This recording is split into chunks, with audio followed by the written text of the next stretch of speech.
And a level Beastmaster can summon only 5 beasts? Well, I apologize, but as a level, I can summon an entire football team, with a divine dragon on the left, a phoenix on the right, and riding a bone dragon beneath me. Is that too much to ask? This narrative features an extensive array of beasts, including liches, bone dragons, corpse dragons, dragonmen, mermaids, and wolves. There's nothing you cannot imagine that he does not possess. Chapter 1. The Awakening of the System. Therefore, Chun, I hope you have the self-awareness to understand that we are now inhabitants of 2 different worlds. In the Chun family's living room, Murong Shui cast a frigid glance at the dazed Chun Yi. She then addressed Chun Yi's father, Chun Zhenghua, saying, Uncle Chun, considering our families are old acquaintances, I hope you can persuade Chun Yi as well. The engagement between our families has been rendered void. Swear. This. Enough, Uncle Chun. There is no need for further discussion. I have come to inform you, not to negotiate. Farewell. Murong Shui disdainfully glanced at the still-dazed Chun Yi before turning on her heel and striding toward the door. Once Murong Shui's figure vanished, chaos erupted in the Chun family living room. Damn it. Father, the Murong family is truly ungrateful. It was they who were on the brink of bankruptcy and begged us to agree to this marriage, and we even invested in them. The speaker was Chun Yi's elder brother, Chun Jian. Alas, such is the unpredictability of life, who would have anticipated that Murong Shui would awaken and level talent? Sigh. Chun Jian sighed, observing the still-dazed Chun Yi with a look of indulgence. Brother, it's nothing. It's just a woman. I will find you another. At that moment, the formerly dazed Chun Yi's eyelids twitched. What the hell? What's happening? Did I just spend a night online and end up in another world? Am I going to die from a heart attack while browsing the internet? Chun Yi absorbed the sudden influx of memories. Goodness, I have transmigrated into the life of this lovesick fool. Starting off rejected? Ding! Congratulations to the host for successfully transmigrating. The strongest summoning system has awakened. Congratulations to the host for receiving a beginner's gift package. The gift package has been placed in the system backpack. What the hell? A system? Chun Yi was certainly aware of this. He had read numerous novels before his transmigration, recognizing it as the ultimate golden finger. He hastily concentrated on the system. A holographic projection appeared before Chun Yi's eyes. He promptly opened the backpack interface, revealing the beginner's gift package. Ding! Does the host wish to open the beginner's gift package? Confirm. Ding! Congratulations to the host for obtaining a dragon egg and 1 talent draw. Would the host like to draw for talent now? Draw. Before Chun Yi appeared a massive wheel, densely inscribed with a myriad of talent names, from the most inferior level talents to the most formidable level talents. Everything was included. Soon, the wheel began to spin rapidly. Chun Yi felt an exhilarating tension. Slevel. Slevel. It must be Slevel. Ding. Congratulations to the host for successfully awakening the talent. Master of the Secret Realm. Talent. Master of the Secret Realm. Level. Slevel. Effect. After the host's first successful kill of a Secret Realm boss, that Secret Realm will not be destroyed, but will transform into the host's private territory, allowing free entry and exit. Indeed, it is Slevel. Having absorbed some of the original owner's memories, Chun Yi understood what Slevel talent represented in this world at that moment. The Chun family members looked at Chun Yi with peculiar expressions. This fellow transitioned from a dazed state to a wooden expression, and then suddenly began to grin foolishly. Could it be that he had been driven mad by heartbreak? Chun Jian furrowed his brows and nudged Chun. Brother, are you all right? It's just a woman. There's truly no need for this. Only then did Chun emerge from the system, murmuring weakly, Brother, I think I have also awakened in Slevel talent. What? Before Chun Jian could react, Chun Zhenghua leapt up from the sofa, excitement illuminating his face as he looked at Chun Yi. I think I have also awakened in Slevel talent. After speaking, Chun Yi presented his identification card to Chun Jian. In this world, identification cards materialize from birth, continuously updating their owner's information in real time. Chun Jian hurriedly snatched the identification card, glancing at it a few times before freezing in place. Chun Zhenghua grew anxious. Jinner, is it true? Seeing that Chun Jian remained unresponsive, Chun Zhenghua rushed forward and snatched the identification card from Chun Jian's hands. This, Chun Zhenghua too fell silent upon examining it. Indeed, it is the master of the secret realm, oh dear.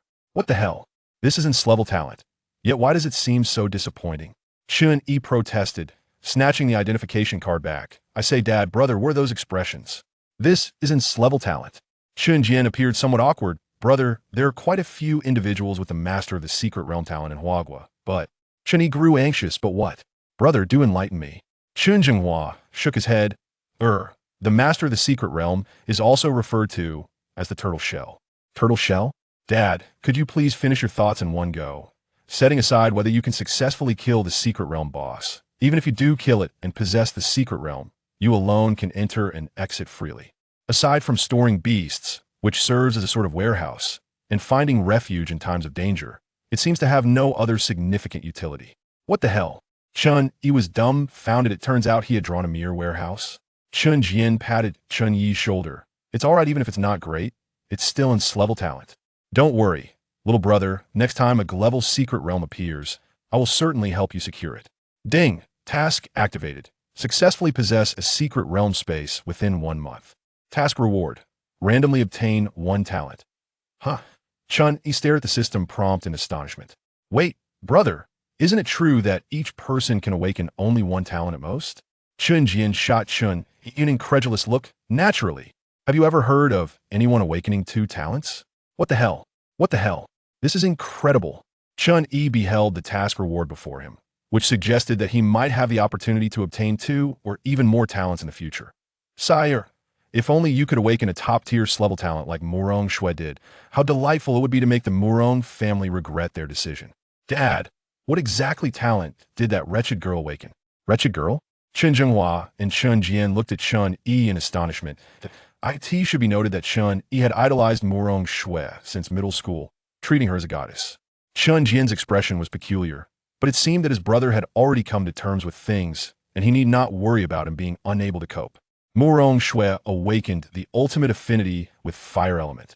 Ultimate affinity with fire element? Chun Yi scratched his head. What effect does that have?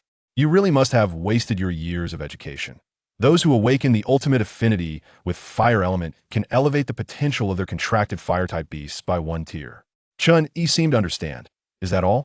Chun Jinghua was both amused and exasperated. Is that all? Do you not realize the implications? Just think, if Murong Shui contracts a fire-type beast with level potential and elevates it by 1 tier, it would become a beast that surpasses level. Oh, Chun Yi nodded, seemingly grasping the concept, but to him, it mattered little. He had now awakened the system, and that overshadowed all. As for the beasts, the dragon egg rewarded by the system should be exceptional, right? After all, it is a divine dragon. Chapter 2. The Divine Dragon, Little Qing. The Qin family, though somewhat prominent in the Jiangnan province, found their dignity tarnished as their engagement was abruptly called off. However, a glimmer of consolation remained. Chun Yi had awakened an S-grade talent. With this in mind, Chun Jinghua dismissed Chun Yi and his brother, turning his thoughts towards strategizing. Upon returning to his room, Chun Yi eagerly retrieved the Divine Dragon Egg from his system backpack. Item, Divine Dragon Egg. Effect, blood must be drawn to recognize the master. Gazing at the egg, no larger than a chicken's, Chun Yi felt a pang of disappointment. This was not at all what he had envisioned. It was far too diminutive. The notion of drawing blood to recognize the master posed a dilemma for Chun Yi. As someone who had traversed into this world, the idea of self-harm to create a cut on his hand was rather unsettling. Damn it. For the sake of the divine dragon, I shall endure. Chun Yi gritted his teeth and pricked his index finger with a sewing needle. Ouch, that hurt a bit. After a firm squeeze, he managed to extract a drop of blood. He let this droplet fall onto the small divine dragon egg. Instantly, the blood was absorbed, and the previously inert egg began to tremble. Moments later, the sound of cracking shell echoed in the room.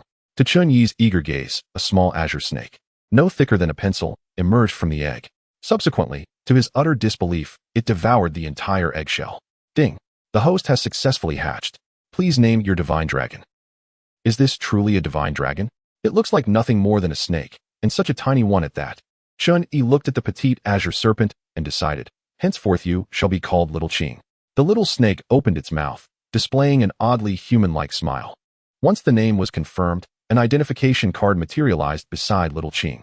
Chun Yi understood that this was a declaration of existence in this world. Every being, whether human or beast, would manifest such a card upon birth. He picked up Little Qing's identification card and examined it. Name, Little Qing. Race, unknown. Potential, unknown. Strength, F grade. Attributes, wind, water. Skills, basic wind magic, basic water magic. Unknown race and potential? Yet possessing F grade strength at birth suggests that the potential cannot be too lacking, albeit its size is rather minuscule. Chun Yi cradled little Qing, teasing it with his finger. Little brother, are you there? May I enter? Chen Jian's voice called from outside the door. Yes, come in. Upon entering and spotting little Qing, Chen Jian frowned. Little brother. What is this snake? Chun Yi continued to play with little Qing, replying, Oh, this is little Qing, my newly contracted beast. What? Chen Jian exclaimed, astonished. Little brother. You are mistaken.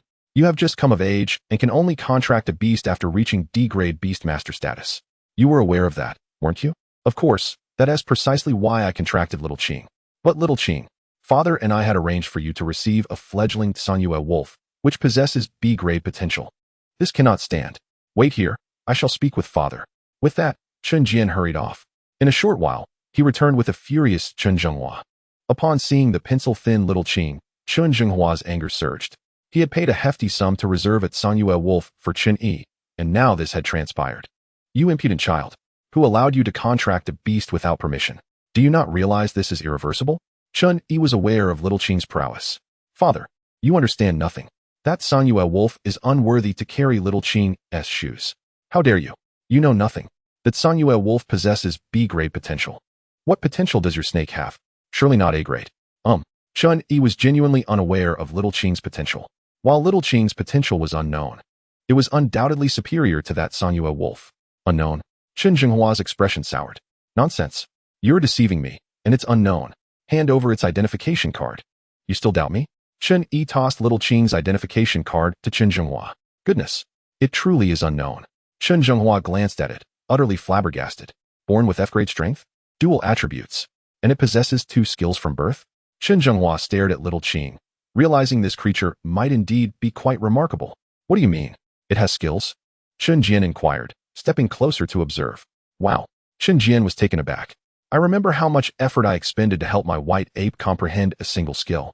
Here, bring your little Qing to the backyard. All right. Chen Yi nodded, obediently leading little Qing to the backyard.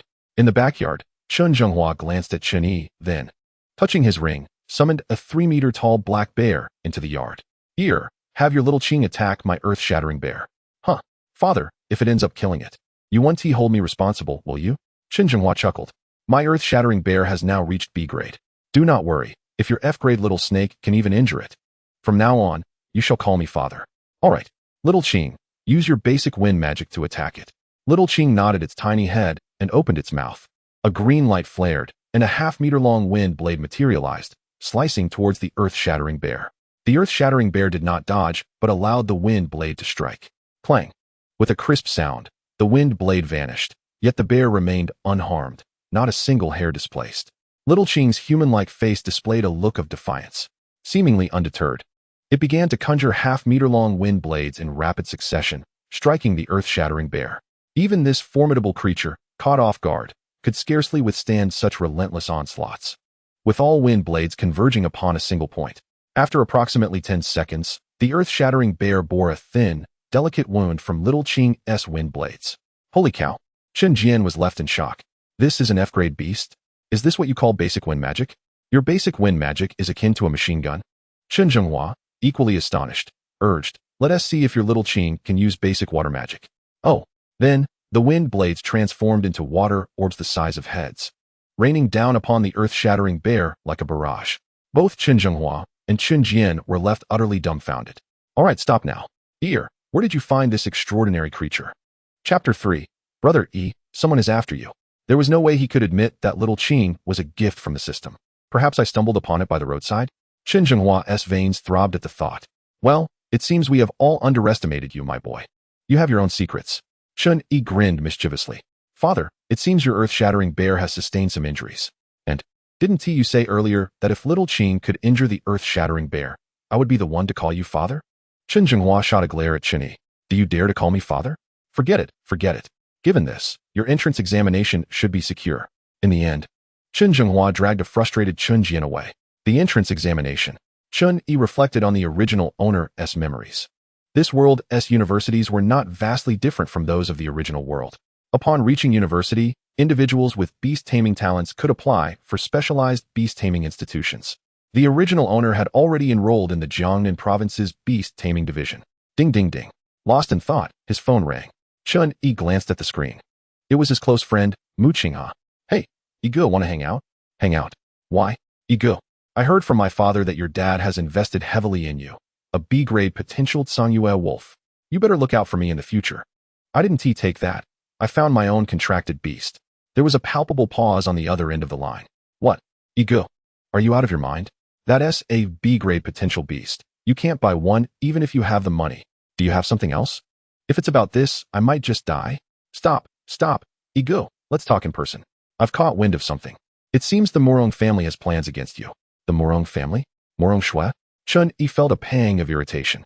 Haven't we already called off the engagement? Why are they still bothering me? I'll remember this grudge. They will surely regret it later. Where are you? Let us meet, came the reply. In the Beast Tamers Guild of Jiangnan Province.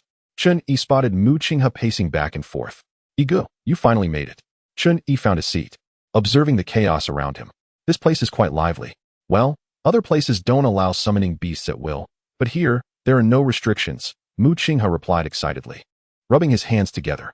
Come on, Ego, summon your beast so I can see. As he spoke, Mu Qinghe proudly touched the ring on his finger, summoning a six-legged spider the size of a small dog, its green hue astonishing. Look at this. My father got it for me, a C-class potential venomous spider. Seeing this, Chun-Yi extended his hand, and Shaoqing emerged from his sleeve. Shaoqing was merely the size of a pencil. There was no need to acquire a pet ring for storage. This is my beast, Shaoqing. Mu Qinghe was taken aback. What? Ego, are you serious? You're forsaking a B-class Tsanyue wolf for this little worm? Worm? Chun-Yi stared at Mu Qinghe in disbelief. You have no idea what you're talking about. This worm could easily overpower your green spider. All right, it seems you're in a bit of trouble. What is going on? Mu Qinghe glanced around to ensure no one was listening. I initially thought you could contract a B-class potential beast, but it turns out the Morong family's patriarch is none other than your goddess's brother.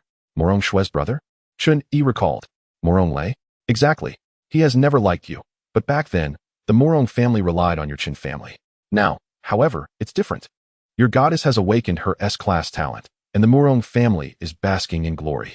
Chun-Yi scoffed. An S-class talent means little in the face of my system. The Morong family will pay a price for their arrogance. Get to the point. Oh, you might not know this, but Morong Shui has caught the eye of the Huaxia Beast Tamer Academy in Kyoto. I heard an A-class professor personally took her as a student. And then? It said that the professor is quite displeased that Morong Shui was previously engaged and has instructed Morong Lei to target you during the entrance examination. Target me? Just as Chun-Yi was pondering, a crisp system notification chimed. Ding. Mission triggered. Successful enrollment. Mission reward. Unlock mall feature. Can I trigger missions now? Chun-Yi mused. Morong Lei was merely a year ahead of him, and at best, he was an E-class beast tamer. Does he really dare to come after me? He would regret it. Mu Qinghe rolled his eyes at Chun-Yi. Ego, you really know how to boast, especially with your little worm? Yes. This little worm is an S-class talent. What's so special about it? Ego, that's an S-class talent. Can you claim the same? If you do, you'll be my big brother. I'll follow your lead. Chun-Yi shot Mu Qinghe a glance and tossed him his ID card. Mu Qinghe picked it up, his mouth agape in astonishment. No way. This is truly an S-class talent. The master of the mystical realm? Isn't this what my father referred to as a turtle shell? Forget about that. Just tell me if this is indeed an S-class talent. Mu Qinghe gulped. Ego. From now on, you're my big brother. If I ever move, I'll be looking for you. Damn. Chun-Yi was left speechless. Am I just a means for you to move? Meanwhile, within the Morong family, Morong Lei was amusedly examining a sheet of A4 paper. Interesting.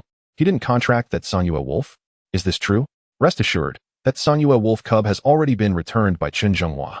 Morong Lei stroked his chin, intrigued. Could it be that the Chen family has given up on him? Or has he found a better beast than the Tsanyue wolf? Impossible, brother Lei. The Tsanyue wolf is a B-class potential beast. The best he could get is A-class.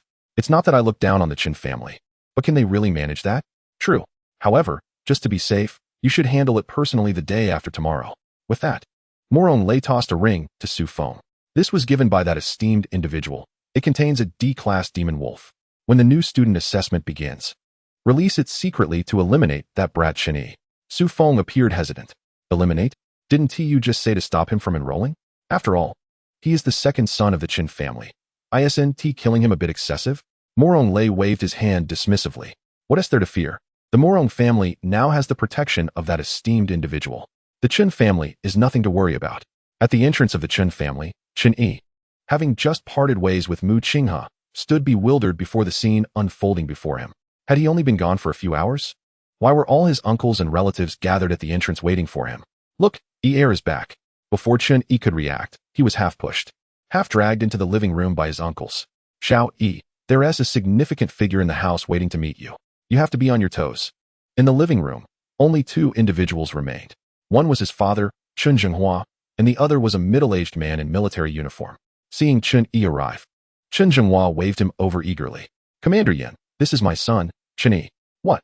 Chen Yi was momentarily stunned. Commander? The middle-aged man in uniform approached without pretense. Young friend Chen Yi, I am Yan Jun, deputy commander of the Jiangnan military district. Observing Chen Yi's reaction, Chen Zhenghua rushed forward. What do you mean, Address him as Commander Yan. Oh, Commander Yan, good to meet you. Yan Jun smiled. There is no need for such formality, Chen family head. Young friend Chen Yi, may I see your ID card? Chen Yi had no objections and obediently handed over his ID. Upon receiving it, Yan Jun examined it with excitement. Wonderful. A true master of the mystical realm. Finally, Jiangnan province has produced one. What on earth? Didn't my brother and father say this talent was subpar? Why does the commander seem so impressed? After the initial excitement, Yan Jun returned the ID to Chen Yi, his expression turning serious. Young friend Chen Yi, would you be willing to join our Huaxia military? Join the military? Before Chen Yi could respond, Chen Zhenghua quickly answered on his behalf. My son is naturally willing. Chen Yi felt a bit confused. Commander, isn't my talent just a turtle shell? Why would someone of your stature come personally? Turtle shell? Yan Jun chuckled. Perhaps in the eyes of others, but in our military, your talent is exceptionally formidable. What do you mean? You should know that we humans continuously enter mystical realms to seek opportunities, and naturally, the creatures within those realms also seek to seize our resources. As Yan Jun explained, Chen Yi's understanding of this world sharpened. The Huaxia military existed to suppress high-level mystical realms, negotiate with their leaders, or capture them, preventing the creatures from venturing outside. As for why they didn't destroy them, it was because 90% of beasts originated from mystical realms. Thus, these realms were both a threat and a resource.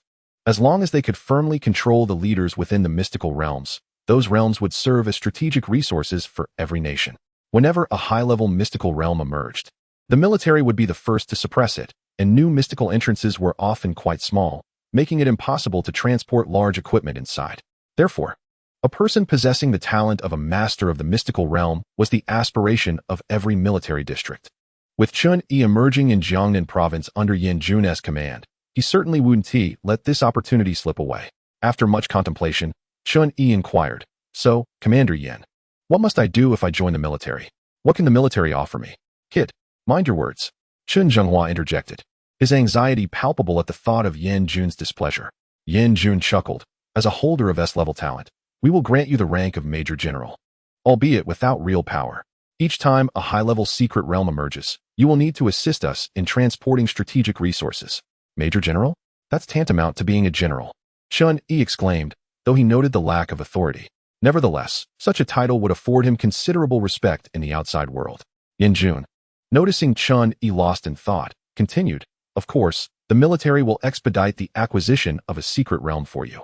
That is excellent, Chen Yi replied, relieved, as he had been fretting over how to secure a secret realm within a month. I agree to join your military. But the secret realm must be arranged within a month, and unless in cases of force majeure, you cannot restrict my freedom. Yan Jun nodded, naturally. In a world where strength reigns supreme, those with S-level talent deserve special treatment. He then produced a document with a smile. Chen Yi, my young friend, take a look at this. If all is satisfactory, please sign, and you will become an honorary major general in our Jiangnan province secret realm army. Chen Yi's eyes widened as he read through the document, realizing it was meticulously prepared, with all conditions laid out except for his request regarding the secret realm. After he affixed his signature, Yan Jun solemnly tucked the document away. Once your rank certificate is prepared, I will have someone deliver it to you. As for your secret realm, I will begin monitoring it immediately. Chen Zhenghua had intended to invite Yan Jun for a meal, but was promptly declined. Once Yan Jun departed, the family members surged into the room. Head of the family, what business did Commander Yan have with young Yi?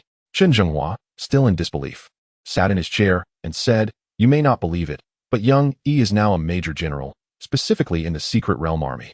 What? Head of the family. You jest. Is this for real? The Chen family is about to rise. Indeed, just when we were struggling against the Morong family, this is quite the turnaround. Chen Zhenghua rubbed his head. Am I the sort to joke about such matters? This is unbelievable. Young Yi, what on earth did you do to ascend to the rank of Major General in the Secret Realm Army? Chun Yi chuckled awkwardly. It's without real power, without real power. You're still so young. It may be without authority now, but what about in a few years? I've made my decision. Chen Zhenghua stood, declaring, Young Yi, you shall be the future head of the Chen family. I am preparing to retire. I concur. Me too. Don't look at me. I agree as well. Chun Yi gazed at the chaotic gathering in the reception room, exasperated. Father, uncles, please stop. I still need to go to school. I can't be the head of the family. Very well, you should focus on your studies for now. You can take on the role after graduation. Chun Yi ultimately could not comprehend how he escaped the clamor of family members insisting he become the head of the family. It felt utterly absurd. 2 days later, at the entrance of Jiangnan Beast Taming Academy, Chun Yi and Mu Qinghe arrived at the registration area. The square was bustling with crowds, as this was the only beast taming academy in the entire Jiangnan province. Wow, Igu, look at all these beautiful girls. Chun Yi scolded, wiping drool from the corner of his mouth. Shameful. What beautiful girls. They are all fleeting illusions. We are here to study. Mu Qinghe rolled her eyes. Right. Igu, Qinghe, over here, we are at channel 3. Who called us? Chun Yi turned towards the voice, spotting a petite girl, only 5 meters tall, with lustrous black hair and sparkling, grape-like eyes. Mu Qinghe replied first. Igu, that is Su Tower. Let us go over. Chun Yi glanced at the girl in the distance and shook his head. Not worth it. Before Chun Yi and Mu Qinghe could approach, Su Tower had already bounded over, wrapping her arms around one of Chun Yi's. Igu, I heard that you were dumped by that shameless Murong Shui. Hey, Chun Yi exclaimed, his expression darkening. What kind of words are those? Tower, do you want to reconsider what you just said? Chapter 5. Task triggered again. Su Tower pouted. Well, it's true. Igu, why would you choose to pursue that Murong Shui instead of a beautiful girl like me? Chun Yi was speechless. Su Tower was indeed the cherished jewel of the Su family, doted upon by her brothers. Yet, for reasons unknown, she had taken a liking to him. Her brothers often sought him out to discuss their feelings about the matter. Enough about that shameless girl. They will regret it sooner or later. Shameless? Did that come from Yi's mouth? It seems Igu is no longer interested. Su Tower's eyes sparkled with excitement. Chun Yi sighed and withdrew his arm from hers. Stepping back. Keep your distance. Otherwise, your brothers will come looking for me again. Don't worry. This time, I didn't bring them along. With that, Su Tower clung to Chun Yi's arm once more. Unable to resist this clingy girl, Chun Yi relented, though the situation was somewhat uncomfortable. Led by Su Tower, they arrived at what was dubbed Channel 3, which was merely a registration window. A large list was posted above, and their names appeared on it. The order of the channel was maintained by several senior students, while the registration was handled by various teachers. After waiting for what felt like an eternity, it was finally their turn.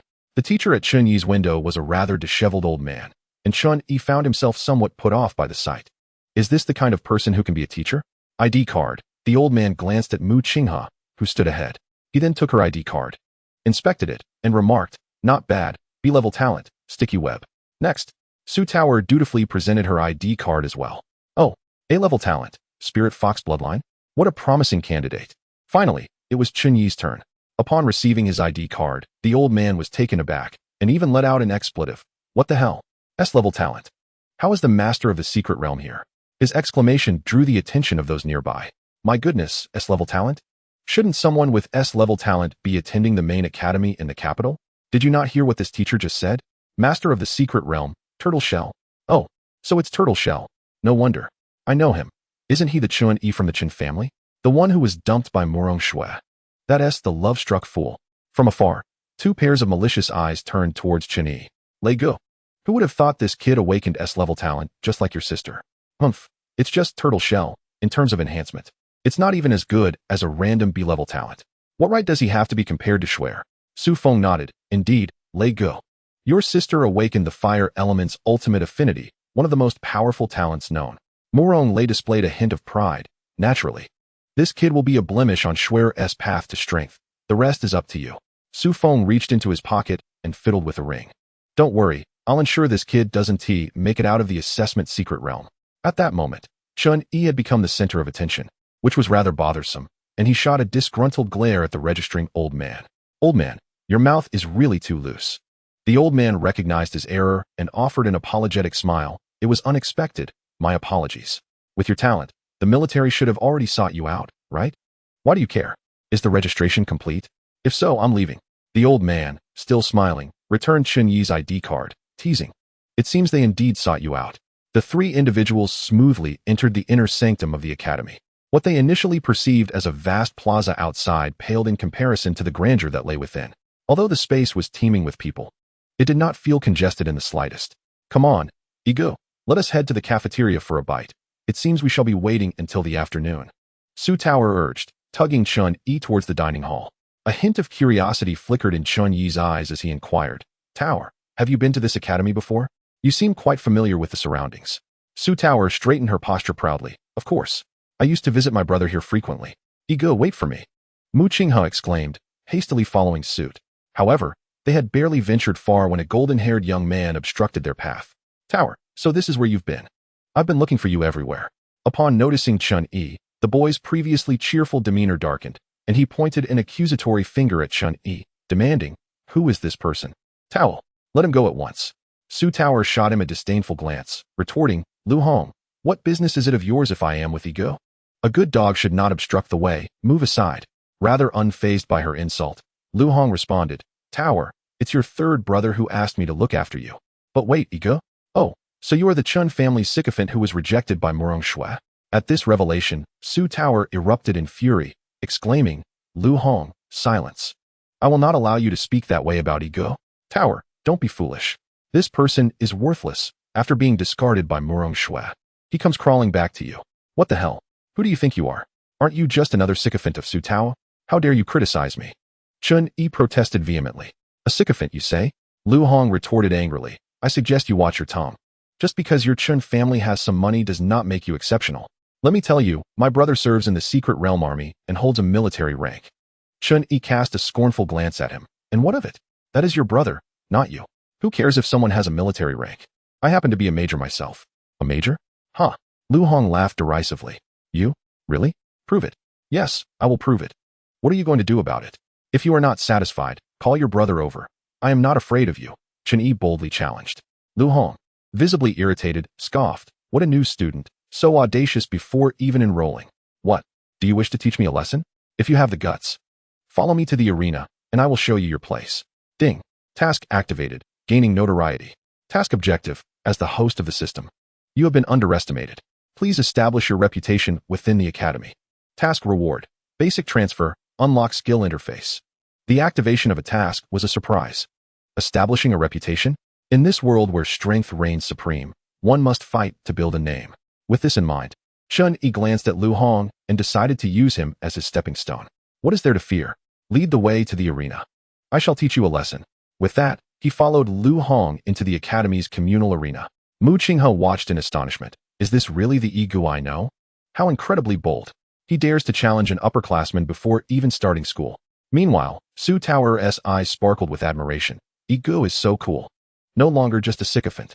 Chapter 6. Shaoqing strikes with lethal precision. Soon, under Lu Hong's guidance, Chun Yi arrived at the arena. Despite the school year not having officially commenced, the arena was rather quiet. Lu Hong glanced at Chun Yi and stepped onto one of the platforms, declaring, Come up, kid.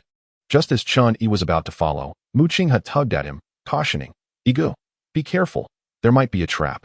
If your worm dies, it will be a disaster. The cost of recontracting a beast is exorbitant. Chun Yi nodded, acknowledging the wisdom in his words. You're right.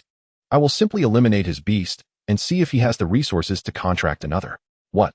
Mu Qinghe was bewildered. Did Ego misunderstand something? Several students who had gathered nearby overheard Chun Yi's comments and erupted in laughter. Is this year's new student as reckless as you? He thinks he can take down an upperclassman's beast? Lu Hong's peers chimed in. Lu Hong, teach this new student a lesson. Let him see reality. Lu Hong nodded. Rest assured, this kid will be in for a show. Then, Lu Hong summoned a scorpion made of bones, its eyes glowing eerily red. Those who recognized Lu Hong began to cheer. Wow, Lu Hong, your bone scorpion has grown larger. Has it advanced to your rank?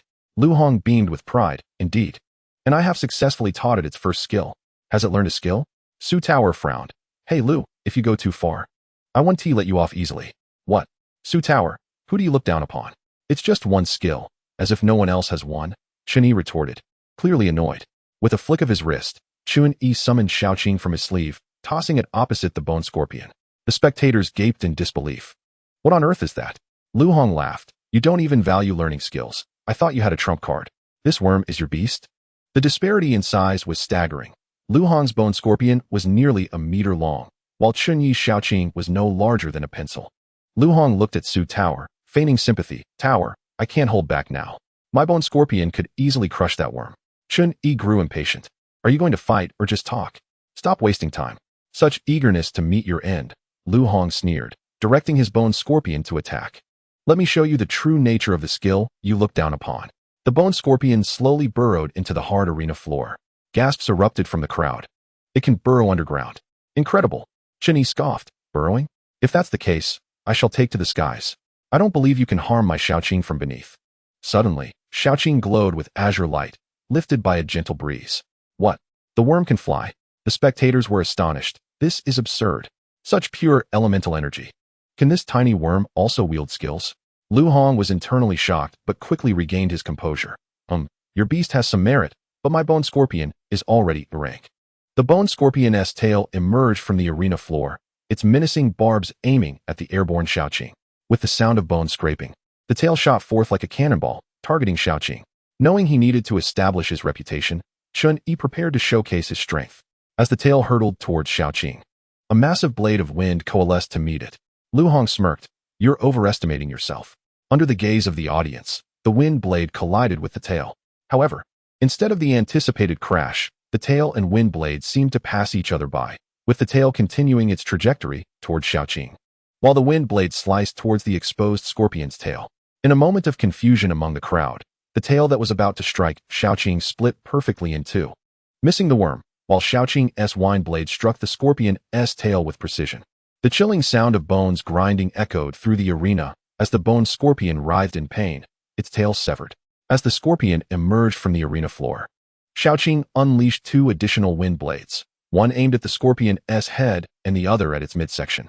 In a repeat performance, the once formidable scorpion was cleaved into three pieces, its once crimson eyes now extinguished, signaling its demise. Silence fell over the arena. The raucous cheers were replaced by an eerie stillness, as if a pin dropping could be heard. Moments later, an exclamation erupted. What the hell? This is unbelievable.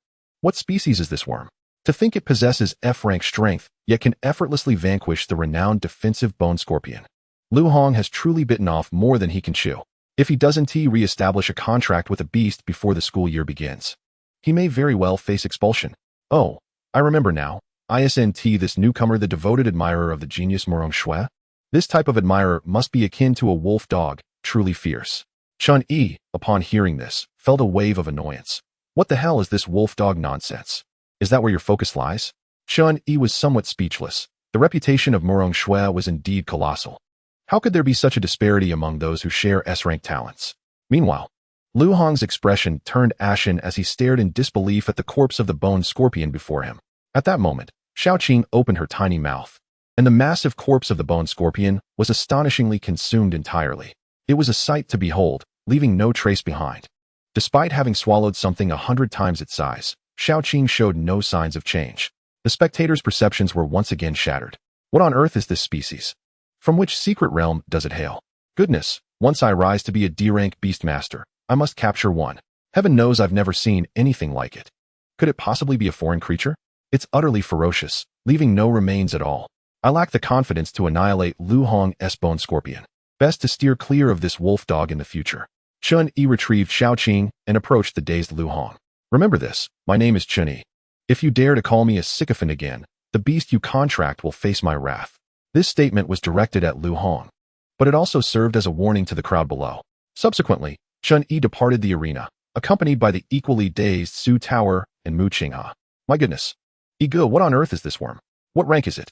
Su Tower gazed fervently at Chun Yi, pressing, yes, Ego, your worm is incredibly powerful. Even my brother would likely suffer a setback against it. Before Chun Yi could respond, Xiaoqing crawled out of his sleeve, baring her teeth at the two. Chun Yi gently petted Xiaoqing, exclaiming, what the hell? It's not over yet, is it?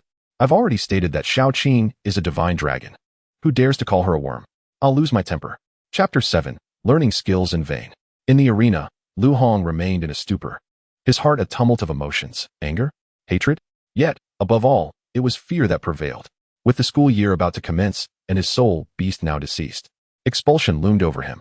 Given his family background, he certainly lacked the resources to forge a new contract with another beast. Still dazed, he was approached by two individuals. Lu Hong, right? Your brother Lu Tao is guarding the secret realm of Chuaying Gorge, correct? Lu Hong looked towards the speaker. A person who had previously gone unnoticed, but was now well known due to his sister being this year's top prodigy, Morong Shui. Indeed, Morong Lei. Do you have something to discuss? Beside him, Su Feng shot him a glare. How are you speaking to Brother Lei? He is here to offer you an opportunity. Lu Hong managed a wry smile. Opportunity? What opportunity? Do you wish to re-establish a contract with a beast? Lu Hong's eyes widened in surprise. Of course. Can you assist me? Morong Lei nodded. I can help, but you know the resources required for a new contract. Why should I aid you? Lu Hong was acutely aware that nothing comes for free. What do you want from me? Quite simple.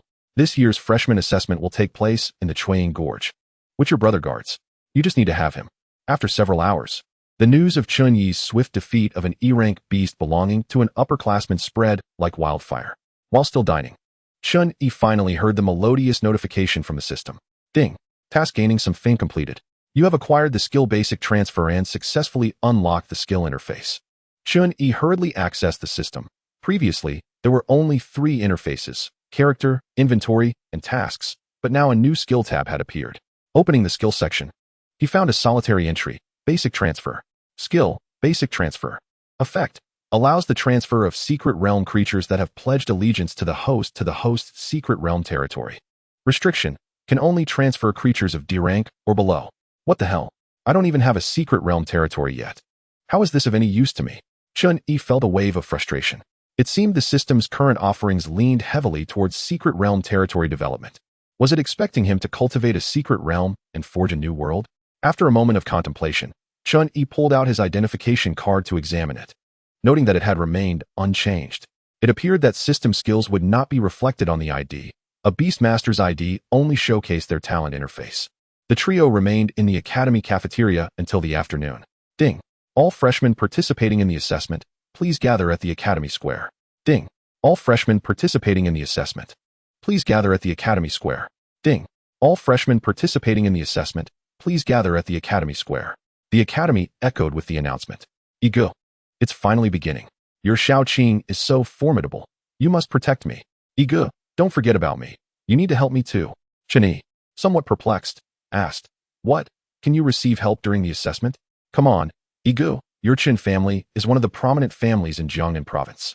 You don't even know the assessment details? Chun Yi shot him a glance. With my strength, what do I need to know? I'll face whatever challenges come my way. Not knowing was one thing. Pretending to be knowledgeable was another. Mooching couldn't help but scoff internally, yet feign flattery. Ego, you truly are a role model for us all.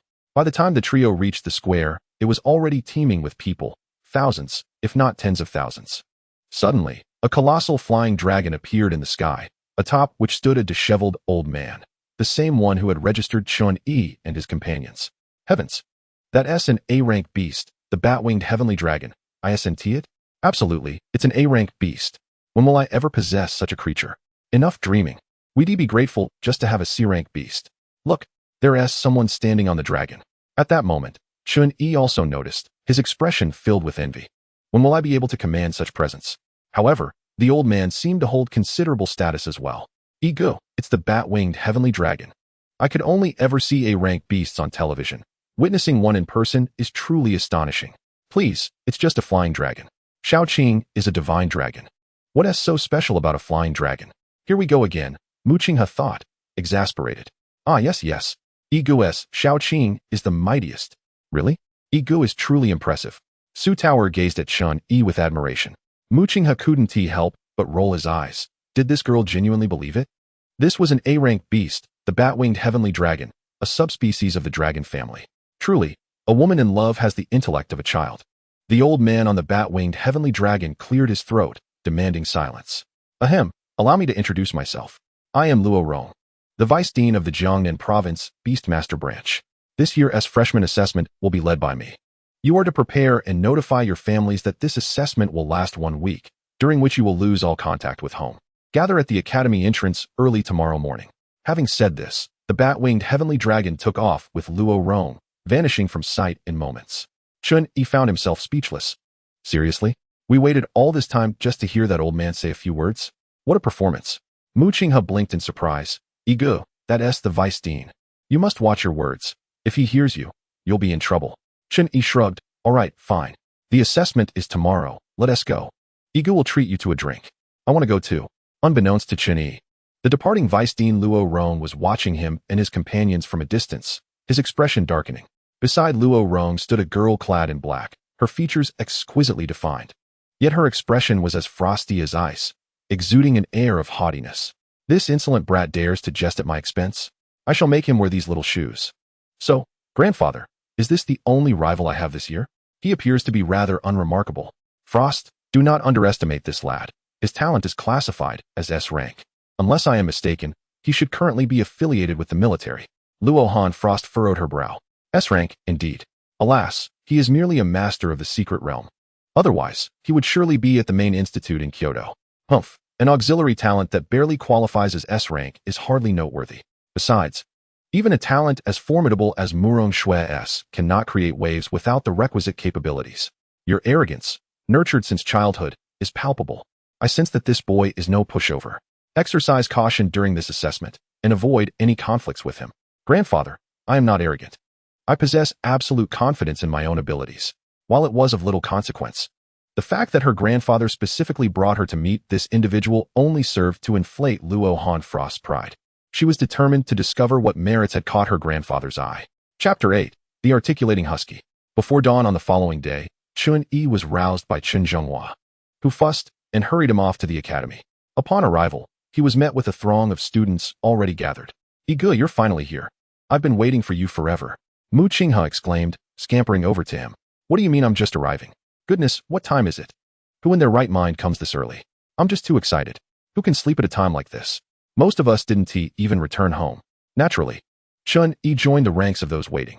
Soon, it was time to assemble, as thousands of buses arrived at the academy gates. Chen Yi queued at the designated registration window and boarded one of the buses. By midday, they reached their destination, a valley adorned with camouflage tents lining the mountain paths, with soldiers patrolling the area. At the end of the mountain path stood a colossal stone gate. Following the guidance of their instructor, Chen Yi arrived at a nearby open space, where the disheveled Luo Rong had tidied himself and stood at the forefront. All right, quiet down. This is your assessment location. Do you see that gate? Beyond it lies a secret realm known as the Emerald Shadow Valley, classified as E rank. The creatures within possess strengths ranging from F to G. The military has already communicated with the realm's leader, and upon entering, you will be randomly transported to various locations. This assessment will last for 7 days. And at the end, we will signal with a signal fire at the exit. You will each receive a record card from your respective instructors. The task is quite straightforward. Eliminate creatures from the secret realm. G rank yields 1 point, F rank 3 points, and E rank 10 points. A score of 60 is required to pass. The record card will automatically log your points. Should you encounter life-threatening danger, you may crush the record card to summon a teacher for rescue. But your score will reset to 0. Ding. Task triggered. Freshman first. Task objective. Achieve first place in this assessment. Task reward. Basic command point. The system's voice was music to Chen Yi's ears. He gleefully examined the task details. Command point? He wondered what that entailed. But he had faith that the rewards from the system would not disappoint. As for taking first place, what a jest. Ever since Xiao Qing effortlessly dispatched an E-rank bone scorpion, he had unshakable confidence.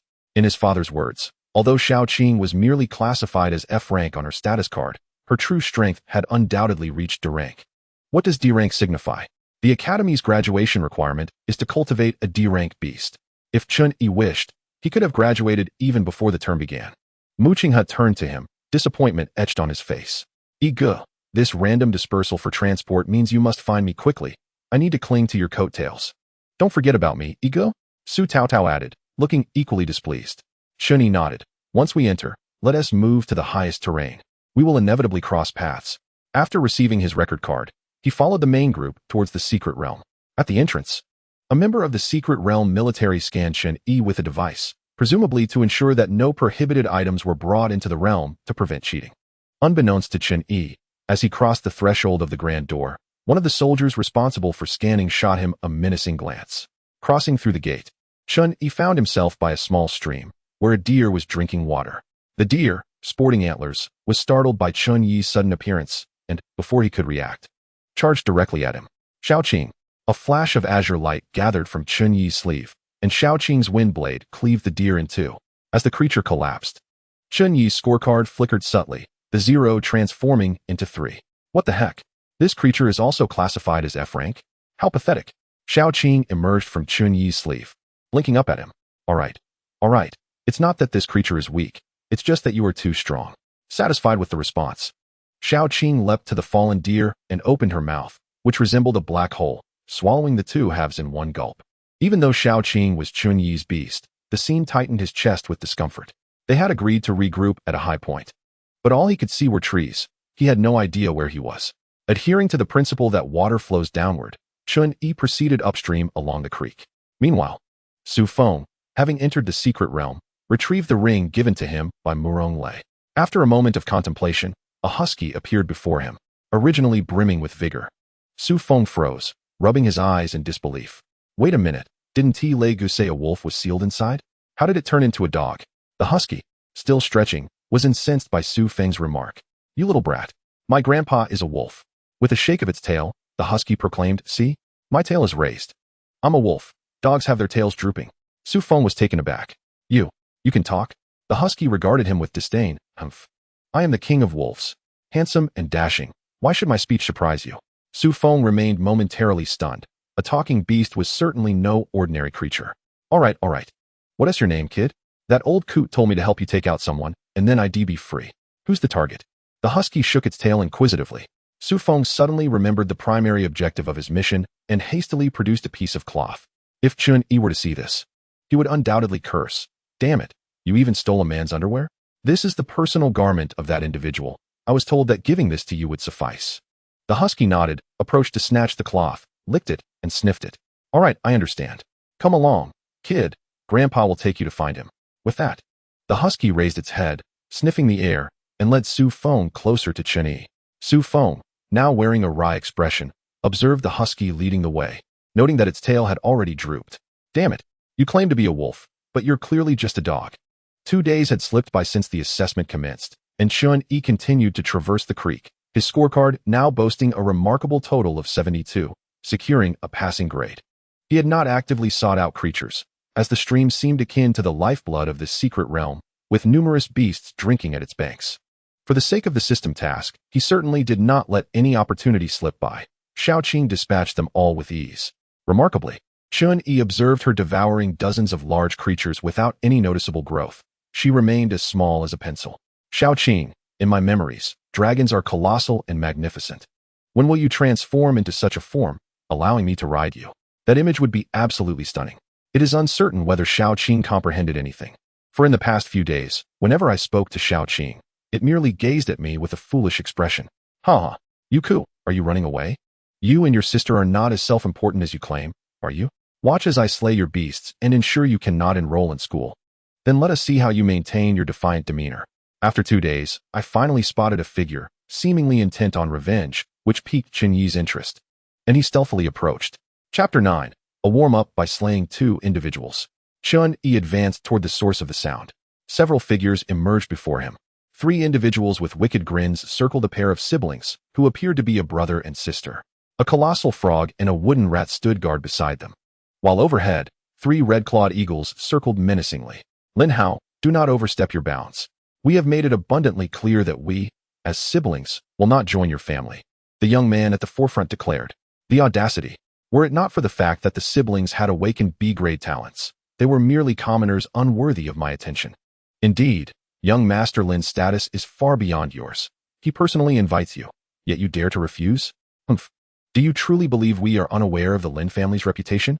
I, Yuku, will not change my name or my lineage to join your family. Such a dream is folly. Lin Hao sneered. Yujia, does your brother's obstinacy mean you must share in his stubbornness? Changing a name is trivial. My Lin family would treat you well. Lin Hao, cease your flowery words. My brother and I will never join your Lin family. The situation had grown familiar. The Lin family had once been a subordinate to the Qin family, only to switch allegiance to the Murong family after the emergence of Murong Shui, leaving the Qin family with a bitter taste in their mouths. How amusing. Would this not cause Lin Hao to spit blood? Chun Yi pondered how he might make his entrance, but Lin Hao had already commanded the red-clawed eagle to attack. The circling eagle swooped down, its crimson claws snatching the wooden rat that guarded Yuku, and flung it toward the thicket where Chun-Yi hid. Damn it, what bad luck! Chun-Yi exclaimed as he hurriedly dodged the incoming wooden rat. This commotion naturally drew the attention of the others. Lin Hao furrowed his brow. Who is it? Having been discovered, Chun-Yi decided to reveal himself, stepping forth with confidence and brushing the dust from his attire. So, Lin Hao, have you forgotten your old master now that you have recognized a new one? Upon seeing that it was Chun-Yi, Lin Hao was momentarily startled, his eyes betraying a flicker of fear, but it quickly dissipated. Who did I think it was? Just our sycophant, young Master Chun. Watch out. They laughed. Young Master Lin. Do not expose young Master Chen's shortcomings. Be careful he doesn't report to his overindulgent brother. Lin Hao chuckled. What is there to fear? We have now aligned ourselves with the Murong family. Emboldened by that, do you think he would dare confront us? Chun-Yi's expression darkened. Lin, I have warned you. Whoever dares to call me a sycophant shall face the annihilation of their beasts. Do you believe you possess the capability? Lin Hao scoffed. With a whistle, Lin Hao summoned his red-clawed eagle to his shoulder. Do you see? My eagle is an F grade. Let us see you kill one. Damn. Let us see indeed. Chun-Yi retorted. Xiaoqing. Hearing the call, Xiaoqing emerged from Chun-Yi's sleeve, climbing onto his shoulder like the red-clawed eagle. Ha! What is this creature? A snake? No, a giant worm? The two companions following Lin Hao could not restrain their laughter, nearly shedding tears. Lin Hao joined in the mirth. Pointing at Xiaoqing. Ha! Chun-Yi, could this be your first contracted beast? Has your Qin family fallen so low? Chun-Yi chuckled. Let us see if you can still laugh after this. A familiar azure light flickered, and before anyone could react, a blade of wind severed the head of Lin Hao's red-clawed eagle. Lin Hao's laughter ceased abruptly, blood oozing from his ear as the eagle's head rolled away. Blood gushing from its neck. What? This? The onlookers were stunned, their previous mockery replaced by expressions of terror. Lin Hao's eagle was F-grade. If it could be so easily dispatched, what fate awaited their G-grade eagles? Perhaps sensing their thoughts, two more blades of wind struck, and the two red-clawed eagles circling above plummeted, their heads severed just like Lin Hao's. Chun-Yi approached Lin Hao, disdain etched across his face. Laugh now. Let me see you laugh again, you who dared to call me a sycophant. Lin Hao stood frozen, his emotions akin to a roller coaster ride. This was the end. With his eagle dead, their examination was over. What? What is this beast of yours? What power does it possess? Chun-Yi stroked Xiaoqing's head. What does it matter to you? Its breed is Divine Dragon, and it currently stands at F grade. You lie. You are violating the rules. This beast cannot possibly be yours. It must have been smuggled in. My eagle is also F grade. It could never have been killed by you. How could a sycophant possess such strength? Enough of the slander. Chun-Yi shrugged. If you don't believe it, so be it. Given the circumstances, you might as well perish here. What? Lin Hao gasped. Do you dare to kill a Beastmaster directly? Why not? What of it? There are no rules against killing during the examination. What difference does it make if I kill you? You. At that moment, Lin Hao's expression morphed into one of sheer terror. It was true. If Chun-Yi were to kill him, who would seek revenge for Lin Hao? Even if the Lin family had the strength, they would not avenge him. The two companions of Lin Hao were equally startled, turning to flee, but Chun-Yi was not one to show mercy. In his previous life, he had always admired decisive protagonists in novels. Now that it was his turn in this life, he would not hesitate. Two beams of green light flashed, and those attempting to escape met the same fate as the red-clawed eagles, their bodies severed from their heads. Lin Hao was paralyzed with fear. You, Chun-Yi, do you truly dare to kill during the examination? Without hesitation, Lin Hao hastily crushed his record plate. As it shattered, a bolt of lightning illuminated the sky, enveloping Lin Hao in a yellowish energy shield. Damn it, I almost forgot about this. Chun-Yi lamented, hastily urging Xiaoqing to attack the shield. Unfortunately, Xiaoqing's wind blades were as ineffective against the shield as eggs against stone. Within moments, a colossal bird appeared in the sky, descending before the group. A figure leapt from the giant bird. The newcomer glanced at Chun-Yi and then at the two headless corpses on the ground, eyes widening in surprise. Though no words were exchanged as he approached Lin Hao. You have shattered your record plate, which signifies your withdrawal from the examination. Come with me. With that, he seized Lin Hao and carried him onto the giant bird's back, which flapped its wings and slowly ascended into the air. Having escaped danger, Lin Hao's furious voice echoed from the bird's back. Chun-Yi, you will pay for this. I will not let this go. Chun-Yi merely chuckled disdainfully. I see resolve in his tone. If you have the courage, then come for me. Remember, for every beast you contract, I shall slay one, and given the chance. I will take your life as well. Chapter 10. The Struck Shepherd, Mu Qinghe. As the giant bird receded into the distance, Chun-Yi turned his attention to the Yu siblings. Faced with the cold-blooded Chun-Yi approaching, Yuko instinctively stepped back, shielding Yu Jie behind him. Good sir, we bear no enmity toward you. Our affairs shall remain our secret. Might you consider sparing us? Chun-Yi waved his hand dismissively. Fear not. I am no indiscriminate killer of the innocent. I overheard Lin Hao mention that you both have awakened B-grade talents. Yuko nodded, admitting, indeed, my talent is gigantification, while my sister possesses the ability of minimization. What utility does such a talent hold? Is it truly formidable? Were it anyone else, Yuko might have scoffed, but regrettably. The question came from Chun-Yi. Observing the small serpent coiled about Chun-Yi's shoulder, Yuko instinctively swallowed hard. In the realm of B-grade talents, his was considered exceptional. The effect of gigantification enhances the size and strength of the beasts one commands, while conversely, his sister's power rendered her beasts smaller and smaller. While gigantification was straightforward, most beasts would indeed grow in size alongside their prowess. Minimization seemed counterintuitive, as if it implied a negative growth. With a furrowed brow, Chun-Yi voiced his inquiry. My friend, are you not aware that the specialty of the Jiang province lies in insect-type beasts? These creatures are typically diminutive and do not grow larger as they evolve. Insect type? Well, one could hardly blame the original owner of this body for their ignorance, having spent their days as a sycophant rather than a scholar. Then why does your sister contract a giant frog? Yuko appeared troubled. My friend, our circumstances differ from yours. My sister and I hail from an orphanage, and we cannot afford insect-type beasts. Chun-Yi nodded thoughtfully. Would you two be interested in joining me? I shall find suitable beasts for you. Join you? Upon hearing Lin Hao mention that Chun-Yi bore the surname Chun, Yuko asked, are you from the Qin family? Would we need to change our surname to follow you? It was not uncommon for individuals to seek affiliation with prominent families for protection, often at the cost of their original surnames, gradually assimilating over time. What I meant was to accompany me, not to join the Qin family, Chun-Yi clarified. Having witnessed Chun-Yi's undeniable strength, Yuko and his sister exchanged glances, nodding in agreement. Very well. As long as there's no need to change our surname, I, Yuko, shall follow your lead. And I shall follow my brother, she added. Chun-Yi found the prospect of recruiting two underlings somewhat tedious. All right, for now, I have nothing to offer you, but I will remember you when I come across something valuable. If you encounter trouble at the academy, invoke my name. Remember, I am Chun-Yi. You may call me Chen Xiao. Thus, the solitary figure of Chun-Yi in the forest transformed into a trio. Yuko, do you know where Mu Qinghe is? As they walked, Yuko nodded. If there is no other newcomer by that name, then the person I encountered must be the one you're looking for, Chen Xiao. Where did you see him?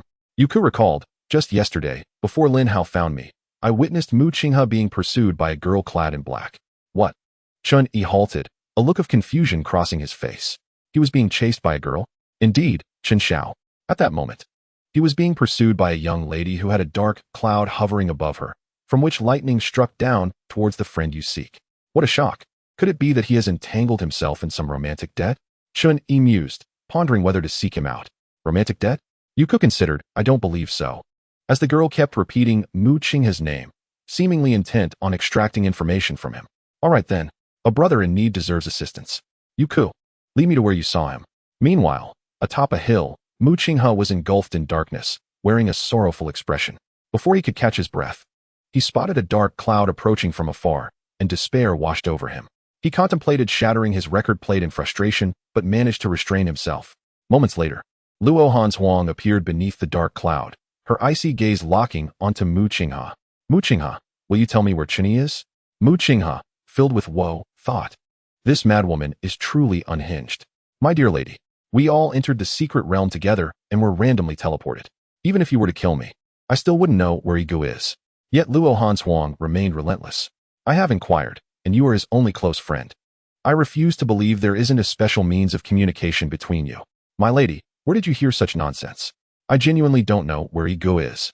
Stubborn as she was, Luo Hanshuang pointed at Mu Qinghe, and the dark cloud unleashed a bolt of lightning aimed at him. What the hell? You're back again. Mu Qinghe trembled as the lightning struck, wishing to retaliate, but his venomous spider had no aerial capabilities and could only continue fleeing. As he ran, he noticed two figures ahead and dashed toward them without a second thought. The dark cloud followed suit, inadvertently striking one of the figures. Woof! What the hell? That hurt. Who dares to attack your grandpa Zhong? The two figures were none other than Su Feng and the husky Zhong Kong Kong. Seeing this, Mu Qinghe felt a rush of glee, diverting the calamity away from himself as he sped away. Meanwhile, Luo Hanshuang was intercepted by Zhong Kongkong. Hey, granddaughter. After hitting Grandpa, do you think you can just run away? Su Feng, standing behind Zhong Kongkong, frowned upon seeing Luo Hanshuang. Forget it, Kongkong. Let's focus on the matter at hand. This young lady must have struck by mistake. Luo Hanshuang nodded in agreement. Very well. Good dogs don't block the way. Move aside. What the hell? You're making your grandpa Zhong furious. Grandpa is a wolf, not a dog. After uttering this, Zhong Kongkong disregarded Su Feng's warning. Woof. With a poorly executed wolf howl, he leaped into the air, charging toward the dark cloud. Take this, your grandpa Zhong's void break. Suddenly, the dark cloud twisted, and a small portion of space shattered like a mirror, dispersing a bit of the cloud. Thunderclaps resounded as the cloud trembled under the attack. Bolts of lightning erratically striking towards Zhong Kongkong. What the hell? This cloud spirit is quite formidable. Below, Luo Hanshuang glared at Su Feng. What do you mean by this? While I'm still calm, tell your dog to get away. Su Feng felt a surge of alarm. Although Zhong Kongkong was somewhat brash, he was a legitimate D-grade beast. How could this girl's cloud spirit hold its own against him? This is a new student? How is he unaware of such a formidable individual among the newcomers? Chapter 11. You call these people newcomers? Observing Luo Hanshuang's furious demeanor, Su Feng felt uneasy, unsure of how the situation had escalated. Heaven knows it was he and Zhong Kongkong who had been inexplicably struck by lightning. The battle between Zhong Kongkong and the dark cloud intensified, the once massive cloud noticeably shrinking, while Zhong Kongkong's fur had been singed by the lightning. Woof, you're driving your grandpa crazy. If I were at my peak, a single stream would drown your damned cloud spirit. Recognizing that the situation was becoming precarious, Su Feng grew anxious. Zhong Kongkong was his trump card against Chen. Yet this girl was clearly not an easy opponent. Desperate, Su Feng summoned a unicorn bull, leaping onto its back. Wolfmaster, let's go. We have more pressing matters. Zhong Kongkong, no fool, realized that continuing to battle the cloud spirit would result in a stalemate, jeopardizing his mission. Woof. Granddaughter, I will remember you. When Grandpa Zhong regains his strength, I will teach you a lesson. With that, Zhong Kongkong abandoned the fight, retreating to Su Feng's side as they fled together. Luo Hanshuang, taken aback, muttered as she watched them escape. Dual summoning? A D-grade beastmaster? No, this mud isn't your beast. You're cheating. A cold glint sparked in her eyes as she commanded the dark cloud to pursue the fleeing duo. Meanwhile, Chen Yi, guided by Yuko, was making his way toward their direction. At this moment, Chen Yi's record plate had soared beyond 200 points, while the Yuka siblings, under his assistance, had also reached the passing score of 60 points. Yuka pointed at a distant dark cloud in the sky and said, Chen Xiao. That cloud over there is the beast companion of the girl pursuing Mu Qinghe. Chen Yi, intrigued, glanced at the cloud, finding it rather fascinating that such a creature existed. Meanwhile, Su Feng and Zhong Kongkong, who were still fleeing, soon entered Chen Yi's line of sight. Get out of the way, Su Feng shouted, continuing to steer his wild bull while cursing at the three obstructing him. Damn it, such arrogance. In the moment Chen Yi was momentarily distracted, Su Feng rode past him on the wild bull. Glancing at Chen Yi and the others, Su Feng was taken aback, immediately halting the wild bull with a sharp stop, exclaiming, Chen Yi. Though he managed to stop, Zhong Kongkong, who was following closely behind, was oblivious and crashed into the rear of the wild bull. The impact sent the bull flying, and Su Feng, once so imposing, was thrown to the ground. Zhong Kongkong shook his head in annoyance, glaring at Su Feng and scolded. Damn, you want to die? Trying to play tricks with your grandpa Zhong? Chen Yi was utterly bewildered by this turn of events. What the hell? This person knows me? Wait. He gaped at Zhong Kongkong, exclaiming, what the heck? You dog can actually talk. Zhong Kongkong, already infuriated by Luo Hanshuang, was enraged to hear Chen Yi refer to him as a dog. Damn, you little brat. Grandpa is a wolf, not a dog. Seeking death. Without waiting for Chen Yi's retort, Zhong Kongkong launched an attack toward him. Fortunately, Xiao Qing intervened just in time, erecting a water barrier that shielded Chen Yi from Zhong Kongkong's strike. This enraged Chen Yi. What the hell? You might actually want to kill me? Xiao Qing, take him out. Seeing that Chen Yi could withstand his full force strike, Zhong Kongkong was momentarily stunned. What the hell? Su Suanzi, wasn't this supposed to be a new student assessment? Damn it, you call these people new students? Su Feng quickly realized the situation and shouted, Grandpa Wolf. This is the target you need to eliminate. Chen Yi. What? Kill me? Chen Yi recalled Mu Qinghe's warning about Murong Lei wanting to target him during the trial. Could it be that this person and dog were the ones? Kill me? With you? As they spoke, Xiao Qing had climbed onto Chen Yi's shoulder. unleashing a barrage of terrifying wind blades toward Zhong Kongkong. Woof. Damn. Zhong Kongkong was startled, incredulously staring at the small dragon on Chun Yi's shoulder while dodging the wind blades, cursing, damn. What kind of beast is that? Grandpa can tell. It's clearly only F rank. Zhong Kongkong wanted to retaliate, but Shao Qing's wind blades were far more relentless than the lightning from the cloud spirit. As for the damage, just look at the nearby severed trees. The power was undeniable. Damn, that old fool said I could be free. He clearly wants to use someone else's hand to kill me. Su Feng was equally taken aback. What the hell? Is this really that infatuated Chun Yi? When did he become this strong? Grandpa Wolf, I'm coming to help you. With that, the wild bull, which had been knocked down by Zhong Kongkong, got back up and charged toward Chun Yi with its horns. The Yu siblings quickly summoned their wooden rat and giant frog to confront the oncoming wild bull. Chen Xiao, we'll assist you. Chun Yi nodded, acknowledging that this wild dog had some skill, clearly the strongest he had encountered so far. However, he eyed Su Feng suspiciously. Double summoning? ISNT that a capability exclusive to D-rank Beastmasters? Su Feng sneered coldly. Dead men don't need to know so much. You were sent by Murong Lei, weren't you? Su Feng ignored Chun Yi, continuing to command the wild bull in tandem with Zhong Kongkong to attack him. Although Shao Qing was powerful, it was still newly born and only possessed F-rank strength, barely managing to hold off D-rank Zhong Kongkong. The more Zhong Kongkong fought, the more astonished he became, realizing he couldn't even get close. Chun Yi, now understanding, remarked to Zhong Kongkong, that wild dog isn't your beast. Su Feng, you're cheating. No. You brought this wild dog in here. Didn't everyone undergo strict checks by the Secret Realm Army? Woof. Damn. Your grandpa will never be a slave. Dream on if you think you can make Grandpa Zhong your beast. Originally thinking that with Zhong Kongkong's presence, killing Chun Yi would be a piece of cake. The situation had drastically changed. As the dark cloud drew nearer, Su Feng grew increasingly anxious. Grandpa Wolf, unleash your full strength. Don't you want your freedom? Damn. Woof. I've already given it my all. That beast on his shoulder is too bizarre. Su Feng glared at Chun Yi. Damn it, the intel was wrong. No wonder you didn't contract that Song Yue Wolf. Your Chen family actually set you up with such a beast. Chun Yi chuckled, realizing that Murong Lei had done extensive investigations to deal with him. Humph, it's not that I dislike you. What does that have to do with Murong Lei? What kind of breed is that beast of yours? Chun Yi stroked Shao Qing, who was still gathering wind blades. Clearing my name is useless. I know it's Murong Lei, but as for Shao Qing, you wouldn't know even if I told you. Have you heard of the Divine Dragon? Chapter 12, Grandson. Quickly pay your respects to your great-grandfather. Divine Dragon? Su Feng frowned, pondering what kind of creature that was, having never heard anyone mention it before. In contrast, Zhong Kongkong was dumbfounded upon hearing Chun Yi refer to Shao Qing as a divine dragon. He stopped attacking altogether, dodging Shao Qing's wind blades while observing closely. Woof. Damn. It really is a divine dragon. Impossible. The divine dragon has been extinct for thousands of years. Huh. This left Chun Yi momentarily stunned.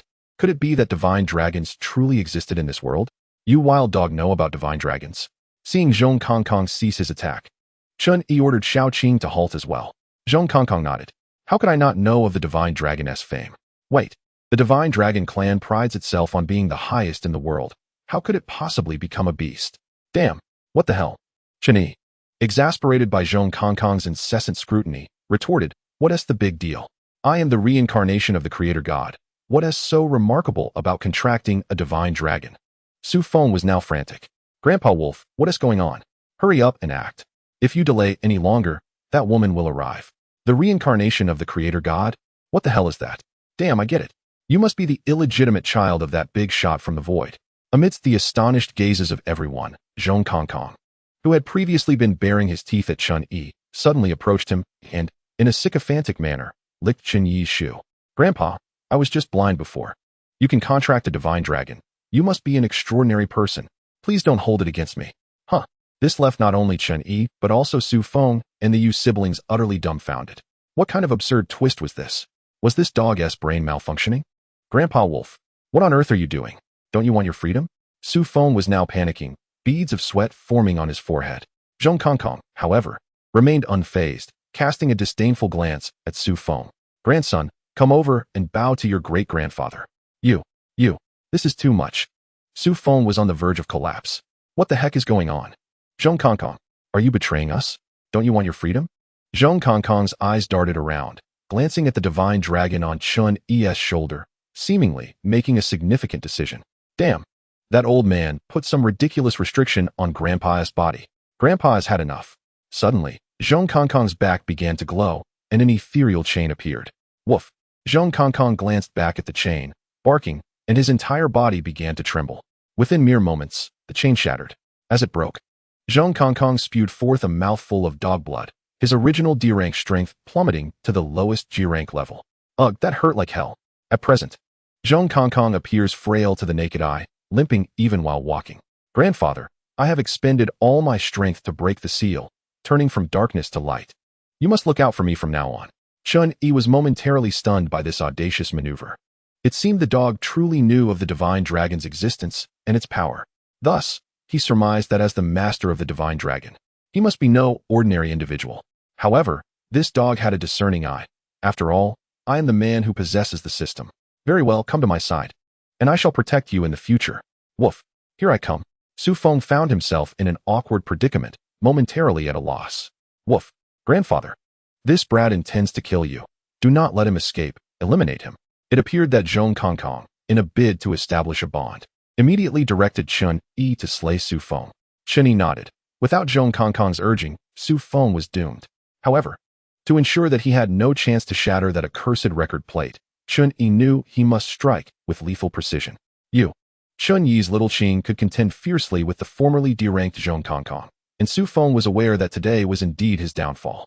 The unicorn bull charged forward, breaking through the obstruction posed by the wood mouse and the giant frog, racing towards Su Feng. Su Feng leapt onto the bull, casting a furious glance at Chun-Yi before urging the beast to flee into the distance. Humph, Chun, consider yourself fortunate, and you, dog. I shall inform that esteemed individual of your deeds. Await your reckoning. Damn, you wretched scoundrel.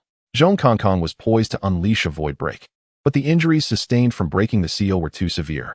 Regrettably, Su Feng still underestimated little Qing's strength, daring to turn his back as he fled. Chun-Yi snorted coldly. A silent blade of wind was unleashed.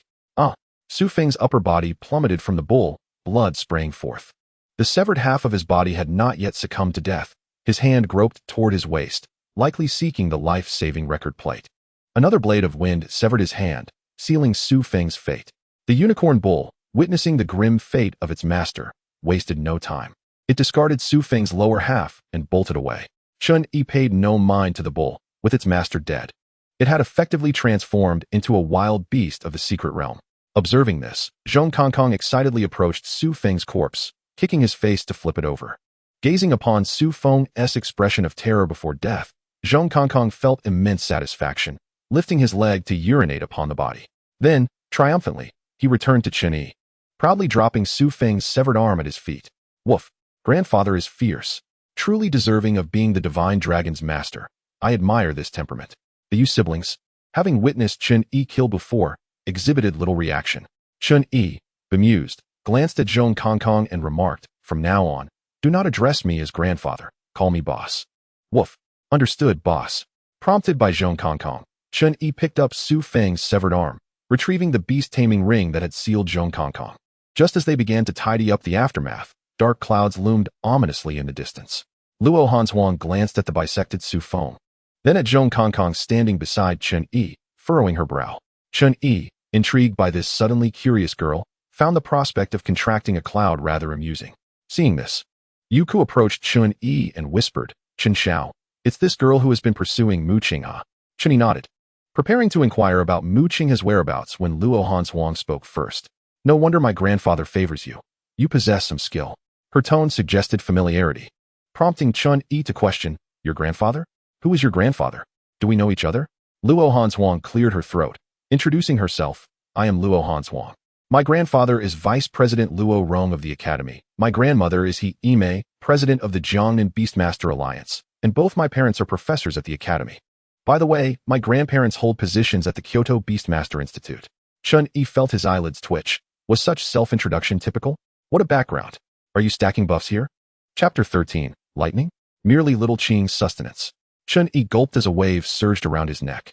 May I ask, Miss Luo Hanshuang, the granddaughter of Vice President Luo Rong, and with such illustrious lineage, what business do you have with me? Upon hearing Chun-Yi's address, Luo Hanshuang seemed slightly displeased. I am myself. What does it have to do with my elders? Chun-Yi nearly wanted to deliver a sharp slap. making her realize the implications of her earlier words. If you wish to be so independent, then why mention your lineage? A wise man does not suffer immediate losses. For now, it seemed prudent to tread lightly. Very well. May I inquire, Miss Luo, what business do you have with me? Luo Hanshuang's frown deepened. You are the one who is the lady. Woof. Enough already. Granddaughter. Are you finished? My boss has shown you respect, and you still dare to act presumptuously? Zhong Kongkong interjected, pointing an accusatory paw at Luo Hanshuang. Chun Yi hastily kicked Zhong Kongkong. This lady, is lady acceptable? Do you have something to discuss with me? Luo Hanshuang shot an angry glare at Zhong Kongkong. Initially having no intention of causing trouble, she merely wished to discern Chun Yi's talents. Now, however, matters had changed. Pointing at Zhong Kongkong, she declared, You. Hand over that wretched dog to me. Hand over Zhong Kongkong? That is out of the question. Setting aside the secrets the dog might hold. It had already pledged allegiance to me. I could not simply give it away. Chun Yi narrowed his eyes. I possess various talents, but if you wish to see them, you may have to dream. What talents do you possess? Luo Hanshuang inquired, perplexed, contemplating whether to ask her grandfather about such abilities upon her return. Refuse? Humph. The dark clouds above began to swirl ominously, lightning brewing within. Woof. Damn. Boss, this granddaughter's cloud spirit is exceptionally eerie. It strikes and even follows. Little Qing, upon seeing the lightning amidst the dark clouds, appeared spellbound, conveying a yearning thought to Chun Yi. Chun Yi, puzzled, glanced at the little dragon perched on his shoulder. What do you mean? Do you desire that cloud? Little Qing shook its head, contorting its body into a Z shape, and smacked its lips. Wait, are you suggesting you wish to consume the lightning within? Receiving the affirmative answer, Little Qing nodded vigorously. Chun Yi found himself in a quandary. How could Little Qing eat anything and everything? Was its appetite insatiable? This girl was not to be trifled with. If Little Qing devoured all that lightning, would it not risk harming the cloud spirit? Just as he pondered this dilemma, Luo Hanshuang made the first move, sending the brewing lightning within the cloud spirit directly toward Zhong Kongkong. Had Zhong Kongkong retained its previous strength, it would have been unperturbed. However, now reduced to G rank. A lightning strike could spell disaster, even if it did not result in death. In this critical moment, Little Qing leapt onto Zhong Kongkong's head, opening its minuscule mouth wide. The approaching lightning twisted and was, astonishingly, swallowed whole. Little Qing remained unscathed, instead displaying a look of contentment, gazing pleadingly at Chun Yi. With gritted teeth, Chun Yi declared, Listen here, Miss Luo, you initiated this confrontation, so do not blame me for being impolite. Little Qing, go? Given permission. Little Qing was filled with excitement, its diminutive mouth emitting a youthful dragon's roar. Roar. Then, exhilarated, it conjured the power of the wind, soaring towards the cloud spirit. The closest Zhong Kongkong, upon hearing the dragon's roar, was electrified with excitement. Indeed, it was a true dragon-s roar. This was undoubtedly a fortuitous moment. You wretched beings, await your reckoning. I, Zhong, shall return and reclaim all that is rightfully mine. Though Zhong Kongkong's whispers were exceedingly faint, they nonetheless reached Chun Yi's ears. Squinting at Zhong Kongkong, he couldn't help but acknowledge that this dog was indeed quite remarkable. Meanwhile, Luo Hanshuang found herself momentarily at a loss.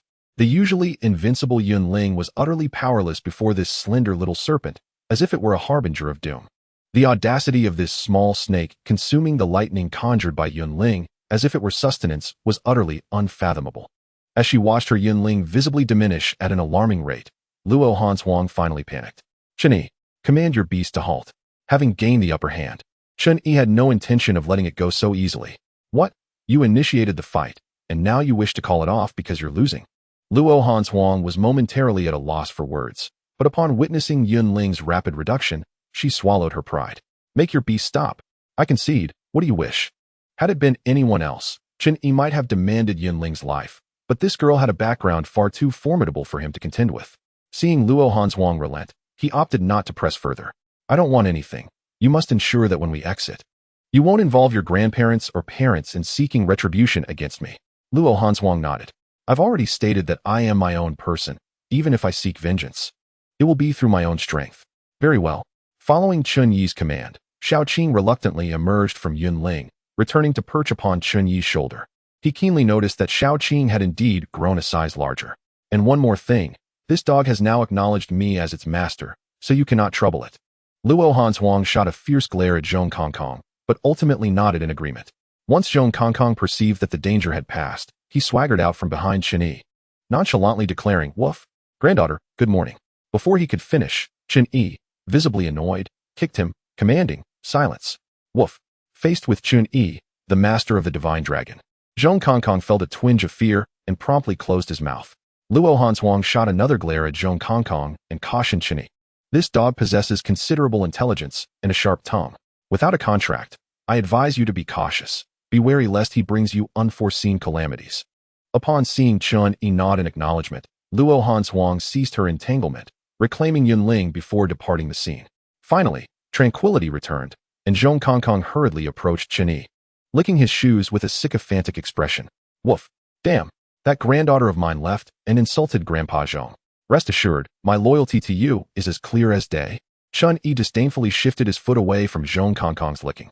"Enough, enough. Speak, where did you come from? And who is that esteemed individual Su Feng mentioned?" "Woof. Boss, I truly don't know that old man's name. I was caught by him right after I escaped from the secret realm." "Escaped from the secret realm?" Chen Yi pondered. "Indeed. Why is it only permissible for you humans to venture into secret realms for treasure, while we denizens of those realms are barred from seeking treasures in your world?" Chen Yi nodded, recognizing the validity of this point. "You genuinely don't know the identity of that old man?" Chapter 14. What is this specialty? According to Zhong Kongkong's account, he genuinely had no knowledge of the old man's identity, only that the old man was astonished by Zhong Kongkong's high intelligence, which allowed him to speak human language, prompting the desire to contract him as a beast. However, Zhong Kongkong, resolute in his defiance and with a sharp tongue, was directly subjected to a restriction placed within his canine form, rendering him permanently unable to enhance his strength. They had come to an agreement. If Zhong Kongkong were to kill Chen Yi, the old man would lift the restriction and grant him freedom. As to which secret realm Zhong Kongkong hailed from, he remained tight-lipped, claiming it was for Chen Yi's own good, warning that should Chen Yi discover it, it would lead to great trouble. Chen Yi chose not to press further. Every family has its own burdens to bear. Initially, he had intended to locate Mu Qinghe and Su Tower to assist them, but he hadn't anticipated that a mere E-rank secret realm would be so vast, lacking any means of communication, rendering the search akin to finding a needle in a haystack. Nevertheless, with Su Tower and Mu Qinghe's prowess, obtaining a score of 60 should be a simple task for them. His primary objective remained to accumulate points swiftly, as he still had the system task of achieving first place in the new life. In the following days, Chen Yi, under Zhong Kongkong's guidance, traversed the secret realm, hunting magical beasts. To enhance efficiency, he decided to set aside the Yu siblings, having already secured their 60 points with his assistance. They could simply find a spot to rest until the 7th day. It must be said that Zhong Kongkong's nose was remarkably keen, accurately locating magical beasts with ease. As the 7th day of the assessment arrived, Chen Yi glanced at the record plate at his waist and then towards the distant smoke signals. Confident that his score would undoubtedly secure first place, he refused to believe anyone could surpass him. Observing Zhong Kongkong, Chen Yi retrieved the beast-contracting ring that had sealed Zhong Kongkong. "Kongkong, you should stay inside for now. Once I establish my own secret realm, you shall reside there." Creatures without a contract were traditionally barred from entering Chen Yi's future realm, but the system had granted him a migration skill, alleviating that concern. He just wasn't certain whether they could exit once inside. This was something he would certainly keep from Zhong Kongkong, intending to lure him in first. Zhong Kongkong showed no resistance, willingly entering the beast-contracting ring, after which Chen Yi dashed towards the smoke signal. Upon arriving at the smoke signal's location, Chen Yi found a bustling crowd of examinees gathered. To his astonishment, he spotted Luo Hanshuang in the distance. Strangely, upon seeing him, she displayed an unexpected girlish demeanor, casting a haughty glance his way. Just as Chen Yi was processing this, Vice Dean Luo Rong approached him, her face a mask of fury. Seeing Luo Rong's fierce approach, Chen Yi inwardly cursed. Damn, this woman has no sense of fair play. She actually involved the elders. How underhanded. Luo Rong pointed at Chen Yi, declaring, "You, come here." Given her position as Vice Dean and an A-rank Beastmaster, Chen Yi dared not disobey. He figured he could always reveal his status as a junior officer. He didn't believe Luo Rong would dare confront him openly. Following Luo Rong to a secluded area, she shot a furious glance at Chen Yi before sighing. Placing a hand on his shoulder and speaking earnestly, "I see potential in you, and you seem worthy of Schwanger, but the two of you must take your time." Chen Yi was bewildered. "What do you mean? Are you referring to Luo Hanshuang? What on earth is this about?" Luo Rong glared at him. "Don't be coy. You've passed my evaluation. As for Schwanger's other elders, I cannot vouch for them. You must treat her well." Observing Chun Yi's bafflement, Luo Rong patted his shoulder once more, reiterating, Schwanger is in your care now. With that, she turned away, leaving a perplexed Chun Yi in her wake. Wait, what? Chun Yi finally regained his composure. What on earth was that about? What did that woman discuss with the old man? I need to find her and clarify this. Before he could pursue Luo Hanshuang, she approached him with her trademark icy expression, demanding, what did my grandfather say to you? Wait, I wanted to ask you what you discussed with your grandfather. Luo Hanshuang's cheeks flushed slightly. What could I say? I merely inquired about a question. What question? Chen Yi asked, exasperated. I asked my grandfather what that specialty you mentioned was and how powerful it is. Coughing, Chen Yi momentarily lost his composure. Taken aback by her bluntness. This is bad. This is really bad. Did I just say that offhand? Is she genuinely that naive or just pretending? Would she really ask such a question? Stealing a glance at the slightly blushing Luo Hanshuang, Chen Yi quietly inquired, so, how did your grandfather respond? He didn't tell me directly, but after hearing my question, he vowed to find you and eliminate you. Fortunately, I managed to hold on. I had promised that I would seek vengeance against you with my own strength. But wait, if that were the case, what did Luo Rong's earlier words mean? And then what? Was it merely to eliminate me? Not quite. Grandfather also inquired if I had witnessed your unique talents. Fortunately, Chun Yi hadn't taken a sip of water, or he would have spat it out. And your response? I couldn't possibly say I hadn't seen anything. That would be utterly embarrassing. Naturally, I had to assert that I had indeed seen something. You've seen what exactly? Is this girl out of her mind?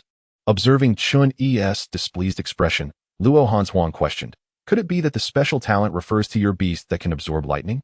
Chun Yi shook his head in resignation. What does it mean, though? Why is it that I was the one asking grandfather about the prowess of this talent, and yet, in the end, he was asking me about the strength of yours? A blank slate. This girl truly is a blank slate. Chun Yi began to understand some things. Noticing Chun Yi's silence, Luo Hanshuang grew anxious. Speak up. Why did my grandfather express concern and say he wouldn't interfere in our affairs after I remarked on how formidable your talent is, wishing us both happiness? Chun Yi rolled his eyes. Was this Luo person's brain malfunctioning? How could she believe something so ludicrous? I need to clarify things with Luo Rong. But how to explain? Should I tell him I merely jested with his precious granddaughter? As he pondered, Chun Yi shivered, contemplating that he might be flayed alive by Luo Rong. Hey, Chun Yi, are you even listening to me? This woman, with her icy demeanor, was as exasperating as a volcano erupting when trouble arose. Chun Yi shot her a disdainful glance. Yes, I heard you. Hurry back and explain to your grandfather that it was a misunderstanding on your part, so he doesn't get the wrong idea. What misunderstanding does my grandfather have? Chun Yi's eye twitched. He probably thinks I'm your boyfriend. What? Luo Hanshuang gasped, casting an incredulous look at Chun Yi. You must be dreaming. I'll go clarify to grandfather that your talent isn't as impressive as I imagined. Without waiting for Chun Yi's response, Luo Hanshuang hurried off in pursuit of Luo Rong. Damn, this could spiral into an even bigger mess. Chapter 15. Your revenge will be avenged in the next life. This situation was utterly bewildering. Never mind, I've given up on it. Let it be however it may. Ego. The tardy Su Taohua spotted Chun Yi and immediately bounced over to him, linking her arm with his. Ego, didn't you say you would come find me? Why has Taohua been waiting for you all this time? Another troublesome woman. Chun Yi, now weary of dealing with women, instinctively withdrew his arm and sighed. I did look for you, but this secret realm is simply vast. I couldn't find you. I think you were just hiding away somewhere. A cold scoff resonated from behind. A displeased young man regarded Su Taohua clinging to Chun Yi. Miss Taohua, this is the person you were looking for? I thought it would be someone of substance. He looks rather ordinary. Damn, truly, beautiful women are the source of calamity. I'm bound to be harmed by these women sooner or later, and she brings trouble right from our first meeting? Yet, with the trouble boldly flaunting itself before him, Chun Yi wouldn't indulge it. Casting a glance at the young man, he questioned, and you are? Looking so ugly yet speaking so grandly. What gives you the right to meddle in my affairs? Me? You don't even know who I am. The young man regarded Chun Yi with disdain. Are you some sort of nobody? Why would I need to know you? Listen well, I am Mo Chung from the Mo family of Jiangnan. Chun Yi was aware of the Mo family, but as for Mo Chung, he naturally did not recognize him. So it's Mo Chung. However, many surrounding individuals were familiar with Mo Chung. Isn't this one of this year's seed students, Mo Chung? I heard he contracted a beast back in middle school and is now an F-rank Beastmaster. Indeed, I've seen him in the secret realm. His beast is an F-rank one, truly impressive. Who is that person facing him? I don't know, but if he has crossed Mo Chung, he'll likely be targeted in the future. Imo Chung evidently reveled in the flattery of those around him, casting a haughty glance at Chen Yi. So, now you know who I am, right? Miss Taohua, I believe you now know how to choose. Your ego is nothing compared to me. Chen Yi felt a wave of irritation. What nonsense, F rank. He had slain countless E-rank beasts within the secret realm. Su Taohua was also becoming increasingly displeased. Imo Chung, I appreciate your help in the secret realm, but Igu's strength is not something you can compare to. Humph. What strength could he possibly have? Can he even make it to the top 100 in this year's assessment? Top 100? Chen Yi chuckled. Top 100? You underestimate me greatly. I have already secured the first position. He claims the first. Haha. Before Imo Chung could respond, the surrounding students erupted in laughter. The first? Who knows him? Such bravado.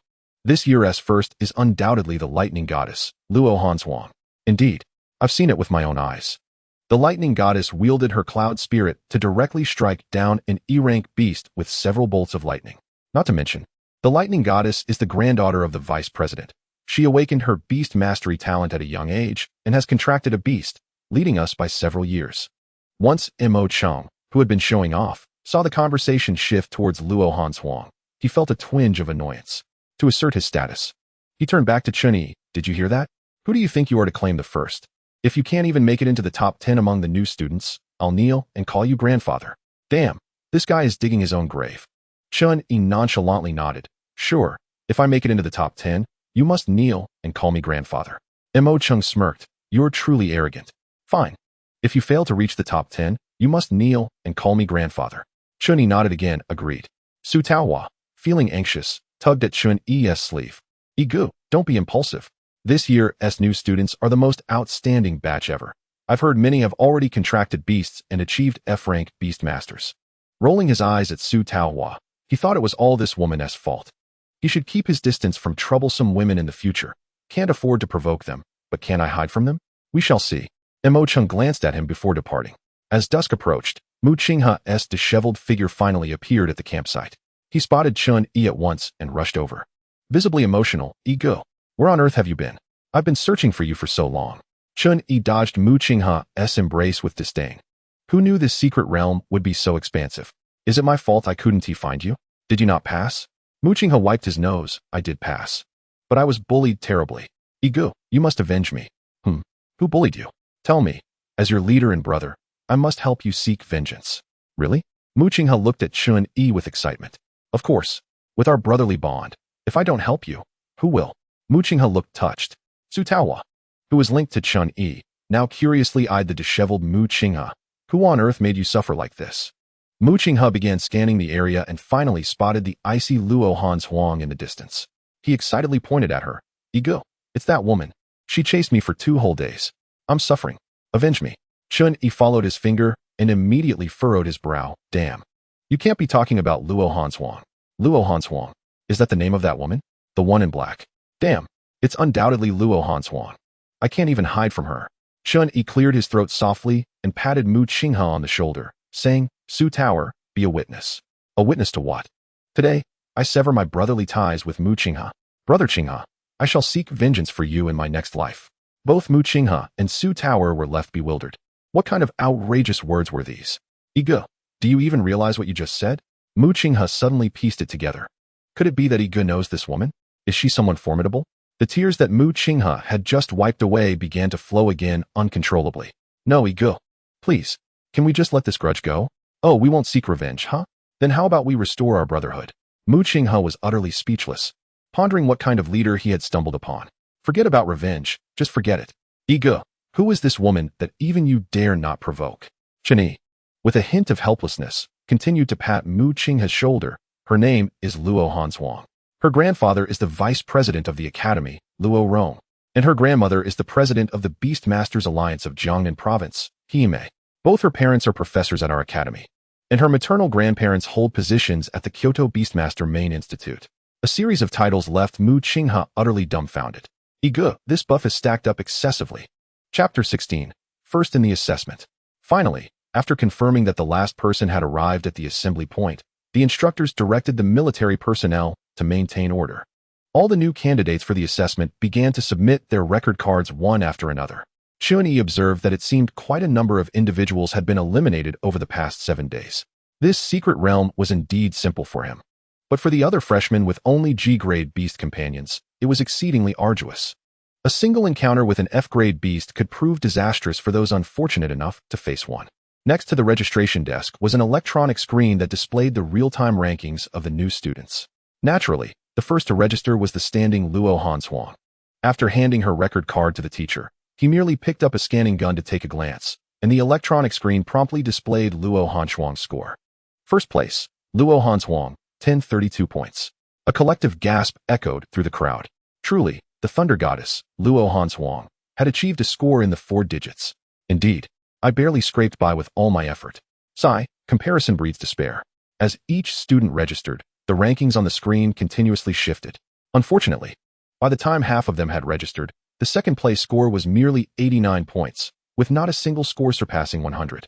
Su Tower, didn't you say this cohort of new students is quite strong? Is this it? Chun-Yi inquired curiously. Ego, the truly formidable ones haven't even registered yet. Only someone as abnormal as Luo Hanshuang would register so early. It's just 1,000 points. Just wait until I register. I'll shock you.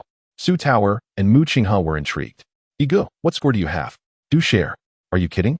If I reveal it now, how will I maintain my swagger later? Noticing that time was drawing near, Imo-chan cast a provocative glance at Chun-Yi, preparing to register. With a gasp, the second place suddenly changed on the electronic screen. Second place, Imo-chung, 307 points. Truly, a seed student, Imo-chung is indeed impressive. Yes, while he cannot compare to Luo Hanshuang, this score is certainly the pinnacle for our cohort, isn't it? After registering, Imo-chung proudly walked towards Chun-Yi, deliberately raising his voice to attract everyone's attention. Well, I've registered. Are you going yet? Remember our bet. If you fail to make the top 10, you'll have to kneel and call me Grandpa. That's of no concern to you. Calling you Grandpa is a certainty. Just hope you don't play tricks. Humph, such bravado. I shall await your performance. Indeed, Imo-chung achieved the effect he anticipated, as fellow students began to whisper and point at Chun-Yi. Who is this person? Is he a seed student this year? I don't know. Never heard of him.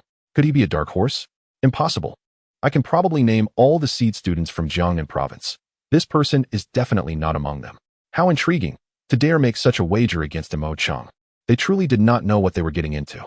At that moment, Yuku and Yujie also spotted Chun-Yi and hurriedly approached him, whispering, Chen Xiao. What is going on? Nothing much, just a clown. He'll have his moment of tears soon enough. Among those present, the siblings were the most aware of Chun-Yi's strength. Indeed, opposing Chen Xiao is akin to courting death. Mu Qinghe looked at the two and asked Chun-Yi, who are these two? Oh, my newly recruited subordinates, Yuku and Yujie. Mu Qinghe did not look down on their humble origins, and they quickly engaged in conversation. Though the topic invariably returned to Chun-Yi, suddenly, a series of gasps interrupted them as the second place on the screen changed once more. Second place, Su Luyun, 1,002 points. Another score in the thousands. Who is this Su Luyun? I have no idea. Never heard of him. Wow, this year, Jiangnan province is extraordinary. Aside from that paragon from the Murong family, both Luo Hanshuang and Su Luyun are truly one in 100 years. Indeed, with the surname Su, could they belong to the Su family?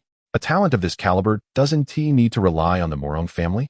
Chun-Yi also glanced towards the registration desk and saw Su Luyun, who appeared gaunt and pale, dressed in worn-out clothing that looked like it had been washed too many times. Clearly, he hailed from humble beginnings. After Su Luyun finished registering, many of the previously disdainful noble youths began to approach him, likely hoping to draw him into their families. As the registration drew to a close, no more dark horses emerged aside from Su Luyun. The scores for 3rd to 10th place ranged from 3 to 400. Meanwhile, Imo-chung had already slipped to 10th place. It's time, Chun-Yi thought, glancing at the nervous Imo-chung. Little master is about to make my move. I thought you were impressive, yet you can't even make the top 10. Are you blind? Can't you see I'm in 10th place? Currently, yes. But that will change once I register. You'll be the 11th place, Imo-chung. You, put on a show, then go ahead and register. Just remember to call me Grandpa later. Seeing Chun-Yi's unwavering confidence, the once arrogant Imo-chung now felt a twinge of anxiety and fell silent. Naturally, Chun-Yi spoke in a louder voice to retaliate against Imo-chung. Observing their fierce wager, the students parted ways to create a path for Chun-Yi. Like a king, Chun-Yi strode confidently to the registration desk, handing his record card to the teacher. Beep. With the sound of the scanning gun, Chun-Yi's score appeared on the electronic screen. What the hell? This must be a joke. Is he cheating? 10,000, 100,000. What the hell? 110,000 points. Did Chun-Yi slay every beast in the secret realm? Cheating. He must be cheating. The entire assembly was rendered speechless at Chun-Yi's score. Even Vice President Luo Rong, watching from the side, was left agape. Truly, my future grandson-in-law possesses some skill. Grandpa, what are you saying? It's all a misunderstanding. Misunderstanding? What misunderstanding? If I say it's not a misunderstanding, then it's not. You. Grandpa, you scoundrel. I'll tell Grandma. Su Tower and Mu Qinghe were equally wide-eyed. What the hell? Yi Ge has turned the tables. Is this a dimensional strike? Chun-Yi looked contentedly at the electronic screen. First place. Chun-Yi, 110,450 points. What an impressive display. Now it was Chun-Yi's turn to swagger over to Mo Chung. Grandson, kneel and call me Grandpa. Mo Chung snapped back to reality. Incredulity etched across his face as he shouted, Impossible. Impossible. You must be cheating. Mo Chung turned to Luo Rong for help. Vice President, he cheating. He cheating. Chun-Yi smirked. What's the matter? Can't handle losing? Do you have any evidence to prove I cheated? If one were to consider cheating. Chun-Yi could indeed be accused of it, for the beasts were all located by Zhong Kongkong. However, the only ones aware of Zhong Kongkong's existence were the Yu siblings, Luo Hanshuang, and the late Su Feng. However, how could the Yu siblings possibly speak?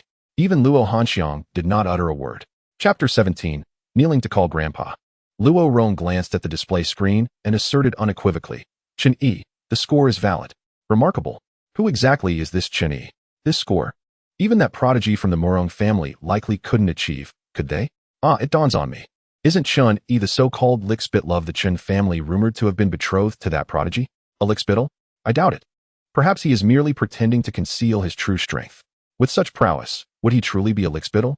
You make a valid point. At this moment, Mo Chung was slumped dejectedly on the ground, muttering incessantly, Impossible. Impossible. What? Unable to accept defeat and resorting to trickery? Or do you contest Principal Luo's judgment? You, Chun-Yi, one should leave a line for others. This time, I, Mo Chung, underestimated you. Chun-Yi smirked. If I were to lose, would you leave me a way out? Enough of the nonsense. Kneel and call me Grandpa. You. Mo Cheng's face turned ashen, clearly reluctant to fulfill the wager. Mu Qinghe, perceptive to the situation, began to egg him on. Call Grandpa. Call Grandpa. The bystanders, eager for entertainment, joined in. Call Grandpa. Call Grandpa. Mo Cheng's countenance darkened further as he cast a desperate glance at the array of teachers and Vice Principal Luo Rong. However, no one paid him heed. Had he and Chun-Yi been evenly matched, perhaps someone would have intervened. Yet, with Chun-Yi's score, it was evident he was no ordinary adversary. Presently, Chun-Yi might just be a student, but what about years down the line? Not someone to provoke, indeed. Luo Rong, with a resigned cough, remarked, Dear student, I believe that as a Beastmaster, one must possess a sense of responsibility. A wager made should be honored. As if this were the last straw breaking the camel's back, Mo Chung gritted his teeth and knelt before Chun-Yi Grandpa. Chun-Yi looked down at the kneeling Mo Chung with a smile. You brought this upon yourself. Good grandson, rise. Grandpa is no longer angry. The surrounding crowd erupted in cheers. He called it. He actually called it. Who would have thought? This is a seed student. And he has already become a grandson before even starting school. Breaking news, breaking news. Delightful indeed. But this Chun-Yi might be in for trouble. The Mo family will not let him off easily. Are you foolish? Don't you realize that Chun-Yi belongs to the Chen family? The Mo family cannot easily act against him, given their equal standing. Witnessing this, Mo Chung stood up with a grim expression and hurriedly departed from the scene of chaos. After this brief interlude, the crowd resumed registering their scores. Unsurprisingly, when the last person finished, the top 10 rankings remained unchanged. Only then did Luo Rong step forward to solemnly announce that those with a score of 60 or above had successfully passed the assessment and would officially become members of the Beastmaster Academy upon the commencement of classes in 2 days. He also mysteriously added that the top 3 students would receive unexpected surprises upon enrollment. With Luo Rong's announcement, a series of system notifications echoed in Chun-Yi's mind. Delightful. 2 tasks completed in one go, Chun-Yi mused, staring at the system interface. Ding. Freshman first task completed. Reward. Basic General Summoning Skill. Skill. Basic General Summoning. Effect. Can be used on creatures within the host's secret realm to transform them into secret realm commanders.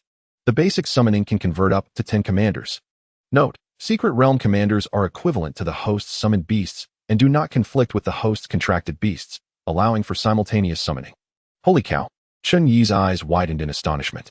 This is divine. Does this mean that as an F-rank Beastmaster, he can summon a total of 11 beasts? How could anyone dare to challenge him? And this is merely the basic level. Surely there will be advanced and intermediate versions in the future. At that point, wouldn't he single-handedly equate to an army, or even a nation? This must be a bug-level skill. The system is incredible. However, the current basic migration and basic general summoning all hinge on possessing a secret realm and calculating the time. Nearly 10 days have passed. I wonder how Commander Yin is preparing things for him. Ding. Enrollment task completed. Activating the mall function. For specific contents, please check the mall yourself. Another new feature. Chun-Yi eagerly opened the system once more, and as expected, in addition to the original character, inventory, tasks, and skills, a mall system appeared. Upon entering the mall, Chun-Yi was left utterly speechless. The page was filled with an array of unheard-of items, yet frustratingly, all of them were blacked out, indicating they were unavailable for purchase, save for a single elixir that showed it could be bought. Upon examining it, Chun-Yi was rendered speechless. Item, Energy Concentration Pill. Price, 1 million Huaxia coins. Effect, can instantly elevate a summoned beast to E-rank level. Note, can be diluted with water. The efficacy is proportional to the dilution level. After confirming several times, Chun-Yi assured himself he hadn't miscounted. It was indeed a staggering 1 million Huaxia coins. This was outrageous. However, the effect was undeniably impressive. Once he amassed wealth, would he not be able to mass-produce E-rank summoned beasts? He browsed through a few other elixirs, all exorbitantly priced, yet with remarkable effects, such as a 20 million recovery pill that could restore all injuries of a D-rank or lower summoned beast, and an 8 million rejuvenation pill that could heal 20 of a summoned beast's injuries. As Chun-Yi flipped through the items, he was utterly dumbfounded when he reached the latter pages. There were even talents available for purchase. Quickly, he found the fire element affinity of that despicable Murong Shui. However, this talent appeared as a scroll. Item, Fire Element Ultimate Affinity Awakening Scroll. Effect, enhances the potential of a fire-type summoned beast by 1 level for the possessor of the talent. Usage, the user simply needs to crush it to activate. Price, 2 development coins. Truly astonishing. Based on the usage instructions, does this imply that he could buy it for someone else to use? But what exactly are development coins? Chun-Yi was momentarily puzzled about how to acquire them, but with the system in place, he would surely discover their source in due time. Filled with joy, Chun-Yi boarded the bus arranged by the academy and returned home overnight. Yet, while Chun-Yi was reveling in his fortune, elsewhere, chaos had already erupted. In a relatively luxurious villa, Lu Tao answered his phone. Xiao Tao? What is happening on your end? What? What do you mean, brother? The voice on the other end impatiently retorted. The matter you entrusted to me. Wasn't it guaranteed that you could eliminate that Chinese? Why is he still alive and has even claimed the top spot for new students? What? Lu Tao exclaimed in shock. That's impossible. Young Master Lei assured me. Stop wasting time. If he finds out that I assisted you in cheating by placing that sealing ring, I'm finished. When classes start, you must investigate if there is anything unusual about that Chinese. Understood, big brother. Chapter 18. The scene of Chun-Yi's social death. In the Su family estate, the head of the Su family gazed in disbelief at the man dressed as a steward before him. What? Feng'er is dead. Yes, sir. We have received confirmation from the academy. Struck by the tragic news, the head of the Su family slumped into his chair. Impossible. Impossible. Feng'er's unicorn bull is an F-rank summoned beast. How could it die in the secret realm? Sir, the specifics are unknown. The academy has not disclosed details. However, I understand that young master had sought discussions with Murong Lei from the Murong family multiple times before entering the secret realm. The Murong family? What good could come from conversing with them? Go and investigate the cause of Feng'er's death thoroughly. Rest assured, head of the family, I will get to the bottom of it. However, there is another matter I must report. The head of the Su family sighed. What else is there? Do you recall the second young master who was expelled from the family by young Master Feng a few years ago? The second young master? Lu Yin? What has happened to him? According to the news, this year the young master of the Su family achieved an astonishing score of 1,000 in the assessment, securing the 3rd position among all participants. What? The previously despondent head of the Su family sprang up in disbelief. Is this truly the case? The steward nodded affirmatively, asserting that this news had indeed spread throughout the academy. The head of the Su family wore a grim expression. How could this be possible? Was it not established that Lu Yun possessed no talent for beast mastery whatsoever? This is indeed the case, yet the fact remains that he has secured 3rd place. Without a doubt, the head of the Su family seemed to have resolved something within himself, exclaiming, Go, bring young Master Lu Yun back to the family. The steward nodded. Yet he questioned whether young Master Lu Yun would truly wish to return to the Su family. The head of the Su family, his face darkened, scoffed. He is, after all, of my bloodline. Besides, his mother is still with our family. Bring her to see me. She is no longer merely a handmaiden, but will henceforth be the second lady of the Su family. The situation within the Su family appeared to be undergoing a significant transformation, a storm brewing that would sweep through the entire clan. Meanwhile, the Murong family seemed to be shrouded in ominous clouds. Murong Lei glared furiously at the documents in his hand, incredulous. How could this be? Chun Yi is still alive? And he has defied all odds to achieve an astounding 110,000 points? Su Feng, that good for nothing. How foolish of me to have gifted him that D-rank beast bestowed upon me by that esteemed personage. Young master, the situation is as such. We must consider how to explain this to that esteemed individual. Murong Lei's face darkened. I shall find a way to handle the explanation. Quickly, investigate all information regarding Chun Yi. How did he attain such remarkable results? For the sake of my sister's future, Chun Yi must die. Surrounding Chun Yi, the currents of Jiangnan province swirled chaotically. In stark contrast to the atmosphere of the two families, the Chun family was ablaze with celebration.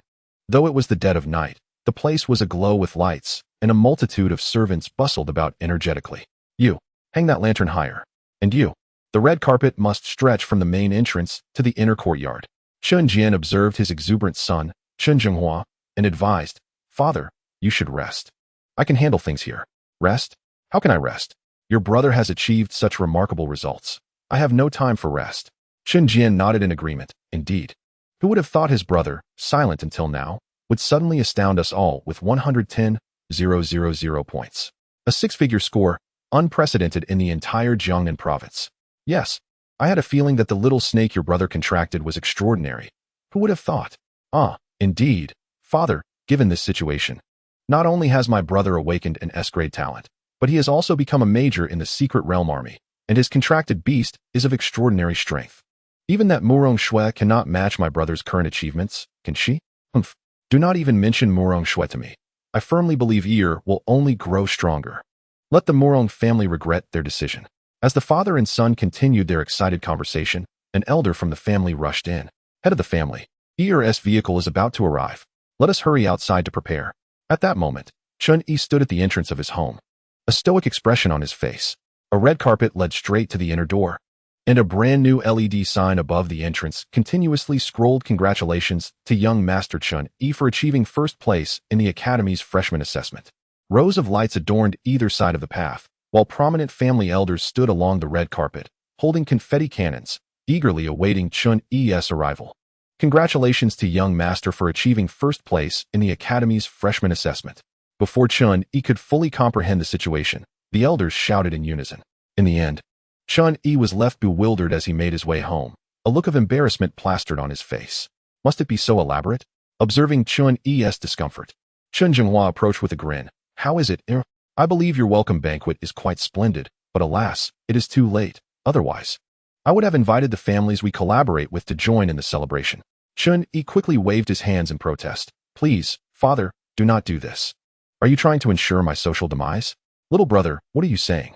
We are all merely celebrating your success. With such achievements, should we not announce it? Or should we instead publicize your broken engagement with Murong Shui? Fine, fine. Chun Yi relented, allowing them to continue. Yet being forced to put on a fade by others lacks the same satisfaction as doing so willingly. It was already late at night, and after Chun Yi's arrival, the gathering dispersed, with Chun Zhenghua deciding to hold the formal banquet the following noon. Thus, Chun Yi endured 2 days of awkwardness, and at his celebration banquet, Chun Zhenghua officially announced that Chun Yi would become the next head of the family. Subsequently, under Chun Zhenghua's guidance, Chun Yi toasted each guest one by one. With family matters settled, the news of the next heir to the Chun family quickly spread throughout Jiangnan province. Before long, the time for school arrived, and Chun Yi, brimming with excitement, arrived at the academy. For some reason, he always seemed to arrive late, and by the time he arrived, his few companions were already waiting for him. Igu, over here. Mu Qinghe exclaimed excitedly as he rushed to Chun Yi's side. Igu, quickly go check your dormitory and class. Following Mu Qinghe and the others, Chun Yi proceeded to the registration area. Upon confirming Chun Yi's identity, the registering teacher did not provide him with a dormitory number, only informing him that he was in class 1 of year 1. After a brief phone call, the teacher instructed Chun Yi to wait aside. Igu, What is going on? Do you have special treatment? Mu Qinghe questioned, perplexed. Chun-Yi shrugged. How should I know? What about you all? Are you in the same dormitory? It was unclear whether it was sheer luck or a deliberate arrangement, but Mu Qinghe and Yuke shared a dormitory, while Yu Jie and Su Tae also shared a dormitory, and they were all in class 1 of year 1. After a brief wait, Luo Rong hurried over to Chun-Yi. Upon realizing it was Principal Luo, Chun-Yi felt a vain throb on his forehead. Damn it. Trouble always comes with this surname Luo. Chapter 19 Unexpected Roommate. Kid, come with me. Huh. Chun-Yi replied reluctantly. Principal Luo, where are you taking me? It was merely a misunderstanding regarding your precious granddaughter. Luo Rong, slightly annoyed, retorted. Do you have so much nonsense to spout? Just come along. As for Schwanger, you think a misunderstanding suffices?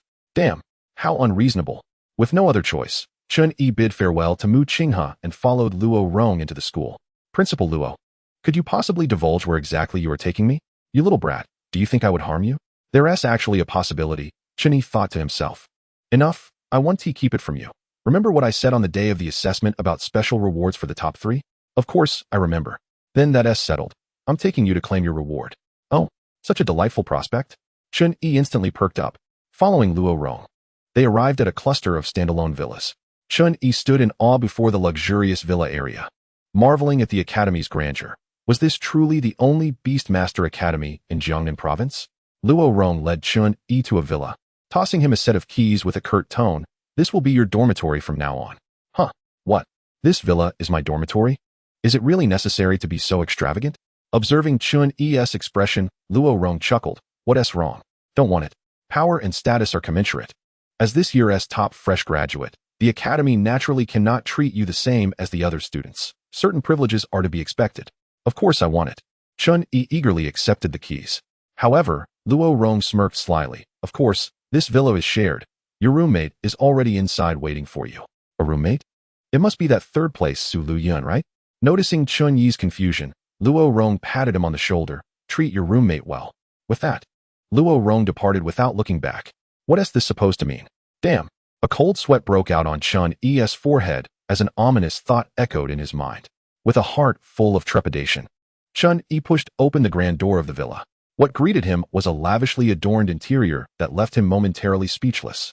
It was even more opulent than his own home. The academy truly possessed substantial wealth. Who would have imagined this was merely a dormitory? Hearing a commotion from downstairs, he noticed someone emerging from a room on the 2nd floor, the voice preceding the figure reaching Chun-Yi's ears. Could it be his roommate? Goodness. Upon recognizing the familiar voice, Chun-Yi's instinct was to turn on his heel and retreat.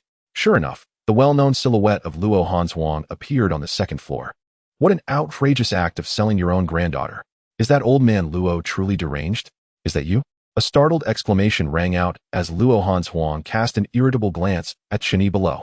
Faced with the situation, Chun-Yi could only awkwardly greet her. Well, here we are again. He could hardly fathom why his grandfather would orchestrate such a scenario when he had already provided a clear explanation. Observing Luo Hanzhuang's expression darkening, Chun-Yi hastily interjected, calm down. It must be a misunderstanding on your grandfather's part. I shall go speak with President Luo and request a room change. As he turned to leave, unexpectedly, Luo Hanzhuang called out to him, forget it, it's futile. Once the academy has registered you, there will be no changes. Your room is over there. She gestured towards the room opposite hers before retreating back inside. Since she seemed indifferent to the arrangement, Chun-Yi decided it was of little consequence. After placing some clothes in his new room, he aimlessly opened his phone to scroll through videos. For others, sharing living quarters with a goddess would be an unimaginable dream. Yet Chun-Yi merely perceived women as a source of trouble. After a brief period of scrolling, he irritably tossed his phone aside, cursing under his breath as the headlines displayed nothing but reports about that insufferable Morong Shui, extolling her virtues and detailing how she had been taken under the wing of a renowned professor from the Kyoto Main Institute upon her entrance to the academy. Just as he stewed in frustration, his phone rang, revealing an unfamiliar number. Upon answering, a familiar voice emerged. Hey kid, have you met your roommate? It's that old man Luo. How did he obtain his phone number? Surely from the information he had registered. President Luo, is it truly appropriate for a man and a woman to be so closely associated? What is inappropriate? That is my granddaughter. I have no objections. Why should you care? Keep up the good work. I have faith in you. But, President Luo, enough with the pleasantries. Come to my office immediately. Someone is looking for you. Before Chun-Yi could respond, Luo Rong had already hung up. Who could possibly be searching for him at the academy? Chen Yi felt puzzled, though mostly he wanted to vent his frustrations at Luo Rong. Why didn't that foolish old man simply tell him where his office was? After exiting the dormitory, Chen Yi wandered about, inquiring directions until he finally arrived at Luo Rong's office. He intended to voice his grievances, but upon entering, he was taken aback by the sight before him. Dressed in military attire, Yan Junzheng greeted him with a smile. Major Chen Yi, how have you been? General Yan, to what do I owe this visit? Yan Junzheng nodded amicably. I have 2 matters to discuss with you. Firstly, I am here to present you with your major credentials. He produced a certificate from within his attire and handed it to Chen Yi, who eagerly accepted it, glancing at the document. Impressive. You've attained the rank of major at such a young age, Luo Rong remarked with satisfaction. Though it lacks substantial authority, Chen Yi replied. What could he do but offer an awkward smile? The second matter involves escorting you to acquire your secret realm space. Really? Has it been established? Chen Yi was most concerned with this issue, for all his current skills were predicated on the existence of a secret realm space. Indeed, a new G-grade secret realm has recently emerged to the north, and its creatures lack the potential to become exceptional beastmasters. We have already cleared all beings within the realm except for the leader. He paused, reflecting. However, it seems we may have overestimated the situation. Given your remarkable achievements, even without our assistance, you should not face significant threats. Clear out. You mean to eliminate all the creatures within an entire secret realm? The secret realm military is indeed formidable. To the creatures of the secret realm, the military must be akin to a reaper. Chen Yi nodded appreciatively. Thank you for your hard work, General Yan. Yan Junzheng waved dismissively. It's nothing. However, you will need to personally defeat the secret realm leader. Originally, we had prepared numerous contingencies for you, but it seems they will not be necessary. An F-grade secret realm leader should pose no challenge for you, correct? An F-grade? Even E-grade creatures have fallen to my little Qing's prowess. After a brief exchange, Yan Junzheng turned to Luo Rong and said, Old Rong, I will request a week's leave for Chen Yi. How does that sound? All right, spare me the pretense. Do you think I would refuse? Young man, make sure to learn from General Yan. His skills far surpass those of any instructor at the academy. Chen Yi nodded. I will. Thank you, President Luo. Now, hurry and complete your S-grade talent. I will ensure your leave is approved. Due to Yan Junzheng's special status, it was inconvenient to exit through the front entrance. So Chen Yi followed him out through a side exit of the academy. Awaiting them outside was a military jeep, and as Chen Yi climbed aboard, he cast one last glance at the academy, marveling, goodness, I didn't attend a single class, and I'm already on an extended leave. Once on the vehicle, Yan Junzheng handed Chen Yi a map. Here is the map of the secret realm. Take a look. Receiving the map, Chen Yi examined it closely. Judging by its scale, the secret realm was roughly the size of a county, with a gently sloping mountain at its center, surrounded by a river, while the remaining terrain was mostly flat plains. With this in mind, Chen Yi began to mentally strategize how to develop this secret realm space. When he sensed he had studied the map sufficiently, Yan Junzheng pointed to the central peak. The lord of this secret realm resides atop this mountain. It is an F-grade cloud spirit. Based on previous experiences with S-grade talent secret realm lords, once you defeat the realm leader, the entrance to the secret realm will shatter, making it extraordinarily difficult for anyone inside to exit. Therefore, you will need to venture in alone. We cannot assist you. Do you require any specific equipment? Inform us in advance, and we will prepare it. Cloud spirit? The same kind as Luo Hanshuang's beast? How intriguing. Chen Yi thought of his little Qing, who had been lamenting its missed opportunity to consume Luo Hanshuang's cloud spirit the last time. It seemed that cloud spirits possessed an irresistible allure for little Qing. No need. An F-grade cloud spirit is merely a trivial matter. Yan Junzheng, already aware of Chen Yi's assessment results, nodded approvingly. Very well. Hours later, beside a secluded lake, soldiers had cordoned off the area, erecting a security line. At the center of the lake lay a dark, flat crack, an unprocessed entrance to the primordial secret realm. After passing through multiple checkpoints, Chen Yi's jeep arrived at the edge of the lake. Once Yan Junzheng disembarked with Chen Yi, a squad of soldiers awaited them, saluting as they recognized the general. Commander, Yan Junzheng nodded. Has there been any unusual activity within the secret realm? Report, Commander, none. The cloud spirit has remained stationary at the peak, not moving an inch. Excellent. Relay the order for all soldiers within the secret realm to withdraw. The main player has arrived.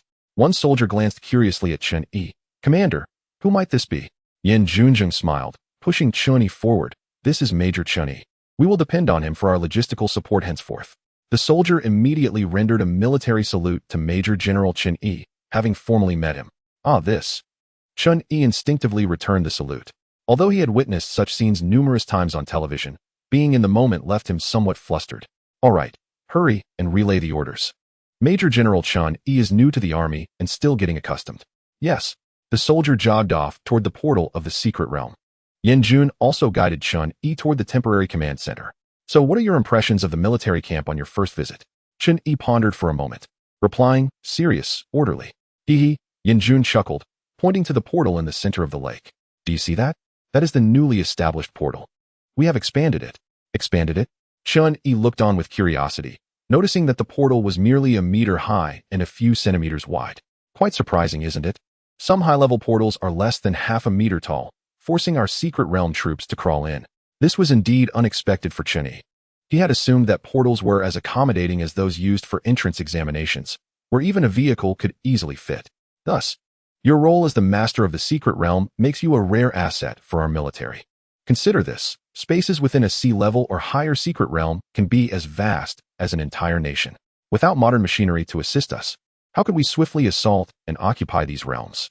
At that moment, Chen Yi truly grasped the significance of his position as a master of the secret realm for the military. With his presence, modern machinery could be efficiently transported en masse into the secret realms when they appeared in the future. Although the primary force for invading secret realms remains the high-level beast tamers, their numbers are inevitably limited. Hence, some modern technology is still essential when facing realms the size of nations. Yan Jun conversed with Chen Yi for quite some time within the military tent, detailing the current situation of the secret realm military in Jiangnan province. Naturally, Chen Yi's parachuting arrival would stir discontent among many, as they had toiled for years, while he had joined without any prior service and instantly held the rank of Major General. Report to the commander. All personnel have safely evacuated the secret realm. The soldier who had been dispatched rushed into the tent to report to Yan Jun. Understood, Yan Jun replied, brushing off his pants as he stood up. Major General Chen Yi, from here on, it's all up to you. Rest assured, Commander Yan. Following this, Chen Yi accompanied Yan Jun toward the portal at the lake center. Drawing from his experience during the assessment, Chen Yi stepped into the portal without hesitation. As the scenery shifted, he found himself standing amidst a forest, with trees towering all around. Yet, apart from the chirping of insects, there was a distinct lack of life, not even a single bird in sight. In the distance, a prominent peak caught his eye. Recalling the map's details, he confirmed his position and set off toward the mountain. After a while, Chen Yi began to regret not having a dirt bike. He had no idea how long it would take to walk, realizing he was still quite young. After what felt like an eternity, he finally reached the foot of the mountain.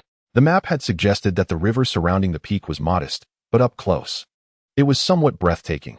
The river was 100 meters wide, and the water was completely still, resembling a mirror. At that moment, Chen Yi could see a mass of black clouds atop the mountain. Little Qing excitedly emerged from Chen Yi's sleeve, gazing longingly at the cloud's spirit above. Patting Little Qing's head, he said, all right, it's your turn to perform soon. Don't worry, you can eat as much as you like this time. The mountain was not particularly steep, covered in a bustling array of trees, with an artificial path winding through them, likely left by the secret realm troops. Following the path, Chen Yi finally reached the summit. Chapter 21. Super S-level talent, Soul Link. The cloud spirit atop the peak had also noticed Chen Yi, and the clouds began to gather, brewing with electrical energy. Chen Yi observed the cloud spirit closely. Unlike the one belonging to Luo Han's Huang, this one was significantly smaller, exuding far less intimidation. And the color of the clouds leaned towards white. Go, Little Qing. Upon receiving the command, Little Qing immediately unleashed its inner desire, glowing with azure light as it soared into the clouds. Faced with this uninvited guest daring to invade its domain, the cloud spirit retaliated, sending crackling bolts of lightning towards Little Qing. Of course, all the lightning ultimately entered Little Qing's belly, which then began to consume the cloud spirit's essence. The thunderous roars echoed as the cloud spirit seemed to be engulfed in fear, yet no lightning emerged, the sounds instead resembling the spirit's lament. In a matter of moments, Little Qing had devoured the entirety of the cloud spirit, returning to perch on Chen Yi's shoulder. At that point, Little Qing's size had grown to the thickness of a finger. After consuming countless magical beasts within the trial realm, it let out a satisfied burp, which curiously contained a hint of electrical energy. A surge of power flowed back from Little Qing to Chen Yi, filling him with an exhilarating sensation as if all his pores had opened wide. What is this feeling? Chun-Yi quickly retrieved his identification card, and indeed, the section indicating his beast tamer level had transformed into F level. Goodness, in just a few days, I've risen from G level to F level. That's comparable to those prodigies who awakened their beast tamer talents from a young age. After burping, Little Qing expelled a yellow crystal, which Chun-Yi curiously accepted and examined, noticing that faint electrical currents flowed within it. After spitting out the crystal, Little Qing conveyed a desire to sleep. You want to sleep? How interesting. With Chun-Yi's consent, Little Qing climbed to the mountaintop, curling up into a ball and drifting off. Observing Little Qing's transformation, Chun-Yi also took out its identity card to review. Name, Little Qing. Race, unknown. Potential, unknown. Strength, F level, evolving. Attributes, wind, water. Skills, basic wind magic, basic water magic. The strength now indicates evolving? This change filled Chun-Yi with delight. Little Qing was starting to evolve. Did this mean it was progressing closer to the divine dragon form from his memories? Ding. The talent Secret Realm space has been successfully bound to the Secret Realm. The delightful system notification chimed. Done. Chun-Yi hurriedly opened the Secret Realm space, and instantly a 3D spatial model appeared before him, perfectly simulating all the terrains and conditions within the Secret Realm. He could even see himself and Little Qing on the model, fully in control. This was complete mastery. Not allowing Chun-Yi to revel in his joy, another enchanting system notification rang out. Ding. Successfully completed the task of acquiring a Secret Realm space within 1 month. Reward, random talent. Following the same pattern as when he first awakened the system, a talent roulette appeared before Chun-Yi. Shall the host draw now? Was there even a need to ask? Confirm. As the wheel spun, Chun-Yi's heart raced. S level, S level, S level.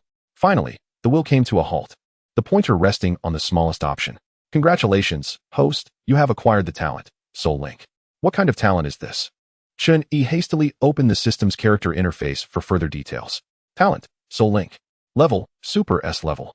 Effect, the host can choose one beast to form a Soul Link, sharing all of its abilities. Currently bound beast, none. Good grief. Super S level. Chun-Yi's entire body began to tremble. What an extraordinary talent. He quickly bound the Soul Link to the still sleeping Little Qing. Ding. Soul Link with Little Qing successfully established. Ding. The host has successfully acquired the elementary wind magic through the Soul Link. Ding. The host has successfully acquired the elementary water magic through the Soul Link. Ding. The host has successfully obtained Xiaoqing's stamina through the Soul Link. A series of system notifications echoed incessantly in Chun-Yi's ears. He had directly inherited all of Xiaoqing's skills, including her hidden physical attributes. An indescribable surge of power enveloped Chun-Yi's entire being, leaving him utterly captivated. As he reveled in this newfound strength, he spread his palms. In one hand, a swirling gust of azure wind danced, while in the other, a buoyant sphere of water floated gracefully. Ha! What a thrill! Chun-Yi could not contain his exuberance, laughing joyfully towards the heavens. What is the greatest fear of a Beastmaster? Naturally, it is the threat of a sudden close-range attack. However, with his current abilities, Chun-Yi no longer harbored such vulnerabilities. As long as Xiaoqing continued to grow, he would also ascend in power, truly a human Beastmaster.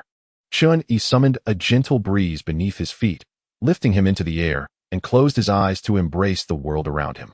Who does not harbor dreams of soaring through the skies? Chun-Yi often fantasized about riding a sword through the air in his previous life. Now, for the first time, he experienced the exhilaration of flight. Words could scarcely capture the joy. After savoring the euphoria, Chun-Yi returned to the mountaintop, standing beside Xiaoqing. Having fully mastered the space around him, he knew Xiaoqing could rest peacefully and undergo her evolution. However, a realization struck him. He seemed to have no beasts of his own at the moment, just as he found himself in a quandary. A flash of inspiration illuminated his mind. How had he forgotten about that fellow? Retrieving the sealing ring containing Zhong Kongkong, he released him from confinement. Wong, finally, you remembered me. Boss, I was about to suffocate. As soon as Zhong Kongkong emerged, he shook his head and scampered over to Chun-Yi, licking his shoes. Enough with the chatter. Tell me, are you willing to submit to me? Zhong Kongkong nodded his canine head eagerly. Of course, boss. Do you want to contract me as your beast? Though, it seems you currently lack the rank. Chun-Yi chuckled. No need to worry about that. As long as you are willing, that's all that matters. Wong, what do you mean? Chun-Yi smiled mysteriously, extending a finger towards Zhong Kongkong's head while silently invoking the skill of elementary transfer. Zhong Kongkong's eyes widened in shock. Wong. What is this sensation? Wong. This is incredible. In an instant, Zhong Kongkong vanished before Chen Yi's eyes, only to reappear moments later. Wong. Unbelievable. Boss. What kind of ability is this? Chen Yi, intrigued, asked Zhong Kongkong. So how do you feel? Wong. Boss, this is outrageous. Just now, a thought entered my mind, asking if I wish to submit to you and reside in your domain. Naturally, I accepted. Then, a contract mark was forcibly stamped on my soul. A contract mark? A soul mark? What effect does this mark possess? How do you know it was imprinted on your soul? Chapter 22. Summoning Zhong Kongkong. Boss. How can I describe this feeling? It's indescribable. All I know is that with this mark, any rebellious thought I entertain will result in punishment. If I ever harbor thoughts of harming you, my life would be forfeit. Is the elementary transfer really this formidable? How is it any different from a master-servant contract? Zhong Kongkong's face contorted in despair. Boss, my loyalty to you is as vast as the heavens. Please, do not lead me to ruin. I understand. But this isn't over yet. It's not over? What more do you desire, boss? As Chen Yi pointed his finger again, Zhong Kongkong shivered involuntarily. Elementary summoning. Ding. Do you wish to elevate Zhong Kongkong to the status of a mystical realm leader? This action is irreversible. Confirm. Ding. Summoning successful. A glimmer of light enveloped Zhong Kongkong's head, and a card materialized out of thin air. Zhong Kongkong stood in stunned silence. Wong. What is this sensation? Have I become the boss's beast? No, this isn't quite a beast, yet it feels indistinguishable. This is unbelievable. It is universally acknowledged that a beastmaster below D rank can only contract a single beast. My boss has blatantly shattered this age-old belief. Wong. Are you sure you aren't the illegitimate child of that deity from the void? Chen Yi collected Zhong Kongkong's identity card, retorting, No, what deity from the void? Surely, such beings do not exist. Wong. Fine, if you say so. But boss, I cannot speak of the void deity matters. It would endanger you. All right, fine. Chen Yi then began to examine Zhong Kongkong's identity card. Name, Zhong Kongkong. Race, Howling Moon Wolf. Potential, unknown. Strength, G rank. Attribute, space. Skills, Rift Break, Space Condensation, Space Transfer. Well, Chen Yi cast a glance at the bewildered Zhong Kongkong. This is clearly a husky. Who would have thought it was indeed a wolf? The potential being classified as unknown, just like Xiaoqing? Indeed, it was no ordinary creature, possessing the rare attribute of space and boasting 3 skills. Chen Yi regarded Zhong Kongkong with satisfaction, though he noted the strength was too weak. G rank was insufficient. After some contemplation, he reluctantly entered the system store and opted to purchase an energy-gathering pill, though his family, the Chen clan, was a wealthy lineage in Jiangnan province. That wealth belonged to the family. Chen Yi's allowance over the years had dwindled to just over 3 million. The expenditure of a third of it left him gritting his teeth, vowing to devise a way to earn more outside, lest he become unable to afford such divine medicines in the system store. The energy-gathering pill was successfully purchased and added to the system's backpack. Chen Yi opened the backpack, retrieved the energy-gathering pill, and tossed it before Zhong Kongkong. Here you go, you lucky mutt. Eat up. Wong. What is this, boss? Zhong Kongkong approached, sniffing curiously. A divine medicine. Will you eat it? If not, then forget it. Wong. A divine medicine. Of course, I'll eat it. Without hesitation, Zhong Kongkong devoured it in one bite. Chen Yi silently observed the transformations taking place within Zhong Kongkong. The once goofy expression on Zhong Kongkong's face turned serious. Awu. Wong. Boss, this isn't some fake medicine, is it? It hurts like hell. Zhong Kongkong rolled on the ground in agony, the pain persisting for at least a quarter of an hour before he shakily rose to his feet. Wong. Boss, your divine medicine must be toxic. Enough. Don't act all innocent after getting a free meal. Quickly, assess any changes in yourself. Chen Yi also pulled out Zhong Kongkong's identity card to examine it. Name, Zhong Kongkong. Race, Howling Moon Wolf. Potential, unknown. Strength, A rank. Attribute, space. Skills, Rift Break, Space Condensation, Space Transfer. Remarkable. He truly reached E rank. As expected, the system's products are of the highest quality. At this moment, Zhong Kongkong also sensed his transformation and barked excitedly. Wong. This is incredible.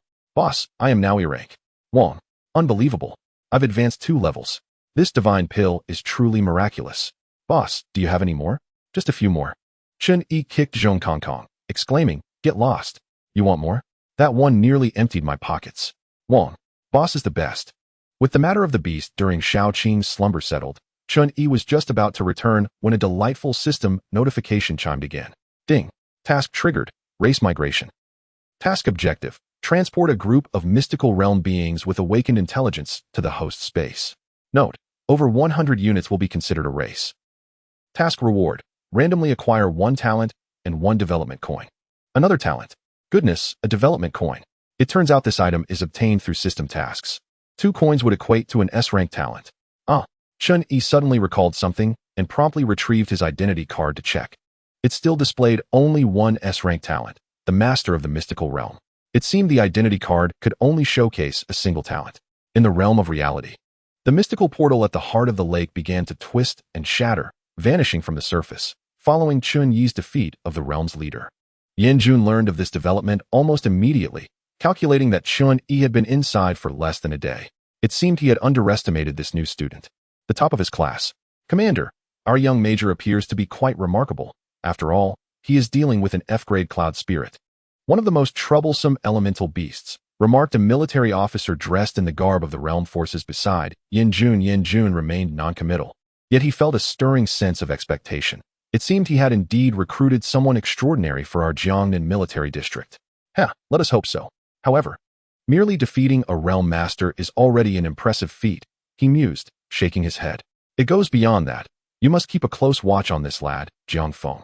I cannot remain here indefinitely, so please take good care of our young major.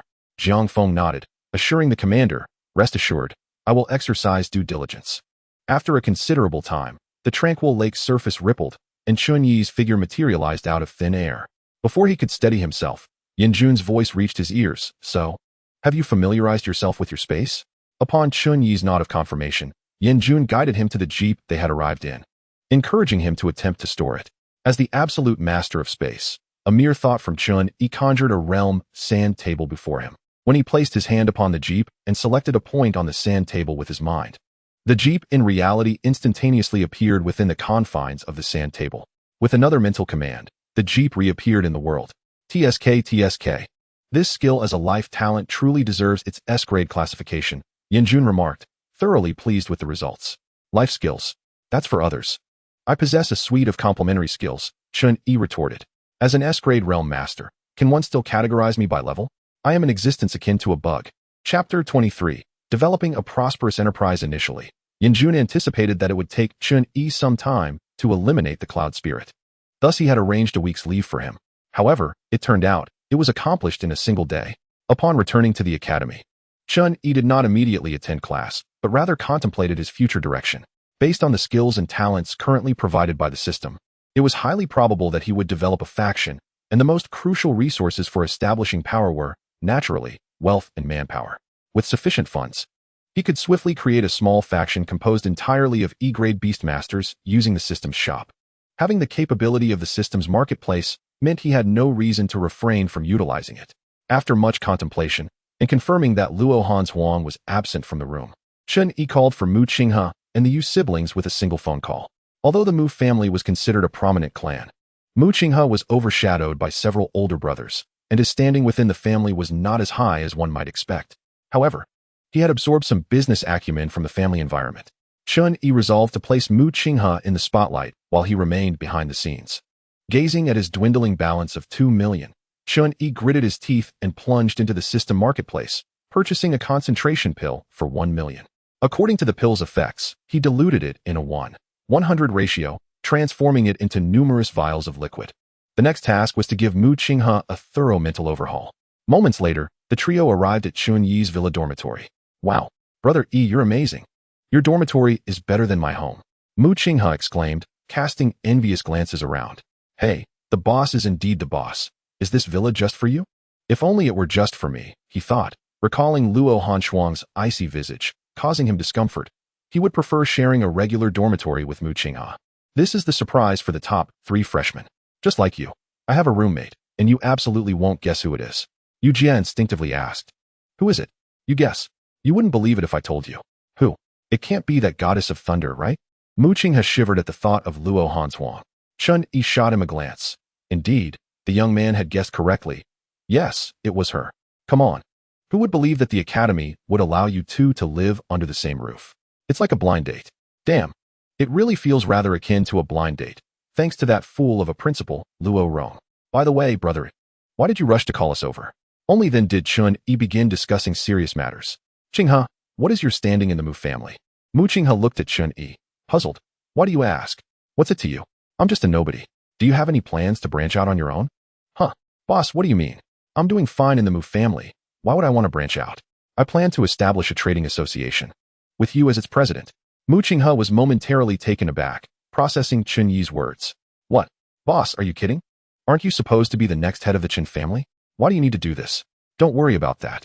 Just tell me whether you are willing or not. The Qin family is the Qin family, and I am me. I am in dire need of funds. And the Qin family won't provide me with that much. Goodness, boss, how much do you need? Mu Qinghe asked, astonished. A few hundred billion, give or take. How much? Mu Qinghe thought he had misheard, hundreds of billions? The Mu family's total assets barely amounted to a little over 10 billion.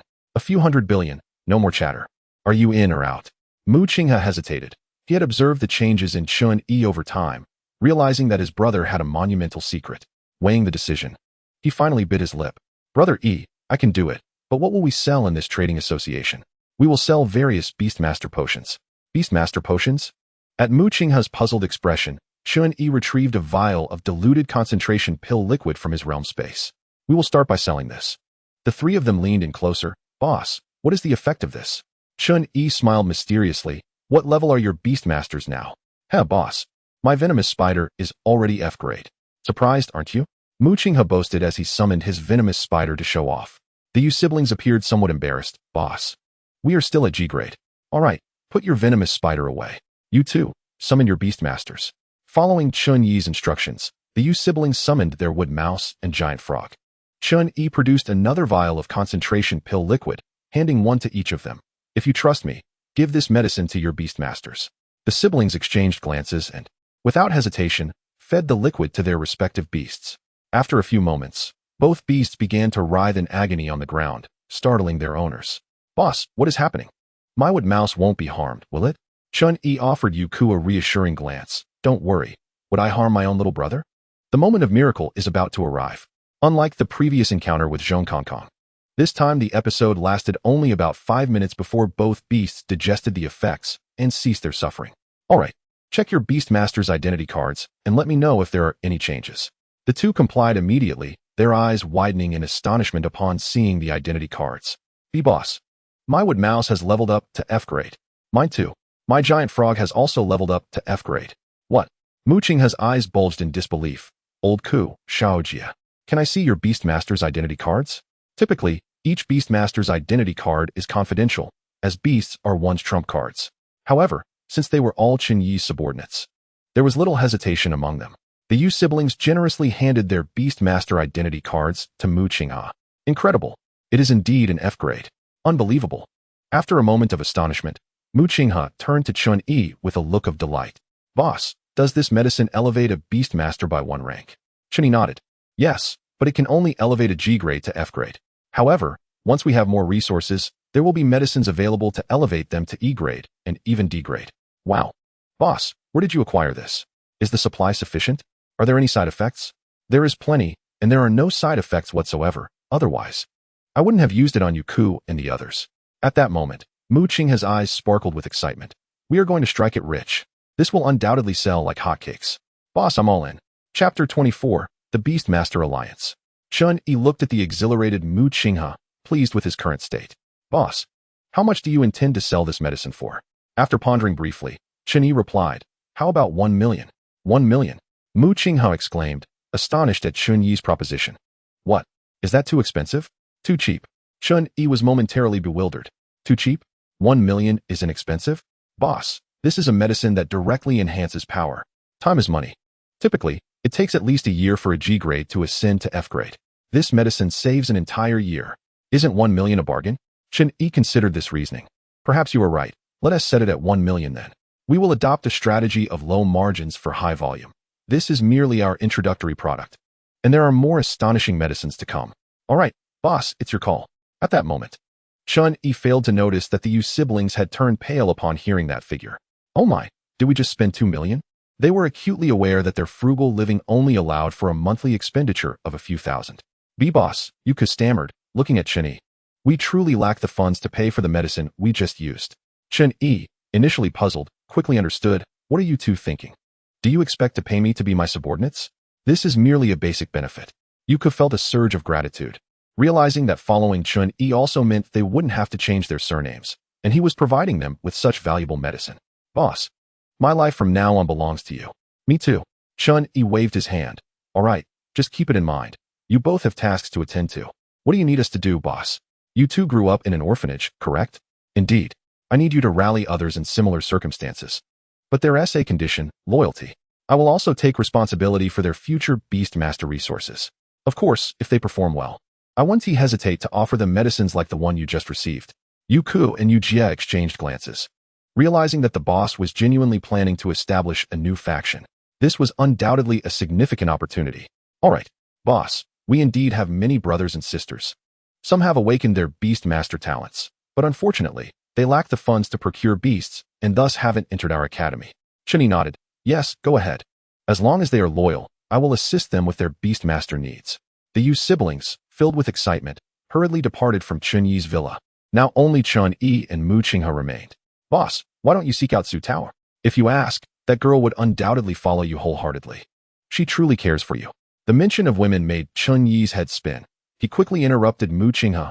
Are you joking? She would just establish her own faction like us? What would her brothers do? Come and skin me alive. That is true. So we go. Shall we head to the Beastmaster Alliance now to notarize your medicine? Huh. Chun-Yi looked at Mu Qinghe in confusion. Goodness. Boss, you're selling Beastmaster medicine. And you don't know that it must be notarized at the Beastmaster Alliance? Otherwise, who would dare to buy it? Oh right. Let us go. Now. At the entrance of the Jiangnan Province Beastmaster Alliance, a taxi came to a halt. Chun-Yi and Mu Qinghe stepped out. This is too much hassle. I'll buy a car tomorrow that can be stored in the secret realm.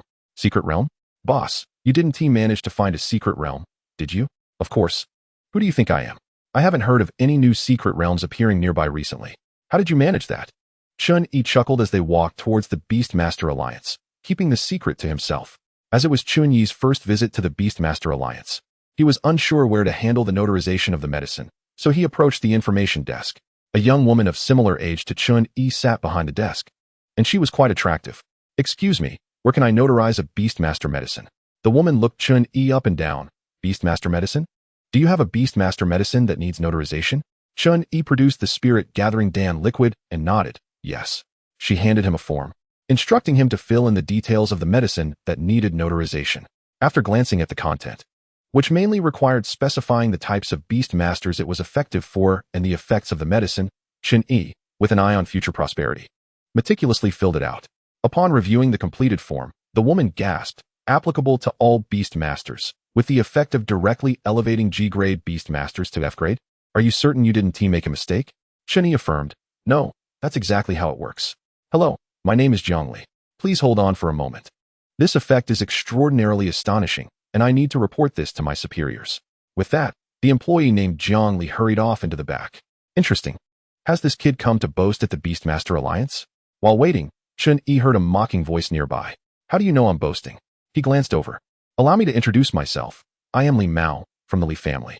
Setting aside the absurdity of your claims, the idea of it being applicable to all Beastmasters is laughable. Li Mao? I know him. He belongs to the esteemed medical family, the Li family. I recall he is the inventor of the Wanjin San. Indeed, that is him, a true master in Beastmaster medicine. Through the conversations of those around him, Chun-Yi grasped the situation. Colleague, a face-off? What is so funny? Pray tell. Li Mao smirked, slightly derisively. Do you have any idea how many types of Beastmasters there are? Universal? Each type has vastly different physical characteristics. Achieving universality is nothing short of a pipe dream. Your inability doesn't imply my incapacity. What a joke. You're young, yet your audacity knows no bounds. I, Li Mao, have studied Beastmaster medicine for years. How could you possibly compare? Chun-Yi tapped his ear. That only proves you lack knowledge. Studying medicine for years doesn't equate to expertise. I'm offering kind advice, and this is your attitude? Humph, you call this kindness? Don't kid yourself. You wish to use me as a stepping stone? Dream on. Li Mao was left speechless by Chun-Yi's retort, having expected that by mentioning his name, he would intimidate the youth and enhance his own reputation. Fine. Even if it could be universal, what about this effect? Directly elevating from G-grade to F-grade? Do you understand what that implies? I do. What of it? What of it? Everyone, take a look. This person asks what's wrong. It's not that I, Li Mao, look down on you. If you can truly concoct such a thing, I'll kneel and beg you to take me as your disciple. This naturally elicited laughter from the crowd. Indeed, young man, directly elevating from G to F is nothing short of a fantasy. Precisely. If such a medicine existed, I would spend my entire fortune to procure it for my grandson. Chapter 25. The Shock of the Gathering Liquid. Word spread like wildfire that Chun-Yi possessed a medicine capable of directly elevating G-grade Beastmasters to F-grade throughout the entire Beastmaster Alliance. Those who had originally come for business set aside their tasks and gathered around. Soon, Chun-Yi and his companion were surrounded by a throng of people. The atmosphere was so intense that it left Mu Qinghe feeling anxious. Boss, do you think this will turn out all right? What is there to fear? Such an excellent opportunity for promotion must be cherished. Please give it some thought. We need to decide on the name for our Chamber of Commerce, as we will require it shortly. A flurry of hurried footsteps approached from a distance, and Jiang Li appeared, accompanied by a formally attired elderly lady. Pointing towards Chun-Yi, Jiang Li quietly informed the lady, "This is the gentleman seeking to notarize that particular potion." The onlookers, understanding the situation, promptly parted to make way for the elderly woman. "Young man, my surname is He, and I oversee matters here." After exchanging pleasantries with Chun-Yi, she produced the form he had filled out. "Is it you who requires the notarization for this Beastmaster potion?" Chun-Yi retrieved the energy-enhancing liquid. "Indeed, that is correct. May I inquire about the procedure for notarization?" Madam, he pondered for a moment, appearing somewhat troubled, as the efficacy of Chun-Yi's potion, if authentic, would be of considerable value. "Let us do this. Our alliance has recently acquired a batch of G-grade beast companions. I will take the liberty of providing one for you to use in the notarization. If the potion proves effective, consider it a purchase from our Beastmaster alliance." After a moment's reflection, Chun-Yi agreed, "That is acceptable. If it is effective, consider it a gift. I merely request the notarization." Madam, he exchanged a knowing glance with Jiang Li, who promptly went to retrieve a G-grade beast companion. "What is your surname, young man? I must clarify that if this potion proves ineffective, you will need to purchase the beast that consumes it." Chun-Yi nodded. "That is certainly no issue. You may call me Chun-Yi." Chun-Yi. Upon hearing his name, Madam, he instinctively radiated an aura of authority, though it dissipated almost instantly. "Are you the Chun-Yi who topped the entrance examination at the Beastmaster Academy this year?" "Yes, do you know me?" "I wouldn't say I know you well, but I have heard of you." The elderly lady's tone was somewhat brusque. "So it is you, the celebrated prodigy. It is indeed surprising that you have ventured into the realm of beast medicine. Let us not rush into notarization. I remain skeptical. Can a potion truly elevate the grade of a beast?" Clearly, Chun-Yi's reputation was beginning to flourish. Step aside, step aside." Jiang Li soon appeared, leading a three-handed monkey. The monkey's tail sported an additional hand. "All right, Chun-Yi, please assess whether this three-handed monkey is suitable for your potion." Chun-Yi waved his hand dismissively. "As long as it is G-grade, it will suffice. My potion is universally applicable to all beast companions." However, as the three-handed monkey had yet to form a contract, it was reluctant to cooperate. Chun-Yi attempted several times to administer the potion, but the creature skillfully evaded him. He considered summoning Zhong Kongkong to assist, but refrained, recognizing that he was in someone else's domain. Instead, he turned to Madam He. "Humph, you lack even this basic skill, and yet you are the top student?" Madam He cast a disapproving glance at Chun-Yi before continuing, "Everyone, clear the way." The onlookers instinctively stepped back. A fearsome rhinoceros, exhaling flames from its nostrils, materialized in the hall. Its skin appeared to crack, with flames erupting from the fissures. The crowd gasped in astonishment. A magma rhinoceros.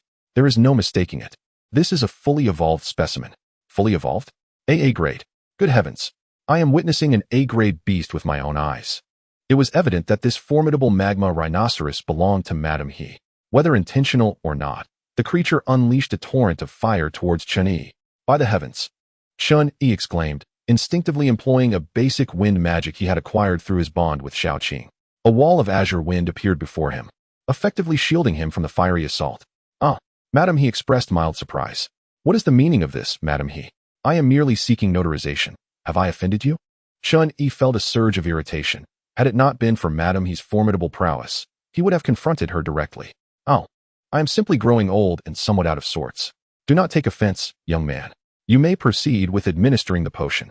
Chun-Yi found her behavior puzzling. Why had her demeanor shifted so drastically upon hearing his name? Growing old? Spare me the pretense. At that moment, the three-handed monkey was visibly intimidated by the imposing presence of the magma rhinoceros. Once Chun-Yi successfully administered the energy-enhancing liquid, Madam, he recalled her beast. All eyes were now fixed upon the three-handed monkey.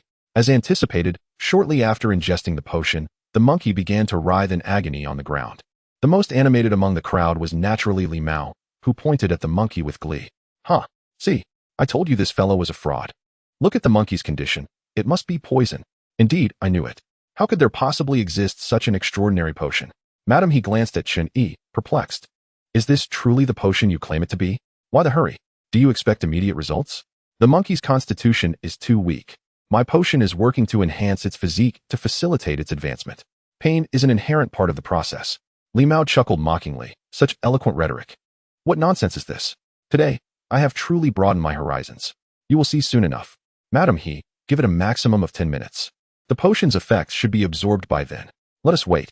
As the notarizer of beast medicines, Madam, he maintained a sense of rigor and nodded in agreement. With each passing second, 6 minutes elapsed. The three-handed monkey ceased its writhing, its earlier torment replaced by an exuberant display of jumping and frolicking. All right, Madam, you may have someone test the monkey's abilities now. Following her directive, a device akin to an airport security scanner was swiftly brought forth.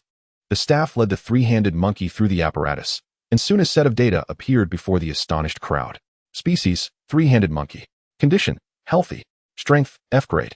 The audience erupted in excitement. It has truly attained F grade. My goodness, what have I witnessed? Youth, how much do you sell this potion for? How many do you have? I wish to purchase. Do not crowd. Young man, set aside some for me as well. Madam, equally astonished, turned her gaze to Chun-Yi. Young man, where did you acquire this potion? I concocted it myself. You created it yourself? Madam, curiosity led her to circle Chun-Yi, realizing she had underestimated him. Impossible. You are still so young. Such an extraordinary efficacy could not possibly be your creation. Li Mao stared at Chun-Yi, incredulous. Humph. Do not impose your limited worldview upon me. My abilities transcend what a mere medical family like yours can comprehend. Chun-Yi replied dismissively, casting a glance at Li Mao. You dare insult the illustrious Li family? 80% of the beast medicines in Jiangnan province originate from our lineage. That may be true for now, but with our Chamber of Commerce's emergence, the Li family can expect to be ousted in due time. You insolent whelp, just based on you? Indeed, just based on me. Do you recall your earlier words? You need not offer to be my apprentice. You are unworthy of such a position, merely kneel before me. Upon hearing this, Li Mao's face turned a mottled hue as he remembered his earlier boast. Originally intending to leverage Chun-Yi's fame, he now found himself thwarted, gaining notoriety of a decidedly negative nature. Humph, I merely stated that in passing, it was not meant to be taken seriously. Young man, I shall remember your words.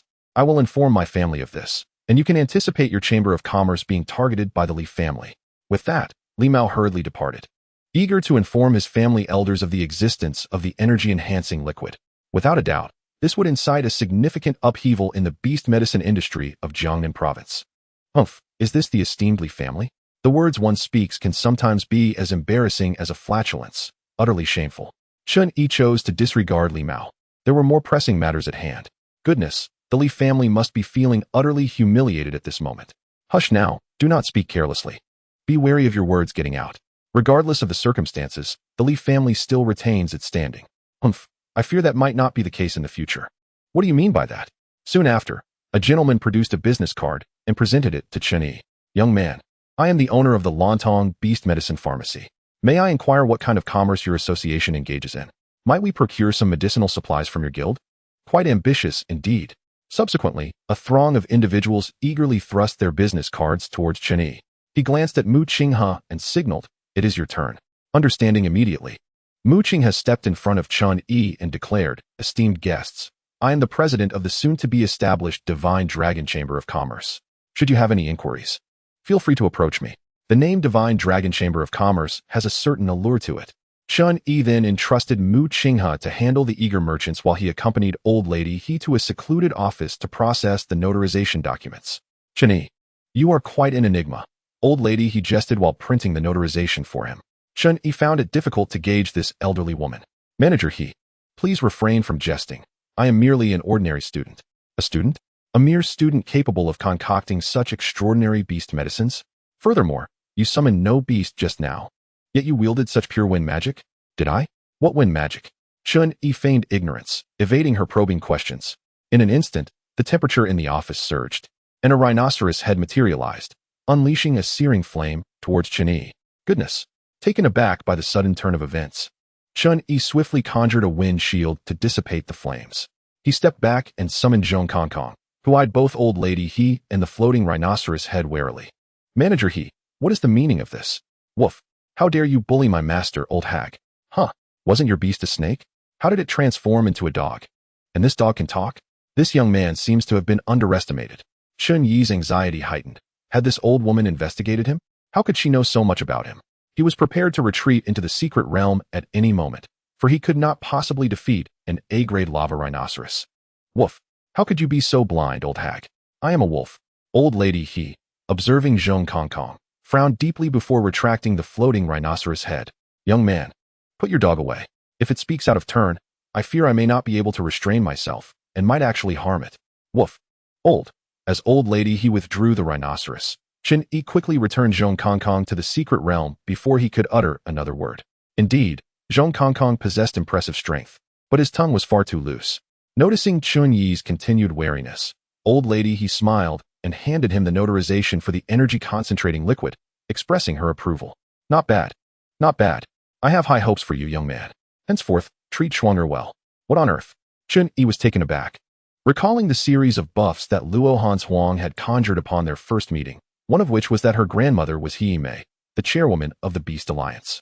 Goodness, Manager He, Chairwoman He, you are the chairwoman of the Beast Alliance, Luo Hanshuang's grandmother?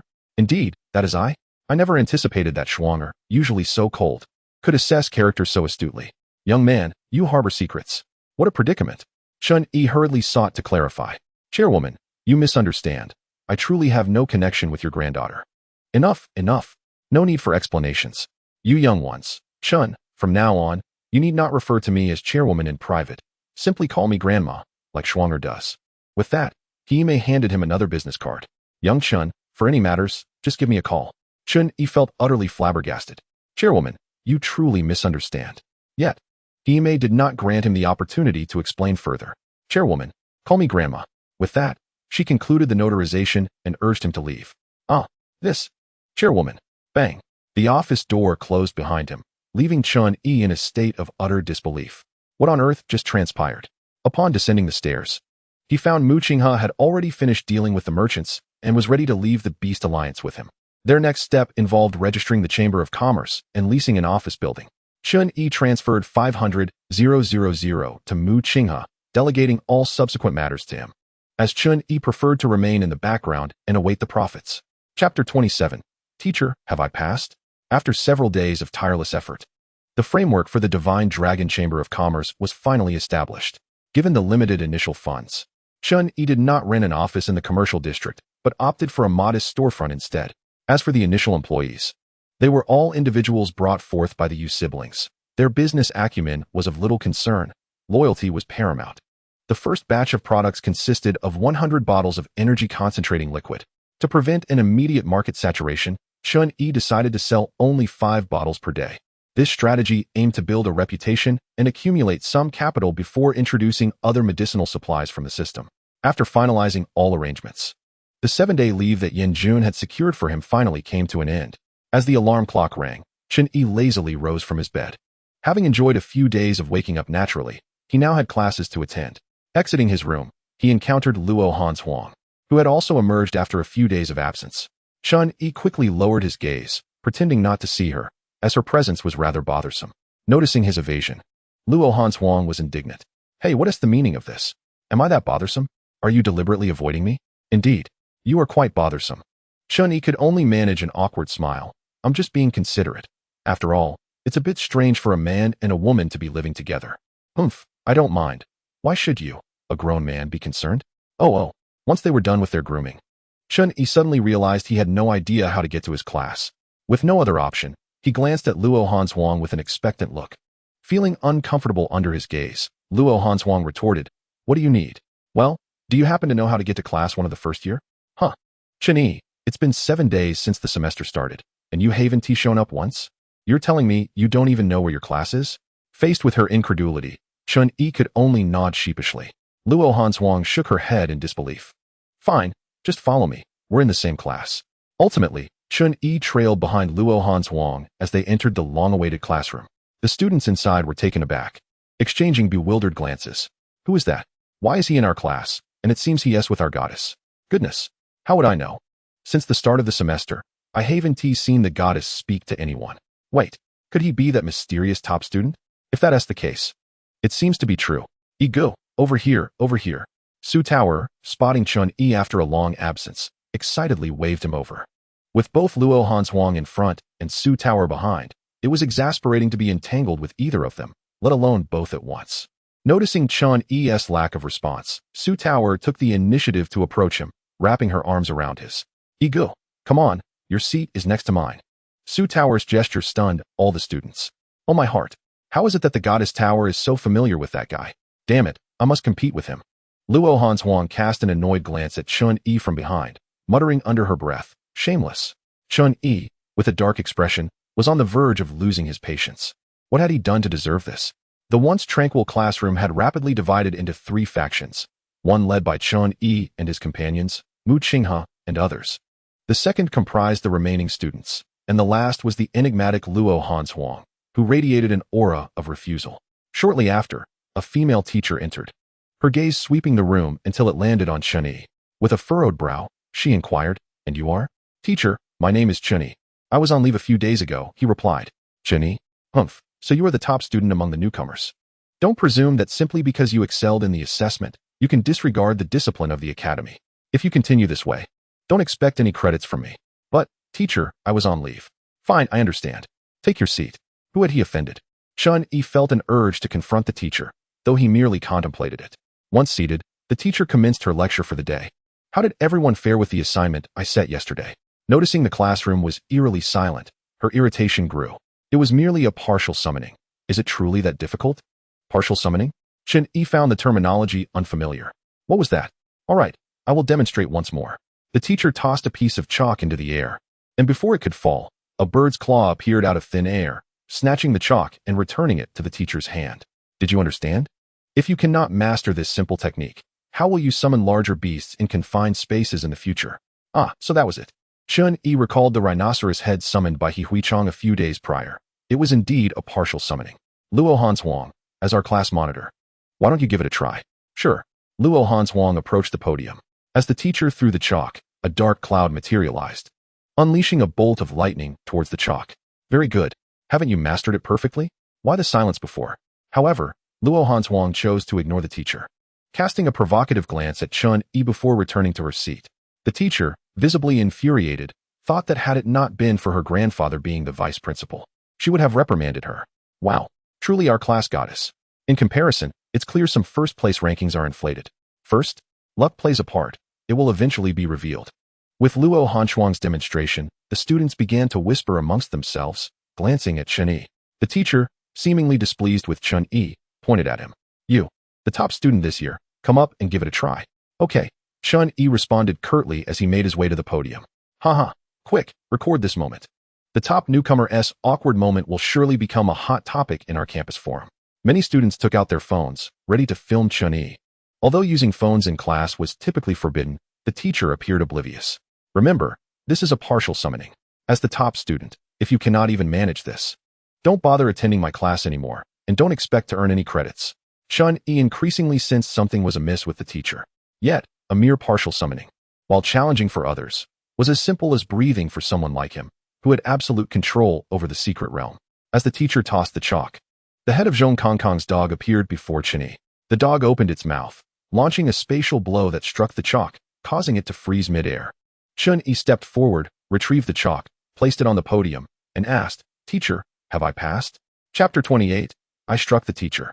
Upon seeing Zhong Kongkong, Luo Hanshuang stood abruptly, hesitating to speak. Chun-Yi's beast should have been that lightning-absorbing snake. How had it transformed into this scruffy dog? Yet, the aura emanating from the dog was unmistakably that of a summoned beast. Had Chun-Yi's snake perished, prompting him to rebond with this dog? Countless questions filled Luo Hanshuang's mind, but ultimately, she opted for silence, deciding to inquire further once back in the dormitory.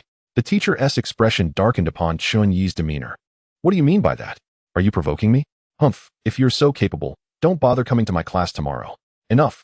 Chun-Yi could no longer contain his frustration. This teacher is unhinged. Before he could retort, Zhong Kongkong interjected angrily. Woof! How dare you speak to my master like that? You old hag. Who do you think you are? Teach if you want, but my master doesn't care about your nonsense. Chun-Yi nearly forgot Zhong Kongkong's sharp tongue, but in this moment, it proved fortuitous, saving him from having to insult the teacher himself. You, the teacher, along with the entire class, was left dumbfounded. This dog can talk. Woof. You hairless monkey, old lady. I'm a wolf, not a dog. The students were left agape, their mouths wide enough to fit an egg, while Luo Hanshuang couldn't suppress her laughter, remembering when this dog had called her granddaughter. She had been quite irked. Now, seeing it insult others was undeniably amusing. You. The teacher was visibly trembling with rage, her mouth twisted in disbelief. After so many years of teaching, I can't believe I was insulted by a dog. Woof. Hairless monkey. So your name is Hu Xin? What a terrible name. You should change it to Hu too. You. Hu Xin could no longer contain herself. She summoned a half-meter-tall, enlarged sparrow, the cold silk sparrow. Ice arrow. Instantaneously. The classroom temperature dropped several degrees. The cold silk sparrow screeched, flapping its wings, conjuring shards of ice that shot towards Zhong Kongkong's dog head in front of Chun-Yi. Woof. Hairless monkey, let me out. All right. Faced with a teacher who persistently sought to undermine him, Chun-Yi wasted no time. He summoned Zhong Kongkong entirely. Upon appearing, Zhong Kongkong executed a spatial teleportation, positioning himself above the cold silk sparrow, then lunged at one of its wings. The cold silk sparrow, in pain, flapped its wings, attempting to shake off Zhong Kongkong. But he conjured another spatial rupture within his mouth. Boom! Blood splattered as Zhong Kongkong seized one of the cold silk sparrow's wings, bounding to Chun-Yi's side and laying the wing at his feet. Woof! Boss! Put this away quickly. When little Qing wakes up, let him have it. This is my offering to him. Boom. Another loud crash echoed as the cold silk sparrow fell lifelessly to the classroom floor. Only then did Hu Xin react. Her eyes wide with fury. No. Get over here.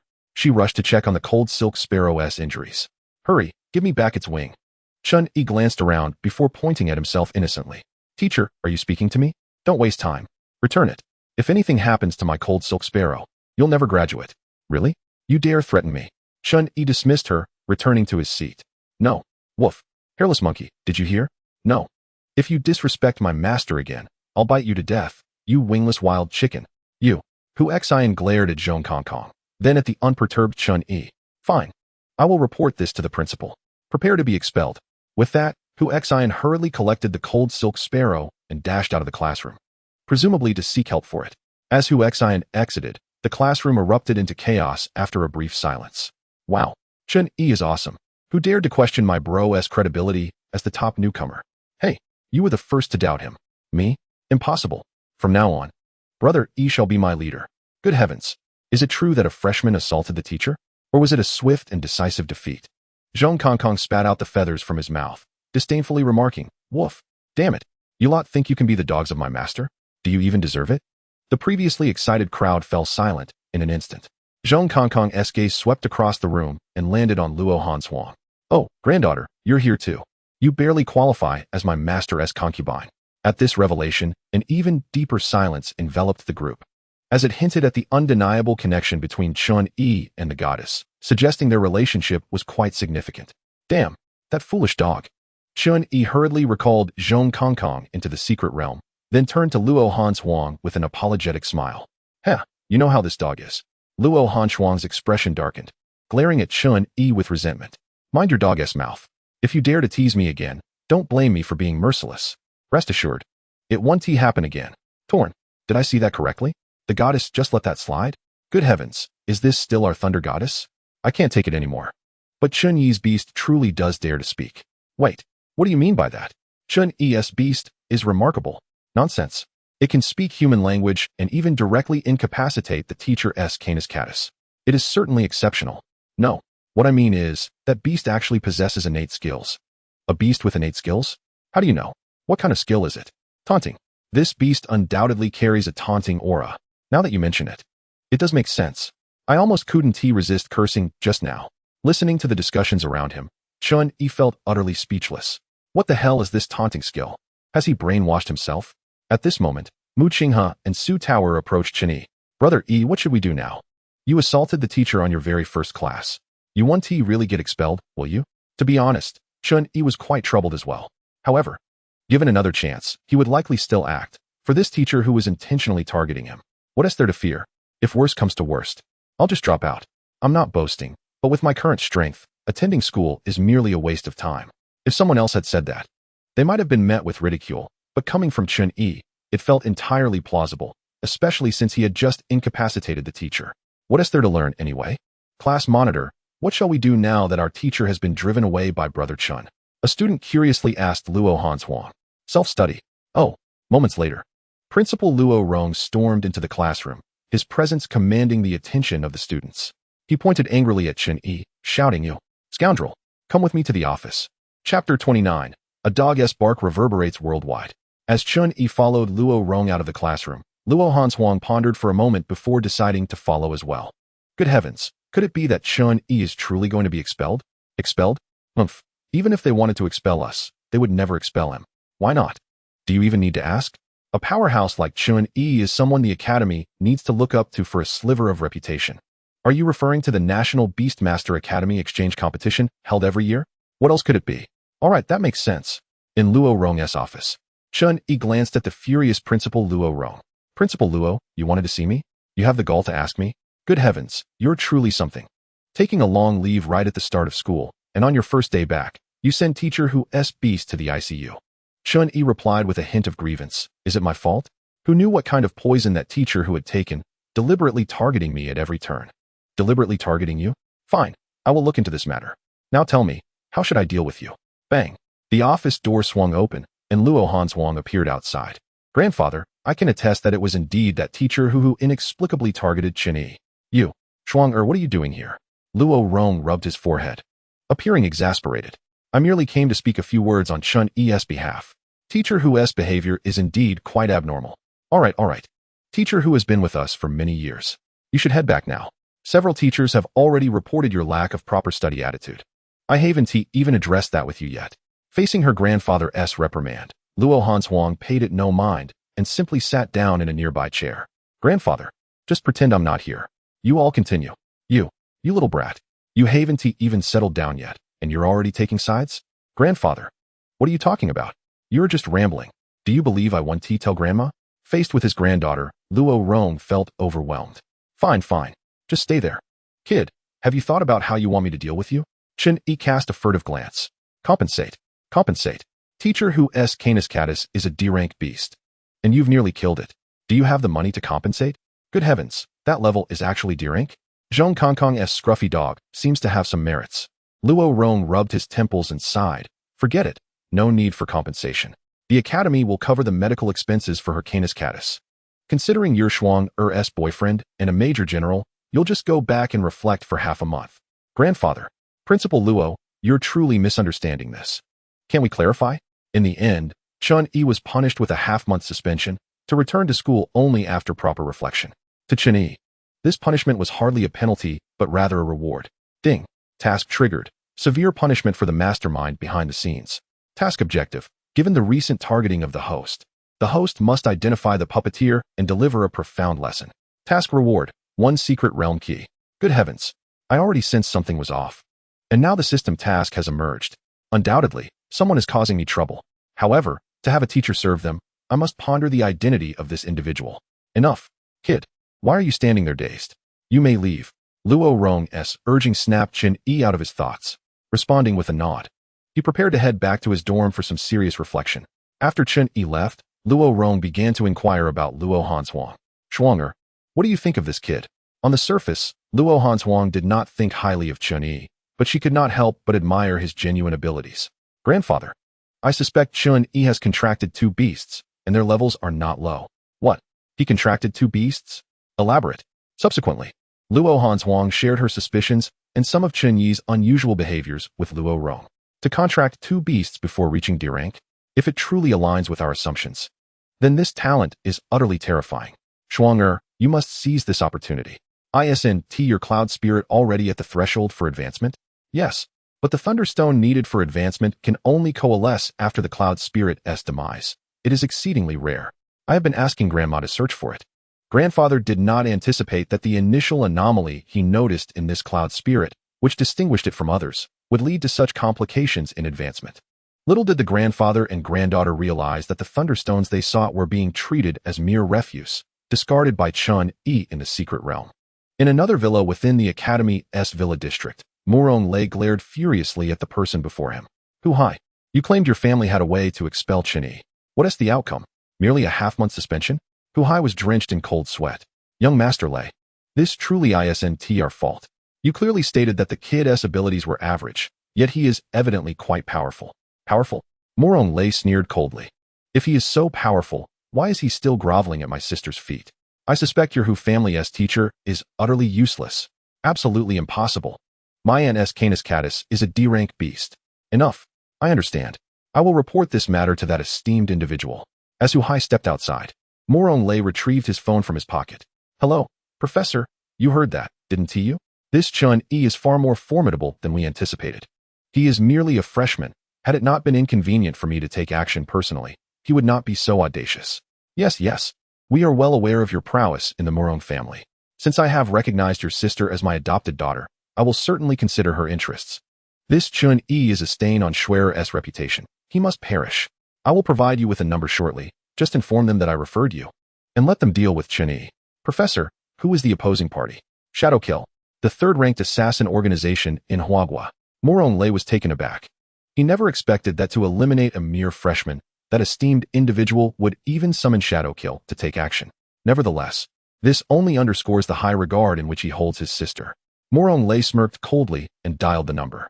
10 days had passed since Chun-Yi was suspended, and during this time, he had remained idle in his dormitory. Just as he was feeling bored, a call from Mu Qinghe came through. Hey boss, the energy solution we have at the Shunlong Chamber of Commerce is nearly sold out. So soon? Didn't I give you 90 bottles? Boss, you have no idea how well this medicine sells. We limit it to 5 bottles a day. And there's no need for shouting. There's a long queue at the door every day. Alright, I'll swing by the chamber shortly. By the way, how is the academy lately? Haha, you wouldn't believe it, boss. Everyone is absolutely in awe of you. And that teacher Hu Xian is in dire straits. Oh, what is going on? Do tell. She has become quite the sensation at the academy, using the now popular phrase. For years, the teacher was unknown. But now even dogs bark and everyone hears. Chapter 30. Trouble at the Shunlong Chamber of Commerce. The Shunlong Chamber of Commerce was the first step towards Chun-Yi's ideal development. It could not afford any mishaps. After ending the call, he prepared to replenish the stock at the chamber. Just as he stepped outside, he happened upon Luo Han's Huang, who was also laden with packages and seemingly ready to depart. It appeared she was heading off on a long journey. Nonetheless, this was fortuitous. With her absence, Chun-Yi could freely summon Mu Qinghe and the others for a meeting. The two exchanged nods without a word and passed by each other. Chun-Yi took a taxi to the area where the Shunlong Chamber of Commerce was located. Nestled in the heart of Jiangnan Province's city center, a place where every inch of land was incredibly valuable. Currently, the chamber's storefront was situated in a rather secluded alley. However, the potency of the energy solution was so remarkable that even its remoteness was no deterrent to its allure. Upon arriving at the alley's entrance, Chun-Yi was astonished to find it filled with people, some even having set up folding beds and blankets to queue. This scene was a revelation to Chun-Yi. Upon inquiring, he learned that due to the daily purchase limit of 5 bottles, many had been queuing for several days without daring to leave. Clearly, he had underestimated the market demand. Now that he had the capital, Chun-Yi decided to relax the purchasing restrictions. Today, the shop was managed by Yuko, who was currently soothing the restless crowd, explaining, "We truly have run out. You all know the miraculous effects of this medicine, and we simply cannot supply it in bulk. Please return tomorrow." Remarkably, it seemed that a whopping 99% of their time was spent dissuading customers. Upon spotting Chun-Yi, Yuko's eyes lit up as if he had seen a savior. "Boss, aren't we considering selling more daily? You've seen the scene outside. It's already tarnishing the city's image. The police have visited several times." Chun-Yi patted Yuko's shoulder. "You've worked hard during this time. That won't be necessary anymore. How much revenue have we made these past few days?" Yuko then presented Chun-Yi with the earnings, which amounted to an astonishing 80 million. This is just within a few days. The cost was merely 1 million. "Yuko, go out and tell them to return tomorrow. We will sell the energy solution without limits from now on." "Really? That is fantastic," Yuko exclaimed, excitedly rushing back outside to spread the news. Chun-Yi leisurely retrieved numerous small bottles and a large barrel of mineral water from the secret space. And he also purchased 10 energy pills in one go from the system store, beginning the dilution process at a ratio of 1 to 100. Soon, Chun-Yi beamed with delight as he surveyed the 1,000 bottles of energy solution before him. This represented wealth, if sold in full. It would elevate his net worth to over $1 billion. This money was coming too easily. Evidently, the pharmaceutical industry was immensely profitable. Just as he was savoring the sight of the bottles, cries erupted outside the shop. Poison! Poison! Heaven help me! Someone, please take action. Yuko hurried in, panic-stricken. Boss, it's bad. There's a commotion outside. Someone is claiming our medicine is toxic. Nonsense, a product from the system, certified by the Beastmaster Alliance. Could not possibly be poisonous. It seemed he had inadvertently disturbed someone's interests, and trouble was now brewing. As doubts swirled among the crowd, a figure surged forth, pointing at the long-eared flower cat on the ground, launching into a lengthy tirade. I told you so. How could there be a universally effective medicine with such astonishing effects? This must be a scam. Among the queue, a person exaggeratedly pointed at the speaker, exclaiming, I recognize him. Isn't he Li Mao from the esteemed Li family of beast medicine? The renowned Li Shunshur. The crowd's demeanor shifted as they realized who had spoken. Li Shunshur's words carried weight, raising concerns about the medicine's integrity. What should we do? My 2 nephews have already given it to their beasts. Seizing the moment, the individual who had pointed out Li Mao incited the crowd, shouting, the Shenlong Chamber of Commerce sells counterfeit medicine. Unethical merchants. Refunds. Yes. Refunds. Refunds. A small faction of the crowd began to chant, yet the majority retained their composure, well aware that this was a product certified by the Beastmaster Alliance. Chun-Yi observed Li Mao with a cold smile, no longer needing to speculate. The mastermind had revealed himself. It appeared he had encroached upon the Li family's interests. What a surprise! It's you, the sore loser Li Mao. What brings you here? Seeking to kneel and beg me to take you as my disciple? As Chun-Yi stepped out of the shop, the crowd remained uncertain of his identity. However, Li Mao wore a smug expression, declaring, that's him. He is the true owner of the Shenlong Chamber of Commerce. Make him pay. What? He is the owner? Good heavens, he is so young. Youth is no excuse for such foolishness, selling counterfeit medicine. Refunds. Refunds. Chun-Yi cast a cold glance around the room, fixing his gaze on Yuko. Remember the faces of those demanding compensation. Later, have your subordinates investigate their backgrounds. Anyone related to them shall henceforth be prohibited from purchasing any items from our divine Dragon Chamber of Commerce. With Chun-Yi as a steadfast pillar, Yuko displayed no hesitation, swiftly capturing images on his phone. This display of authority effectively subdued most of the raucous crowd, significantly diminishing the number of those clamoring for reparations. Yuko couldn't help but admire Chun-Yi. Gentle persuasion had proven futile, yet this assertive approach yielded immediate results. Indeed, the leader was worthy of his title. Sensing the situation turning dire, Li Mao discreetly signaled to the individual cradling the long-eared spirit cat. The person understood the cue perfectly and lunged at Chun-Yi, clinging to his leg. You scoundrel! It's your unscrupulous dealings that have harmed my long-eared spirit cat. Compensate me. You owe me. Chapter 31. A failed scheme. Faced with someone attempting to extort from his chamber, Chun-Yi showed no mercy. He covertly gathered wind elements at his feet, effortlessly casting the youth aside before strolling toward the long-eared spirit cat. Are you implying that this spirit cat was poisoned by my medicine? The young man shot a venomous glare at Chun-Yi, his resentment palpable. Indeed, it was your medicine that caused the poisoning. Chun-Yi nodded thoughtfully, then turned to Li Mao. Li, you pride yourself on being a divine doctor. Isn't your family renowned for beast medicine? I shall cover the costs. Do you possess the skill to heal this spirit cat? Li Mao smirked, relishing the moment. What is this? Are you beginning to feel apprehensive? It's too late. My Li family is not divine. The poison has infiltrated its very marrow. Even if a deity were to arrive, it would be futile. Leaning closer to Chun-Yi, Li Mao whispered, So, how about this? My family will resolve this matter for you. But henceforth, your energy-concentrating liquid must fall under our Li family's purview, and you must disclose the formula. Chun-Yi snorted derisively, dismissing Li Mao's proposition. Is this just the beginning? Your greedy intentions are exposed. You wish to take advantage of my energy-concentrating liquid for nothing? Dream on. Ding. A mission has been triggered. Conquer the Jiangnan province market. Mission objective. Capture over 90 of the beast medicine market in Jiangnan province within 1 year. Mission reward. Randomly obtain a wise population. Note. The wise population will be placed in the host's secret realm and will exhibit absolute loyalty to the host. Chun-Yi cast a cold glance at Li Mao. If the system is urging me to eliminate your Li family, then I shall not hold back. According to the system's calculations, a population unit consists of 100. This task must be accomplished. Once again approaching the owner of the long-eared spirit cat, Chun-Yi extended his hand. Where is your proof of purchase? What proof? The individual was momentarily taken aback. Since you claim that this spirit was poisoned by our energy-concentrating liquid, please present the proof of your purchase. What proof? I don't have any. No proof. How absurd. Whenever we sell a bottle of energy-concentrating liquid, we include a receipt precisely to guard against individuals like you. You dare to cause a ruckus here without even possessing proof. The youth visibly panicked at this revelation. What proof? I lost it. Well, losing it is no issue. Just tell me your name. We have records of purchases. Yuku. Go fetch our purchase ledger. Let us verify if this gentleman's name is listed. Yuka nodded eagerly. Yes, boss. I. What records? Aren't those records subject to your whims? Seeing that the man was unwilling to disclose even his name, the onlookers, no fools, began to realize that he was deliberately seeking trouble. Those who had previously shouted for refunds now began to regret their actions. Fearing that the Divine Dragon Chamber of Commerce might genuinely refuse to sell the medicine in the future.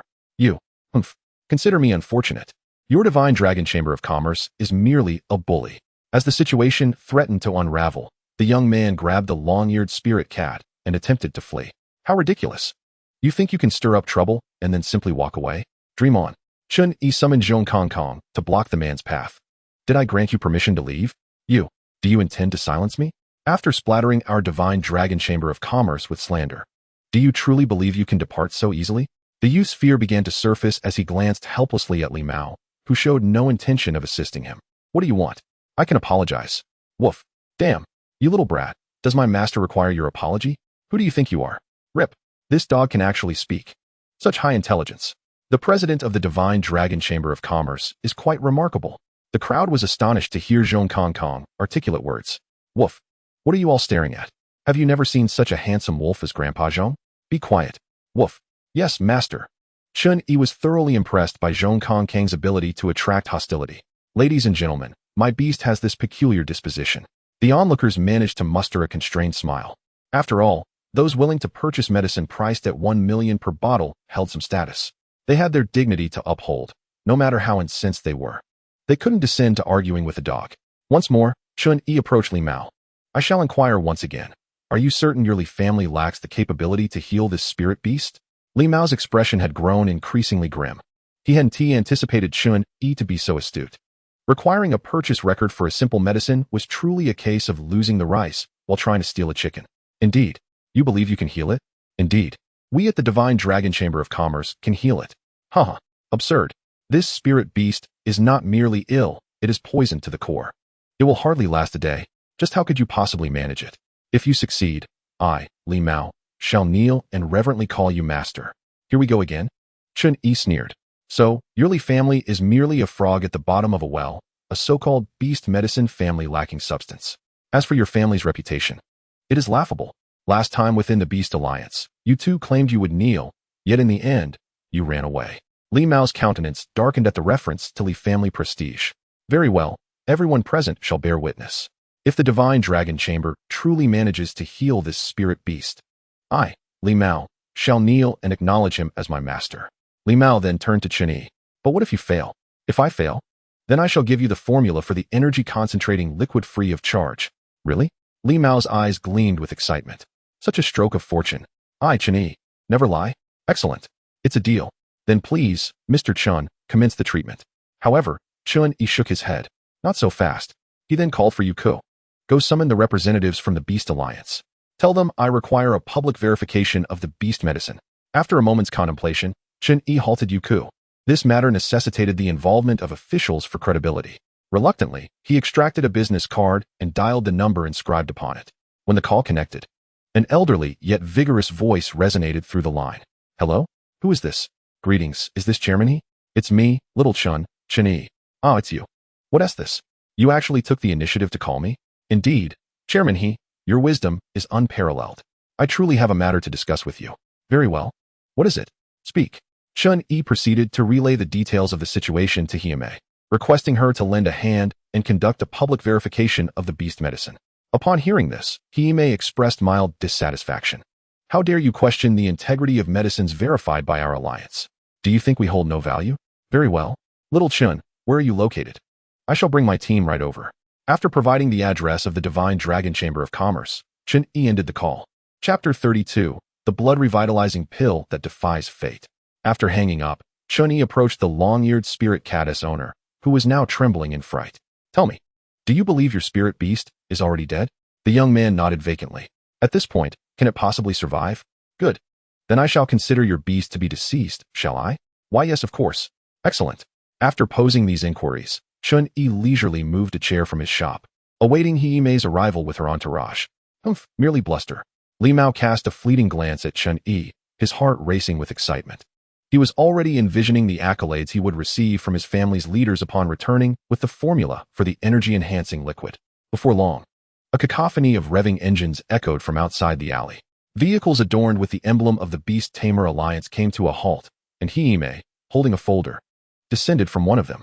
A throng of individuals clad in the Alliance's uniforms followed closely behind her, making their way into the alley where Chun-Yi awaited. Upon spotting Hiimei, Chun-Yi hastily rose to his feet.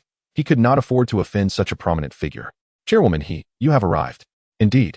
As it was a public setting, Hiimei refrained from engaging in lengthy discourse with Chun-Yi, promptly handing him a form. Upon inspection, he recognized it as an application for the notarization of beast-related medicine.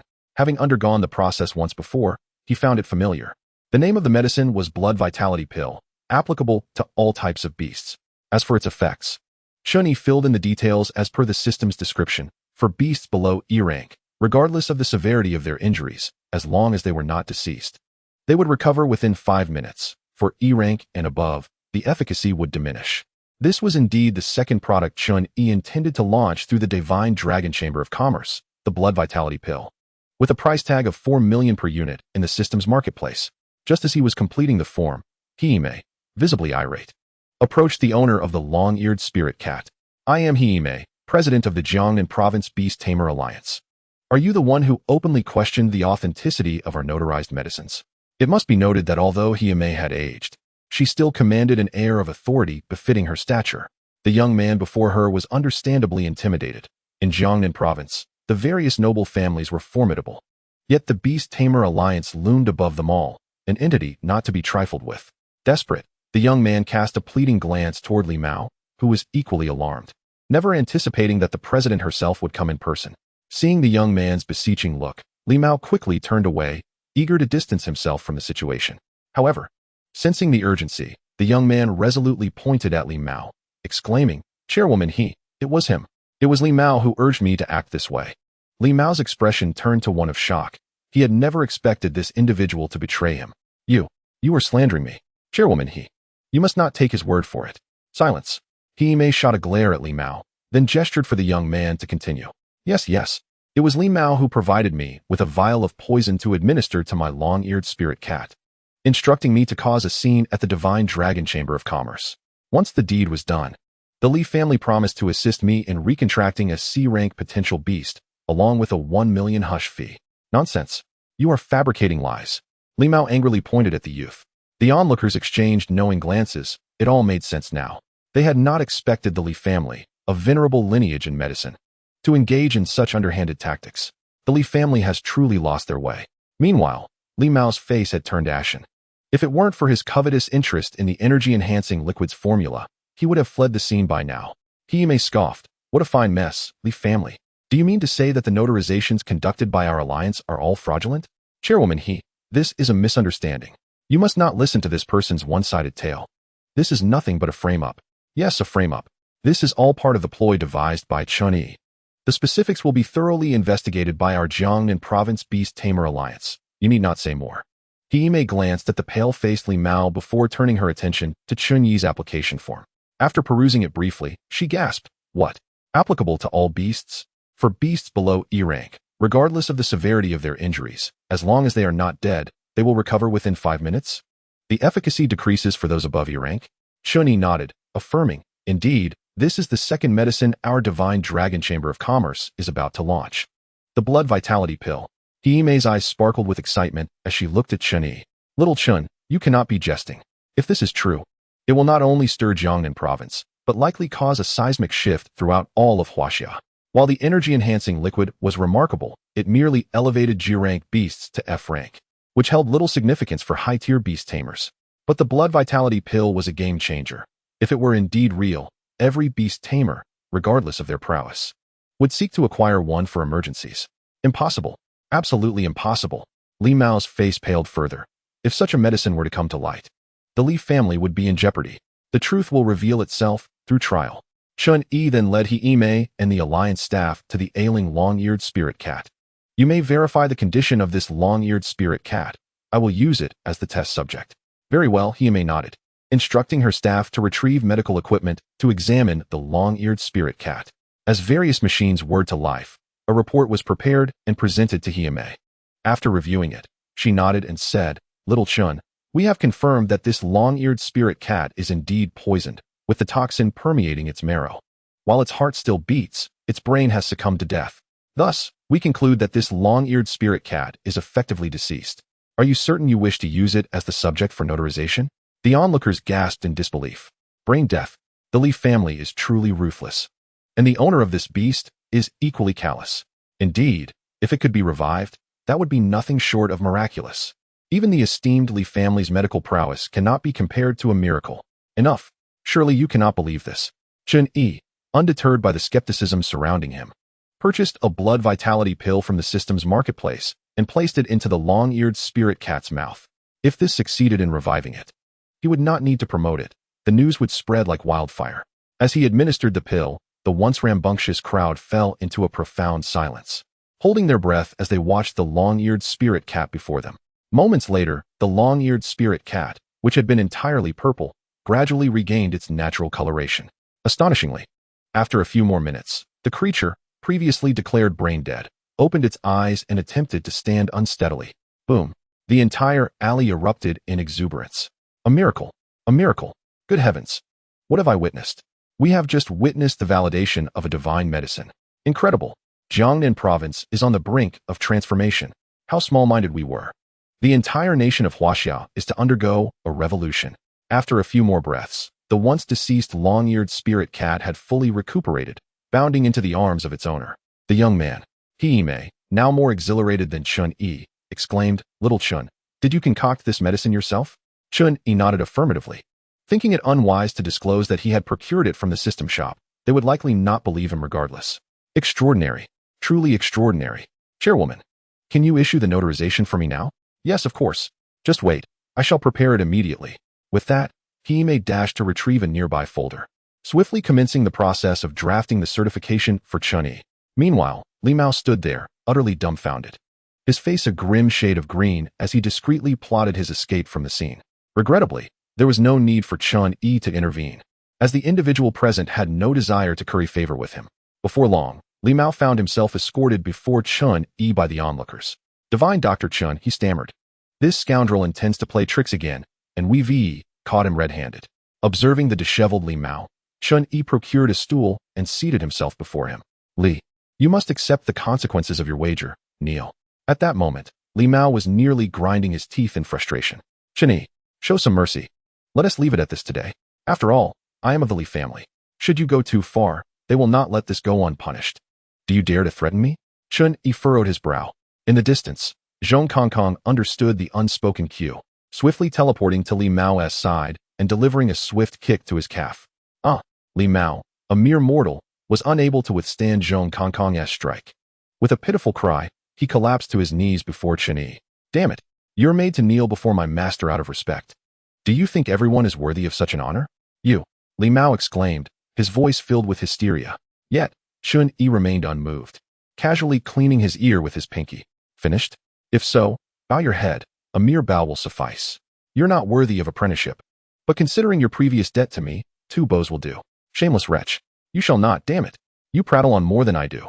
Without allowing Li Mao to continue, Zhong Kongkong forcefully pressed his paw onto Li Mao's head, compelling him down. Thud, thud. With Zhong Kongkong's insistence, Li Mao was made to bow twice, his forehead cracking open, blood streaming down his face, rendering him utterly wretched. "Chun Yi, you shall not escape unscathed. The Li family will not let this slide." Li Mao bellowed, glaring at Chun Yi, who remained unfazed. "Enough. You need not concern yourselves with dealing with me. I remember the trouble you caused me earlier.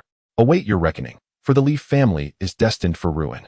With that, he disregarded Li Mao, who, feeling a weight lift from his shoulders, scrambled away from the alley, fully aware that his reputation was irreparably tarnished.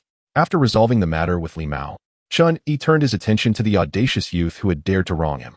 The young man, witnessing the revival of his long-eared spirit cat, was now weeping profusely, lamenting, "If I had known this would happen, I would have acted differently.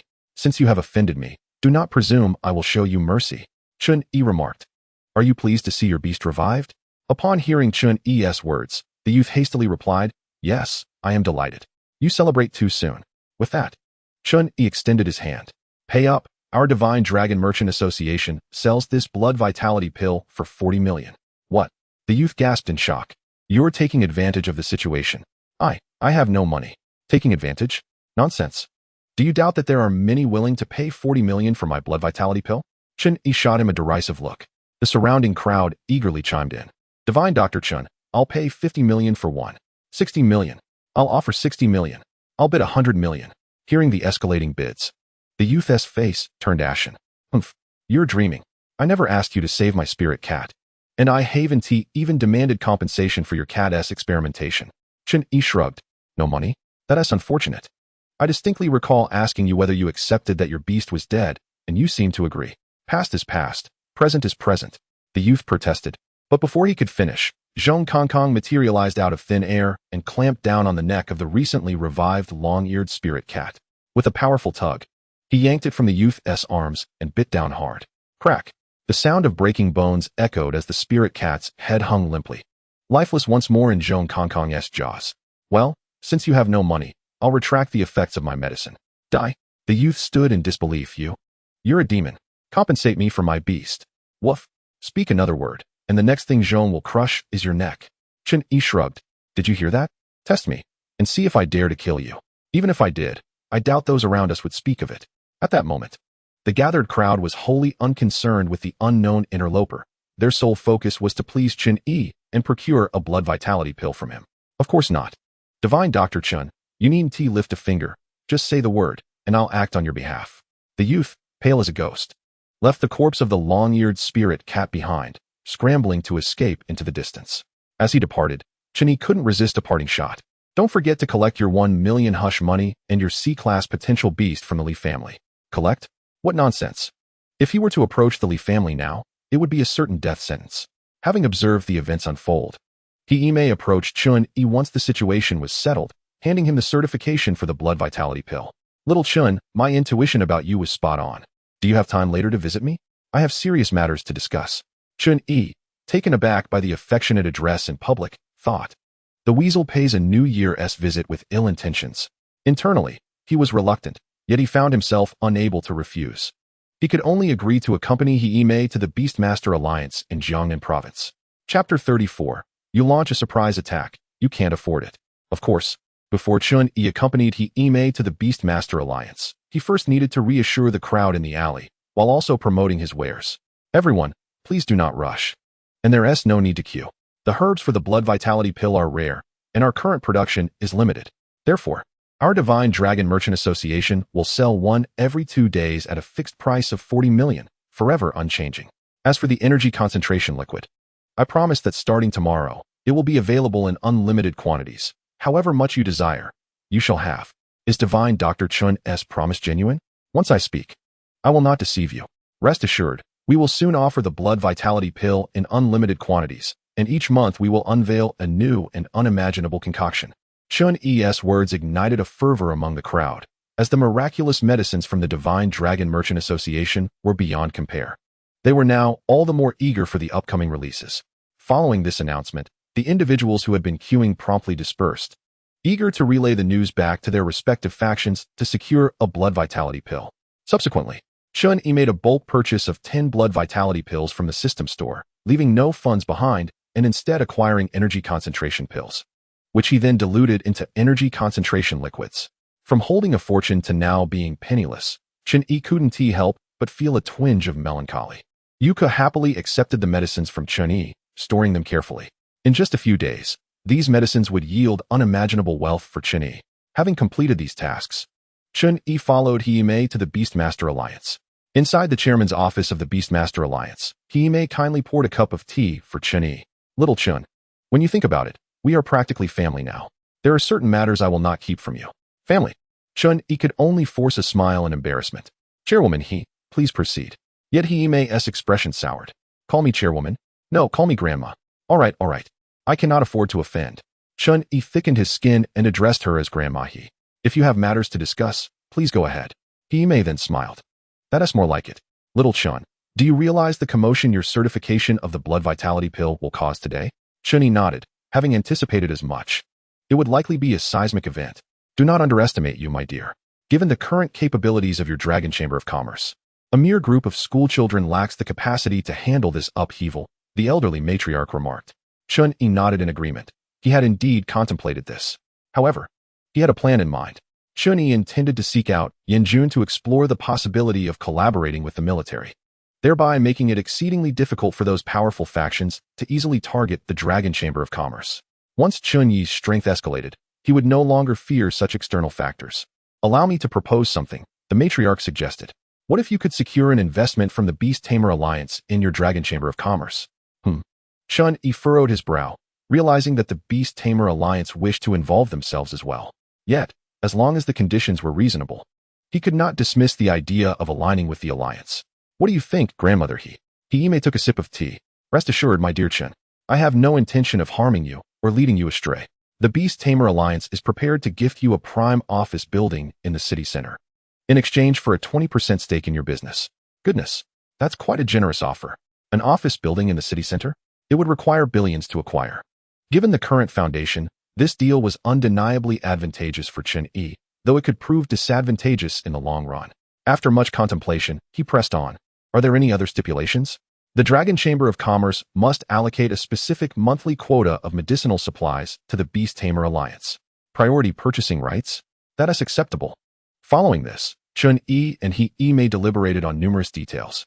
Ultimately, they reached an agreement to provide the Beast Tamer Alliance with 5 blood revival pills each month and grant them a 20% stake in exchange for the Alliance's protection. True to her stature as the president of the Beast Tamer Alliance, Hime drafted a contract within moments of finalizing their collaboration. Witnessed by the high-ranking officials of the Alliance, Chun-Yi and Hime signed the contract. Young Chun, at such a tender age, you have already amassed a fortune exceeding 100 million. Your future is boundless. Chun-Yi chuckled, patting his head. He would indeed rely on grandmother to safeguard the Dragon Chamber of Commerce's interests. Do not worry, I will have that office building vacated within a few days. In a week, you can come to take possession. Henceforth, any other factions wishing to target your Dragon Chamber of Commerce will first have to contend with the Beast Tamer Alliance. After an extended conversation between the old and the young, Chun-Yi finally took his leave from Hime. As he watched Chun-Yi depart, Hime couldn't help but sigh, reflecting on his remarkable youth and extraordinary medical skills. She hoped that Zhuang-Er would strive diligently. If she delayed any longer, allowing Chun-Yi to mature further, it would be difficult to discern who was truly elevating whom. Exiting the Beast Tamer Alliance, Chun-Yi prepared to return to the academy. He mused that even without considering his identity as the Chun family's young master, he had already become a billionaire through his own endeavors. It was absurd to still be taking taxis. He resolved to purchase a car upon his return. As he gazed out the taxi window, he drifted into a reverie. Suddenly, he sensed something was amiss. Driver, I need to go to the Beast Tamer branch in Jiangnan province. Where are you taking me? This road is wrong. The taxi driver remained silent, focused solely on driving, and soon they found themselves in a desolate, remote area. Realizing the precariousness of the situation, Chun-Yi shouted, "Stop! I want to get out." When the driver remained unresponsive, Chun-Yi understood the gravity of the situation. Without hesitation, he summoned a wind blade to cleave the car door open and conjured a water wall beneath him to leap to safety. The driver, momentarily taken aback by Chun-Yi's actions, quickly regained his composure and slammed on the brakes, jumping out of the taxi. Impressive skills, kid. I underestimated you. With his nerves taut, Chun-Yi dared not hesitate and summoned Zhong Kong. Who are you, and what do you want? The assailant revealed a cruel smile, confirming the intel he had received, an F-rank beast tamer with an E-rank beast. You've done your homework, I see, but your intentions are far from benign. Chun-Yi wasted no time, commanding Zhong Kong to take the initiative. Woof! How dare you challenge me, Zhong? Zhong Kong teleported in front of the assassin, ready to unleash a devastating attack. Just as he opened his mouth to unleash a powerful strike, the ground erupted, and a massive sandworm lunged forth. Its spiraled spike poised to strike. Boom. Unsurprisingly, Zhong Kong was sent flying. Woof. You coward. Sneaking up on me is not playing fair. Chapter 35. Chun Yi's moment of retribution. Seeing his sandworm fail to eliminate the canine, the assassin was slightly taken aback. As the sandworm retreated underground, he cursed under his breath. Damn it. Zhong, attack the beast tamer directly and force that worm out. Woof. You got it, master. Zhong Kong, having been launched into the air, teleported next to the assassin. This pup is proving to be quite troublesome. Moreover, Chun Yi possesses extensive combat experience. He discerned my weakness immediately. Facing the aggressive Zhong Kong, the assassin could not afford to ignore him. In the next moment, the sandworm surged from beneath Zhong Kong, its pointed head aiming for the canine's belly. Thankfully, Zhong Kong had anticipated this. At the last moment, he teleported into the air, narrowly avoiding the strike. Woof. Damn it. You little worm, you've made me feel pain. With a furious roar, Zhong Kong materialized beside the assassin, immobilizing him and unleashing a powerful strike. 3 skills. The assassin appeared momentarily stunned. Kid, I must admit, your beast is quite formidable. Not daring to delay, the sandworm reappeared to shield its master. The assassin, now visibly frustrated, lamented that a dignified D-rank beast tamer was being suppressed by an F-rank tamer. When he first received this mission, he believed he had struck gold. A mere F-rank tamer was worth a bounty of 2 million. Chun Yi fixed a cold gaze upon him. Reveal your background, and I may spare your life. Haha. Spare my life? You're forcing my hand.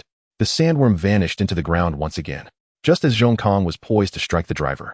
An overwhelming sense of danger washed over Chun Yi. Master, be careful. Zhong Kong hurriedly teleported to Chun Yi's side, colliding with him. Boom. As expected, the sandworm erupted from where Chun Yi had just stood, once again impaling Zhong Kong. You didn't think I was the only one who knew how to attack the beast tamer directly, did you? Woof. That hurt, you little worm. Let us settle this like men. Although Zhong Kong was of E rank, his true strength was on par with a D rank. Just as Chun Yi focused entirely on the battle between Zhong Kong and the sandworm, an instinctual warning surged through him. Not daring to hesitate, Chun Yi abandoned restraint and harnessed the powers of wind and water elements, forming 2 protective shields around him. Block. Sure enough, a giant mantis materialized in midair, its scythe-like limbs slashing against Chun Yi's shields. A chill ran down his spine. He had nearly forgotten that D-rank beast tamers could summon 2 beasts. What? This is impossible. What kind of ability is this? Chun Yi's dual-element magic was shared with Shao Qing, whose strength was far beyond that of an ordinary D-rank beast. As the mantis attempted to vanish once more, Chun Yi's wind blade struck it down. Screech. The giant mantis was cleaved in 2, emitting a mournful wail as it met its end. How can this be? The assassin stared in disbelief at Chun Yi. You. What on earth is your ability? Would Chun Yi divulge his secrets? Certainly not. Come, I'll coordinate with you. Let us make this swift and decisive. Eliminate him. Woof. You got it, master. Dear grandson. Go die with that wretched worm. Chun Yi soared into the air, using wind magic, evading a sneak attack from the sandworm. He swiftly unleashed 2 blades of wind aimed at the assassin, who, sensing imminent danger, hastily summoned the sandworm to shield him while he made a break for a taxi. Chun Yi's power was utterly astonishing. The assassin begrudgingly acknowledged that he had encountered a formidable opponent. As Chun Yi successfully restrained the sandworm, Zhong Kong, with a derisive grin, barked, Woof. Damn. Trying to escape, are you? Did you consult your grandpa, Zhong? When the assassin turned back, Zhong Kong had teleported right beside him. Bereft of the sandworm's protection, Zhong Kong delivered a devastating strike to the assassin's foot. With a sickening crack, the sound of shattering glass echoed, twisting the driver's foot grotesquely. A scream erupted as he collapsed to the ground. Hold your horses. Don't kill him yet. Come over and deal with that sandworm first. Chun Yi, feeling confident of his victory, urged Zhong Kong to spare the assassin's life, as he had many questions to ask. Humph, you little brat. I never anticipated you would possess such strength. Consider me outsmarted, but think you can extract information from me? Dream on. The assassin, undeterred, saw that the sandworm was on the brink of defeat and desperately commanded it to charge towards him. The sandworm vanished into the ground, only to reappear beneath the assassin, who was devoured whole in an instant. Damn it, Chun Yi lamented as he witnessed the assassin's choice of self-destruction. He quickly coordinated with Zhong Kong to vanquish the sandworm as well. Woof. Master, this grandson is quite ruthless. Chun Yi grimly nodded, recalling Zhong Kong. This man was clearly a professional assassin, Who had he provoked that warranted such an extreme response against a mere F-rank beastmaster like himself? A series of names flashed through Chun Yi's mind. The Li family, a lineage of medicine? No, he had only just forged a deadly enmity with them today. The Murong family? That seemed the most likely. Chun Yi clenched his teeth in frustration. That cursed Murong Shui, having called off the wedding, now sought to eliminate him entirely? Yet, without concrete evidence, he remained in the realm of suspicion. This ambush had exposed his shortcomings. He realized he struggled significantly against opponents with earth-evading beasts. In the future, he must secure a beast capable of such abilities. As the battle concluded, Chun Yi began to clear the battlefield, leaving the remains of the giant mantis and sandworm for Shao Qing to feast on once he awoke, as he was not picky at all. However, he first instructed Zhong Kongkong to eviscerate the sandworm to retrieve the assassin's body. The assassin was undoubtedly dead. After rummaging for a while, Chun Yi found nothing but a mobile phone, devoid of any identifying items. Once tidied up, he stored the assassin's body in a secret realm and then walked to a populated area, hailing another taxi back to the academy. Upon arriving, as he stepped out of the vehicle, a classmate pointed at him in disbelief, exclaiming, "You're not dead?" Chun Yi frowned. "What do you mean?" The student, realizing his slip, hastily waved it off. "Nothing. I mistook you for someone else." Yet, Chun Yi found the student increasingly familiar. "Damn, isn't this Lu Hong? Su Tower as sycophant? Wasn't he his bone scorpion slain by me? How is he not expelled?" This individual posed a significant threat. After contemplating, Chun Yi decided to stealthily follow him to uncover his schemes. Lu Hong ducked into a corner, ensuring no one was around before pulling out his phone to make a call. Coincidentally, the assassin's phone in Chun Yi's pocket rang at that very moment. Chapter 36, Lu Hong's Demise. What a twist. Chun Yi answered the assassin's phone. A familiar voice echoed from the other end. "Hello, my lord. What is going on? Why has that Chun Yi kid returned to the academy unscathed? P.S. right at the entrance. Look behind you." Huh. Lu Hong sensed something was off about the assassin's tone, but instinctively turned around. The sight nearly knocked the breath out of him as he saw Chun Yi smiling while waving the phone. You. Before Lu Hong could react, Chun Yi summoned Zhong Kongkong, cornering him. In his attempt to evade Chun Yi, Lu Hong fortuitously found himself in an isolated spot. What a grave mistake. "Chun Yi, what do you intend to do? This is the academy entrance. Do you dare to harm me? You dared to hire an assassin. What do I have to fear? Did you kill that assassin?" Chun Yi nodded. Indeed, with such meager skills, he dared to attempt my assassination? Meager skills? He was a D-rank beastmaster, wielding 2 D-rank beasts. What power does Chun Yi truly possess? That assassin wasn't team I hire. I merely provided information. Let me go? Let you go? Certainly. But first, tell me who sent the assassin. Yes. Lu Hong hesitated, his gaze flickering. Chun Yi, growing impatient, pressed. Who is it? I cannot say. Still prattling when you can't speak? Zhong Kongkong, end him. Woof. Let us see what your flesh tastes like. Upon receiving Chun Yi's command, Zhong Kongkong bared his sharp teeth and lunged at Lu Hong's neck. "Chun Yi, you truly dare to act here at the academy entrance." Lu Hong was thoroughly frightened and hastily summoned a half-meter-long centipede to confront Zhong Kongkong. "Wait, you actually have the ability to recontract a beast? I underestimated you. But I once stated, for every beast you contract, I will slay one." This centipede was evidently newly contracted, possessing merely G-rank strength, making it as feeble as a mosquito to Zhong Kongkong. With a snap of his jaws, Zhong Kongkong obliterated the centipede. Ugh, woof. This spicy strip is utterly disgusting, inedible. Better save it for my lord Shao Qing. No. With 2 beasts lost in quick succession, Lu Hong was nearing the brink of collapse. "Chun Yi, let me go? Or my brother 1T spare you." What a joke. "If you don't disclose who orchestrated this, I 1T need your brother to deal with you. I will seek him out myself and send him down to accompany you." Lu Hong's initial fear of Chun Yi had morphed into deep-seated hatred. "My brother is serving in the secret realm army. If you dare seek him out, that esteemed individual will not let you off lightly. You will be hunted by assassins day and night. Huh? You will meet your end soon enough." Seeing that he was unlikely to extract further information, Chun Yi signaled Zhong Kongkong. Zhong Kongkong grinned, and in the face of Lu Hong's terror, lunged at his throat. With the matter resolved, Chun Yi moved forward to store Lu Hong's corpse in the secret realm, tidying up the scene as if nothing had occurred, and strolled back to the academy. Anyone daring to strike at him must be prepared for death. He was no benevolent soul, and he would not allow them to return and mend their ways. Not only would he not spare Lu Hong, but Chun Yi was also calculating who Lu Hong's brother could be. If there was a threat, he would need to find an opportunity to eliminate him as well. Unbeknownst to Chen Yi, two pairs of eyes had witnessed the moment he killed Lu Hong from a distance. Within a camp of the Secret Realm Army, Lu Tao, still practicing his marksmanship, took out his phone to check a newly received message. The message, from an unknown number, contained a video, the very footage of Chen Yi slaying Lu Hong. Lu Tao's veins bulged as he refrained from tears or sorrow. He gazed skyward, closing his eyes. Brother, I will avenge you. The bounty network within the Shadow Assassin organization underwent a transformation. Chen Yi, previously listed under the F-rank tasks, was now reassigned to D rank, with the bounty escalating from 2 million to 200 million. Next, Chen Yi would face C-rank assassins from the Shadow Assassin organization. Of course, Chen Yi was oblivious to all these impending dangers, but even if he were aware, he would remain unafraid. As long as they were not B rank, he would be fine. Though he could not yet contend with C rank, he could likely manage to protect himself. If Xiao Qing awakens after her evolution, the outcome of the C-level confrontation remains uncertain. Just as Chen Yi stepped into the villa dormitory, a knock echoed through the halls. What a coincidence! Given the previous incident with the assassin, Chen Yi had already grown wary. He summoned Zhong Kongkong before preparing to answer the door. Is this Chen Yi? Could you open the door? I am Su Luyun. Su Luyun? The name seemed familiar. After a moment's thought, Chen Yi recalled that Su Luyun was indeed the third newcomer. What could he want? With a hint of suspicion, Chen Yi opened the door. Su Luyun appeared much like he did during the newcomer assessment, his clothes stained and worn. Chen Yi, may I come in for a moment? Is there something you need? Yes. Very well. Despite his uncertainty about Su Luyun's intentions, Chen Yi allowed him entry into the villa.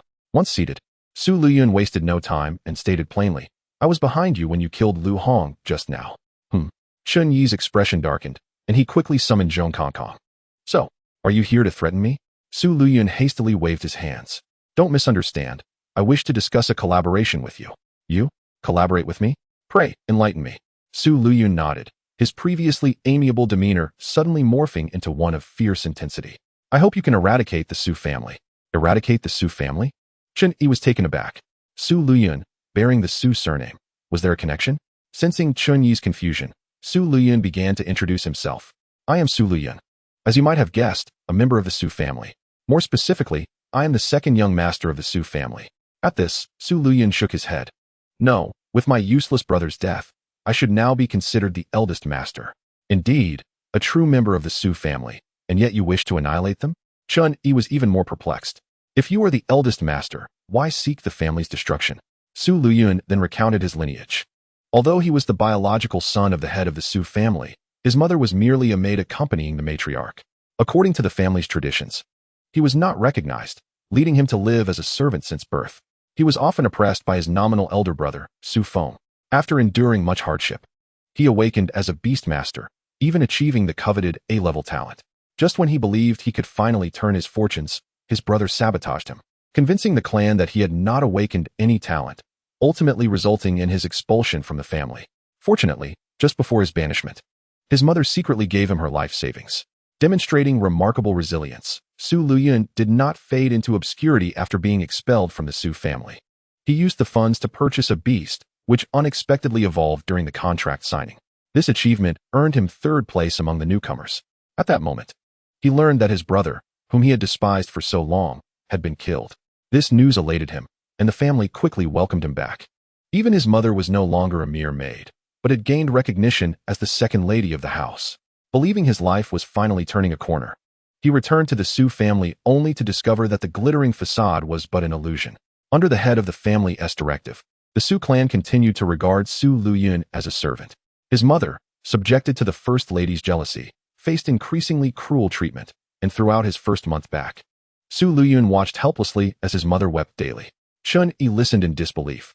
This tale sounded like something out of a palace drama.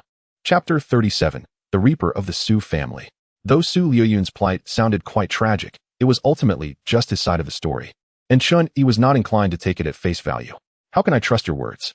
What makes you think I possess the capability to annihilate your Su family? After all, I am merely the second young master of the Qin family. Su Luyun smiled. I do not share this to elicit your sympathy, but rather to clarify my position.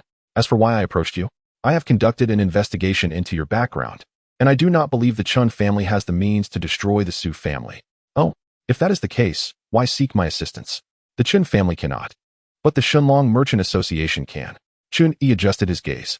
It seems you have indeed done your homework. You even know about the Shenlong Merchant Association? Correct. What if I told you that the route of your actions was disclosed to that assassin by Lu Hong and me? Chun Yi's expression darkened. What do you mean by that? Since I have chosen to collaborate with you, I shall be forthright to avoid any future suspicions. In an instant, Chun Yi contemplated eliminating Su Luyun, yet it seemed that Su Luyun's straightforwardness indicated a genuine desire to partner with him. Setting aside whether I can destroy the Su family, even if I could, why should I? What benefits do you offer? Because you must. Even without my involvement, you will eventually find a way to eliminate the Su family. What do you mean? Su Luyun fixed his gaze on Chun Yi. Because the bounty on you from the Shadow Assassin Organization is funded by the Su family. Shadow Assassin Organization? Another new term. It appeared Su Luyun was well informed. Without Chun Yi needing to inquire, Su Luyun began to elucidate the so-called Shadow Assassin Organization. Chun Yi was taken aback. It was indeed shocking. The Shadow Assassin Organization was one of the top 3 assassin groups in Huagua and even ranked among the top 20 globally. Once a mission was accepted, it was a matter of life and death, unless the target vastly exceeded the information provided by the employer. In such cases, the organization would raise the bounty, necessitating a higher payout from the employer. If the employer died without paying, the task would naturally be cancelled. Thus, Chun Yi was currently dealing with a D-level assassin. The next would be a C-level, and should that fail, it could escalate to a B-level or even a high-ranking A-level Beastmaster. Being targeted by such an organization sent a shiver down Chun Yi's spine. Facing them head-on was beyond his capabilities. But ignoring the situation would lead to his demise at their hands. The only solution left was to eliminate the employer behind the task, the Su family. Chun Yi regarded Su Luyun thoughtfully. You've persuaded me. Now tell me, what assistance can you provide? Su Luyun finally revealed a genuine smile. I can offer you all the information regarding the Su family, the strengths of key figures, and their planned movements. He then produced his phone, displaying a series of photographs, introducing Chun Yi to the individuals depicted and their respective strengths. The most formidable was the head of the Su family, a C-level Beastmaster with 3 contracted beasts, all at the C-level. Following him were 3 elders of the clan, all at D-level strength, while the rest ranged from E to G level among the younger members. C-level? With his own strength, Chun Yi knew he should avoid provoking such a figure unless absolutely necessary. As for D-level, he would do well to steer clear of them too. Those below that level were merely fodder. A cruel smile crept across Chun Yi's face. You want to hunt me? Then be prepared for my retaliation. However, per Su Luyun's words, the Su family likely had another powerful force backing them, for they could not possibly connect with the Shadow Assassin Organization on their own. That force was most likely the Morong family. This aligned with Chun Yi's suspicions. What do you gain from this? After all, it is akin to betraying your own family. Family? Hardly. As long as the Su family exists, my mother will live in constant fear. Have you considered what will become of you once I truly annihilate the Su family? In the brief half-hour of their interaction, Chun Yi recognized Su Luyun's capabilities. Despite being marginalized, he had managed to uncover so many secrets of the family, a skill Chun Yi found commendable. Chun Yi, if you truly can destroy the Su family, as long as you do not despise me, I am willing to follow you. After further discussion, Chun Yi finally bid farewell to Su Luyun. As the door closed, Chun Yi's once amiable visage contorted into a sinister grimace. Ah, the Su family. While I may be unable to touch the Morong clan, the sole C-rank Beastmaster of the Su family is certainly within my grasp. Chun Yi retrieved his mobile phone. Perusing the images sent by Su Luyun, depictions of Su family members possessing E to G rank abilities. A malevolent grin spread across his face. One could not help but wonder, without their kin, does the Su family still retain its essence? From that fateful night onward, Chun Yi transformed into the harbinger of doom for the Su family.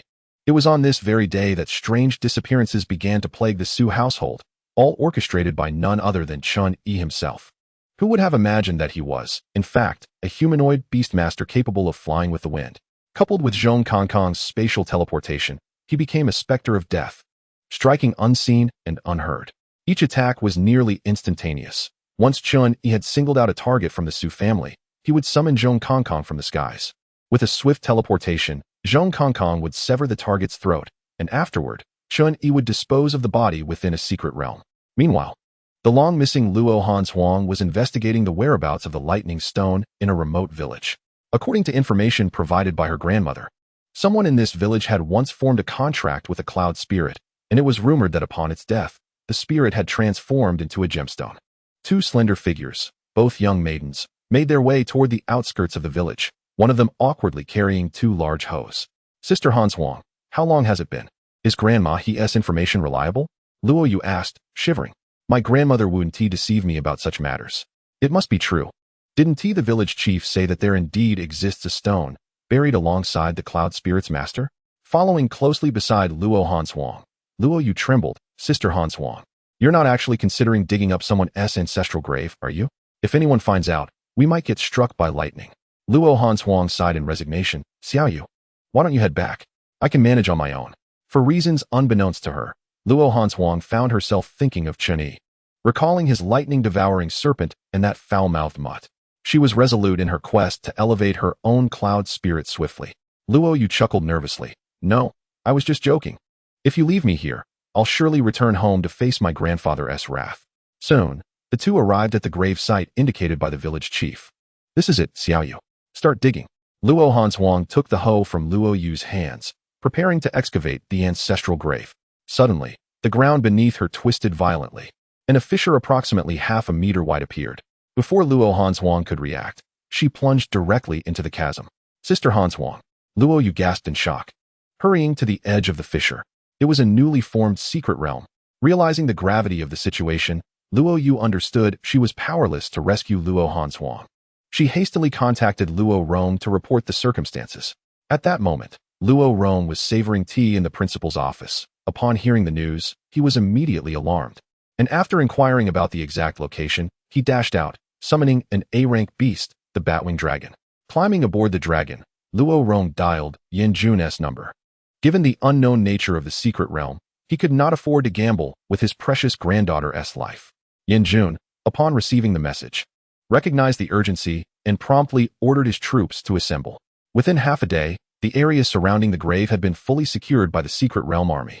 Yin Jun approached Luo Rong with a grave demeanor. Old Rong, we are in serious trouble. This is a C-rank secret realm, nearly the size of a province. And the teleportation mechanism is randomized. What? A C-rank?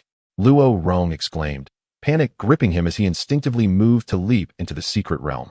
Fortunately, he may restrained him in time. Old Luo, don't act rashly. Didn't you hear Yin Jun say it's randomized teleportation? Then what should we do? This is a C-rank. There could be C-rank beasts inside. What if our granddaughter encounters one?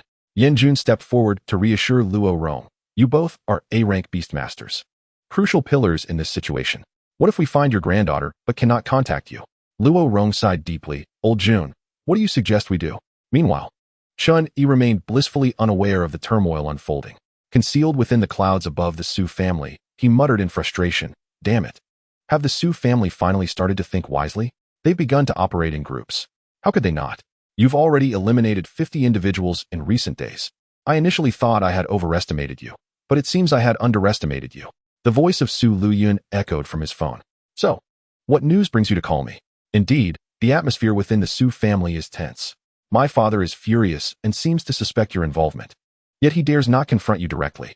Chen Yi scoffed at his father's cowardice. Given his own public persona, would the Su family dare to approach him? After all, he was the young master of the Chen family. In stark contrast to the Su family's internal strife, the Chen family enjoyed a harmonious existence. Chen Yi, having no memories of his mother, was cherished by his father and brother. The position of young master, which was originally intended for his elder brother Chen Jian, had unexpectedly fallen to him, yet his brother bore no resentment and even expressed support. As for the clan elders, Chen Yi could only wince at the thought. So, is that all? Of course not. Just yesterday, my family had placed an additional bounty of 1 billion on your head with the shadow killers.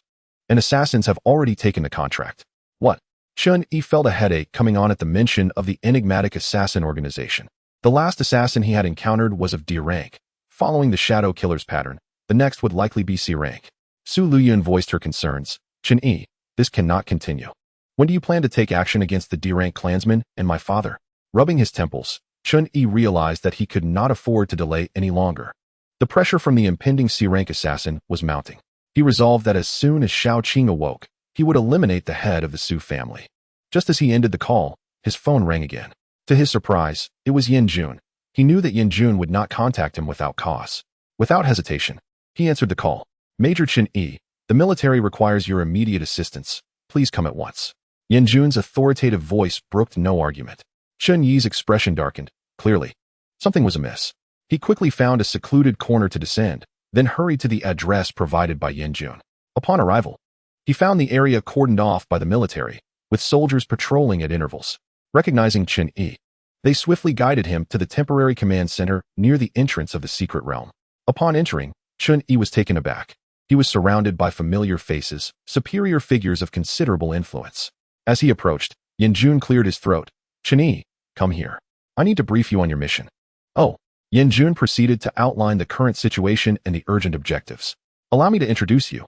This is Jiang Feng, the instructor from the Secret Realm Army in Jiangnan Province, who will be in charge of this operation. Chen Yi nodded at Jiang Feng. According to Yanjun, the Secret Realm was classified as C rank, estimated to encompass an area the size of a province. And the challenge lay in the fact that the portal to this realm operated on a randomized teleportation system. Hence, there was an urgent need to establish communication points within the secret realm. Chen Yi was tasked with bringing a complete set of communication and radar equipment.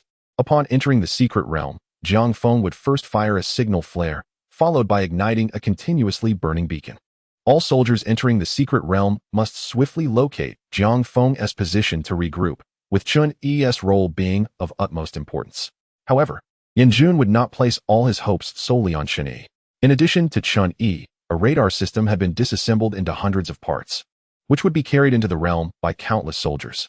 Observing the complications surrounding just one radar device, Chen Yi couldn't help but marvel at why his dominion in the secret realm was regarded as a divine skill by the military. Little Chen Schwanger has inadvertently entered the secret realm as well. If you can find her, please ensure her safety. He spoke after Yanjun had finished outlining the mission. What? Luo Han Shuang is inside too. Chen Yi was momentarily taken aback. Hey, did you hear that? Schwanger is, after all, your future girlfriend. It's only right that you protect her. Luo Rong shot a glare at Chen Yi. This surname Luo was becoming quite tiresome, Chen Yi thought. But it did confirm that Luo Han Shuang was indeed within the realm, which explained the presence of these two formidable figures. Understood, but Principal Luo, I assure you that there is nothing between your granddaughter and me. By the way, little Chen, do bring more of the blood-revitalizing pills from your Shenlong Trading Association. I know you have plenty. If Schwanger's beast is injured, you can use them, and I will compensate you later. No need to worry, Grandma He. Ding. Mission triggered. Rescue Luo Han Shuang. Mission objective. The host must personally locate and rescue Luo Han Shuang. Mission reward. 1 random talent scroll. What the hell? Is this some kind of joke? Just a troublesome woman. And even the system issues a mission? The mission reward was, astonishingly, a talent scroll. Chen Yi hastily opened the system shop for a look. Indeed, it was a talent scroll, an item usable by anyone. Shenlong Trading Association? Blood revitalizing pills? This revelation left Luo Rong and Yin Jun momentarily speechless. What the hell? Kid, is that miraculous blood revitalizing pill you've been rumored about you're doing? Are you the mysterious president of the Shenlong Trading Association? Luo Rong's eyes nearly popped out. Yes, why? Didn't Grandma He tell you? What the heck? Luo Rong shot a disgruntled glance at He Mei. Yin Jun looked at Chen Yi with newfound curiosity, surprised by how deeply he had concealed his true identity. Once this mission is complete, let's discuss a potential collaboration. It wasn't that Chen Yi had intentionally hidden anything. After cooperating with the Beastmaster Alliance, He Mei helped him conceal most of his information out of concern for his safety. Regardless of anything else, He Mei was genuinely kind to him. All right. Enough chit-chat, let us focus on the task at hand. We can discuss other matters after the mission is completed, Jiang Feng interjected, interrupting the conversation. Before the grave marker, at the entrance of the secret realm, rows of soldiers stood in perfect formation. Chen Yi estimated there were no less than 10,000. Following Jiang Feng, he leaped into the gate of the secret realm, with soldiers bravely following suit, unafraid of death. Unbeknownst to them, among the soldiers stood a stranger, beside whom was Lu Tao, someone who harbored deep hatred for Chen Yi. I have taken a considerable risk to bring you here. I hope you won't let me down. You needn't worry, we each have our own needs. Back then, when you watched my brother get killed, why didn't you intervene? Intervene? Why on earth would I? Are you mistaken? We are the Shadow Killers, not a charity organization. Lu Tao gritted his teeth, shooting him a furious glare, and fell silent. This soldier was, of course, the assassin from the Shadow Killers who had accepted the bounty placed by Chen Yi. Chapter 39. The Bone Dragon Hatchling. Inside the secret realm, Chen Yi gazed helplessly at the 2 crescent moons in the sky. How on earth am I supposed to find Jiang Feng in this darkness? Who could have anticipated that this secret realm would be enveloped in night? If I can't see the initial signal flare, then it's game over. in this environment. Don't even think about spotting smoke from a signal fire. This is a sea-level secret realm. There could easily be a B-level beast lurking around. Chen Yi dared not be careless. After assessing his surroundings, he hastily summoned Zhong Kong Kong. Woof. Master, what kind of desolate place is this? I feel an overwhelming aura of negativity. Negativity? What on earth is that? Woof. You wouldn't understand, Master. As Zhong Kong Kong walked alongside Chen Yi, the weeds beneath their feet emitted a faint glow. This sight reminded Chen Yi of the blue-skinned aliens he had seen in his previous life. Surprisingly, it was quite enchanting. In this secret realm, any plant that was touched would emit a flicker of light. Utilizing these glimmers in the dual moonlight, Chen Yi was able to discern the landscape around him. Fortunately, he found himself in an open grassland, with no visible beasts nearby, momentarily safe. Suddenly, a signal flare shot up into the sky like a sun, illuminating Chen Yi's vicinity. He was elated, noting that it was relatively close. However, this flare seemed to have stirred a hornet's nest, as a chilling wail echoed throughout the secret realm. The ground of the grassland began to tremble, emanating a sinister green glow. Out of nowhere, a skeletal hand burst forth from the ground, seizing Chen Yi's ankle. What the hell? This startled Chen Yi, who instinctively kicked it away and soared into the air. What he saw next sent chills down his spine. This was no ordinary grassland. This was a graveyard. Skeletons began to emerge from the ground, and in mere moments, the landscape was filled with a dense mass of skulls.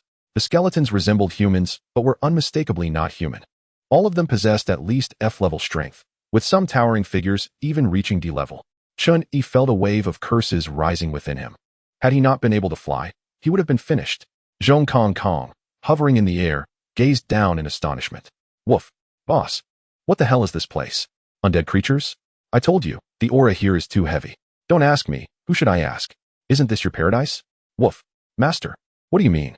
Are there beautiful wolves here? Chen Yi slapped Zhong Kong Kong on the head. What beautiful wolves? This is all bones. Aren't you excited? Go on. Feast on them. Zhong Kong Kong nearly spat blood. If Chen Yi weren't his master, he would have bitten him just to vent his frustration. Woof. Master. I'm a wolf. Dogs love bones. I only eat meat. In such an environment, Chen Yi began to doubt whether Luo Han Shuang was still alive. It would be best to seek out Jiang Feng. Thankfully, he could fly. Just as Chen Yi was soaring toward the signal flare, several fireballs shot out from the horde of skeletons. Small skeletons, wielding broken bones, were actually conjuring magic. Woof. Master, this isn't good. There are skeleton mages. And they are quite annoying. Damn it. Zhong Kong, let us deal with them. Today, we'll feast on bones. Woof. I've told you, I'm a wolf. Not a dog. Since they wouldn't let Chen Yi pass, he decided not to retreat. Who was afraid of whom? They weren't unbeatable. The duo soared through the air, transforming into a mobile artillery platform, unleashing gusts of wind blades and tearing strikes upon the sea of skeletons as if harvesting crops. Damn it. They look impressive but are utterly useless. They scared me earlier. What a disgrace. The skeletons, though they appeared to be E-level in strength, were likely even weaker than G-level.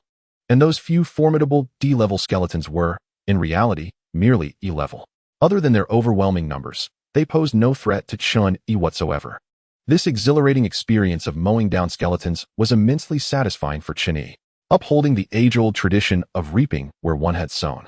He collected the shattered skeletons into the secret realm, piling them in the desolate southwestern corner. He wondered if Shao Qing, the glutton, would eat bones. Finally, through the relentless efforts of both man and dog, the last skeleton was shattered and tossed into the secret realm, creating a mound of skeletons that nearly reached a height of 100 meters. Woof. Damn it, Master, I never expected that bullying the weak would be so exhausting. Zhong Kong Kong languidly extended his tongue before collapsing onto the ground, while Chen Yi cast a glance at him, and, without hesitation, settled himself atop Zhong Kong Kong. Indeed, the little master was utterly exhausted. Should there be any more of this, he might very well be overwhelmed. Woof. Zhong Kong Kong rolled his eyes. Could you not retrieve a chair from the secret realm, Master? A chair cannot compare to a genuine leather sofa, especially one with heating. Damn. Although I resemble a dog, you truly are a canine at heart. As the man and his dog rested, the tumultuous ground ahead began to stir once more. Damn it. Is it coming again? Both master and dog immediately assumed a battle stance, their gazes fixed intently on the roiling earth. What on earth is making such a ruckus, Kong Kong? This can't be a repeat of the game where the small fry are dispatched, and then the boss appears. Woof. What boss? What game? But master, the malevolence emanating from below is quite potent. This may be a formidable opponent. You must still contend with it. Boom. The ground finally erupted, and a skeleton lizard, roughly the size of a calf, leaped forth from the depths. Wait, this was no mere lizard. It appeared to possess a pair of bony wings on its back. Woof. Oh no. Master, we're doomed. Doomed. Do you recognize this creature? Woof. Master, this is a bone dragon. It appears to be a newly formed juvenile. A dragon? Good heavens. But wait, isn't this just a classic Western lizard-dragon hybrid? Hold on, Concom, isn't this thing classified as D rank? What are you talking about, doomed? Woof. The bone dragon is immune to magic. As Zhong Concong spoke, Chen-Yi unleashed a gust of wind towards the bone dragon, but the moment the wind blade made contact, it dissipated without effect. The bone dragon remained unscathed. Damn it, why didn't you mention that sooner? The bone dragon shook its head, turning its gaze towards the audacious Chen-Yi. Roar. With a fierce cry, it charged directly at him. How is it capable of making such a sound without a vocal cord? Just a mass of bones. Woof. I have no idea, Master. We lack melee capabilities. Should we flee? Chen-Yi was left with no choice. The bone dragon had them firmly at a disadvantage. Run. For the love of all that's holy, you, a dog, are terrified of a mere pile of bones. How embarrassing. Chapter 40. You can actually speak. The bone dragon, despite its seemingly cumbersome form, dashed forth with astonishing speed. Come on. You are a dragon. Stop trying to charge like a bull. Fortunately, I can fly, or I would be finished. Chen-Yi hastily summoned the winds to soar away. Just as he began to feel relieved, the bone dragon roared again, conjuring shards of ice in its maw. What a freak. It's immune to magic, yet it can still wield it. Woof. Master, hurry and flee. Once I've regained my strength, I'll return to exact revenge. As Chen-Yi deftly evaded the bone dragon's icy projectiles, he barked back at Zhong Concong. You keep painting grand visions for me. And yet I would sooner hope for Xiaoqing's swift awakening. Zhong Concong felt equally aggrieved. Woof. Master, when I regain my strength, I'll be incredibly powerful. In a realm as trivial as this, I could fill it with a single urination. To hell with that. You can't even handle a bone, let alone a dragon. The man and his dog frantically fled through the sky, while the bone dragon continued to assault them with ice shards. Seeing that the attacks seemed ineffective, the bone dragon roared once more, flapping its bony wings and, astonishingly, took to the air. Chen-Yi was left dumbfounded. Are you kidding me? A pile of bones can fly. Those wings must be full of holes. Woof. At least it has wings. We have none, and we're still airborne. Chen-Yi shot Zhong Concong a look. Indeed, he had a point. Just as they neared the escape route, the bone dragon took flight, quickly closing the distance between them. Damn, how does it fly so fast? Woof. It has wings. This would not do. It was only a matter of time before the bone dragon eliminated them. Concong, do you have any way to deal with it? Woof. This creature is immune to magic. Unless we employ spells 2 ranks higher, we must engage in close combat. Chen-Yi swiftly accessed the system shop to see what useful items might be available. Aside from those rare items requiring development coins, he could afford nearly everything else. Such was the profit-generating capacity of the Dragon Merchant Guild. Medical supplies were exorbitantly priced. Concong, if you expel all your magical energy at once, what level of magic can you wield? Woof. All at once. Master, I'm not exaggerating. If I unleash my magical reserves, I would possess B rank power. B rank should be sufficient to harm this bone dragon, correct? Woof. Since B rank is 2 levels higher, it should breach its magical immunity. Alright, let's go for broke. Chen-Yi gritted his teeth and decisively purchased an explosive potion from the system shop. Ding. Successfully purchased explosive elixir. Cost 400 million. 400 million. Chen-Yi felt a sting in his heart as he glanced at the potion in his hand. This was the make-or-break moment. Item, explosive elixir. Effect, upon consumption. Unleash all potential, concentrating all internal energy into a single attack. Chen-Yi promptly tossed the explosive elixir to Zhong Concong and explained its effects. Woof. Master, you're truly impressive to possess such a miraculous item. Can you ensure its effectiveness against the bone dragon? Woof. Master, stop joking around. Just hold it off. Once I unleash my full power, be prepared to retrieve me at once. Understood, Concong. It all hinges on you now. Zhong Concong, who had been fleeing alongside Chen-Yi, abruptly halted, mimicking a wolf as he howled at the sky. Ah woo, you rascal. I've tolerated you for far too long. The explosive elixir was swallowed whole. And in an instant, a terrifying wave of energy erupted from Zhong Concong. The bone dragon, upon noticing Zhong Concong's sudden halt, surged towards him, abandoning its icy breath for a direct claw strike. Woof. It's been ages since I've felt such power. Here, take this, grandfather-esque shattering claw. Zhong Concong, undeterred, raised his paw, distorting the very fabric of space around it. As he swung his paw, the space shattered like a mirror, reconfiguring itself. Shattering strike? What kind of skill is that? I don't recall seeing it on Zhong Kongkong's identity card. Chun-Yi thought, baffled by the enigma that was his dog. Boom. Crack. Zhong Kongkong collided directly with the bone dragon, his B-rank shattering claw striking the dragon's skull, sending ripples through the air. An invisible shield successfully absorbed much of the spatial explosion from Zhong Kongkong's paw, yet considerable energy still broke through, detonating against the dragon's head. Roar. With a pained shriek, the bone dragon plummeted. While Zhong Kongkong fared no better, the dragon's claw had grievously lacerated his abdomen, blood spraying in all directions. His entrails hanging out. Woof, master, I did my best. Having exhausted all magical energy and sustaining severe injuries, Zhong Kongkong could no longer remain airborne, plunging to the ground like the bone dragon. Damn it! Chun-Yi felt a pang of distress. He had intended to stand firm and retrieve Zhong Kongkong before fleeing. But now both he and Zhong Kongkong were gravely wounded. If he didn't act quickly, they might both meet their demise. With a determined resolve, Chun-Yi hurriedly flew towards Zhong Kongkong, successfully catching him as they descended to the ground. He pried open Zhong Kongkong's mouth and stuffed a healing pill inside.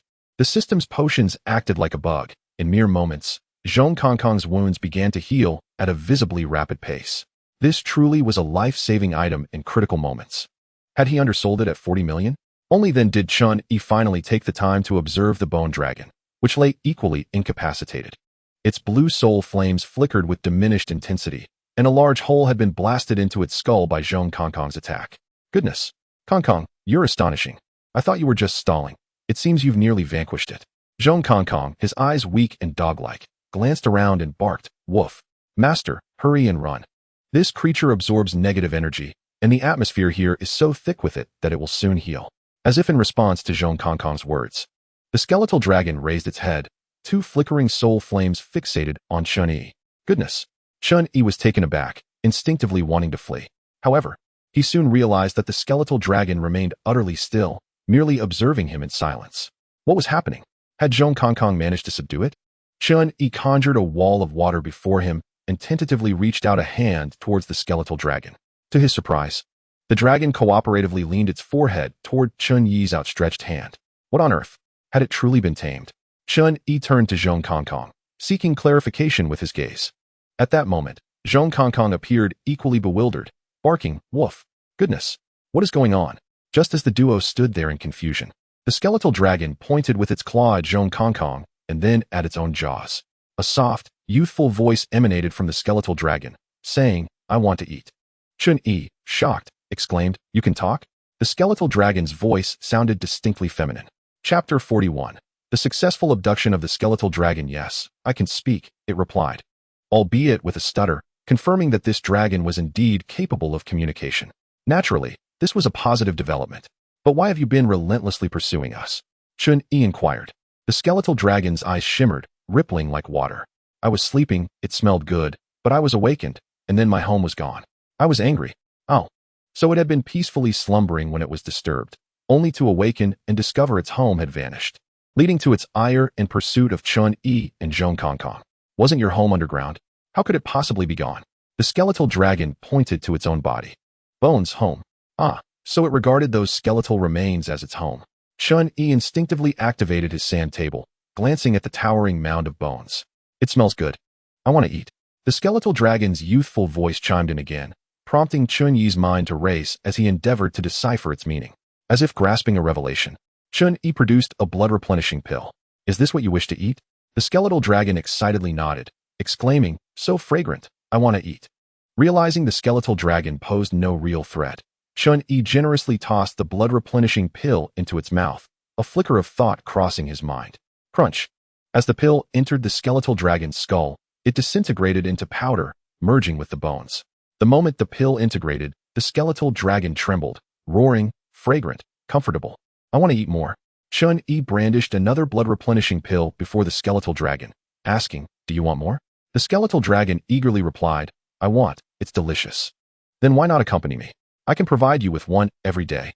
Upon hearing that there would be a steady supply of this pill, the skeletal dragon promptly nodded, affirming, I can eat, good. But you must not resist. Cautiously, Chun-Yi placed his hand on the skeletal dragon, silently activating his skill, Basic Transfer. The skeletal dragon seemed to sense something amiss and struggled briefly, but upon noticing the pill in Chunyi's hand, it ceased its resistance. In an instant, the skeletal dragon vanished before Chunyi's eyes, only to reappear atop the bone mound in his secret realm. Goodness, it truly worked, Chun-Yi exclaimed, exhilarated at the sight of the skeletal dragon within the sand table. What an impressive creature. Zhong Kongkong was equally astonished, marveling at how a formidable foe had been effortlessly converted into a subordinate. Woof. Master, are you trafficking in children? This is a grave crime. Casting a glance at the now-recovered Zhong Kongkong, Chun-Yi kicked him playfully, retorting, get lost. Woof. Ouch, ouch. Although Zhong Kongkong's body had healed, he lacked any magical power and required a bit more time for complete recovery. Unable to wait, Chun-Yi directly transported them to the base of the bone mound in the secret realm. The skeletal dragon, brimming with excitement, dashed around the mound, resembling a child with a new toy. Upon spotting Chun-Yi, it flew over, exclaiming, new home. I like it. Chun-Yi affectionately patted the skeletal dragon's head, pleased with its enjoyment, and tossed it another blood-replenishing pill. After consuming the pill, the skeletal dragon danced around Chun-Yi in delight, proclaiming, delicious, new home, happy. Woof. Granddaughter. Since we are both servants of the master now, let's clarify our hierarchy. I am your grandfather Zhong, and I rank second here. The skeletal dragon curiously approached Zhong Kongkong, asking, grandfather second? Woof, yes. Zhong Kongkong pointed toward the central mountain of the secret realm. On that mountain resides your great-uncle Little Qing. Who is the leader among us? Great-uncle, Little Qing, the skeletal dragon nodded, appearing to understand. Sensing the skeletal dragon's obedience, Zhong Kongkong felt quite pleased, only to receive a playful kick from Chun-Yi. You dog, are you addicted to being a grandfather? Woof. The master is used to it. Zhong Kongkong replied. By the way, when we were being chased, why didn't we just hide in the secret realm? Goodness. It was as if a light bulb had gone off in Chun-Yi's head as he pondered Zhong Kongkong's question. Why indeed?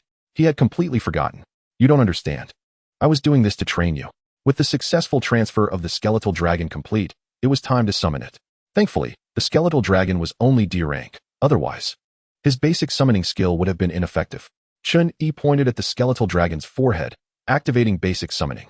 This time, the skeletal dragon offered no resistance. A burst of white light erupted from its forehead, and Chun-Yi heard the system's delightful notification chime. Ding. Summoning successful. Please name the skeletal dragon. Chun-Yi surveyed the skeletal dragon's pristine white bones and decided, let's call you Whitebone. After naming it, an identity card materialized on Whitebone's forehead. Whitebone. A lovely name, I like it. Whitebone nuzzled against Chun-Yi's hand in joy. Name, Whitebone race, Frost Dragon potential, Super S-class strength, D-class attributes, Undead. Frost skills, Basic magic immunity, Ice Spear, Frost Dragon Breath, Dragon Might. Chun-Yi beamed at Whitebone's information, realizing it possessed Super S-class potential. If this dragon were to mature, it would become a formidable force capable of protecting a nation. However, this revelation only deepened the mystery surrounding Zhong Kongkong and Little Qing. If Whitebone's potential was so extraordinary, what levels might they possess? Fortunately, Chun-Yi had the summoning skill. Otherwise, as an F-class Beastmaster, he would have found it impossible to contract a D-class beast. Lost in thought, a familiar warm sensation surged within Chun-Yi, flowing through his body. This feeling. Was he leveling up?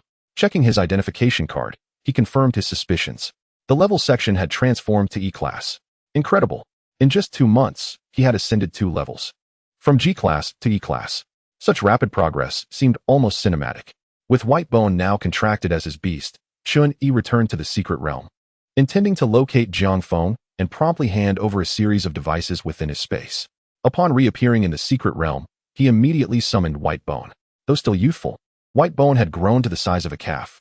Chun-Yi sat atop it, feeling quite comfortable. Whitebone flew swiftly, and to save time, Chun-Yi naturally rode it onward. As Chun-Yi vanished into the horizon, a shadow in the darkness trembled and stood up, respectfully bowing several times in the direction Chun-Yi had departed. Then, it hurriedly dashed off, eager to relay this news to its kin. Deep within the secret realm, in a decaying, eerie castle, the glow from the signal flares illuminated the ancient structure. Squeak, squeak. Inside the castle, a swarm of bats, startled, flitted chaotically about. If someone were to witness this, they would surely be astonished, for these palm-sized bats were all of D-class strength. Chapter 42, The Lich Scroll.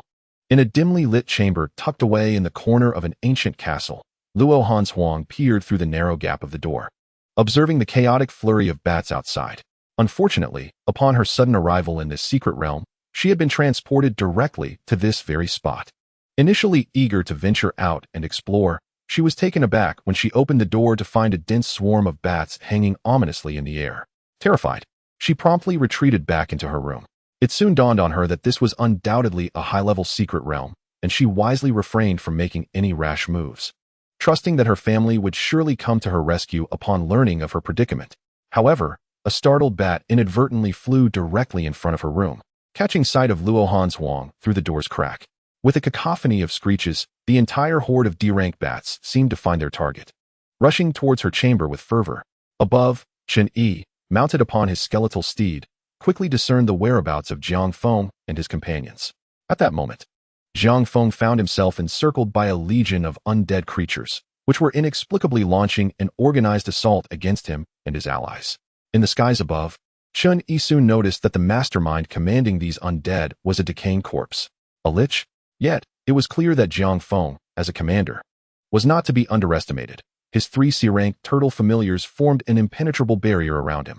The secret realm forces that had arrived earlier summoned their own familiars to fend off the onslaught of the undead army. One of the C-rank turtles soon spotted the skeletal mount soaring above and mistook it for a member of the undead army, unleashing a powerful jet of water towards it. Fortunately, the skeletal steed was immune to magic, but Chen Yi did not wish to reveal his connection to it, instructing the steed to feign a fall. The trajectory of its descent aimed directly at the lich commanding the undead. As the skeletal mount landed before the lich, the creature's expression morphed into one of disbelief. Glaring in terror at the skeletal figure, the lich then, to Chen Yi's astonishment, knelt before it. "Oh, great dragon god, I never expected you to awaken. Have these intruders disturbed your slumber?" The lich soon caught sight of Chen Yi riding on the skeletal mount and immediately erupted in fury. "Intruder! How dare you ride upon the back of the great dragon god? You deserve a death most severe." With that, the lich raised a bone staff, gathering a chilling energy, declaring, "To dare to desecrate the dragon god, you shall perish." Withering death. In an instant, the vegetation surrounding the skeletal mount withered away. Yet both Chen Yi and the flora beneath his feet remained unscathed. The lich's eyes widened in astonishment. "My lord dragon god, do you intend to protect this vile intruder? Enough of your incessant ramblings, you putrid mass of decay." Chen Yi could no longer tolerate the lich's self-absorbed tirade, especially as it dared to attack him. "You dare call me a mass of decay? Ignorant intruder, I am the great Lich Grolfin, the most devoted follower of the dragon god." Chen Yi pointed at the skeletal mount. "Are you referring to the dragon god as this mere skeleton? Impudent intruder! How dare you refer to the great dragon god as the lowest of bones?" Grolfin roared in anger, raising his bone staff to conjure magic once more. "Wait, skeleton, tell this wretched creature who I am." The skeletal mount gestured towards Chen Yi, stating, "Master, as you named me, is pleasing." "What?" Grolfin gaped in astonishment at the skeletal mount, his 2 squishy eyes nearly popping out of their sockets, which he managed to catch and shove back into place. "Dragon god, what do you mean? This person is your master?" Chen Yi held his head high, inquiring, "So do you submit?" Grolfin staggered back, exclaiming, "No, this cannot be. How could the great dragon god willingly accept you as master? That merely indicates that I am even greater than your dragon god. Now, let us dispense with the pleasantries. I offer you 2 choices. Either I send my skeletal mount to battle you, or you obediently serve me. To combat the great dragon god? No. As the most faithful follower of the dragon god, Grolfin would never lay a hand against him. It would be a sacrilege against my piety." Chen Yi regarded the lich Grolfin before him, realizing that despite possessing C-rank strength, he still referred to the skeletal mount as the dragon god. Perhaps, under these circumstances, he could cleverly manipulate Grolfin into serving him. The skeletal mount seemed to grasp Chen Yi's intentions, roaring at Grolfin, "Submit. Battle. My lord dragon god." Grolfin glared at Chen Yi, seething, "I know not what trickery you employed to deceive the great dragon god. As his most devoted follower, if you wish for my submission, it is not impossible, but do you have the courage to allow me to return?" "Return? To where?" Grolfin cast a respectful glance at the skeletal mount. "Allow me to return to my laboratory, to consult ancient tomes, to seek a means to liberate the dragon god from your grasp. Do you truly think you can return to plot against me?" Chen Yi scoffed. "Let us not even consider whether the skeletal mount would permit such an act. The system governs relocation and command, and a mere C-rank lich such as yourself could not possibly break free from it. Dream on, and if you cannot find a way, cannot find. Grolfin shot Chun-Yi a furious glare.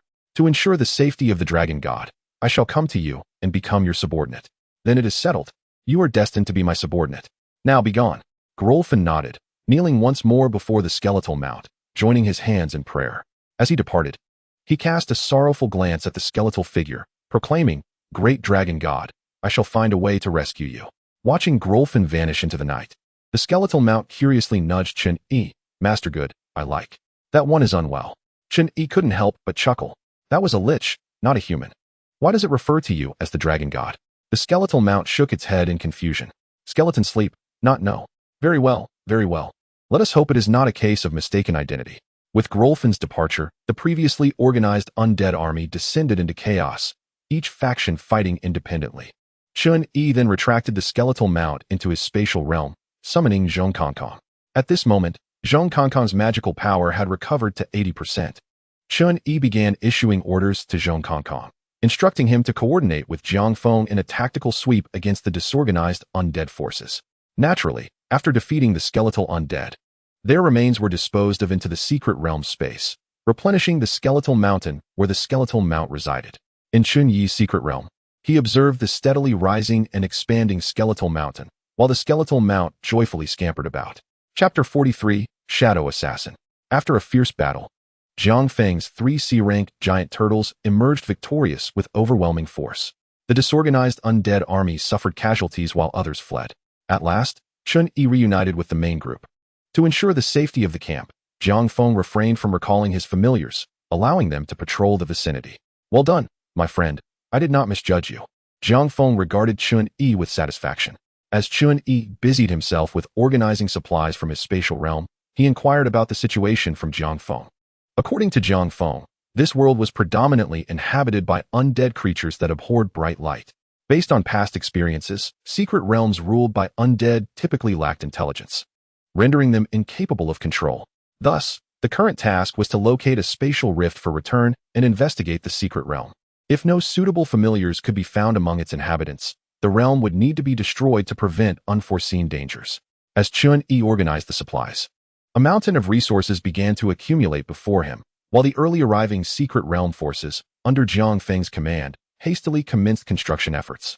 It was no wonder that various military districts vied for the allegiance of beastmasters gifted with the talent of secret realm mastery. This would directly save them at least 6 months of labor. With a look of exasperation, Jiang Feng stood before Chun-Yi, exclaiming, "Isn't it just me here in our military district?" He then inquired, "By the way, Commander Jiang, have you found any trace of Luohan's Huang?" Jiang Feng shook his head. "No, this secret realm is even larger than anticipated, and with the perpetual night, it's proving difficult to locate her." "Indeed, that is true. Commander Jiang, I have entrusted everything to you. I shall venture outside to scout as well." "That is fine. You can retreat to your secret space if you encounter danger. In terms of safety, you are the most secure." Aware that the skeletal being was referred to as the dragon god within this realm, he contemplated leveraging this to deceive a wise species into entering his secret space. He still had a task concerning species migration that remained unfulfilled. After receiving a walkie-talkie from Jiang Feng, Chun-Yi stepped out of the camp once more. As Chun-Yi departed, a soldier within the camp smirked sinisterly, seeking a secluded corner to shed his military attire before vanishing into the night. Unsure of his path, Chun-Yi pondered and ultimately decided to head toward the location where Grolfin had disappeared, for he was the first wise being he had encountered in this secret realm. Now beyond the camp's perimeter, Chun-Yi intended to summon the skeletal being from the skies. However, an inexplicable sense of crisis enveloped him. He dared not hesitate regarding his sixth sense. Instantly, he conjured 2 walls of wind and water to protect himself, while Zhong Kongkong materialized at his feet. Sure enough, a vine erupted from the ground, aiming to ensnare his feet. Damn it! Underground again. Chun-Yi was on the verge of cursing. He hastily took flight with the wind. But just as he ascended, a flurry of dandelion seeds drifted towards him from a distance. Woof! Master, be cautious, something is amiss. Zhong Kongkong swiftly positioned himself before Chun-Yi, launching a strike to shatter the incoming seeds. Remarkably, the moment the space trembled, the dandelion seeds exploded. No harm done. I truly underestimated you, little one. Who? Chun-Yi turned towards the source of the voice, and a figure gradually emerged from behind a tree. You need not know who I am. Simply understand that I have come to kill you. Woof, damn it. You must be a child abandoned by your parents after seeing you resemble a maggot so much that they couldn't even be bothered to name you. Upon witnessing someone dare to act arrogantly before Chen Yi, Zhong Kongkong instinctively activated his ability to taunt. The assassin glared angrily at Zhong Kongkong. What a dog. You know not what you speak. Soon, I shall use your flesh to toast my drink. Are you an assassin from Shadowkill? Chen Yi inquired, eyeing the enigmatic man before him. Indeed, you are aware of Shadowkill. I have truly underestimated you. Damn it. According to Shadowkill's rules, this person must possess C-rank strength. If I were to kill him, would Shadowkill dispatch B-rank assassins? The thought of facing a B-rank assassin sent chills down his spine, for he currently lacked the means to contend with such a foe. Let us negotiate. How much is my bounty? I'll double it if you eliminate the head of the Su family. Those of Shadowkill do not engage in such matters. Enough of your prattle. Prepare to die. In the darkness, Chen Yi could vaguely see a dandelion blooming beside the assassin, its seeds drifting toward him. Beastmaster of the plant type? That is indeed rare. Cursing his misfortune, Chen Yi realized evasion was futile. Being in a secret realm, even if he killed the assassin now, word would likely not spread. Once he exited, he would seize the opportunity to eliminate the head of the Su family before Shadowkill could deploy a B-rank Beastmaster. Narrowing his eyes, Chen Yi addressed the assassin. I offer you triple the price. Will you assassinate the head of the Su family? Not interested. You should just resign yourself to death. Then it seems you shall be the one to die.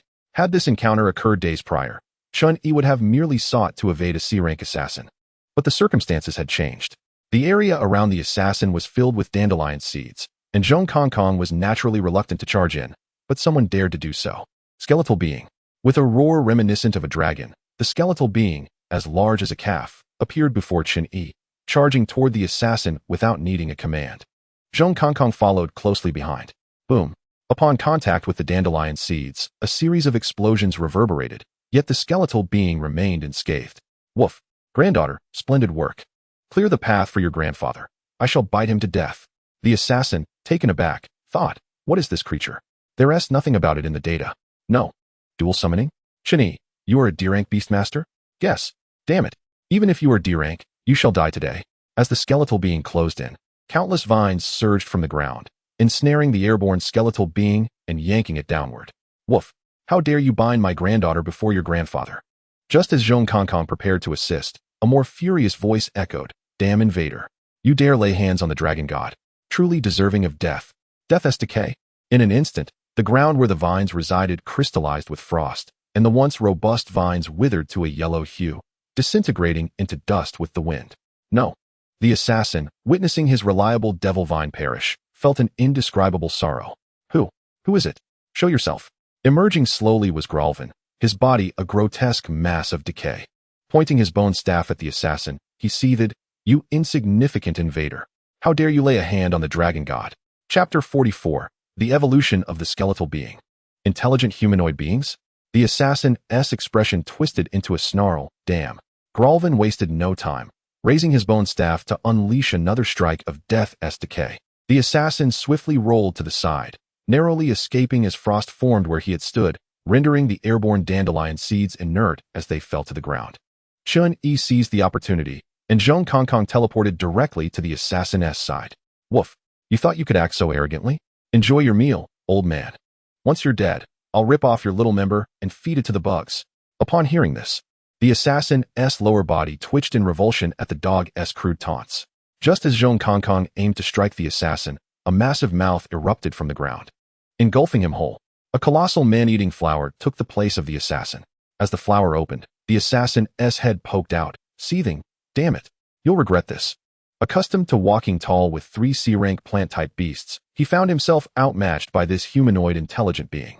Despite being C-rank, the plant-type beasts could hardly endure a few seconds against the assassin's spells. The roots of the man-eating flower surged from the earth, entwining around the assassin's legs, carrying him away at breakneck speed. Just as Zhong Kongkong contemplated pursuit, Chen Yi halted him. This was fortuitous. For now, they need not worry about the B-rank assassin. As for this C-rank assassin, having lost 2 beasts, he was left with merely a C-rank man-eating flower. Did he think he could kill Chen Yi? A delusion. Dragon God. Your faithful follower Gralvin pays his respects. Upon seeing the man flee, Gralvin did not pursue, but knelt before the skeletal being. The skeletal being, however, ignored him. Approaching Chun-Yi instead, nuzzling against him, seeking praise. Patting the skeletal being, Chun-Yi turned to Grolven and asked, "What's this? It hasn't been long. And you've already found a solution?" What began as jest turned serious as Grolven nodded earnestly. "Indeed, to dare enslave the dragon goddess invader. Do you dare allow me to attempt it?" Shrugging, Chun-Yi replied nonchalantly, "Sure, but according to the original stipulations, should you fail to rescue the skeletal being, you must heed my commands henceforth." Grolven acquiesced. "If I fail to save the great dragon god, I shall bear the pain for him and become your slave." Chun-Yi cast a sidelong glance, muttering about the absurdity of sharing his burdens. That rascal, Baigu, persistently demanded the blood vitality pill from him, treating it as if it were mere candy, oblivious to the fact that purchasing it cost a staggering 4 million. He beckoned Baigu over, his gaze shifting to Grolven's performance. He was eager to witness whether anyone could truly shatter the skills granted by the system. Grolven, with a serious expression, circled around Baigu before producing a vial, from which he dripped several drops of an unknown liquid around Baigu. As the preparations reached their conclusion, Grolven raised his bone staff, continuing to circle Baigu while murmuring incantations. Moments later, the ground beneath Baigu began to emit a radiant glow, and a complex 5-pointed star formation illuminated the area. The 2 crescent moons above seemed to respond as though summoned, casting a tangible moonlight upon Baigu, who appeared to revel in the sensation. "Goodness, is it really that loud?" Chun-Yi quickly retrieved Baigu's identity card, anxious about any potential mishaps. Name, Baigu. Race, Frost Dragon, undergoing evolution. Potential, Ultra S class. Strength, D class. Attributes, Undead. Frost. Skills, Basic Magic Immunity, Ice Spike, Frost Dragon Breath, Dragon's Might. To his astonishment, the race section displayed undergoing evolution. By my word, the Frost Dragon is an entity of Ultra S-class potential, and it's evolving? What on earth is Grolven up to? With each passing second, the 5-pointed star formation beneath Baigu began to slowly fade. Grolven collapsed onto the ground, and at that moment, Baigu's bones transformed, no longer resembling mere bones, but rather glistening jade, exuding an intense chill. Just a glance felt as though winter had arrived. Name, Baigu. Race, Dragon of Extreme Een. Potential, Unknown. Strength, D-Class. Attributes, Undead, Frost. Skills, Intermediate Magic Immunity, Ice Spike, Frost Dragon Breath, Dragon's Might. Domain, Extreme Cold World. Upon examining Baigu's identity card once more, Chun-Yi's jaw dropped. The potential had transformed to Unknown, akin to that of Shaoqing and Zhong Kongkong, and an additional domain was added. Kongkong, what on earth is a domain? Zhong Kongkong, who was also observing Baigu's transformation, looked at Chun-Yi in astonishment. Woof, Master, you actually know about domains. Creatures capable of mastering a domain are the favored ones of myriad worlds. Subsequently, Zhong Kongkong patted himself with a paw and declared, Woof, to be candid, I possessed a domain at my peak. Chun-Yi chose to disregard the latter part of Zhong Kongkong's statement, focusing solely on the former. Goodness, so Baigu is a favored child of the world, isn't that impressive? Woof, what do you mean? Woof, goodness. Master, you're not saying that your granddaughter has comprehended a domain, are you? Chun-Yi nodded and approached Baigu. At that moment, Baigu was curiously inspecting its new form. Upon seeing Chun-Yi, it excitedly rushed over, asking, Master, do I look beautiful? Baigu, your speech is so fluent now. Baigu nodded its dragon head. Indeed. Am I impressive, Master? Quickly praised Baigu. I want candy. Good heavens, this evolution has even enhanced its ability to communicate. Chun-Yi promptly produced a blood vitality pill and tossed it into Baigu's mouth. Baigu, try using your domain. Delicious, thank you, Master. In an instant, a wave of frigid air erupted from Baigu, freezing the ground beneath it, transforming the surface within a mile radius into a mirror-like expanse. The moisture in the air crystallized into tiny ice shards that floated about. Master, am I impressive? Within this realm, Baigu's ice abilities have increased by 100%. 100% increase? Goodness, that's incredible. After the display, Baigu retracted its extreme cold world. Yes, but Baigu can only maintain it for a few minutes. It's so exhausting. A few minutes is still ample time. 100% enhancement for merely a few minutes is indeed terrifying. Woof, goodness. Granddaughter, at this rate, old Zhong will feel inferior. Zhong Kongkong stared in disbelief at Baigu's transformation. Is it necessary for dogs to live like this? Has it already mastered a domain? Old Zhong need not be upset. All the bones in Baigu's home can be offered to you. Woof, I am a wolf, not a dog. Zhong Kongkong understood that Baigu was attempting to comfort him, yet he couldn't shake off the feeling of embarrassment. Lord Dragon God, have you regained your strength? Gralfin trembled as he gazed at Baigu. Chapter 45. You are truly garbage. Regrettably, Baigu remained indifferent to him. What is this Dragon God nonsense? Gralfin approached Chen Yi, deflated like a punctured ball, and stated, as per our previous agreement, I shall heed your commands from now on. But I hope you will refrain from summoning the Dragon God too often. Chen Yi felt somewhat speechless. Is there a possibility that you've mistaken the dragon? Gralfin shook his decayed head. No matter how much time passes, how could I ever forget the Dragon God? Let him be. However, a rather pressing issue loomed.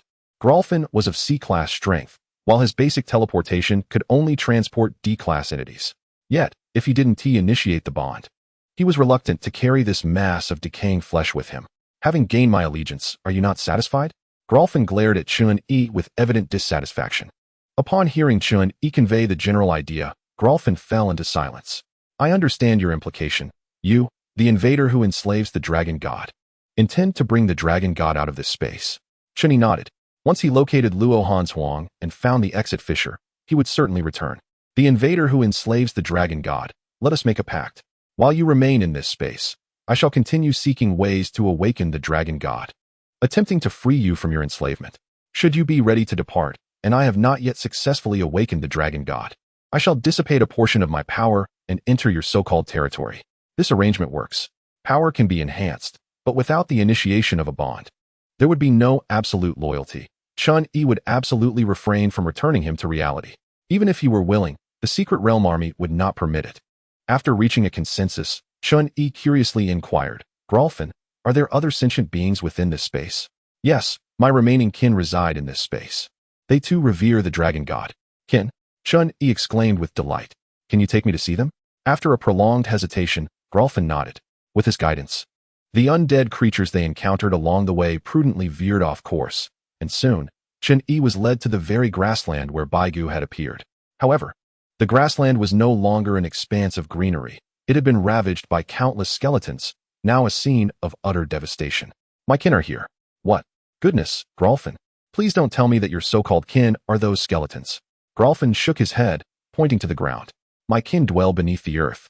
Of course, skeletons emerge from underground. Gralfin ignored Chen Yi's comment and continued forward, arriving at a relatively intact patch of grass. Beneath this patch of grass lies the entrance. My kin are unaware of my existence, so I shall not accompany you down. Is that true? Chen Yi curiously stepped onto the less than 10 square meter patch of grass. And lo and behold, he discovered a wooden handle. Upon pulling it open, a vertical dark passage revealed itself, shrouded in darkness with no end in sight. After a moment's hesitation, Chen Yi activated his phone flashlight, levitated upward, and prepared to descend for a closer examination. If it truly housed an intelligent community, he would undoubtedly seize the opportunity. Estimating a vertical drop of at least 2,000 to 3,000 meters, a faint light appeared below. On either side of the passage, unknown small grasses bore fist-sized fruits that emitted a radiant glow. Following the light, Chen Yi descended further, ultimately encountering a cavern that seemed to stretch endlessly before him. Within the cavern, luminescent grasses sprouted at intervals, illuminating the entire space with an ethereal glow. The lizard folk residing within the cave soon noticed Chen Yi, a squad of armed lizard men standing poised, their gazes fixed upon him. So, these are the kin of the Gralfin? Before him stood a lizard man. Who are you to trespass upon our territory? We do not welcome you. The leader of the lizard men admonished Chen Yi with palpable fury. By the heavens, you can speak. Truly, you possess intelligence. Chen Yi marveled as he regarded these lizard folk anew, feeling a surge of exhilaration. Do you dare to address me in such a manner? Summon your leader forth. Preposterous. Our leader is not someone you can simply request to see. If you do not depart at once, do not blame us for our lack of hospitality. Hospitality? Chen Yi cast a cursory glance at the lizard folk, assessing their mere F-level prowess. Their audacity to speak so boldly in his presence utterly bemusing. Listen well, I am the master of your dragon god. Hurry, summon your leader to meet me. The master of the dragon god? The lizard man faltered momentarily before erupting with rage. How dare you desecrate the name of our great dragon god? You are truly worthy of death. In the most expansive chamber of the subterranean abode, a black and a white lizard folk conversed with heavy hearts. The black lizard, muscles rippling, contrasted sharply with the slender form of the white lizard. Sif, do you believe what Sak has said? The white lizard inquired, nodding in distress. After Sak reported, I attempted to sense the presence of our dragon god, but, Carl, what do you mean, but? The black lizard pressed, anxiety creeping into his voice. But I could not feel the dragon god's existence. What? Carl trembled, seizing a massive sword nearby. Are you suggesting that the dragon god may truly have perished? Those accursed invaders, I shall seek vengeance upon them. Carl, you are as reckless as ever. Only the two of us have awakened our bloodline's power. The dragon god sacrificed everything to save our kin. Do you wish to render that sacrifice in vain? Curse it. Carl hurled the massive sword aside in frustration. Sif, what are we to do without the dragon god's protection? Awakening in a world dominated by these undead beings is an insurmountable challenge. Do not inquire. I am equally lost. Just then, a lizard man burst into the chamber. Leader, trouble is afoot. Carl glared at him, irritated. What is the matter? Compose yourself. Invaders have breached our territory. What? Carl's eyes widened in alarm as he hastily retrieved his sword. Let me there at once. Sif, too, seized her staff and followed closely. In the cavern's plaza, lizard folk lay scattered, though Chun-Yi and Zhong Kong had refrained from inflicting fatal wounds. Given the lizard folk's regenerative abilities, they would likely recover within a day. Chun-Yi initially considered summoning skeletons, but paused to assess the potential of these lizard folk, who would undoubtedly become his subordinates. However, after a prolonged skirmish, it became evident that the lizard folk were all of F and G levels. What a pitiful display. You are supposed to be a wise race from a C-level secret realm. Yet you are utterly worthless. Chapter 46. I am the master of your dragon god. The lizard man who had initially led the charge now knelt before Chun-Yi. Humph. You are but an E-level creature. When our leader arrives, I hope you can maintain this arrogance. Enough. You should have summoned your leader sooner. Your stubbornness has only brought you pain. To insult the dragon god is an unforgivable sin. Chun-Yi shrugged. I speak the truth, yet you refuse to believe it. I have declared myself the master of your dragon god. Scoundrel, how dare you defile the name of our dragon god? Carl, who had just arrived, overheard Chun-Yi's declaration and was instantly enraged.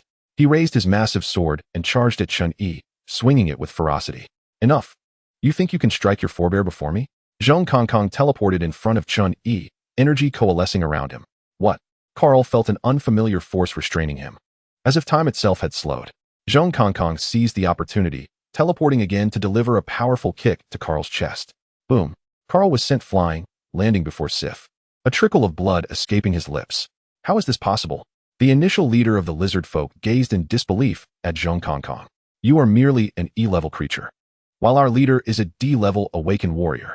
Fools, you cannot measure my prowess by your limited understanding. Carl wiped the blood from his mouth, defiantly declaring, Sif, heal me. To insult the dragon god, even if it leads to my demise today, I shall see you pay. Sif nodded, raising her staff as a radiant light emanated from its tip, illuminating the entire plaza. Under the glow, Carl and the previously fallen lizard folk rose, their wounds healed. Ah, this is rather intriguing, Chun-Yi mused, observing the dynamic between the black and white lizard folk, a warrior and a healer. The white lizard's healing abilities were impressive, rivaling his own blood-replenishing elixirs. Valkyr, taste my crescent slash. Fully restored, Carl grinned and lunged forward, swinging his giant sword in a crescent arc toward Zhong Kong. It is the leader's crescent slash. Huh. Invasive wretch, meet your demise. Enough of this nonsense. Zhong Kong remained unfazed, and as the blade's energy approached, he vanished from sight. When he reappeared, it was beside Sif. Ah, dear granddaughter, I hear you possess healing abilities. Can you heal yourself? Sif, Carl exclaimed, rushing toward her in desperation. Despicable invader. Face me instead. Alas, his speed paled in comparison to Zhong Kong's. With a swift strike, Zhong Kong unleashed a spatial rupture upon the distracted Sif. Ah, as the space shattered, Sif's pristine form was marred by deep lacerations. Seeing Sif's plight, Carl's heart twisted in agony. Ah, I shall make you pay, fool. Strength cannot be summoned through mere shouts. Rain of healing. Sif endured the excruciating pain, raising her staff as radiant orbs began to descend like rain from above, mending her battered form. Though not fully healed, the bleeding ceased. What is this? Who are these invaders? How can they, with mere E-level might, contend against our two D-level leaders? The surrounding lizard folk were astounded. Do not stand idly by. Assist the leader. Despite the onslaught from Carl and the other lizard folk, Zhong Kong navigated the battle with ease and scathed. Within mere moments, the plaza lay littered with incapacitated lizard folk, save for Sif, who barely stood, and Carl, who bore the brunt of the conflict. Well, my dear grandsons, are you not convinced? If not, Come at me again. Sif turned her gaze to Chen-Yi, who had remained a silent observer. She could discern that he was the true orchestrator of this encounter. Who are you? What intentions do you harbor within our territory? With such strength, why do you not simply eliminate us? Ah, granddaughter, how dare you speak to my master in such a manner? Have you not yet had enough of a beating? Enough? Kong, that will suffice. Chen-Yi interjected, stepping towards Sif. Carl's anxiety mounted as he could barely muster the strength to rise. Stop. If you have matters at hand, direct them toward me. Disregarding his pleas, Chen-Yi approached Sif, scrutinizing her carefully. I have already stated that I am the master of your dragon god. Now, I require your fealty. Sif shook her head defiantly. You wish for us to submit to one who insults the dragon god? Dream on. Kill us if you must. The lizardman's reverence for the skeletal figure appears to be disturbingly intense, leaving one to ponder the history that binds them. Ah, I recall now. It is this individual. The dragon god was taken away by him. A fallen lizard man seemed to recognize Chen-Yi and exclaimed. What? Sifu gasped, Sack. Are you saying that this person is the one who murdered Lord Dragon God? Indeed, it is he. The speaker was the very lizard man who had witnessed Chen-Yi's departure. Roar. My kin, we cannot allow the vengeance for Lord Dragon God to go unavenged. The fallen Carl, upon hearing that Chen-Yi was the slayer of the dragon god, let out a roar of fury, pushing through his pain to rise. My kin, follow me and burn your lives in revenge for the dragon god. Goodness. Is he truly this resolute? Chen-Yi was taken aback. This cannot be allowed. You must not die for real. Just as he prepared to summon the skeletal figure, a voice belonging to Grolfin echoed from the entrance of the cave. Enough, desecrator of the dragon god. Cease testing my kin. What is your true intention? Kin, you too are a follower of the dragon god? Who are you? Carl fixed his gaze on Grolfin, analyzing him with scrutiny. Sigh. Grolfin lamented, approaching Sifu. My children, you have endured much these years. Upon seeing Grolfin, Chen-Yi shrugged. Children? The lizard folk looked at this decaying, undead creature with confusion. Who exactly are you? Grolfin glanced at Sifu and instinctively reached out to pat her head. Remarkably, Sifu did not flinch. Child, it is your grandfather. Grandfather? Sifu was momentarily taken aback, while Carl seemed to recall something, exclaiming in astonishment, You are the legendary hero, Grolfin? What? The very hero who once fought alongside Lord Dragon God, Grolfin? Upon hearing Carl's words, all the lizard men were astonished. Chapter 47. Divine Elixirs as Candies? At this point, Grolfin saw no reason to conceal his identity. Nodding, he affirmed, Indeed, it is I. Sifu's face was now streaked with tears. Grandfather, it truly is you. How have you changed so? Grolfin shook his head. It is a long story. Carl seemed to remember Chen-Yi, pointing at him. Grolfin, grandfather, this man. He dares to insult Lord Dragon God. Yes, grandfather, this man even claims to be the master of our Lord Dragon God. Truly unforgivable. Grolfin regarded Chen-Yi with a complex expression, helplessly stating, He speaks the truth. What? All the lizard men were struck with disbelief, gazing at Grolfin in shock. Even Sifu's expression shifted as she looked at him. Grandfather, what do you mean by that? Have you too forsaken Lord Dragon God? Sigh. Grolfin sighed once more, outsider. Can you summon Lord Dragon God? Very well. Chen-Yi nodded and subsequently summoned the skeletal figure. Roar. With a resounding dragon roar, the skeletal figure materialized before all the lizard men. A dragon. Lord Dragon God. All the lizard men were stunned, and regardless of their injuries, they forced themselves to kneel before the skeletal figure. Lord Dragon God, you still live. Sifu hastily knelt before the skeletal figure. Lord Dragon God, your most loyal follower. The lizard folk pays you respects. Yet the skeletal figure appeared slightly bewildered, glancing at Chen-Yi as if inquiring, Master, what is their intention? Are they attempting to seize my candy? Master? Master.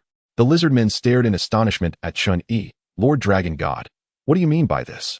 Grolfin, now resigned, spoke up. Children, this is the reality. Even I cannot rescue Lord Dragon God from this outsider. Rescue? Chen-Yi was speechless, casting a sidelong glance at Grolfin. Did I compel you to follow me? The skeletal figure shook its dragon head. No, I chose to follow willingly. The home master provided is vast, and the candy he gives is delightful. Do you see? Do not speak of rescue. The skeletal figure does not require saving. At this point, Carl and Sifu were utterly bewildered, incredulously looking at Chen-Yi. You truly have become the master of Lord Dragon God. Impossible. How could Lord Dragon God willingly become your servant? Chen-Yi rolled his eyes at them. Nonsense. Not a servant, but a partner. Do you comprehend? Under the envious gaze of the skeletal figure, Chen-Yi tossed a revitalizing elixir to Grolfin, Sifu, and Carl each. See, to support the skeletal figure. I even offer this as candy. Do your servants receive such treatment? The three lizard men exchanged puzzled glances. What is this? A bunch of villains. This is the skeletal figure's candy. You are all villains, seizing the skeletal figure's candy. The skeletal figure looked at Chun-Yi, who was giving away its favorite revitalizing elixirs, clearly sulking. This left the three devoted lizard men terrified. Grolfin remained calm, but Sifu and Carl were utterly shocked, hastily kneeling before the skeletal figure, cradling the revitalizing elixirs atop their heads. We dare not. How could we? Please, Lord Dragon God, accept this candy. Chun-Yi was left with a face full of black lines. These lizard men were far too submissive before the skeletal figure. The skeletal figure, naturally delighted, opened its mouth to devour the revitalizing elixirs they presented. Unfortunately, Chun-Yi's single glance halted it. Enough, skeletal figure. Wait until I return to reality to gather some funds. There will be plenty of candy for you. For now, let them consume these too so they understand what I feed you daily. Master is not angry. The skeletal figure obediently replied. Hey, you too, quickly consume the candy. Do you not see that Master is displeased? The skeletal figure shook its head, looking at the two lizard men with discontent, inadvertently exuding dragon might. Yes, we shall consume it immediately. Sifu and Carl, trembling, quickly swallowed the revitalizing elixirs. The revitalizing elixir can completely heal E-rank beasts, though it is not entirely ineffective against D-rank, merely slightly less potent. After consuming the elixir, the effects began to take hold. Carl's shattered body healed at a visible pace, recovering almost entirely within minutes, while Sifu's injuries from Zhong Kong Kong healed completely, leaving no trace of wounds. How can this be? Divine elixir. This is undoubtedly a divine elixir. Sifu and Carl gazed at Chun-Yi in astonishment. Grolfin, witnessing this, curiously consumed a revitalizing elixir as well, and moments later, his decaying body showed slight signs of revival. Although still in decay, it now bore a hint of vitality. What astonishing life force. Grolfin was also taken aback, then stared at Chun-Yi in awe. Invader, you feed such divine elixirs to Lord Dragon God as snacks? Chun-Yi nodded. Indeed. What? Do you still believe I treat the skeletal figure as a servant? This is divine. Chun-Yi rolled his eyes at them. A bunch of unworldly fools. He glanced at the high-grade medicines in the system shop, the 1 billion apiece celestial restoration elixir, which can instantly heal all injuries of A-rank and below beasts. If I were to present these, would you not faint on the spot? Grolfin regarded the skeletal figure with a complex expression. Lord Dragon God, does this invader truly provide you with such elixirs as daily snacks? The skeletal figure shook its head. Elixirs? What are you speaking of? This is candy given to me by my master, and it is exceedingly sweet. This. In the eyes of all the lizard men, Chun-Yi's status soared to unprecedented heights.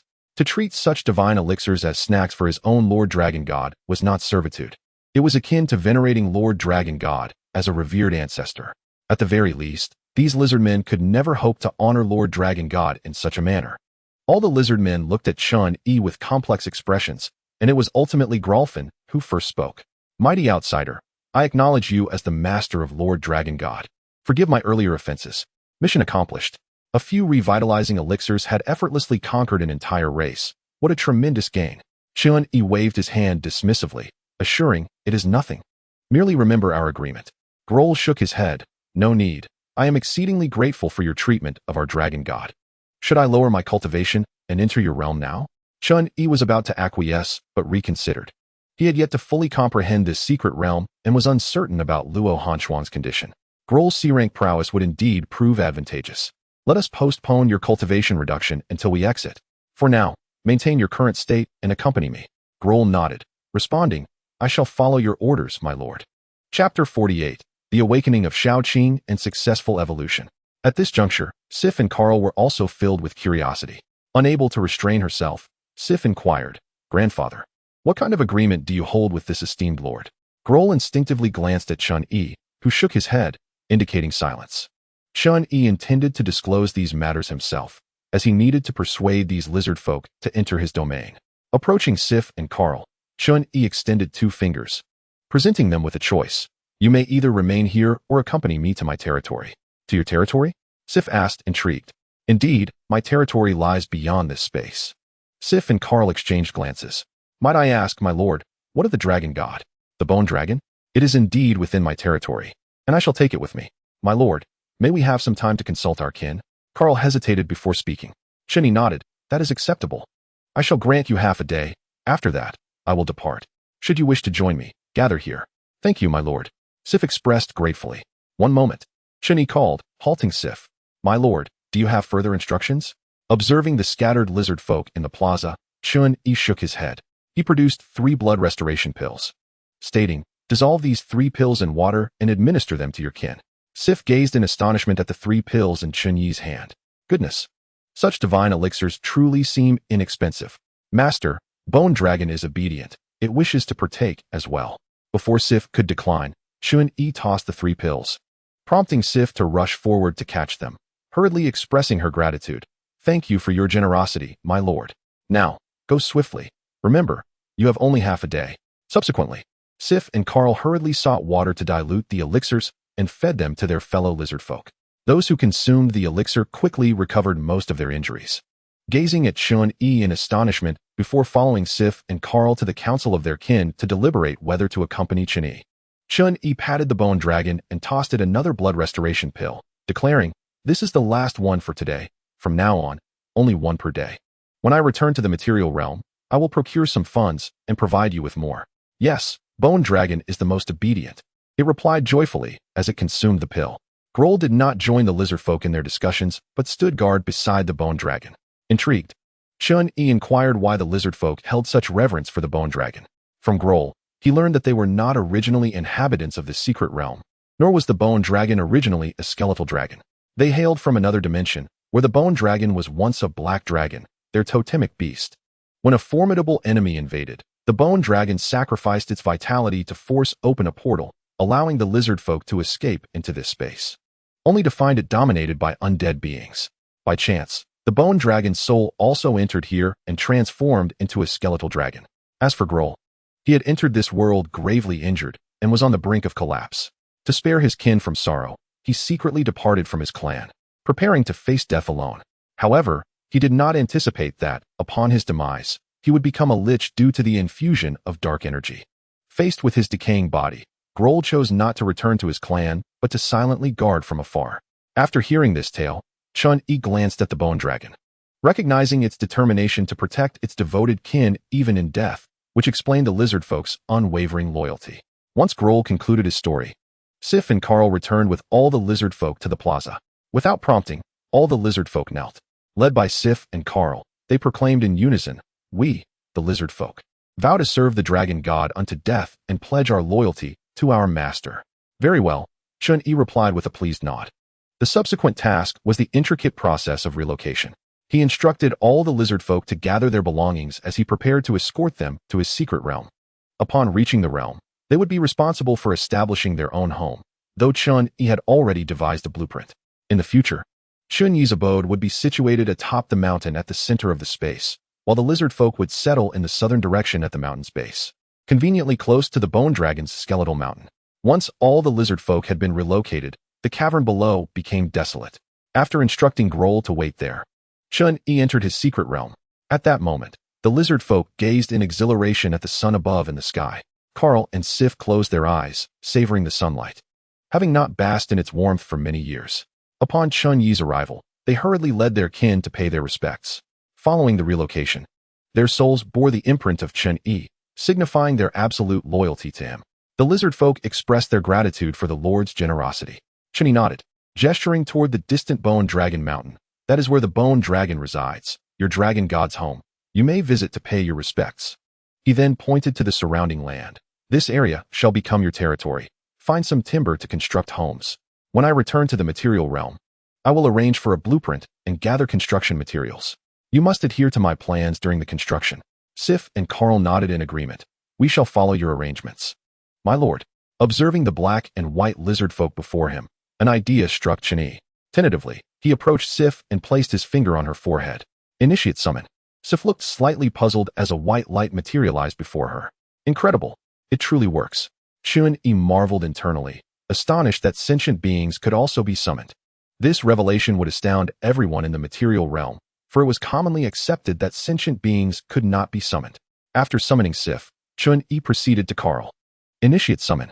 Indeed, after a moment of hesitation, an identity card appeared before Carl as well.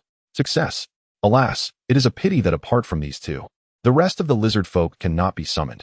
Allocating summon slots to the others would be a tremendous waste.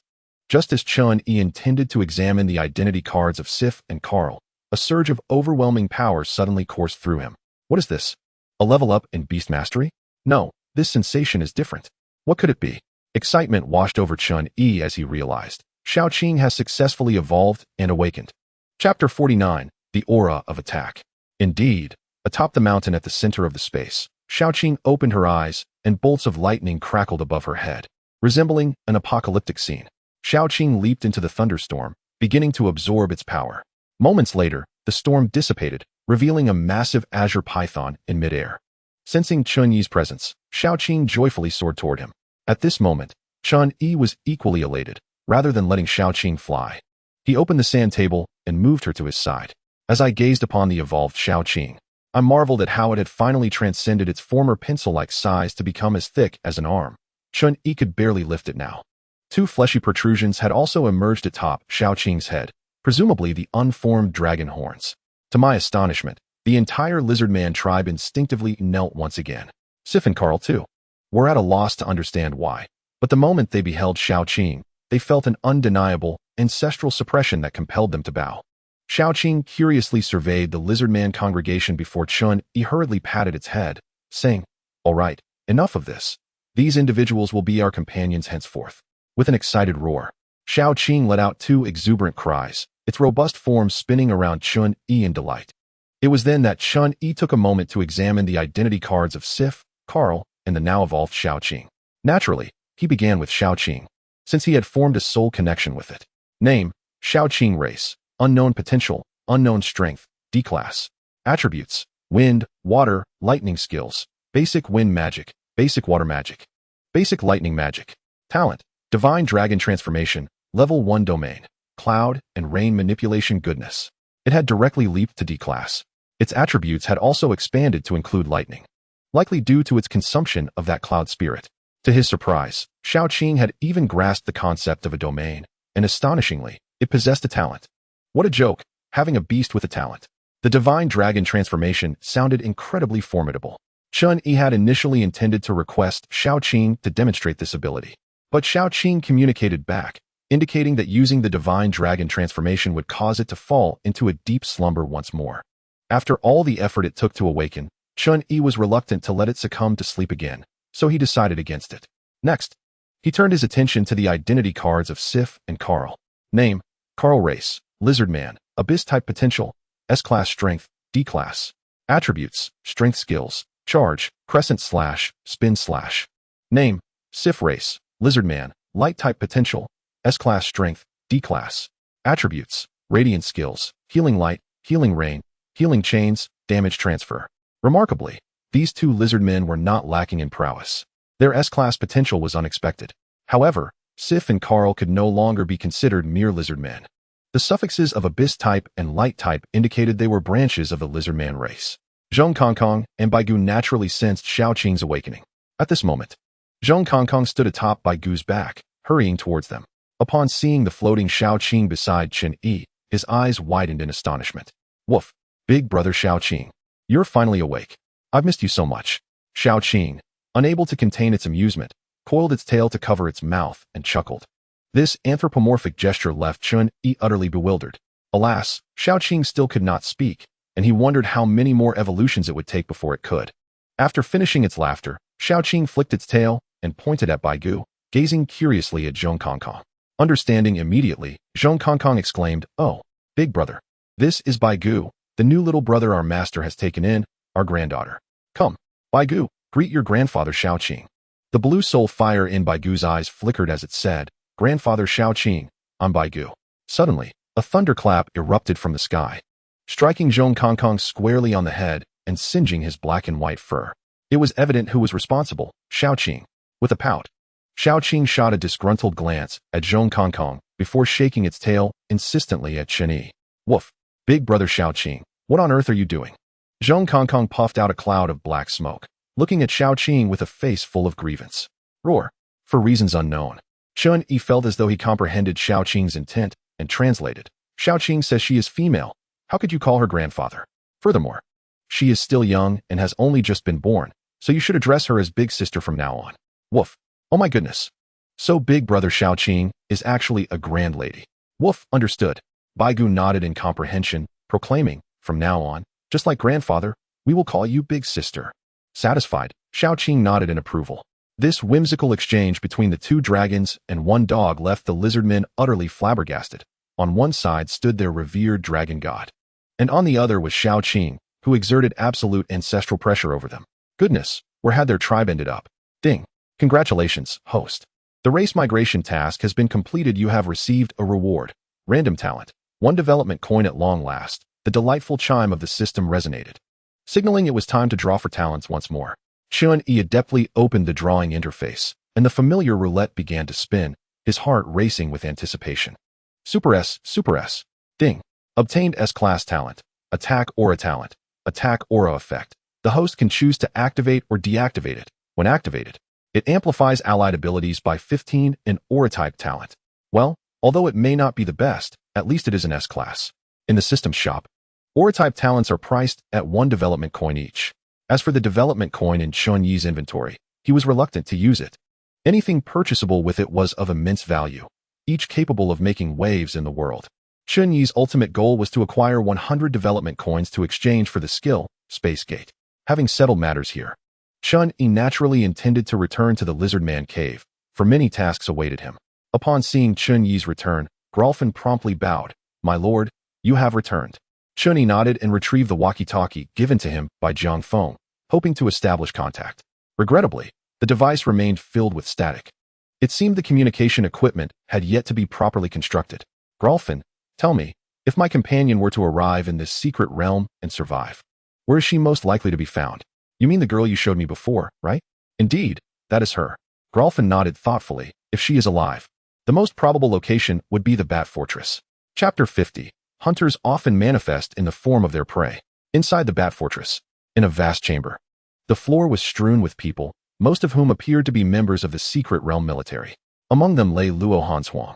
Countless bats flitted about the room, seemingly guarding the captured humans. Not long ago, when the bats discovered Luo Hanshuang, they launched a ferocious assault. She could fend off 10 or so bats with her cloud spirit, but facing thousands of D-class bats was a different matter entirely. Soon, her cloud spirit suffered severe injuries, and she was forced to retract it. Just when she believed her demise was imminent, she realized the swarm of bats did not directly attack her. Instead, they overwhelmed her as if she were a mere mortal, driving her into this enormous chamber. Subsequently, she witnessed the bats capturing secret realm soldiers one by one and tossing them into this room before venturing out once more. Miss Luo, it's you. Have you also been captured? A member of the secret realm military, just thrown beside her by the bats, recognized Luo Hanshuang at once. You know me? She replied with a nod. Yes, you are one of our mission targets. It seemed that the secret realm military had enlisted assistance in their search for her, likely through the influence of her grandparents. Unfortunately, they were all now prisoners of these bats. Sensing Luo Hanshuang's concern, the military member smiled slightly and pointed to his waist, saying, Miss Luo, don't worry. I have already rejoined the main force. As soon as the signal tower is established at the base, I can use this walkie-talkie to call for help. Luo Hanshuang nodded. How long until the signal tower is completed? After a brief moment of hesitation, the soldier from the secret realm remarked. With the assistance of Major General Chun-Yi in transportation, based on our previous construction speed, we should be able to establish contact with the base within 3 days at the latest. In just 3 days, we will undoubtedly reach the base. Upon hearing Major General Chun-Yi's name, Luo Hanshuang was taken aback, instinctively recalling the rogue who considered her a harbinger of disaster and evaded her at all costs. Surely, it couldn't be the same person. After all, he was a major general in the secret realm army. For some inexplicable reason, she subconsciously hoped that Chun-Yi might come to her rescue. But was that even plausible? Despite any hidden depths he may possess, he was merely a freshman like her this year. Faced with this D-class swarm of bats, he would likely share the same fate of imprisonment. Yet, why did these bats choose to confine her and others? Luo Hanshuang was filled with confusion. A bat, patrolling inside the room, seemed to have overheard the conversation between the soldier and Luo Hanshuang, and it immediately flew toward the soldier. With a piercing screech, the remaining guard bats swooped in, charging toward the soldier. The soldier was understandably frightened, flailing his arms to fend off the bats. However, despite their small size, These bats possessed genuine D-class abilities. How could he possibly resist? Luo Hanshuang and the other captured soldiers attempted to assist, but they were thwarted by the other bats. Ah, get away, you bastards. As the soldiers' cries of despair echoed, within moments, all the bats abandoned him, resuming their patrol. To everyone's horror, they soon discovered that the soldier had become emaciated, devoid of a single drop of blood. Luo Hanshuang then comprehended the dire truth. These bats had regarded them as reserves of sustenance. They were, in fact, blood-sucking bats. Confronted with such a grim reality, even someone as resolute as Luo Hanshuang began to succumb to fear. The thought of being drained of blood to the point of death was utterly terrifying. Following the tragic demise of the soldier, everyone realized that they must remain silent in this place. Luo Hanshuang gazed at the desiccated corpse beside her, curling into a ball and clutching her long legs, trembling. At that moment, Chun-Yi had just arrived at the outskirts of the Bat Fortress, guided by Gralfin. He witnessed several bats capturing a soldier from the secret realm and bringing him into the fortress. Sir, this is precisely why I said your friend is most likely to be found here, in the Bat Fortress. Chun-Yi's expression turned grave. Gralfin, why are these bats capturing humans? Capturing humans? Gralfin shook his head. They do not specifically hunt you. They merely capture any living beings with flesh and blood. When my kin first entered this world, they were besieged by these creatures and have since hidden underground. So, you lizard folk have been driven underground by them, huh? But why do they capture flesh and blood beings? Do they consume meat? They do not eat meat. They suck blood. Chun-Yi shuddered at the thought of blood-sucking bats. Recalling Luo Hanshuang's delicate features. Little girl, please don't let them drain you dry. You still have a mission of mine to complete. Unfortunately, Chun-Yi found himself in a predicament, for the Bat Fortress before him was immense. If he were to search for Luo Hanshuang himself, it could take ages. And he wondered if he might inadvertently alert the bats, leading them to harm him. After much contemplation, Chun-Yi resolved to allow the bats to capture him as well. After all, the most formidable hunters often appear in the guise of prey. He instructed Gralfin that once he infiltrated, he would summon Bone and have him come immediately to provide support. After detailing some specifics, Gralfin concealed himself. Chun-Yi then observed a bat flying out from the fortress and began to bounce around, greeting the bats. The bat appeared momentarily bewildered upon seeing Chun-Yi, likely questioning what kind of fool was seeking death. Hey, come and grab me. When the bat froze in place, Chun-Yi quickly employed a renowned taunt, hoping to provoke it. Sure enough, in the next instant, the bat screeched, and two more bats swiftly emerged from the fortress. The three bats immediately charged toward Chun-Yi. Feeling tense, Chun-Yi silently activated the map of the secret realm. If these bats chose to attack rather than capture him, he would summon Shao-Qing without hesitation. Fortunately, the three bats were merely there to capture him, not to attack. They seized hold of Chun-Yi's clothing and flew toward the Bat Fortress. Chun-Yi, of course, did not resist. After passing through several windows, he was soon brought into the room where Luo Hanshuang and the others were imprisoned. Goodness, Chun-Yi remarked, surveying the bats flitting about the room. This is utterly outrageous. There are so many D-class bats. Thankfully, Shao-Qing has awakened. Otherwise, I might have truly struggled against them. Estimating the number of captured soldiers, Chun-Yi counted over 100. Soon, he spotted the curled-up figure of Luo Hanshuang and felt a surge of joy. She was indeed here. The bats seemed to cooperate, carelessly tossing Chun-Yi in Luo Hanshuang's direction. With a thud, Chun-Yi landed beside Luo Hanshuang. Damn it! Could you toss me a bit more gently? Chun-Yi shot an irate glance at the three bats, rising to dust off his clothes. Chapter 51, Luo Hanshuang stunned. Startled by Chun-Yi's voice, Luo Hanshuang paused. Why am I hearing that jerk's voice? Have I truly reached the point of hallucinations? Hey, Luo Hanshuang, are you daft? I'm here to rescue you, Chun-Yi said, nudging the pitiful Luo Hanshuang. Only then did she lift her head from her long legs, and upon seeing Chun-Yi, she was momentarily dumbfounded. For some inexplicable reason, the moment she laid eyes on Chun-Yi, she felt an overwhelming sense of security, her previous fear dissipating entirely. Why you? How did you end up here? Chun-Yi regarded her with annoyance. What sort of expression is that? I, out of the goodness of my heart, have come to rescue you, and you look as if you've seen a ghost.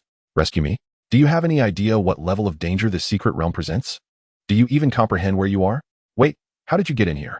Chun-Yi proudly thumped his chest. I intentionally allowed myself to be captured by the bats. Impressive, right? Intentionally. You fool. You're courting death. Luo Hanshuang exclaimed, looking at Chun-Yi with exasperation. It's Major General Chun-Yi. Shoo. You mustn't speak, Major General. Some nearby soldiers from the secret realm, drawn by the commotion, turned to look at Chun-Yi. Initially, They were delighted, but then their expressions shifted to worry. Well, you know me. Why can't I speak? Seeing Chun Yi's nonchalance, one soldier grew frantic. Major General, you are a key protected asset in our army. If anything happens to us, you must not be harmed. Your voice will attract the bats. Chun Yi pondered for a moment, nodding in understanding. However, this conversation caused Luo Han's Huang to widen her eyes in disbelief. Chun Yi was indeed a major general. It appeared he held a significant status within the secret realm army. Hey, what's there to fear? Let those bats come. I'm here to save you all. Save us? Luo Han's Huang hurriedly rushed over to cover Chun Yi's mouth. You idiot. I know you're powerful, but can't you see the situation around us? The entire room is filled with D-class bats, and this is just a small fraction. Chun Yi was momentarily taken aback by Luo Han's Huang's bold gesture, but he had to admit her hands smelled delightful. He shook off her hand. Come on, D-class is nothing to worry about. Just wait, I'll kill these bats and avenge you. D-class is nothing to worry about? Luo Han's Huang was almost laughing in disbelief, incredulous that a mere freshman would dare utter such words. Suddenly, Luo Han's Huang noticed that several bats had been lured by Chun Yi, and with a screech, dozens of bats charged toward him. The soldiers who recognized Chun Yi panicked and rushed toward him, but alas, they were too far away, and it seemed Chun Yi was about to be overwhelmed by the bats. Luo Han's Huang forcefully pushed Chun Yi aside, positioning herself in front of him. Fool, run quickly. Chun Yi was taken aback. Damn, this woman is fierce. Is she sacrificing herself to save me? What on earth? Who the hell asked you to save me? Are you out of your mind? I'm the one here to rescue you. With that, Chun Yi pulled Luo Han's Huang into his embrace, declaring, just watch. I'll take care of this. After a moment of dazed surprise, Luo Han's Huang revealed a bitter smile in Chun Yi's arms. If we truly manage to escape safely this time, I will agree to be your woman. What the hell? Be my girlfriend? Are you insane? No way. Women are a disaster. What nonsense. Dream on. I'm saving you. And you dare to repay kindness with enmity? Luo Han's Huang, who had been lost in her own fantasies, turned pale with anger upon hearing Chun Yi's words. You're such a bastard. At that moment, the terrifying swarm of bats finally approached. All the bats lunged toward Chun Yi. Major. The members of the secret realm army couldn't help but exclaim, and Luo Han's Huang, terrified, screamed and shut her eyes, never imagining she would perish in the embrace of this scoundrel. Bone. Chun Yi smiled coldly as a wall of wind appeared before him, and Bone manifested alongside it. Roar. With a mighty dragon's roar, Bone unleashed its dragon might, causing the swarm of bats to slow their movements significantly. Seizing the opportunity, Bone opened its mouth and expelled a frosty dragon breath. The pure white chill erupted forth, instantly freezing any bat that came into contact, causing them to plummet to the ground. Luo Han's Huang finally opened her eyes, astonished at the sight of Bone, which was the size of a calf. What kind of beast is this? It possesses D-grade power and yet dominates its peers. No way. This is also Chun Yi's beast. Remembering Chun Yi's peculiar little snake and the loquacious wild dog, Luo Han's Huang became enamored, realizing how mysterious and powerful her man truly was. The bats that had not been killed by Bone ceased their assault on Chun Yi, circling in the air, observing Bone. Bone, sensing this, nuzzled against Chun Yi. Master. Isn't Bone amazing? Amazing indeed. Bone is the best. When we return, I'll give you some candy. Candy. Master is the greatest. A talking beast often indicates a high level of intelligence, making it incredibly difficult to contract such creatures. With the addition of that dog, Chun Yi had unexpectedly contracted another speaking beast. Luo Han's Huang was taken aback, stammering as she pointed at Bone. Is this also your beast? What about that dog? With an air of pride, Chun Yi replied to Luo Han's Huang. What a fuss. There's so much you don't know. I'm not someone you mere mortals can compare to. Mere mortals? The renowned Luo Han's Huang is just a mere mortal in your eyes? Luo Han's Huang gritted her teeth in frustration. Meanwhile, the bats in the air seemed to have conspired, chattering loudly. All the bats began to screech. The sound echoed throughout the bat fortress, and from every corner, all the hanging bats that had been asleep opened their eyes in response, emitting similar screeches. Then, like a swarm of locusts, the bats took flight from all corners of the fortress, rushing toward the room where Chun Yi stood. Damn, so many. Chun Yi was momentarily stunned. In just a few breaths, hundreds of bats had flown in from outside, not daring to be careless. Chun Yi pushed Luo Han's Huang away and summoned Zhong Kongkong. Kongkong, protect this foolish girl. Woof. Roger that. Zhong Kongkong glanced at Luo Han's Huang and barked, Granddaughter, we meet again. So, have you considered being my master's warm bed attendant? You wretched dog. Shut up. Luo Hanshuang, already displeased from being forcefully pushed aside by Chen Yi, was further incensed by the dog's remarks, her hatred reaching its peak. Chen Yi shot a glare at Zhong Kongkong. Shut up and don't cause trouble. He then ignored Luo Hanshuang and dashed toward the captured members of the Secret Realm Army. Woof. Did you hear that, granddaughter? My master says to stir up less trouble. Chapter 52. Chen Yi's true power unveiled. The captured members of the Secret Realm Army were anxiously watching the gathering swarm of bats overhead. Upon seeing Chen Yi approach, they wore expressions of embarrassment. Major Chen, you should run. We'll hold them off for you. Shaking his head, Chen Yi replied, no need, just some bats. Summon your beasts. That would be helpful. Our beasts? The member of the Secret Realm Army who had previously called out to Chen Yi wore a pained expression. Major, our beasts have all been severely injured by these bats. Summoning them would be a burden. Chen Yi waved his hand. Just summon them. I have my ways. All right. Gritting their teeth, all the members of the Secret Realm Army summoned their beasts, and in an instant, the floor was filled with a multitude of beasts lying about. Chen Yi glanced around. Most were F-grade, with a few E-grade among them. This would do. Shifu. Seeing this, Chen Yi summoned Shifu directly. The snow-white Shifu appeared in the dark castle, looking utterly out of place. Shifu disdainfully glanced at the swarm of bats above. Master, why have you come to this dreadful place? Never mind that. Shifu, heal these beasts. Shifu surveyed the injured beasts scattered across the ground and nodded, raising her pristine staff. The tip of the staff soon glowed with a holy white light. Healing light. In an instant, the radiant white light enveloped all the injured beasts, and within moments, their wounds visibly healed at an astonishing rate. What kind of beast is this? Heaven help us. A humanoid beast with intelligence, and a rare healing type. Major, who exactly are you? The members of the Secret Realm Army were astonished, eagerly gazing at Chen Yi. Chen Yi smiled slightly. Remember to keep my secret. Yes, Major. I swear I won't tell anyone other than the commander. However, the most shocked was still Luo Hanshuang, another beast, and an intelligent humanoid beast that should be impossible to contract. Luo Hanshuang stared blankly at Bone, who was vigilantly watching the bats, and then glanced at the ridiculous dog protecting her. At that moment, a self-deprecating smile crept across her face. How absurd.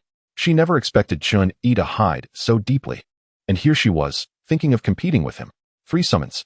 This is a 3 summon. Only C-grade Beastmasters can perform 3 summons.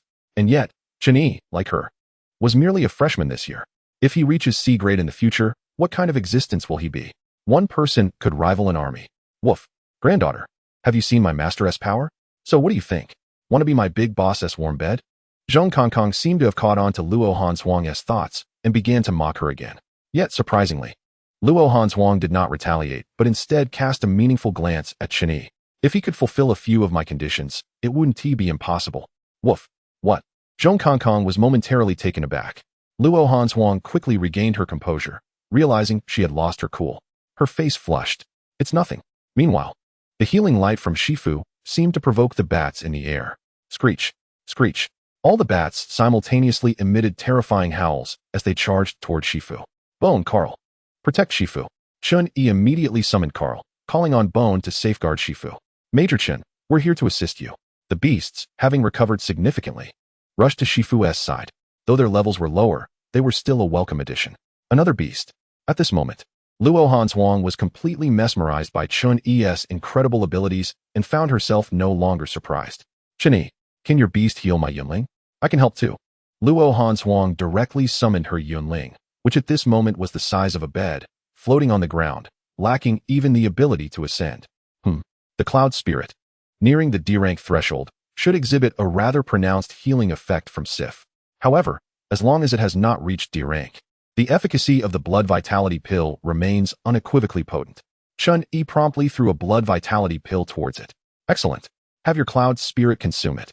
As an impending battle loomed, although the bats were classified as D-rank, they lacked any skills, relying solely on their formidable physiques and sharp claws for assault. With Bone as the mainstay, Zhong Kongkong and Carl collaborated from the sidelines, while the healed beast restrained the enemy. Against a swarm of thousands of bats, they surprisingly matched them blow for blow. As for Shaoqing, Chen Yi was reluctant to summon it unless absolutely necessary, preferring to retain some trump cards. The skirmish raged on for a moment, the ground accumulating the frozen corpses of the bats, while Bone, resembling Jade, bore countless scratches. Zhong Kongkong, in a despicable display, used Bone as a shield, hiding behind its ribs while continuously unleashing the long-range skill, Rift Break, thus remaining unharmed. This left Carl in a dire state, bloodied and battered.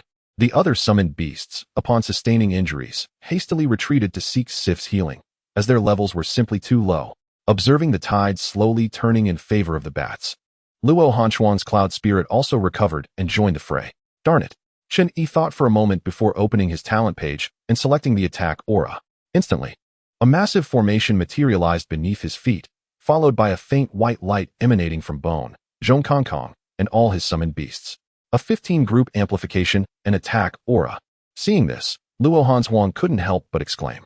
Initially believing she had become accustomed to Chen Yi's extraordinary abilities, she found herself surprised once more at his use of the attack aura, a relatively rare S-rank talent. Possessing such an S-rank talent made one a coveted asset even at the Kyoto Beastmaster Academy. No. She recalled her grandfather mentioning that Chen Yi's talent was that of the secret realm lord known as the Tortoise Shell. My heavens. A dual S-rank talent. How utterly astonishing. Darn it. Do you know him? Enough chatter. Let us eliminate the bats. With the enhancement of Chen Yi's attack aura, the situation swiftly escalated into a fierce melee. Just then, a series of footsteps echoed from outside the door, followed by an explosive breach as the door shattered. A tide of undead creatures surged forth, various specters and decaying corpses, with skeletal beings predominating. Watch out, Major. Chen Yi. This sudden influx of undead startled everyone, instinctively bringing them to Chen Yi's side. Major, what should we do? These bats are troublesome enough, and now these creatures have arrived. Major, abandon us. With your strength, you can still escape with Miss Luo. The other members of the Secret Realm Army nodded in agreement towards Chen Yi. Indeed, Major, you and Miss Luo must not come to harm. Abandon us so that we may cover your retreat. Yes, we will hold them off. Chen Yi furrowed his brow. If it came to it, perhaps he should summon Shaoqing. Although Shaoqing was D rank, its true power was undoubtedly on par with B rank. Nonsense. As a major, I will never use your lives as stepping stones for my own survival. We either perish together or survive together. Major. All members of the Secret Realm Army gazed excitedly at Chen Yi. Very well. Either we die together or live together. Either we die together or live together. They collectively echoed Chen Yi's proclamation, fully acknowledging him in that moment, ensuring that in the future, when he spoke, they would undoubtedly follow without question. Luo Hanchuan gazed admiringly at this enigmatic man, recognizing not only his formidable strength, but also the profound camaraderie that stirred her heart. She could not deny her feelings. However, unexpectedly, the once resolute Secret Realm Army noticed that these newly emerged undead creatures were not attacking them. Instead, they advanced towards the swarm of bats overhead. What was happening? A mutiny? Yet, Chen Yi quickly deduced that this must be the work of Grolfin, who, upon their first encounter, had commanded the undead against Jiang Feng. As anticipated, with the last undead creature entering the vast room, Grolfin's figure appeared at the doorway. He immediately spotted Bone, marred with scratches, and his eyes flared with fury. Damn bats! How dare you harm the great dragon god?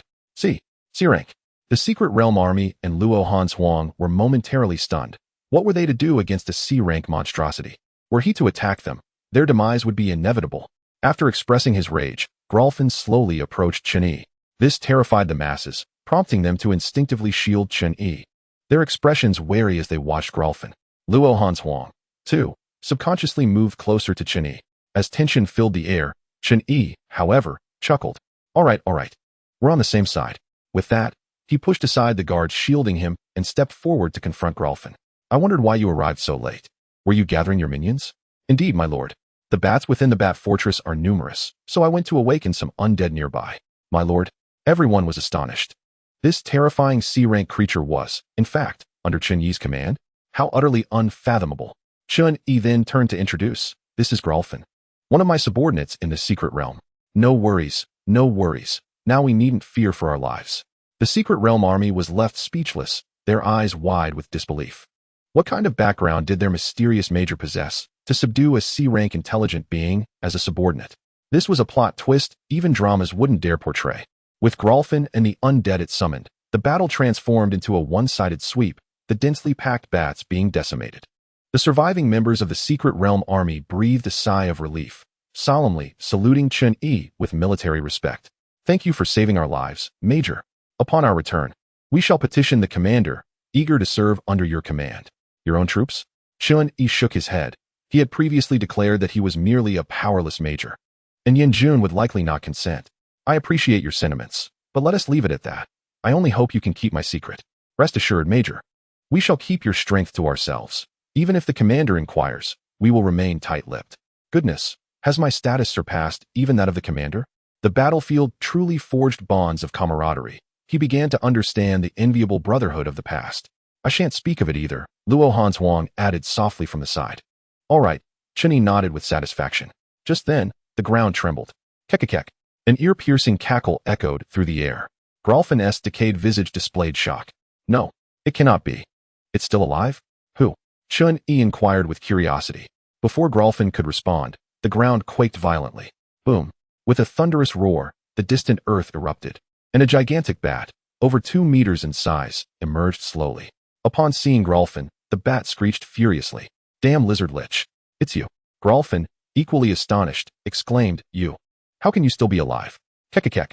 I am the king of 10,000 bats. To slay me is no simple feat. It's you. Carl seemed to recognize the enormous bat, exclaiming in alarm.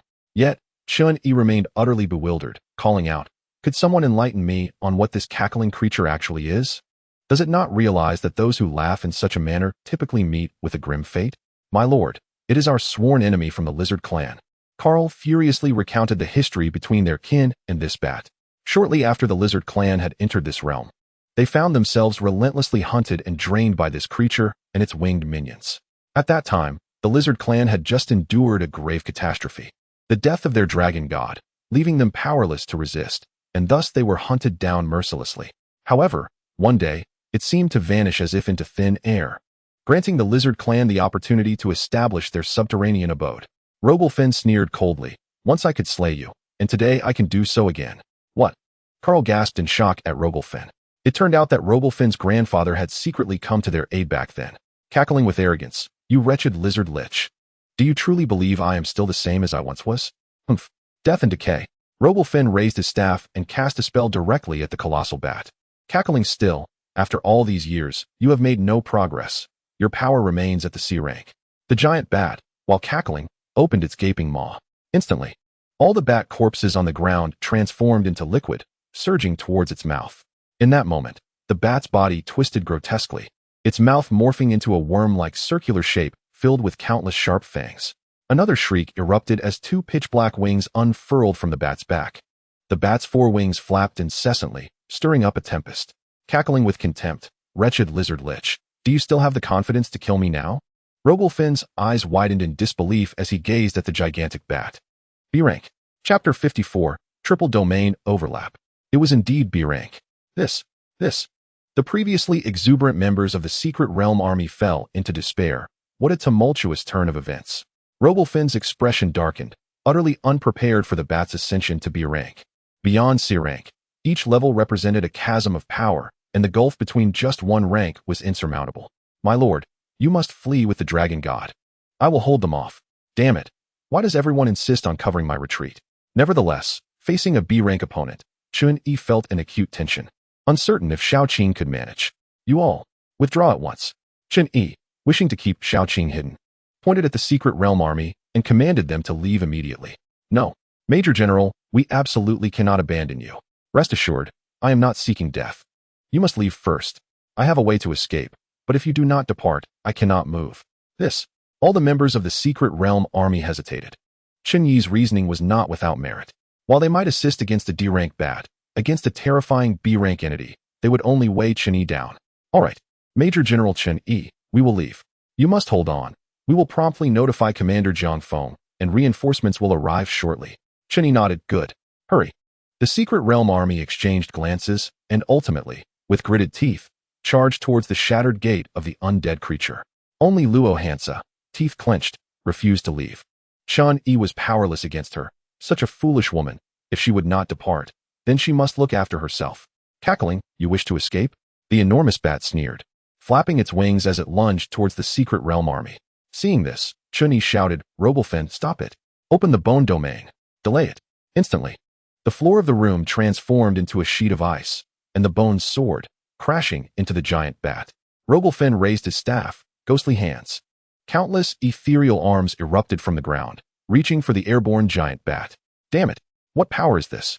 The giant bat was momentarily dazed by the influence of the bone domain. It was in this fleeting moment that the attacks from the bones and Rogelfin struck. With no choice, the giant bat abandoned its pursuit of the fleeing secret realm army and turned to counter the combined assault of a dragon and a lich. Cackling, "I shall drain your blood." As the secret realm army safely retreated, Chen-Yi turned to Luo Hansa. "Little girl, you will keep my secret, won't you?" Luo Hansa was puzzled by Chen-Yi's words, but instinctively nodded. "Good." Xiaoqing.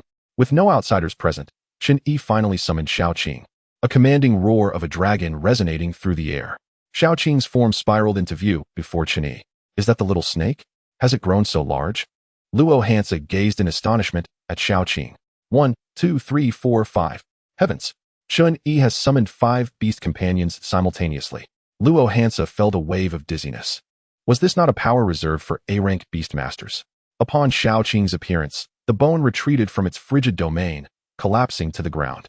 It appeared that this time, the bone was truly exhausted. Spotting the bone's weakened state, the giant bat opened its gaping maw, intent on devouring it. Cackling, "Die, dragon god!" Rogelfin, watching anxiously, sought to intervene. However, in the end, Zhong Kongkong teleported in an instant, taking the hit for the bone, yet was sent flying, spewing blood in the air. Damn, painful. This is excruciating. As the giant bat prepared to pursue, Xiaoqing was already closing in. Storm and rain. Xiaoqing unleashed her domain without reservation. In an instant, the room's ceiling crackled with lightning, and countless wind blades materialized from various corners, while the clouds quickly unleashed arrow-like raindrops. Xiaoqing soared into the sky, merging with the clouds and beginning to swirl within them. Boom! As Xiaoqing twisted, the clouds erupted with a cacophony of thunder, striking the giant bat with lightning while a flurry of wind blades assaulted it. Damn, what kind of power is this?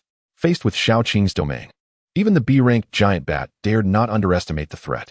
The bone and Zhong Kongkong seized the opportunity to return to Chen-Yi's side, and Chen-Yi tossed them 2 blood-replenishing pills, urging them to recover swiftly.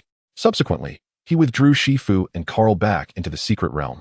For in the face of a B-rank threat, these 2 lizard folk had no capacity to fight back. Only Luo Hansa remained, her mouth agape in disbelief. This azure serpent was simply too formidable to withstand a B-rank? What an international joke. Casting a resentful glance at Chen-Yi, she thought, "Since you possess this ability, why did you not reveal it earlier? With such power, why even enroll in the academy? Aside from a few professors who would dare teach you." Yet, Luo Hansa's astonishment only deepened as she observed the bone and Zhong Kongkong recovering from their injuries. Chen-Yi himself soared towards the cloud-covered ceiling. "Xiaoqing, I'm here to assist." His soul link was bound to Xiaoqing. Thus he could also wield her domain of storm and rain. As Chen-Yi entered the clouds, the combined domains intensified the lightning and wind blades, and the remaining small bats met their demise under the rain of arrows. I'm flying. Luo Hansa rubbed her eyes vigorously.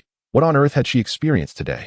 First, the astonishing multiple summons, then the B-rank equivalent of Xiaoqing. And now Chen-Yi himself was directly engaging in battle? It seemed his strength was beyond measure. Was there no justice in the world? With Chen-Yi's participation, the giant bat could no longer cackle with glee. It struggled to defend against the combined onslaught of lightning, wind blades, and rain unleashed by man and dragon alike. Woof! Master, we have arrived as well. Seize the opportunity to strike. Restored somewhat, Zhong Kongkong and the bone rejoined the fray. Extreme cold world. As the skeletal figure unleashed its domain, the previously falling raindrops transformed into sharp icicles, the accumulation of 3 overlapping domains overwhelming the defenses of the colossal bat. In mere moments, the giant bat was left battered and bruised. Chirp, chirp, chirp. How infuriating. I refuse to accept this. How could I possibly be defeated by you insignificant insects? The colossal bat, in a fit of despair, flapped its wings laboriously, attempting to rise once more. Its intentions now solely focused on escape. Thinking of fleeing? Grohl unleashed the grip of the specter. Countless ethereal arms emerged from the ground, ensnaring the desperate giant bat. Chapter 55. The Ultimate Affinity of the Lightning Element. Luo Hanshuang observed the wretched cries of the B-grade entity before glancing at the elusive Chen-Yi amidst the clouds. Why did the disparity seem so vast when they both commanded cloud spirits? Woof! Damn it! I told you to kick your grandfather Zhong Kongkong. Seeing the giant bat fully restrained, stealthily darted beneath the creature, delivering a surprise strike. Take this, you old bat. With that, Zhong Kongkong spun around and kicked the colossal bat squarely in its rear. What was initially intended as a mere show turned unexpectedly lethal. The bat's rear was surprisingly vulnerable, and Zhong Kongkong's kick landed squarely. Ah! The giant bat let out a pitiful scream, its body convulsing as its defenses shattered. Casting a humiliating glance at Zhong Kongkong. Woof! What the hell? Zhong Kongkong quickly withdrew his foot, teleporting back to the ribcage of the skeletal figure, seeking refuge. Hurry, granddaughter. Save your grandfather. However, the skeletal figure expressed disdain, wanting Zhong Kongkong to exit. Grandfather Zhong, your foot reeks. Stay away from me. Woof. Damn. Chun-Yi was equally astonished by Zhong Kongkong's audacity, yet he inadvertently breached the giant bat's defenses. Seizing the opportunity, Chun-Yi and Shao Qing unleashed a barrage of lightning and wind blades. Ah, I refuse to accept this. I am immortal. You wretched dog. I shall return to exact my vengeance. With a thud, the giant bat could no longer withstand the onslaught and plummeted to the ground, motionless. Is it dead? Chun-Yi and Shao Qing, having dispelled their domains, approached the fallen giant bat. Woof. Master, is it dead? Zhong Kongkong cautiously ventured closer. Chun-Yi delivered a couple of kicks, confirming, it's dead. Kongkong, stay away from me. You stink. Woof. Master. Zhong Kongkong appeared crestfallen. I just wanted to vent my frustrations. Who knew the bat's rear was so fragile? Grohl approached to inspect. Sir, this bat won't resurrect, will it? Resurrect? How could that be? Chun-Yi inquired. Shao Qing, are you going to eat it? Shao Qing nodded, opening her mouth wide and consuming the giant bat. Do you think it can still resurrect? Robo looked at Shao Qing in astonishment before shaking his head. Its body has been devoured. What could resurrect it now? After this battle, Chun-Yi and Shao Qing were utterly exhausted. Maintaining the domains had taken a toll on them. After recalling all his beasts to allow them to rest in the secret realm, Chun-Yi plopped down on the ground, relieved to have concluded this ordeal. Luo Hanshuang approached him, gazing at Chun-Yi with an enamored expression, at a loss for words. The display of Chun-Yi's strength had irrevocably shattered the balance of their relationship. Chun-Yi glanced at her, irritated. Silly girl, why are you just standing there? I've exhausted myself to save you, and you can't even give me a shoulder rub? Luo Hanshuang blinked, nodding oh. To Chun-Yi's surprise, she actually stepped forward to massage his shoulders, leaving him stunned. What the hell? I was just joking. Are you trying to repay kindness with enmity? You, Chun-Yi, you are truly a scoundrel. Luo Hanshuang was flabbergasted. She had been so proactive, and his reaction bewildered her. Ding, the mission to rescue Luo Hanshuang was completed. Reward, 1 random talent scroll. Would the host like to draw? Damn, the mission is complete. Talent scrolls are valuable. Chun-Yi eagerly chose to draw. A familiar roulette appeared before him, and as he silently wished to commence, it began to spin. Super S, Super S. With each fervent prayer, the will finally came to a halt. Ding, congratulations to the host for acquiring the S-grade talent scroll, Ultimate Affinity of the Lightning Element, which has been added to the host's inventory. Damn, Lightning Element Affinity? Chun-Yi glanced back at the still fuming Luo Hanshuang. Wasn't her cloud spirit associated with the lightning element? What does this mean? I saved you and got this talent scroll in return? Is the system trying to make me give it to you? In your dreams. Chun-Yi retrieved the talent scroll, crafted from an unknown beast's hide, its texture smooth as silk. Under Luo Hanshuang's curious gaze, he unfurled the scroll. Ding. Would the host like to use the S-grade talent scroll, Ultimate Affinity of the Lightning Element? Yes, of course. Would I let such a treasure go to someone else? In your dreams. Ding. Please select a talent to replace. What the hell? Chun-Yi's eyes widened in shock. What does replace mean? To his astonishment, the system responded. Talent scrolls can only supersede existing talents. Damn, what a letdown. The master of the secret realm and the soul link cannot possibly be replaced. The only thing that can be replaced is the attack aura. However, the effect of Ultimate Affinity of the Lightning Element was to enhance the potential of lightning attribute beasts by 1 tier. The only lightning attribute beast he had was Shao Qing, who needed her potential enhanced. What a ridiculous notion. Ding. Does the host still wish to use the S-grade talent scroll, Ultimate Affinity of the Lightning Element? Chun-Yi had already cursed the system to no end. No, I won't use it. As for the scroll's fate, recalling how Luo Hanshuang had recklessly thrown herself to save him, Chun-Yi shook his head helplessly and gazed at Luo Hanshuang with a hint of resentment. Consider yourself lucky, woman. Huh, what do you mean, Chun-Yi? Luo Hanshuang was perplexed. I ask you, what is your talent? Me? Luo Hanshuang did not shy away, proudly stating, my talent is A-grade, which can boost the strength of lightning attribute beasts by 35. Well, that's impressive. No wonder you can hold your own against a D-grade opponent without a D-grade cloud spirit. If I gave you a choice between your and the ultimate affinity of the lightning element, which would you choose? Ultimate affinity of the lightning element? Luo Hanswang hesitated for a moment, then declared without hesitation, of course, the ultimate affinity of the lightning element. It's a top-tier talent among S grades. By the way, that Morong Shui you mentioned earlier is the ultimate affinity of the fire element, right?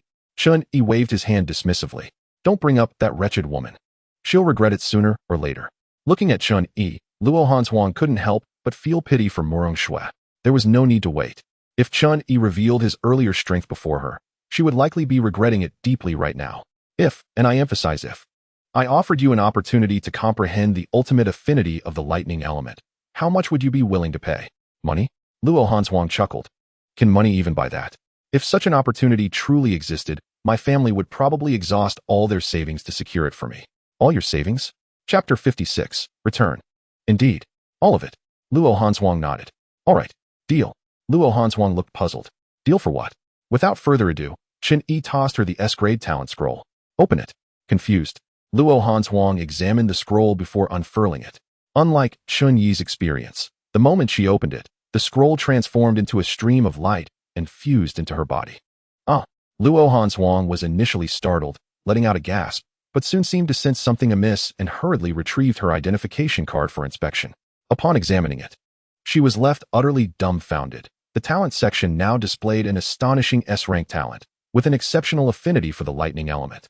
It felt surreal, as if she were trapped in a dream, and she rubbed her eyes repeatedly to assure herself that she wasn't mistaken. Hey, don't be foolish. Remember to have your family liquidate their assets and give me all their savings, understood? This. Luo Hanswang was truly at a loss for words to express her current emotions. Oh my heavens, what on earth was that thing Chun Yi just presented? It could directly alter one's talent? And it transformed into that terrifying S-rank talent. How could Chun Yi bestow such a precious item upon her? This. With her eyes glazed over and shrouded in a mist of disbelief, Luo Hanswang thought, Chun Yi, I never imagined you would be so kind to me. I will not disappoint you. What the hell? I sold it to you. What are you thinking? Luo Hanswang gently wiped a tear from the corner of her eye. Nodding happily, yes, it's mine now. Don't worry, what is mine is yours. I'll have my grandparents prepare the dowry they set aside for me and bring it to you. Are you out of your mind? This is a legitimate transaction. What are you implying? Are you thinking of repaying kindness with malice? Luo Hanswang continued to nod joyfully. Yes, a legitimate transaction. Damn, almost forgot. This Luo family must not be very bright. However, witnessing Luo Hanswang's use of the scroll, Chun Yi began to redefine its purpose. It seemed that this scroll could be utilized as a bomb. He quietly opened the system shop to check, discovering a G-rank talent scroll, priced at 1 development coin. If he were to purchase this G-rank scroll and have Murong Shui activated, would it be possible to replace her proud S-rank talent? Wouldn't that be more efficient than simply eliminating her? He resolved to find someone to test it out later. As he observed the formerly haughty Luo Hanswang now gazing at him with a gentle expression, Chen Yi couldn't help but shiver. Just as he was about to continue explaining, the walkie-talkie at his waist, provided by Jiang Feng, crackled to life. Hello? This is Jiang Feng. Chen Yi, can you hear me? Chun Yi's eyes lit up. It seemed the signal tower had been completed. This is Chen Yi. I can hear you loud and clear. Moments later, an excited voice came through the walkie-talkie. Excellent. Chen Yi, are you all right? Where are you? I've been informed about your situation, and I'm dispatching personnel to assist you. I'm fine, still at the Bat Fortress. The Bat Fortress? That B-rank bat? That must be the boss of this secret realm. Be extremely cautious. No, the bat is not the boss. I've already killed it. There was a brief silence on the other end of the walkie-talkie, followed by Jiang Feng's voice tinged with disbelief. Major Chen Yi, I may not have heard you correctly. Could you repeat that? Did you say you killed that B-rank bat? Yes, I killed that B-rank bat. Gasp. A sound of astonishment echoed through the walkie-talkie. Major Chen Yi, you're at the Bat Fortress, right? I'm heading over right now. All right. Now. He merely awaited the army to take over. This Bat Fortress was massive. He wondered if there were any valuable treasures within. Master, should I hide? Chun Yi suddenly remembered the nearby Grolfen. It would indeed be troublesome if Jiang Feng spotted him. After some contemplation, he proposed, why don't you disperse your cultivation now? And I'll transport you to my territory? Grolfen nodded. Understood, my lord. Before long, Grolfen's decaying body began to emit white smoke, with chunks of rotting flesh falling away. The fallen flesh transformed into a pool of black liquid, exuding an indescribable stench. Ugh, This nearly made Luo Hanshuang beside him vomit. It was simply too revolting. Finally, once the rotten flesh from Grolfin's calves had completely fallen away, revealing white bones, the white smoke dissipated. Please don't be offended, my lord. The stronger my lich powers, the more flesh I can restore. Naturally, dispersing my cultivation requires shedding a significant amount of flesh. Chini nodded, suppressing his discomfort as he placed his finger on Grolfin's forehead. Basic translocation. In an instant, Grolfin vanished from their sight. Being an undead creature, Chun-Yi arranged for him to reside on the mountain of skeletal remains, allowing him to keep company with the bones. Luo Hanshuang gazed at Chun-Yi in astonishment. What about the lich? Chun-Yi shot her an exasperated look. Why do you care? Just give me the money. All right, fine, I want to pry. Damn. Chun-Yi was truly speechless. What kind of person was she? After a brief wait, chaotic footsteps sounded from outside. Jiang Feng burst in, leading a large contingent of soldiers who had previously fled. Major Chun-Yi, thank goodness you're all right. The soldiers who had escaped looked at Chun-Yi with excitement, while Jiang Feng rushed over to him, circling him several times. You little rascal, I underestimated you. Did you truly kill that B-rank bat? Chun-Yi nodded, indeed. I killed it. What about the corpse? You want the corpse too? I disposed of it in my secret realm to feed my beasts. Jiang Feng nodded in understanding. As a leader in the military, he possessed a keen insight and could sense that Chun-Yi was concealing something, and the soldiers who had escaped seemed to be aiding in this concealment. However, he did not press further, as long as Chun-Yi's allegiance lay with the military. It was inconsequential. Miss Luo, you must have endured some hardships, right? Jiang Feng then turned to the side to greet Luo Hanshuang. She shook her head, tugging at Chun-Yi's sleeve. No hardships at all. Chun-Yi treated me very well. Huh. Jiang Feng appeared bewildered. I was asking if you faced any difficulties in this secret realm. What does Chun-Yi have to do with it? Subsequently, Jiang Feng cast a mischievous glance at Chun-Yi. Hey kid, playing the hero to save the damsel? Nice, very nice. What could Chun-Yi do? He could only force a smile and awkwardness. Women were certainly troublesome. After reminiscing, Jiang Feng quickly returned to business, noting that a B-rank demon beast was guarding this ancient castle, indicating that it must possess some unique attributes. He began assigning tasks to investigate the Bat Fortress. After a thorough investigation, good news soon came through the walkie-talkie. They had discovered a portal to return to the real world within a room. This news invigorated everyone in the military. Although they had yet to locate the secret realm's leader and had not secured control over the area, the signal tower had been successfully established. Even if the portal's transmission rift was random, they could swiftly regroup with the main forces once they entered. The remaining task of locating the secret realm's leader no longer required Chun-Yi's direct involvement. Having rescued Luo Hanshuang, he had completed his mission within this secret realm. With the exit now found, he, along with Luo Hanshuang, followed Jiang Feng back to the real world. As the three stepped through the portal, they were immediately spotted by the guards near the ancestral grave, who quickly escorted them to the command center. Meanwhile, Luo Yin and his wife rushed over upon hearing the news. Upon seeing Luo Hanshuang's obviously weary face, Luo Yin was overcome with emotion, tears streaming down his face. My dear Shuang'er, are you all right? Are you hurt? Luo Hanshuang nodded. Yes, it was Chun-Yi who saved me. It was that rascal Chun-Yi who saved you? Luo Yin wiped away his tears, casting a satisfied glance at Chun-Yi. Not bad, kid. I didn't misjudge you. At that moment, Hime also hurried over, pulling Luo Hanshuang close to inquire about her well-being. Luo Yin suddenly seemed to recall something and looked at Chun-Yi with a stern expression. Kid, you didn't take advantage of the situation to bully my Shuang'er, did you? Damn, this old man. Truly no good deed goes unpunished. Chun-Yi was ready to retort further, but Luo Hanshuang interjected anxiously. Grandpa, why would you say that about Chun-Yi? Do you even know him? Do you understand what kind of person Chun-Yi is? If you say anything about him again, I won't talk to you anymore. Huh. At this moment, Luo Rong was taken aback. Hime was also stunned, and even Yin Jun appeared momentarily dazed. Only Jiang Feng, who had a rough understanding of the situation, stifled a laugh behind his hand and gave Chun-Yi a thumbs up. Chun-Yi, on the other hand, was truly at a loss, thinking, what on earth is happening here? Has this rascal managed to win over the heart of my precious granddaughter?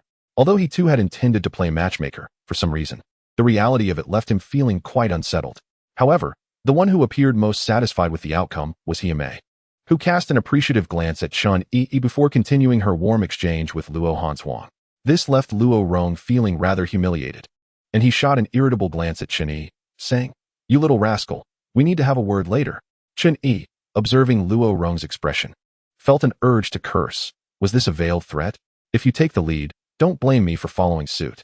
Hey, Luo Hanshuang, don't forget about the money.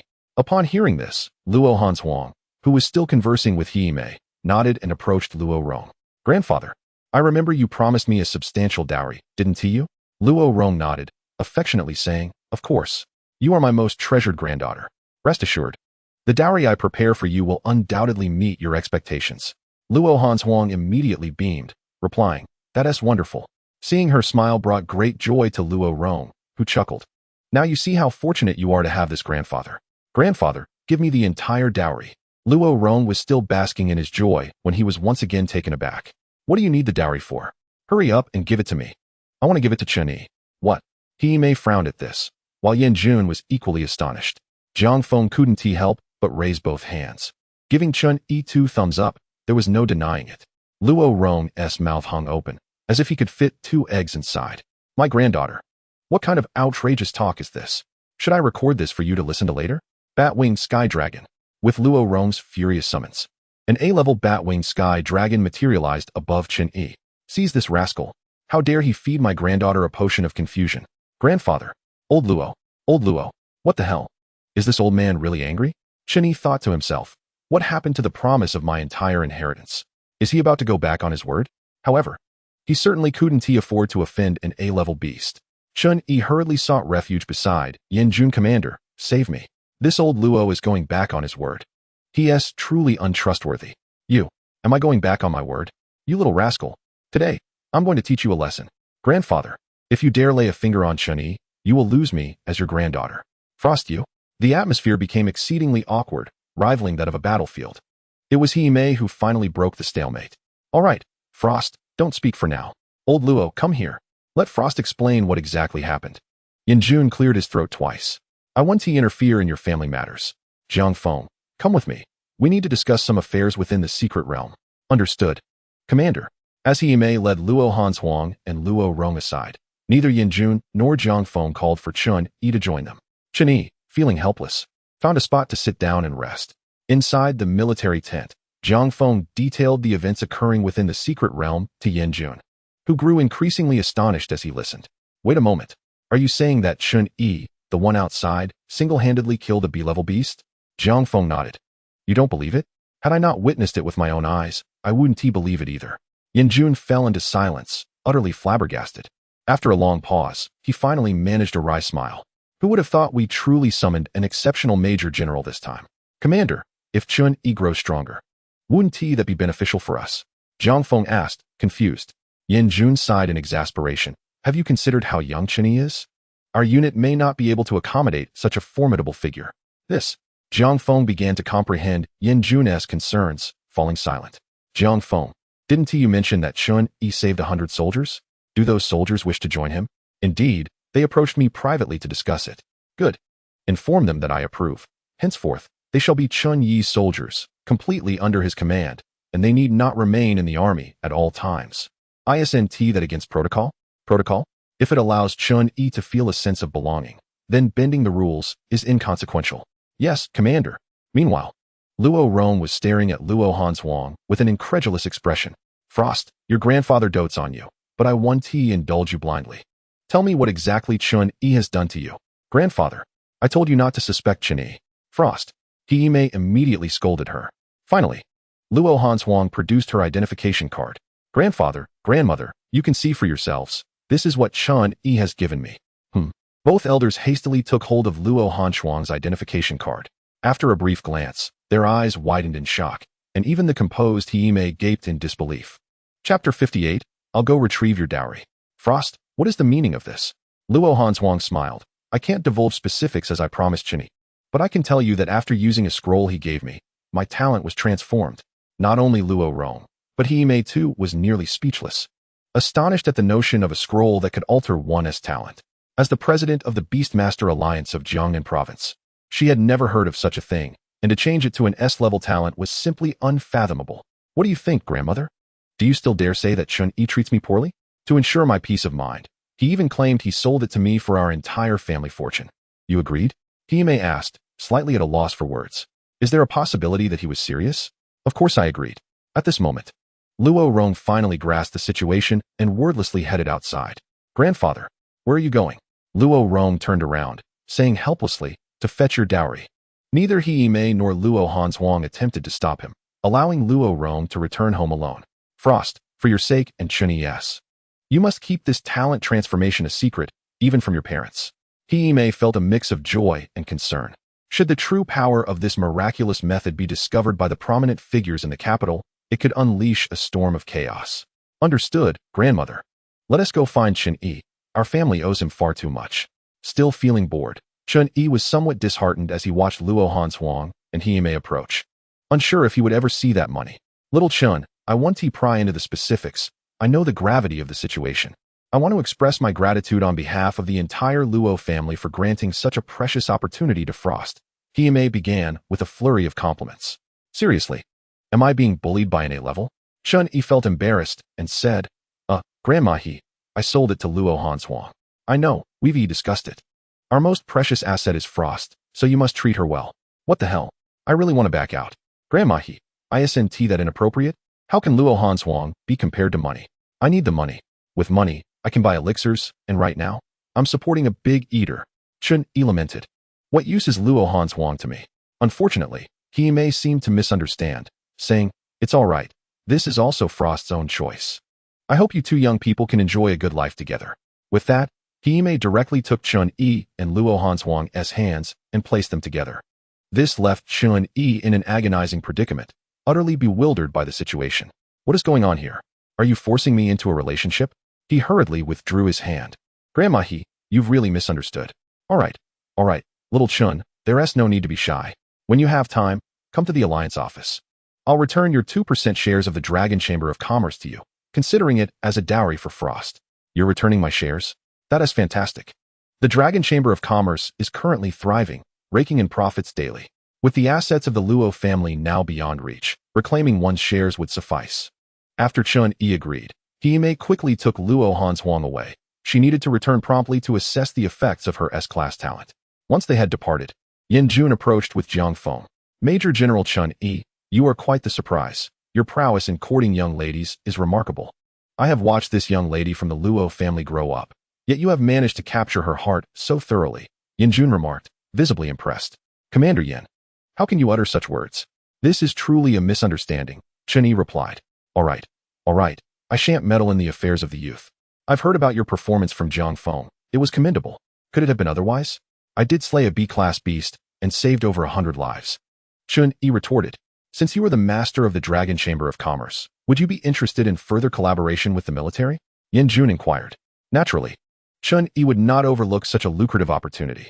They eventually negotiated an agreement, with an 80% discount for the military, supplying 100 vitality pills monthly. He intended to provide an unlimited supply of vitality pills upon his return. Yin Jun was quite pleased with this arrangement. Your mission has been successfully completed. You may return at your leisure. By the way, due to your outstanding performance, the military will be rewarding you. A reward for me? Chun Yi exclaimed with delight. What kind of reward? Yin Jun smiled mysteriously. You will find out in due time. Just as Chun Yi was about to leave, he recalled an important matter. Blast it. The assassin from Shadow Kill is still in the secret realm. He cannot be allowed to roam freely. He promptly informed Yin Jun about the assassination attempt. Upon hearing this, Yin Jun was furious. What? Shadow Kill, those rats in the gutter, dare to target a major general of the army? I will handle this. Do you need me to assign someone to protect you? At present, Chun Yi was a valuable asset to their military district, and must not be allowed to come to harm. Shaking his head, he declined the offer, as he had already resolved to visit the Su family first upon his return. After watching Chun Yi depart, Yin Jun's expression remained grim. Shadow Kill has infiltrated our military, Jiang Feng. This matter is now in your hands. It must be thoroughly investigated. Jiang Feng understood the gravity of the situation. If one could infiltrate, what could follow? Rest assured, I will take care of it. Once outside the military camp, Chun Yi sat in his vehicle and calculated the tasks at hand. The immediate priority was to address the potential threat posed by Shadow Kill, followed by ensuring the welfare of the lizard man in his secret realm. Inside the Dragon Chamber of Commerce building, Mu Qinghan gazed dejectedly at the documents in hand. Yuku, do you know where Igu has been lately? The Li family is targeting us everywhere, and he seems unconcerned. Who knows, boss? He appears and disappears like a ghost. Not answering calls. Let the Li family suppress us. It's just a healing medicine, the golden stone powder. Can it truly compare to our vitality pills? After all, they are selling it at a lower price. In the high-end market, we do have an advantage, but in the low-end market, we have no foothold whatsoever. Yuka shrugged helplessly. What can we do? Can you develop any new drugs? Mu Qinghe waved the documents in frustration. I can't do anything. Look at these surveys. They are all urging us to hurry up with new drugs. It's all the boss's fault for promising a new drug every month, and now look. The month is coming to an end, and he has vanished. Just as Mu Qinghe continued to complain, Chen Yi appeared at the doorway. Oh my, not long has passed. And you dare speak ill of me behind my back? Ego, boss. Upon realizing it was Chen Yi, both Mu Qinghe and Yuka jumped up excitedly. As Chen Yi surveyed the current state of the Dragon Chamber of Commerce, he could not help but admire Mu Qinghe's adept management. He had not misjudged him. Ego, your timing is impeccable. What about our new drug this month? Do we have any leads? What leads does a new drug need? I could select any item from the system store, and it would be top tier. Chen Yi nodded and opened the system store, scanning through until he settled on the newly released pill. Item, Enlightenment Pill. Effect, grants immediate comprehension of a skill upon the use of a beast taming contract. Price, 500 million. Chen Yi presented the pill to Mu Qinghe, explaining its effects, leaving Mu Qinghe utterly speechless. This is simply extraordinary. After much discussion, they agreed on a price of 1 billion. After all, it was a high-value item, and they could not price it as exorbitantly as the vitality pills or energy liquids. As for the low-end market Mu Qinghe mentioned, Chen Yi had devised a plan. Capturing the pharmaceutical market in Jiangnan province was crucial for a system mission, with rewards that even included a wise race. With the addition of the lizard men, Chen Yi was now aware of the advantages of having a wise race, as it would undoubtedly enhance his future commanding skills and increase the number of individuals he could command. Here's what we'll do. Try dissolving the vitality pills in water to dilute their effects into a liquid form and see if it works. Mu Qinghe's eyes lit up, and he immediately began testing. The results were promising, even at a dilution of 110,000. It surpassed the effectiveness of the golden stone powder recently launched by the Li family. Haha, Igu, you truly are remarkable. The Li family will think twice before daring to stab us in the back. Rest assured, with this diluted vitality liquid, I'm confident I can seize control of all the low-end markets currently held by the Li family within 6 months. Mu Qinghe's initial marketing strategy involved keeping the main branch of the Dragon Chamber of Commerce focused on high-end market pills while authorizing the sale of the vitality liquid to various pharmacies across regions. After receiving Chen Yi's approval, Mu Qinghe hurried off to the Beast Taming Alliance for notarization of the vitality liquid and enlightenment pill. Chen Yi, however, retained Yuku for other matters. How are our recent recruits faring? Boss, we've recently hired over 50 employees, all selected by me and my sister according to your instructions. Their loyalty is assured. Excellent. With the Dragon Chamber of Commerce's newfound wealth, we must provide substantial benefits. Anyone working with us for over a year will receive a beast contract, independent housing, and those with talent will be sponsored to attend the Beast Taming Academy. Yuka nodded. Leave the personnel matters to me, boss. There's one more thing I need you to handle. Of course, boss. Chen Yi then described the general appearance and habits of the lizard men, sketching out the basic geography of the territory he had allocated to them. Although his drawing was not excellent, it was adequate for understanding. Find some designers to help me create a town for the lizard men on this land. Remember, it should be grand in scale, and the architectural style must be standardized. Yuku, though puzzled, nodded in agreement. This is manageable. I'll have my sister assist you. She has studied design for a while. Good, don't skimp on the design fees. As long as it meets my standards, money is no object. After Yuka hurried off to arrange matters with his sister, Chen Yi ascended to the top floor of the building, entering the luxurious office prepared by Mu Qinghe for him. Rather than merely an office, it resembled a lavish suite, with the entire top floor designated as Chen Yi's private domain, replete with various amenities including a swimming pool, a KTV room, and even a small cinema. Surprisingly, despite having taken over the building for some time, he had never visited. After settling onto a sofa, Chen Yi dialed Su Liyun's number. Heavens, Chen Yi, you finally contacted me. After our last hurried conversation, you disappeared. I thought you were dead. Su Liyun exclaimed excitedly over the phone. A C-class assassin wants to kill me?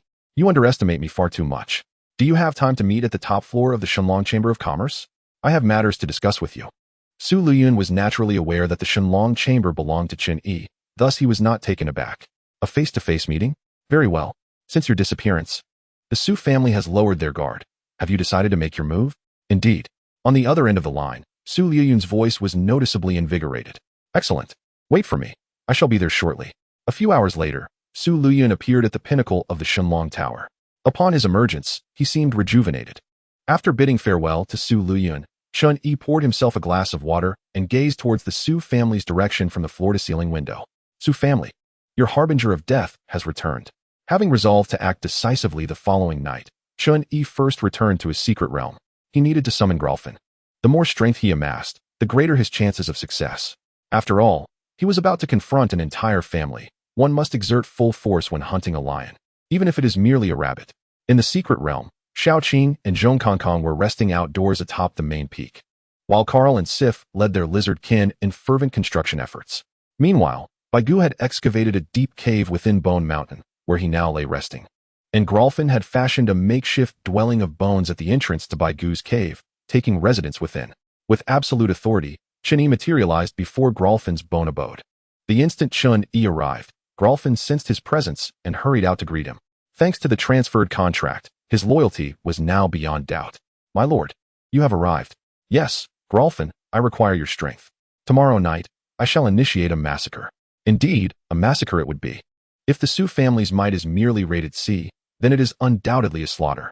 Gralfin nodded, kneeling on one knee. I shall obey your commands, my lord. Chun Yi reached out and tapped his forehead. Initial summoning. In an instant, a flash of white light materialized an identity card before Gralfin. Chun Yi took the card and examined it closely. Name, Gralfin race, undead lich potential, super S-class strength, D-class. Attributes, necromancy skills, resurrection of the dead, summon undead. Grasp of the wraith, death decay, corpse rampage. Goodness, super S-class. A lengthy list of skills left Chun Yi momentarily dumbfounded. Chapter 60, Target Su family. Alas, he could not discern the effects of the skills and would have to inquire with Gralfin. This inquiry revealed astonishing revelations. Gralfin alone was a calamity of the undead. He could summon skeletal warriors commensurate with his strength, currently able to summon 10. The resurrection of the dead allowed him to revive corpses to fight for a limited time, albeit without intellect. Wouldn't this terrify the Su family into submission during the assault? In order to conserve his energy, Chun Yi remained in the Shenlong Chamber's bedroom for 2 days. During this time, Mu Qinghe reported the successful completion of the certification, extravagantly describing the fervent scene at the certification site. Finally, the night descended once more. Under the cloak of darkness, Chun Yi stood atop the Shenlong Chamber, a cruel smile gracing his lips. A bounty on my head. A gust of wind swept through, and Chun Yi soared into the clouds. In the Su family's main residence, Patriarch Su Lin sat in his study, a look of melancholy on his face. Before him stood his trusted steward. I feel an unusually eerie atmosphere within the family these past few days. Have you noticed anything? The steward furrowed his brow. Patriarch, are you perhaps overthinking? That Chun Yi fellow has been silent as of late. The Chun family is frantic in their search for him. It seems the assassin from Mingsha has succeeded. Yes. Let us hope so. Is it truly possible that my son Su Feng was killed by that scoundrel Chun Yi? Indeed, according to my investigation, the eldest young master disappeared while executing the orders of the eldest son of the Murong family against Chun Yi. Bang! Su Lin slammed his hand on the table, fury radiating from him. Humph, he died too easily. If I were to lay my hands on him, I would make him wish for death. Patriarch, the first lady has been increasingly abusive towards the second lady. Should we intervene? Humph, the so-called second lady is merely a servant, lacking any standing. Were it not for Liu Yun's slight usefulness, she would hardly deserve a place in our Su family genealogy. By the way, how is that brat Liu Yun faring lately? Patriarch, the second young master has been remarkably obedient, completing all assigned tasks. Very well, keep a close watch on him. If he continues to be so compliant, we needn't trouble ourselves with him further. Little did Su Lin know, today would mark the end of the Su family. High above the Su family estate, Chun Yi surveyed the opulent courtyards below, noting the 4 gates, one each to the east, south, west, and north. To prevent any potential escape, Chun Yi decided on a pincer attack. Zhong Kongkong would infiltrate through the north gate, while Sif and Carl, being comparatively weaker, would pair up to breach the west gate. Gralfin was assigned to the east gate, while Chun Yi and Baigu would storm the south gate, the main entrance. Xiaoqing would serve as their strongest reserve, summoned only in the event of unforeseen circumstances.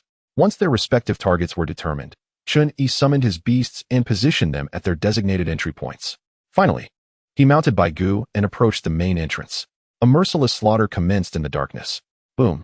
Chun Yi commanded Baigu to kick down the front door. The The Su family guards on watch were frozen into ice statues by Baigu's icy breath before they could react. As Chun Yi's commotion ensued, the other three factions initiated their assaults.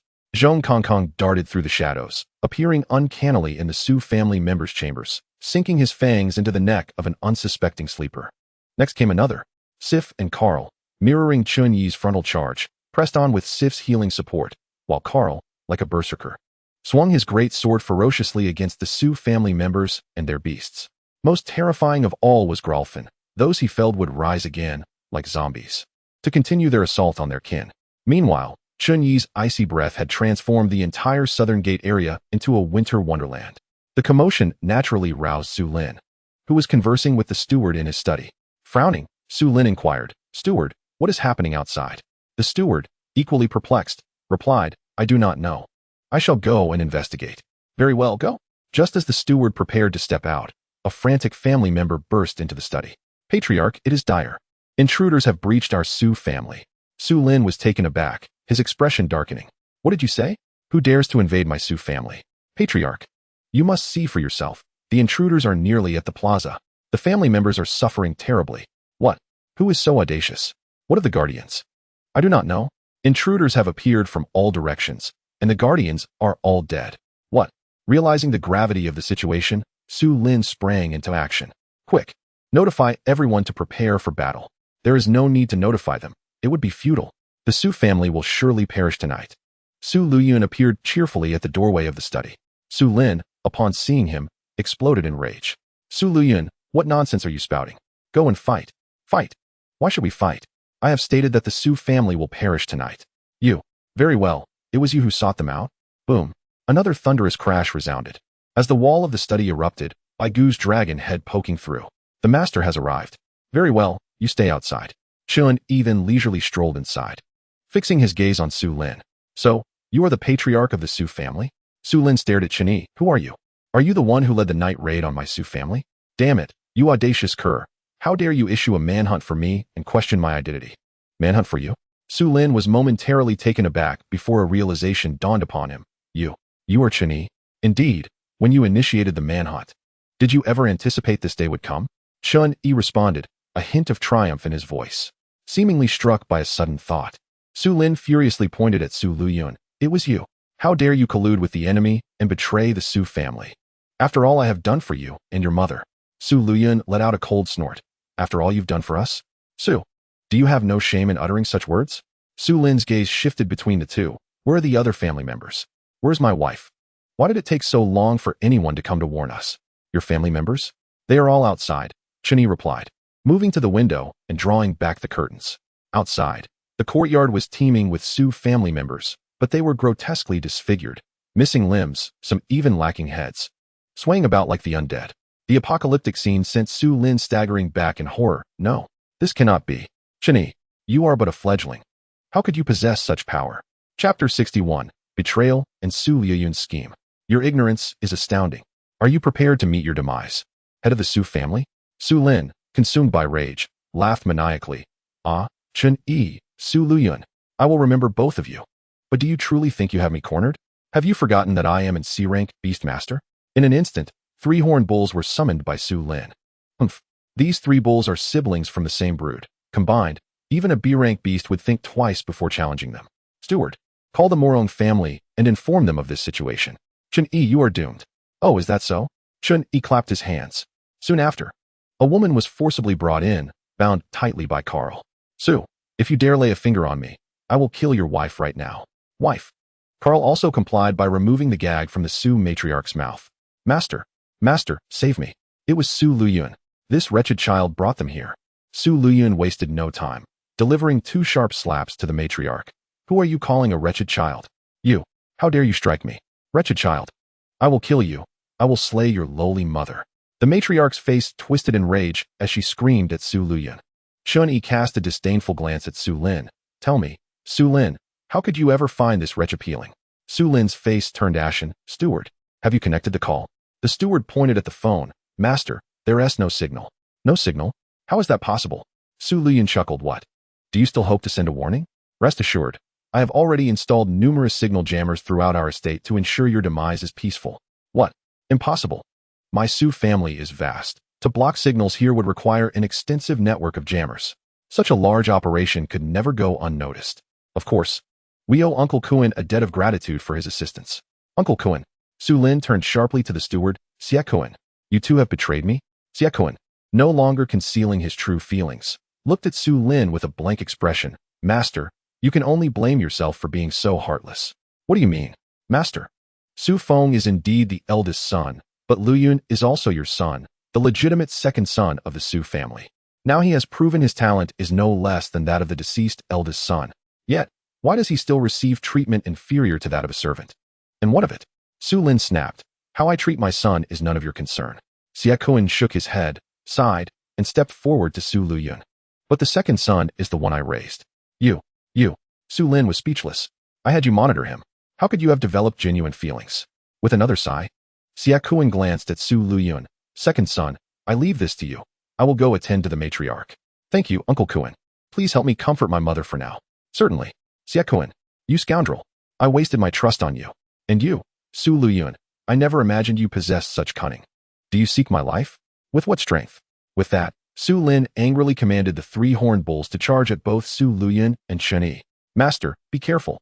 Bai Gu swiftly positioned himself before Chen Yi, blocking one of the horned bulls. Carl also shoved Su Luyun aside, brandishing a massive sword to deflect the charging bull. Grasp of the soul. A chilling voice emerged from Gua Erfen. Countless ethereal arms seized the remaining horned bull. In an instant, the three parties clashed, with only Carl being forced to retreat under the assault of the bull, while the other two sides fought evenly. How is this possible? These are all D-rank beasts. How can they withstand my C-rank horned bulls? Do not compare your ragged beasts with mine. You are unworthy. Your beasts? Su Lin scrutinized closely. Then his mouth dropped in astonishment. These are all your beasts. How is this possible? What rank are you to have contracted so many beasts and summoned them simultaneously? My talents are manifold, but enough of this. If you have no trump card, prepare to meet your end. This cannot be. You are merely a discarded pawn of the Murong family. How could you possess such strength? Observing Su Lin's panic, Chen Yi shrugged. It seems you have no backup plan. Thus, prepare for death. Kong, you too. Wang, consider it done. All this beef shall be offered as tribute to boss Xiaoqing. Unbeknownst to what Xiaoqing had fed Zhong Kong, he had become utterly devoted to her. With Zhong Kang's involvement, Su Lin's three horned bulls were swiftly defeated and perished. Su Lin, now spiraling into madness, exclaimed, How can this be? Chen Yi, how can you possess such power? I am a C-rank beastmaster. I cannot be defeated by you.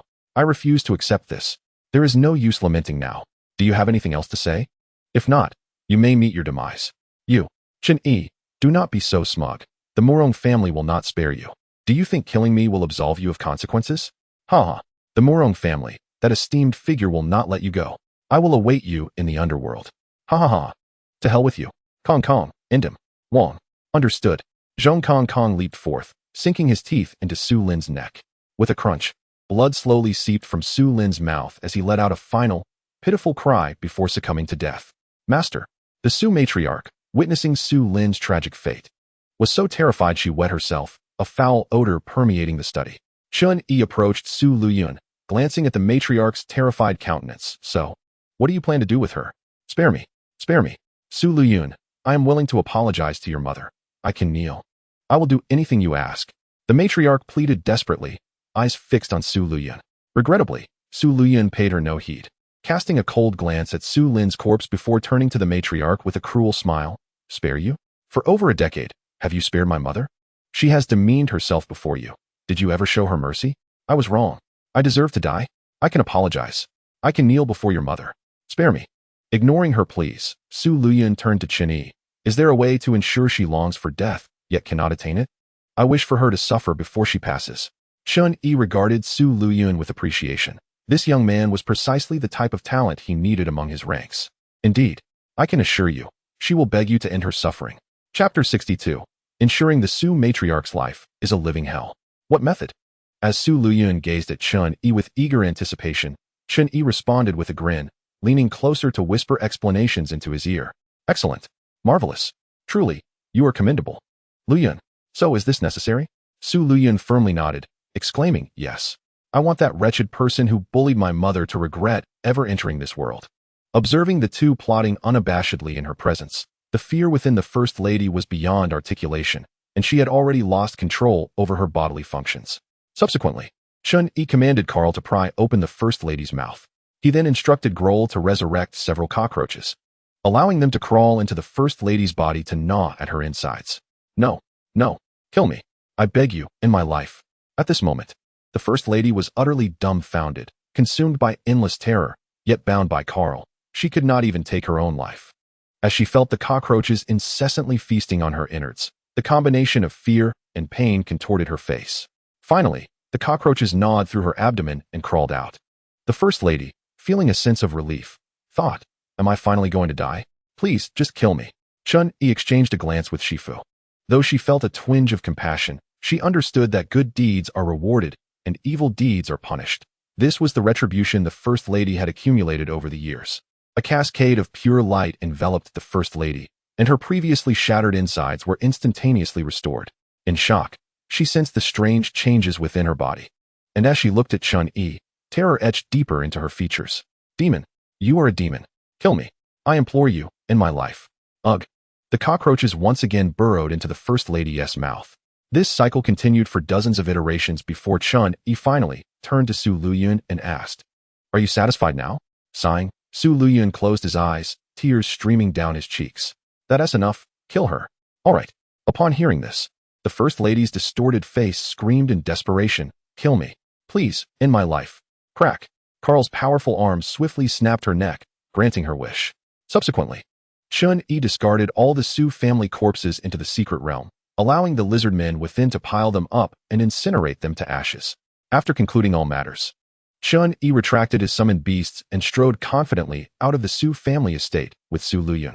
They hailed a carriage, arriving at the Dragon God Chamber of Commerce building. Once on his private floor, Chun-Yi invited Su Luyun to choose any place to sit. "So, what are your plans now?" "Chun-Yi, I previously stated that if you could eradicate the Su family, I would be willing to ally with you. Now that you have witnessed my madness, do you still wish to accept me?" Chun-Yi chuckled, casting a playful glance at Su Luyun. "Of course, I am willing. By tomorrow, the Su family will be entirely erased from Jiangnan province." Su Luyun understood the implication. "I have perished within the Su family, from now on. My name is Chun Luyun. Indeed, you exhibit remarkable awareness. I did not misjudge you," Chun-Yi remarked, satisfied with Su Luyun, or rather, now Chun Luyun. "What about your mother? Do you intend to settle her at the Dragon God Chamber of Commerce, or shall I bring her to the Qin family? My family will never treat her like the Su family did." Chun Luyun shook his head. "No need, Chen Xiao. I hope you can provide my mother with a job at the Dragon God Chamber of Commerce, as well as Uncle Kuan. For years, Uncle Kuan has managed the various affairs of the Su family. You can trust in his abilities." These requests were not difficult to fulfill, setting aside his mother's capabilities. If Xia Kuan could be loyal, he would indeed be a valuable asset. "Can I fully trust you in the future?" Upon hearing Chen Yi's inquiry, Chen Luyun nodded resolutely. "Chen Xiao, from now on, I, Chen Luyun, shall be your loyal dog. You say east, and I shall never go west." "Excellent. I hope you can secretly establish an organization." What Chun-Yi lacked at present was not wealth, for he had that in abundance. Strength? He could easily overpower C-rank opponents and even contend with B-rank ones. In Jiangnan province, he had attained considerable power. What remained were personnel and intelligence. Thus, he desired Chen Luyun to form an intelligence network. In the future, Mu Qinghe would monopolize wealth, the Yu siblings would seek out talent, and Chen Luyun would covertly manage intelligence. As for the Morong family, and that so-called esteemed individual from the capital, once he developed his influence in Jiangnan province, he would expose their true nature. Understanding Chun-Yi's intentions, Chen Luyun nodded and set off to fetch his mother and Xia Kuan. Chun-Yi opened the system shop, wistfully eyeing the space gate that required 100 development coins to exchange, realizing it remained a distant goal. The system had also ceased issuing tasks recently. However, even if he had development coins, he intended to first grant S-rank talents to his most loyal subordinates. The next morning, the entrance of the Su family was already teeming with onlookers. The shattered gates revealed the horrific scene within. Houses in ruins, blood staining the ground. Yet not a single living soul was in sight, not even a corpse. My heavens, what kind of person did the Su family provoke to suffer such a calamity? Hush! Are you seeking death? Can't you see the Su family has been wiped out? Be careful your words don't reach the murderer. You might lose your life. Right. My tongue was too quick. This is the Su family, after all. Such a wicked act. What kind of powerful being could annihilate the Su family in a single night? B rank. No, it must be at least A rank. Make way. Make way. Look, it's personnel from the military and the Beastmaster Alliance. Even they have been stirred. How could they not be? It's been years since such a massacre occurred. Soon, the old site of the Su family was cordoned off by military personnel, simultaneously dispersing the gathered crowd. Outside the study where Su Lin had met his demise, Yanjun and Hime stood side by side. Hime, do you possess the ability to quietly eradicate the Su family in a single night? Hime pondered for a moment before shaking her head. I have the strength to obliterate the Su family overnight, but not without making a sound. Yanjun nodded in agreement. The Su family must have had an insider. However, apart from you, me, and Old Rome, who else possesses such capability in Jiangnan province? Su Lin was a C-rank beastmaster. Only B-rank beastmasters could achieve such strength. Excluding them, only the professors in the academy had such capability. Hime contemplated. Has the Su family offended anyone recently? Offended anyone? For some reason. Yanjun's first thought was of Chun-Yi. He had recently discovered that the head of the Su family had placed a bounty on Chun-Yi through the shadow kill. Chapter 63. Su Tower confessed. Yanjun had just learned this news and was preparing to confront the Su family when, unexpectedly, they had been obliterated. Remembering that Chun-Yi had once single-handedly slain a B-rank monster in the secret realm, Yanjun's eyes narrowed. Could it truly be him? Morong family. Morong Lei listened in astonishment to the report from below. You mean the Su family has been exterminated? Yes, young Master Lei, completely without a trace. How could this be? Who has such audacity? Does anyone in Jiangnan province not know that the Su family has submitted to the Morong family? This is a blatant slap in the face to the Morong family. Do you know who did it? Currently unclear. Both military and the Beastmaster Alliance have arrived. The Su family was wiped out overnight, and no news has surfaced. Morong Lei incessantly tapped his fingers on the table, lost in thought. Young Master Lei. Could it have been that Chen-Yi? Chen-Yi? Morong Lei grinned. Him? Just a useless waste discarded by my sister. It's impossible. The tragedy of the Su family created a sensation throughout Jiangnan province, while the mastermind, Chen-Yi, leisurely made his way to the academy.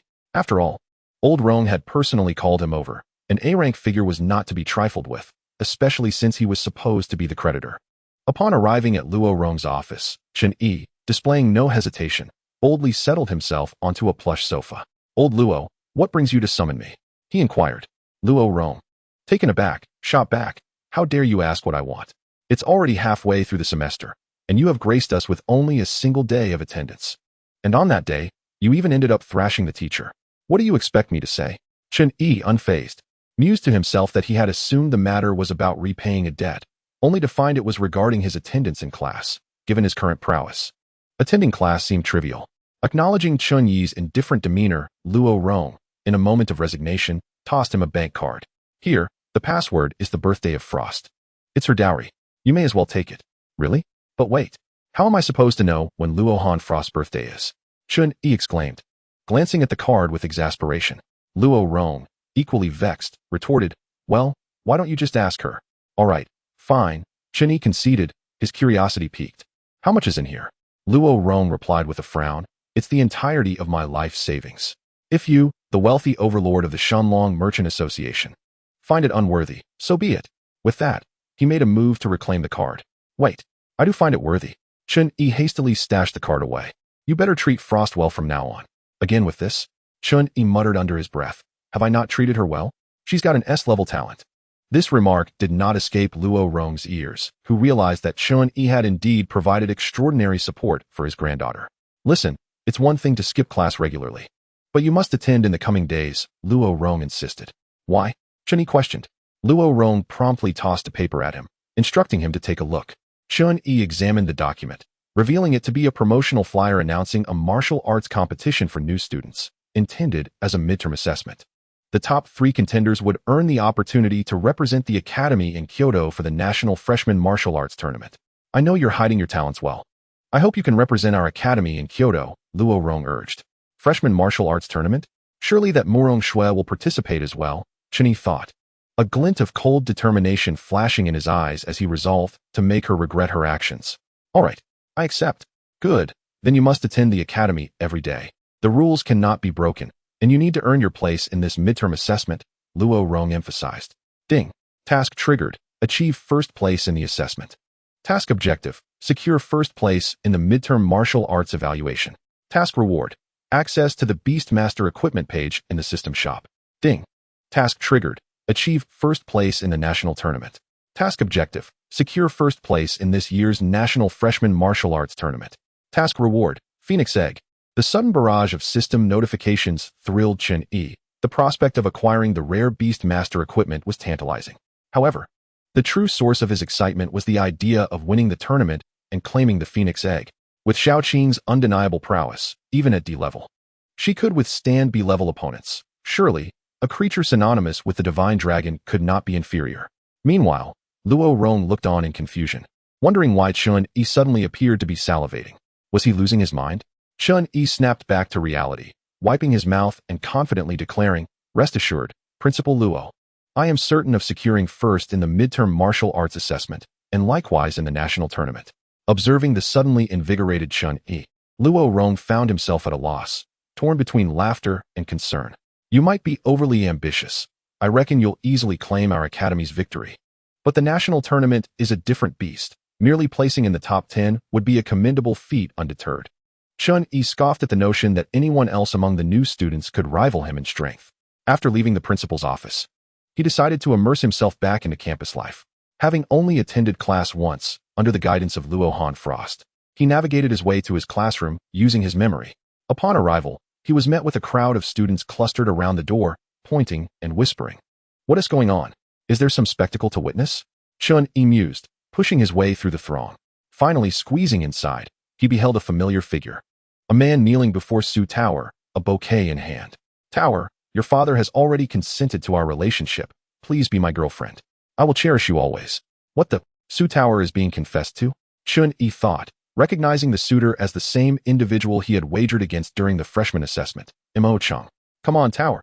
Accept him already," the crowd urged, their excitement palpable. As the atmosphere crescendoed, Chen-Yi's irritation flared. "What is with this guy? How dare he come back after kneeling before me? Accept me, Tower.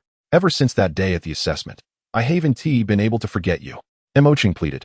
As the crowd cheered, Su Tower, visibly distressed, retorted, "Mo Chang, enough is enough. I appreciate your help during the entrance exam, but I have made my feelings clear. I do not harbor any romantic interest in you. Regardless of your feelings, my affection is sincere." Mo Chang persisted, his smile unwavering. "Let me be clear. I do not like you. I like Chen-Yi. Please do not pursue me any further, and I ask that the Mo family refrain from interfering." At the mention of Chen-Yi's name, Mo Chang's demeanor darkened, his anger palpable as he slammed a hand on the desk beside him. Chen-Yi. It's always about him. I've done my research. He is nothing but a discarded dog left by Murong Shui, who surely used underhanded means to enter this academy. Has he even attended class? When your family faced difficulties, did the Chen family come to your aid? Unable to endure the slander, Chen-Yi interjected. "You can confess all you want, but why resort to insults? Fine, then I shall not hold back." Chen-Yi pushed his way through the crowd, exasperated. Who let this pup bark here? Is he not done kneeling? As Chen-Yi emerged, Su Tower's face lit up with joy, her previous displeasure vanishing as she bounded to his side, wrapping her arm around him. "Igu, you finally came to school. I've missed you so much." The onlookers were left dumbfounded. Who is this person? Is this really Chen-Yi? Wow, the goddess Tower is embracing him. Look at Mo Chang's face. It's green with envy. I remember now. Chen-Yi is the elusive freshman champion. Yes, that is him. I thought he had been expelled after only attending one class and beating the teacher. Mo Chang, witnessing this turn of events, felt his countenance darken further. "Chen-Yi, it's you again."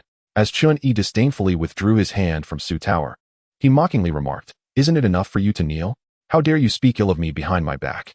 Hearing Chen-Yi still bringing up the matter of the entrance assessment, Mo Chang shot him a furious glance, thinking to himself, "What right do you have to boast when you achieved victory through cheating?" Surrounding onlookers, oblivious to the situation, began to inquire, what transpired during the entrance assessment? Why am I unaware of this? It appeared that Mo Chang had lost a bet during the entrance assessment and had to kneel before someone publicly. Goodness, he has truly lost all face. Indeed, it seemed that the individual in question was none other than Chen-Yi. As Mo Chang listened to the gossip around him, his anger intensified, and he pointed an accusing finger at Chen-Yi, exclaiming, "Chen-Yi, do you still believe that the Chen family today is the same as it once was? Your family is on the brink of ruin, and yet you dare to stir trouble here. The Chen family on the brink of ruin?" Chen-Yi frowned. as he had not heard his father or brother mention such a thing. What happens in my family is of no concern to you. Enough. Su Tower has expressed her unwillingness. Did you not hear? You may leave. You.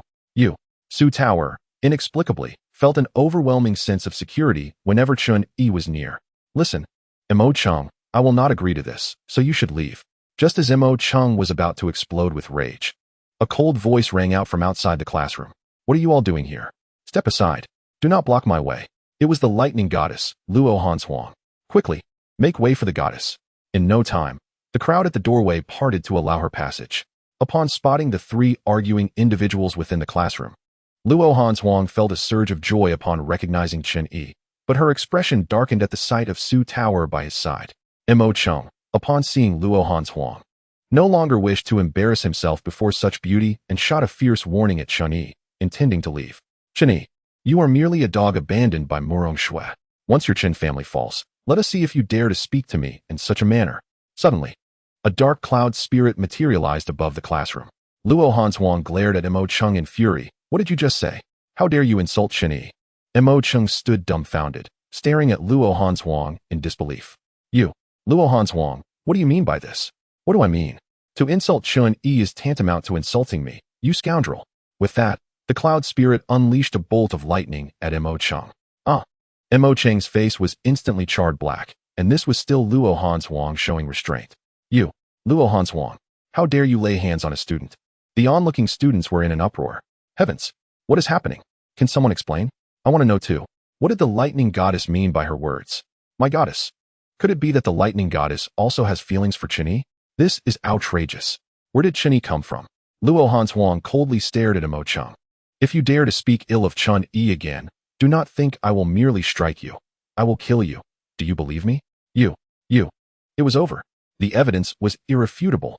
The lightning goddess had succumbed to Chun-Yi's charm. Heavens. This Chun-Yi has ensnared both goddesses this year. I cannot coexist with him. Chun-Yi, feeling a dark cloud of frustration, listened to the raucous commotion, casting a glance at Luo Hanshuang. Stay out of this. My affairs are none of your concern. He is merely a fool, so why make such a fuss? Upon hearing Chun-Yi's reprimand, Luo Hanshuang quickly retracted her cloud spirit, obediently moving to Chun-Yi's side like a chastised little girl, nodding, Oh, I was wrong. I will not interfere. What? Is this really the same cold lightning goddess? Of course, the most vexed was Mo Chung. He was well aware of Luo Hanshuang's formidable background and realized he could not afford to provoke her. How could Chun-Yi have entangled himself with Luo Hanshuang? He shot a resentful glance at Chun-Yi. He dared not utter another word. Lowering his head as he exited the classroom, coupled with the incident from the entrance assessment, he had already lost face to Chun-Yi twice. After cursing him, Mo Chung thought he could simply walk away, but Chun-Yi blocked his path. Hey, you think you can just leave after insulting me? Mo Chung glared at him in anger. Chun-Yi, what more do you want? Don't think that just because you have a backer, you can act recklessly. I don't want anything. I just want to challenge you to a duel at the arena. Do you dare? A duel at the arena? Mo Chung was about to agree, still believing that Chun-Yi was merely lucky and had not been caught cheating. But the next moment, he caught sight of Luo Hanshuang's icy gaze. You think you are worthy? If you are so capable, I will await you at the midterm assessment arena. If he could decisively defeat Chun-Yi's beast at the midterm assessment arena, surely Luo Hanshuang would have nothing to say. The assessment arena? Chun-Yi nodded. Very well. Let us wager again. If you lose to me at the assessment arena, you will kneel and bow to me twice. Mo Chung, incensed by Chun-Yi's contempt, retorted, You. Chun-Yi, are you truly seeking death? Fine. I accept, but if I win, not only must you kneel and bow, but you must also strip and roll off the arena. Agreed. A promise is a promise. I hope you can last until the end. Don't let yourself be eliminated before you even meet me. Mo Chung coldly huffed. I return your words to you. I hope you can endure until the end. With the bet established, Chun-Yi no longer hindered Mo Chung, watching him leave. He then glared at the surrounding students. Why are you still standing around? What is so entertaining? Heavens! Chun-Yi, you are finished. You have ensnared two goddesses. Indeed. Haha. You are unaware that Mo Chung is one of the 8 strongest new students. Mo Chung's family bought over 100 bottles of energy fluid for his beast, which has long since reached E rank. You deserve to provoke 2 goddesses. We await your kneeling. The onlookers did not disperse. Instead, they continued to mock Chun-Yi gleefully. It seemed they were envious of the 2 goddesses surrounding him. Goodness! Chun-Yi had no idea energy fluid could be used this way. 100 bottles is equivalent to consuming an energy pill directly. Reaching E rank is perfectly reasonable. Mo Chung's family was still his major patron. However, to Chen Yi, E rank was as insignificant as an ant, easily crushed. Just an E rank? I can squash you with ease, you ignorant fools. E rank? Ridiculous. Chen Yi, have you been out of school for too long and lost your wits? Ha! A bunch of fools. Chen Yi directly brought over a table, took out a piece of paper, and began writing something. The crowd looked on with curiosity. After a moment, Chen Yi slapped the paper on the table, declaring, "Each one of you listen up. Instead of just boasting, how about we make a bet? If I defeat Mo Chung, you all must kneel and bow before me, calling me Grandpa. If I lose, I will kneel and bow to each of you in turn." This bold move truly astonished most onlookers, leaving them exchanging glances. Chen Yi, let me ask you, is your beast also E rank? Chen Yi shook his head. You're not lying, are you? Whoever lies will perish. The student who asked lit up. Haha, you don't even have an E rank beast. You are truly brazen. I bet against you. This ignited fervor among the crowd. I'll bet too. Count me in. Because Chen Yi had captivated the two goddesses in their eyes. Most boys held a grudge against him and lined up to sign their names on the paper in front of Chen Yi. Even one sheet was insufficient, prompting Chen Yi to produce 3 more sheets to accommodate the signatures. Initially, Chen Yi intended to collect the paper to prevent any deceit, but the surrounding crowd, fearing he would cheat, insisted on taking the papers from him, vowing to post them on the Academy's bulletin board. Thus, anyone who reneged would face dire consequences. This is akin to digging one's own grave. Chen Yi, naturally, was quite amused and willingly handed over the autograph paper to them. They cast a wistful glance at Luo Hanswang and Su Tayer, clutching the autograph paper as if it were a treasured artifact, and made their way toward the Academy's bulletin board. In an instant, the once boisterous classroom and corridor were left with only a few girls and classmates who had witnessed Chen Yi's swift defeat of teacher Hu Xian. Chen Yi, my leader, why do I feel like you're setting a trap for yourself? Indeed, it feels as though they sold themselves while eagerly helping you count the money. Those who had experienced Zhong Kang's prowess greeted Chen Yi with sly smiles. Chen Yi returned their grins with a mischievous smile. As long as you understand. Keep it to yourselves, and I shall show you a spectacle later. Haha, will do. By the way, Chen Yi, is your beast truly not E rank? Logically, your family should be able to afford 100 bottles of energy potions. Not at all. Chen Yi shook his head. This time, Chen Yi was indeed not deceiving anyone. His beasts were all below E rank, with even that useless Zhong Kang breaking through to D rank shortly after slaying a giant bat. Thus, all of his beasts were uniformly D rank. After this little performance, Chen Yi lost interest in attending classes, especially after recalling something that Mo Chung had mentioned earlier that piqued his curiosity. He bid farewell to Su Tayer and Luo Hanswang before returning to his dormitory. Once Chen Yi departed, Luo Hanswang turned her full attention to Su Tayer, scrutinizing her for a considerable time. This made Su Tayer feel quite awkward, as she had gathered from their previous conversation that Luo Hanswang likely shared a special relationship with Chen Yi. However, Luo Hanswang's reputation and strength were well known within the academy, leaving Su Tayer feeling somewhat aggrieved. Just as she had seen off one Murong Shui, now another, Luo Hanswang, was vying for her brother Yi's affection. And with such a formidable background, how could she possibly compete? After a prolonged examination, Luo Hanswang nodded.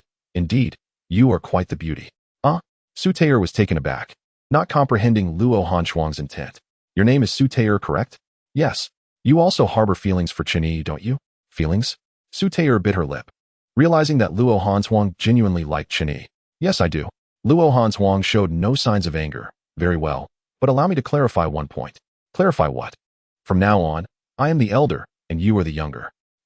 Luo Hanswang's words left Su Tayer bewildered. What did that mean? Don't you understand? As both of us will be Chen Yi's women, we shall be sisters, but I will be the elder, and you the younger. Su Tayer was rendered speechless, staring dumbfounded at Luo Hanswang. What kind of audacious declaration was this? Noticing Su Tayer's reaction, Luo Hanswang inquired, Are you unwilling? Fine, I'm willing. From now on, you are the elder, and I am the younger. Su Tayer was astonished at how such embarrassing words had slipped from her lips and astounded that the usually frosty Luo Hanswang could so earnestly utter such outrageous sentiments. Seeing Su Tayer acquiesce, Luo Hanswang smiled and extended her hand. Allow me to reintroduce myself. I am Luo Hanswang, and from now on, I shall be your elder sister. Su Tayer grasped her hand. I am Su Tayer, elder sister Hanswang. Chapter 66. The Chun family in crisis. Listening to the exchange between the two women, The remaining students in the classroom were left speechless, only able to give a thumbs up. Chun-Yi is incredible. In the dormitory, Chun-Yi picked up the phone and dialed his father's number. The call was quickly connected. Hello, Xiaoyi? Shouldn't you be in class right now? What brings you to call your old man? If his father knew that he had never attended a proper class, he would likely be infuriated. Today, the teacher had matters to attend to and gave us a half day off. By the way, Dad, are you and Big Brother hiding something from me? Hiding what? What could we possibly conceal from you? For instance, the family situation.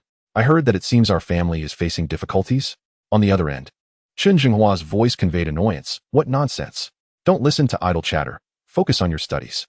Everything at home is just fine. And we are waiting for you to graduate and take over as the family head. Hearing that the family was well, Chun-Yi felt relieved and exchanged pleasantries with his father before hanging up. At the Chun family's conference hall, Chen Jinghua's expression darkened immediately after ending the call. The hall was filled with esteemed members of the clan. Head of the family, we can't keep this under wraps any longer. Perhaps we should inform Xiaoyi? Chen Jinghua shook his head. No? We must keep this from Xiaoyi until he graduates. Father, what should we do now? 2 more subsidiaries of our Chun family declared bankruptcy today, Chun Jian said with a look of helplessness. Bang! Chen Jinghua slammed his fist on the table in anger. Damn the Li family. Our Chen family is engaged in legitimate business, traditionally staying out of their beast medicine industry. What on earth are they trying to do? Are they declaring war? Head, I've already negotiated with the Li family. They demand that the Shenlong Chamber of Commerce abandon the low-end medicine sector and cede 50% of the high-end beast medicine market to them. Otherwise, they threaten our family's bankruptcy. Father, I investigated as well. The Li family is in dire straits due to the newly established Shenlong Chamber of Commerce, which has seized a significant portion of the market. Chen Jinghua slammed the table again in fury. The Li family sure knows how to make excuses. Being pushed by the Shenlong Chamber of Commerce, they think they can swallow our Chen family? What connection do we have with that Shenlong Chamber of Commerce? Their rationale for business warfare is laughable. Head, what should our next step be? Even if the Li family is currently in a tough spot, they are still a century-old pharmaceutical family, and their accumulated wealth is beyond what we can compete with. After pondering for a moment, Chen Jinghua declared, we need to seek external assistance. The assembled clan members looked pained. Where can we find allies? The entire Jiangnan province is aware of our feud with the Morong family, and given their current prominence, no one is willing to assist us. Chen Jinghua sighed. There is still one force that might help us. Which force? Please tell us openly. Head, Chen Jinghua produced a bottle of energy potion and placed it on the table, the Shenlong Chamber of Commerce. The Li family is using the Shenlong Chamber of Commerce as a guise to suppress our Chen family, so we shall indeed seek out the Shenlong Chamber of Commerce. Chun Jian furrowed his brow. But father, I've heard that the true decision-maker of the Shenlong Chamber of Commerce is notoriously secretive, and few know his true identity. Will we even be able to meet him? What could persuade them? Then we must find a way to meet him, as long as we can secure the Chen family. We are willing to become a vassal family of the Shenlong Chamber of Commerce. Seeing Chen Jinghua's resolute decision, Chun Jian nodded. All right, I will handle this matter. Once my younger brother graduates, I will ensure he inherits a complete family. Not only was the Chun family in turmoil, but even the Li family was in disarray. Li Qing, the head of the Li family, was currently fuming in their meeting hall. Damn the Shenlong Chamber of Commerce. We finally captured 99 of the low-end market in Jiangnan province through Jingshi powder, and yet they countered with a blood-activating potion that opened a breach. Indeed, that accursed Shenlong Chamber of Commerce. We have already conceded a significant portion of the high-end market, and they are just a fledgling chamber, yet they display such audacity.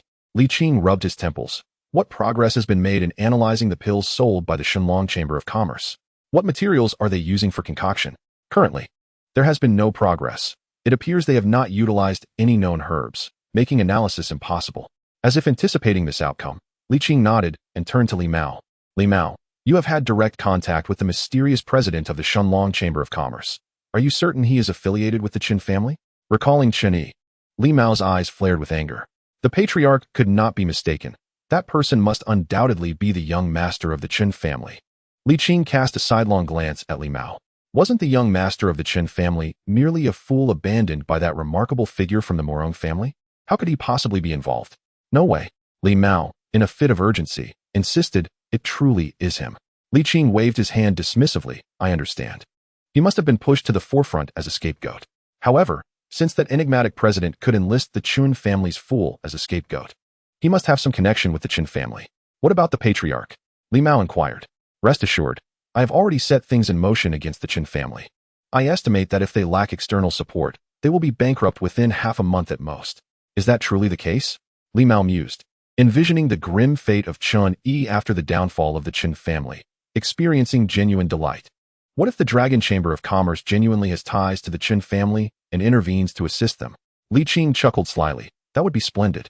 Then we would have the perfect excuse to seek assistance from the Morong family. The Morong family? Indeed. I am certain the Morong family would be most eager to collaborate with us in dragging the Qin family into the abyss. Upon hearing this, the members of the Li family burst into laughter, extolling Li Qing's cunning. The patriarch is truly astute. This plan is a masterstroke. Masterstroke? It is clearly a plan that kills 3 birds with 1 stone. With someone like our patriarch at the helm, our Li family shall surely flourish.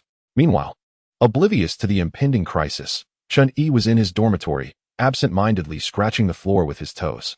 What else could he do? The moment he stepped out of his room, he was greeted by Luo Hanshuang, clad in an apron, placing a bowl of dishes on the dining table. Upon seeing Chun Yi emerge, Luo Hanshuang approached him directly. You must be hungry. Since you haven't returned to the dormitory for a while, I've been practicing my culinary skills. With that, Luo Hanshuang ushered Chun Yi to the dining table, firmly seating him in a chair. Chapter 67. Evolution of the Cloud Spirit. Luo Hanshuang pushed all the dishes in front of Chun Yi. Quick, taste my cooking. How does it fare? Wait. What is going on here? Chun Yi exclaimed, bewildered by the sudden appearance of this seemingly virtuous wife figure. Seeing the astonishment on Chun Yi's face, Luo Hanshuang couldn't help but chuckle. What's wrong? Are you not accustomed to this? Of course. Chun Yi nodded emphatically. What exactly are you trying to do? You really don't have to go to such lengths. I offered you that scroll for a price.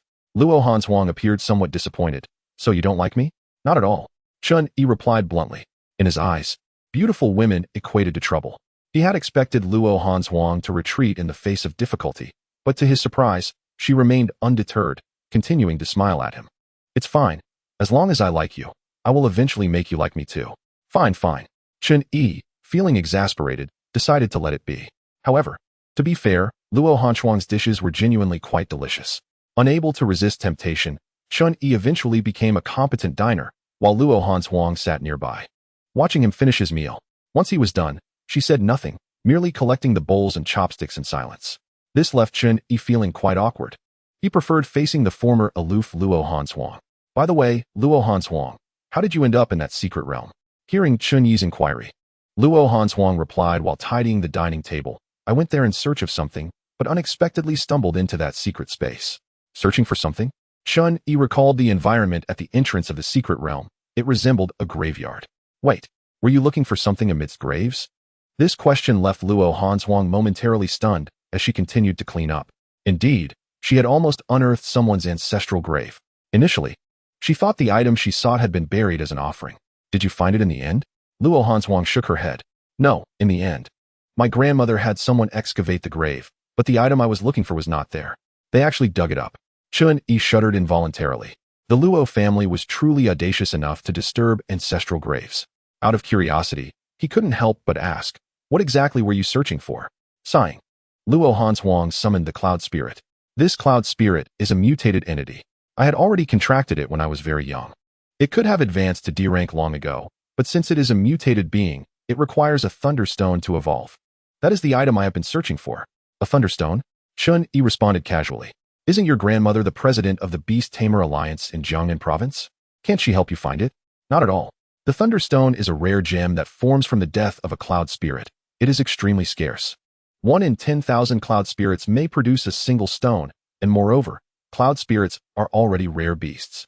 Formed from the death of a Cloud Spirit? Chun Yi's mind raced as he retrieved from the secret realm a dusty stone marked with a lightning emblem. This stone seemed to be what Little Qing had regurgitated after consuming the Cloud Spirit. Could this possibly be the stone you seek? Following Chun Yi's gaze, Luo Hanshuang's breath quickened as she spotted the stone in his hand. Her excitement was palpable. Yes, that is indeed the Thunderstone. Oh my goodness. I can't believe you have it. Indeed. Chun Yi tossed the stone to Luo Hanshuang. You should have mentioned it sooner. It's yours now.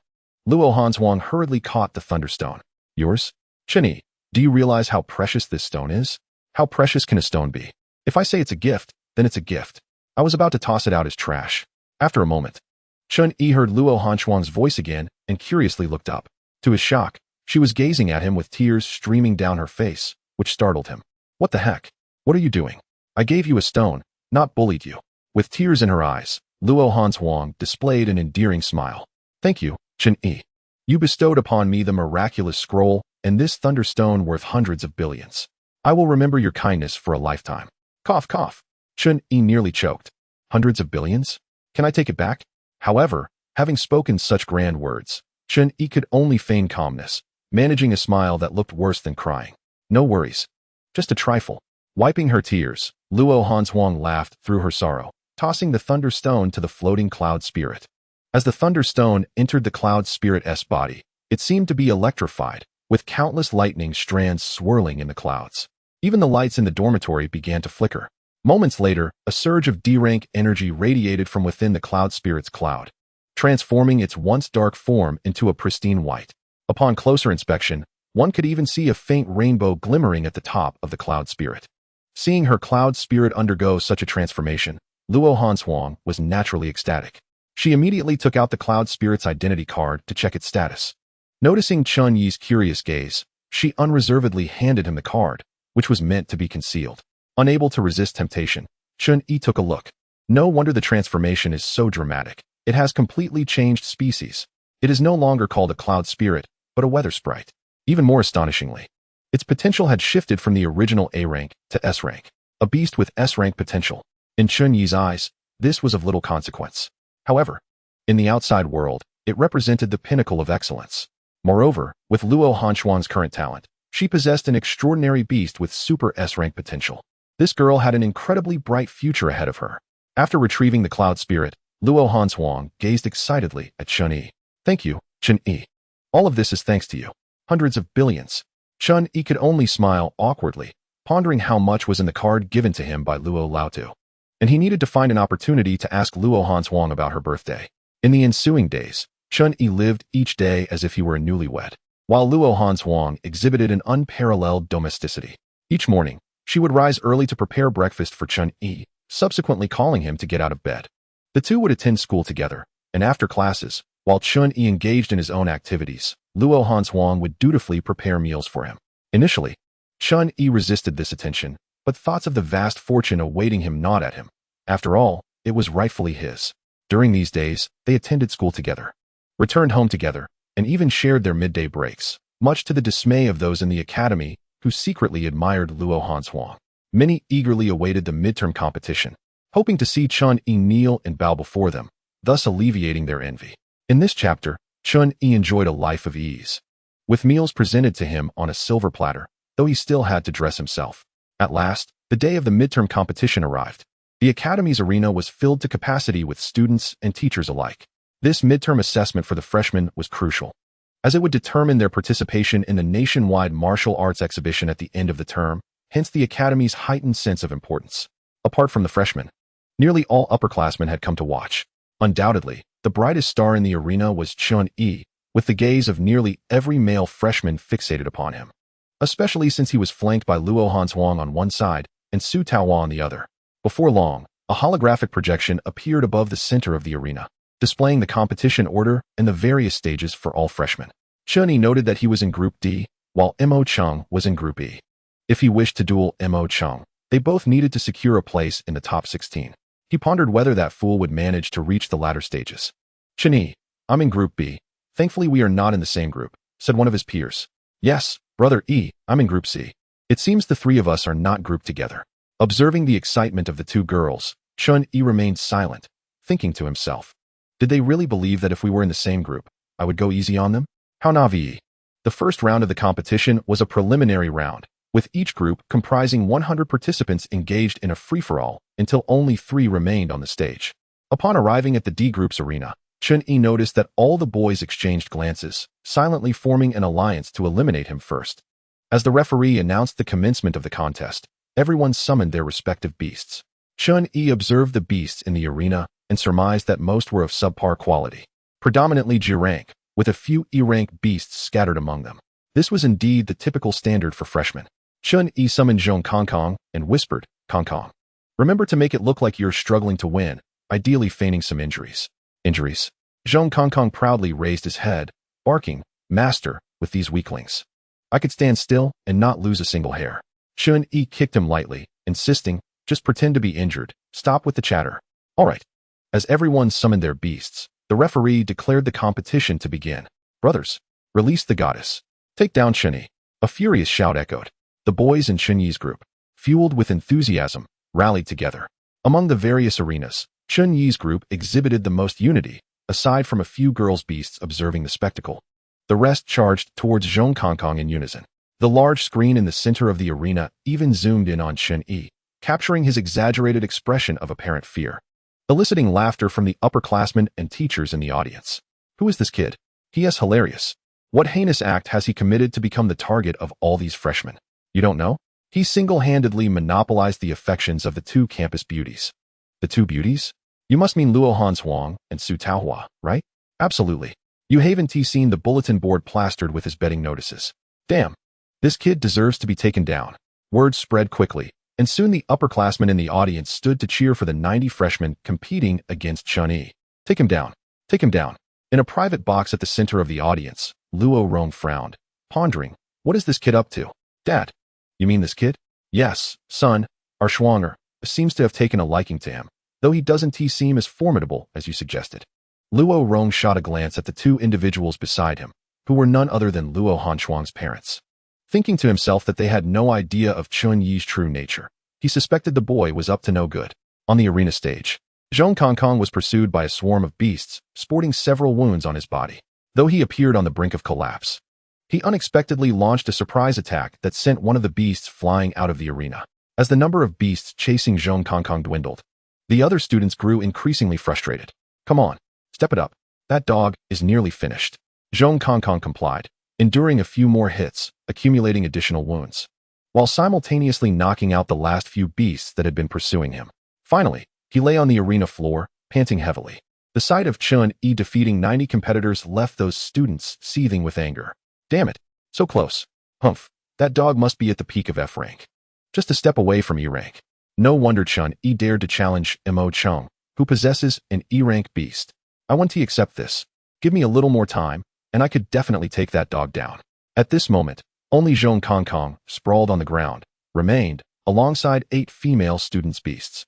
The female students exchanged glances, seemingly deciding to eliminate Chun-Yi first, as only 3 could advance. As the 8 beasts eyed Zhong Kongkong menacingly, the defeated male students grew excited.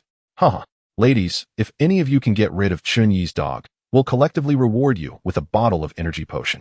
With no suspense left, the final 8 beasts lunged once more at Zhong Kongkong.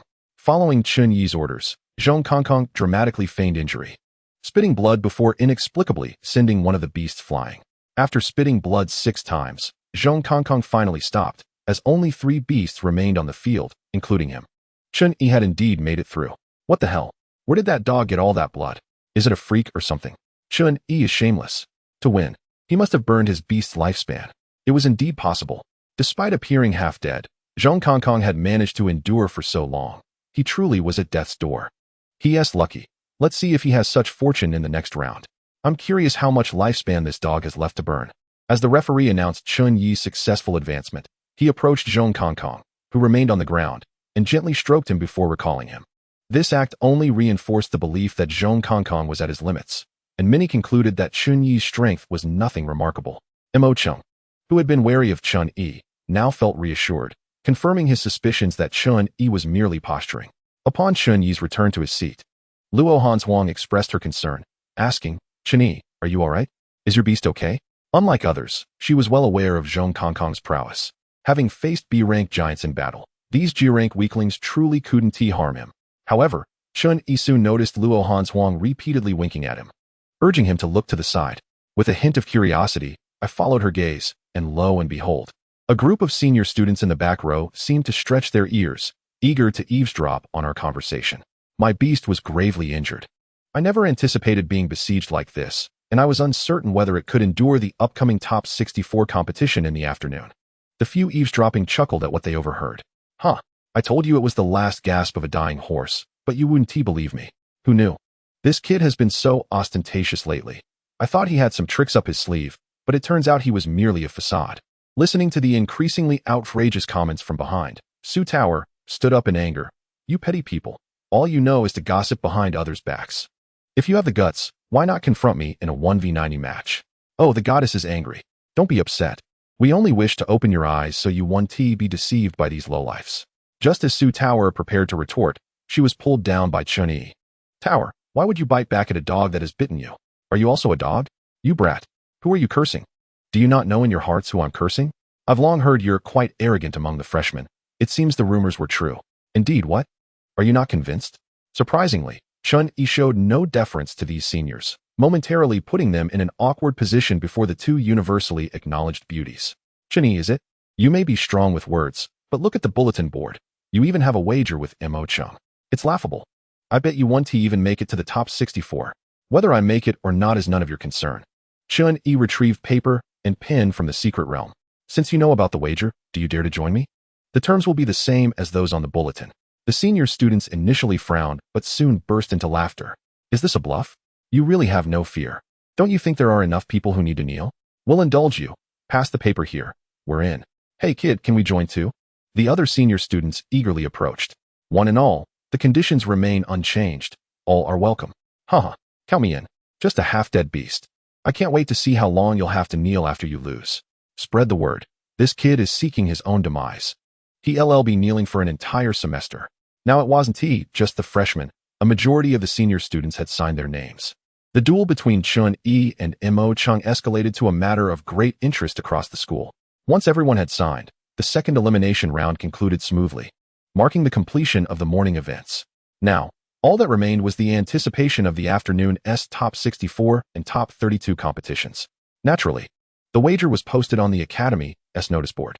During lunch, Chun-Yi returned to the dormitory to enjoy the meal prepared by Luo Hanswang, who had even dragged Su Tower along with her.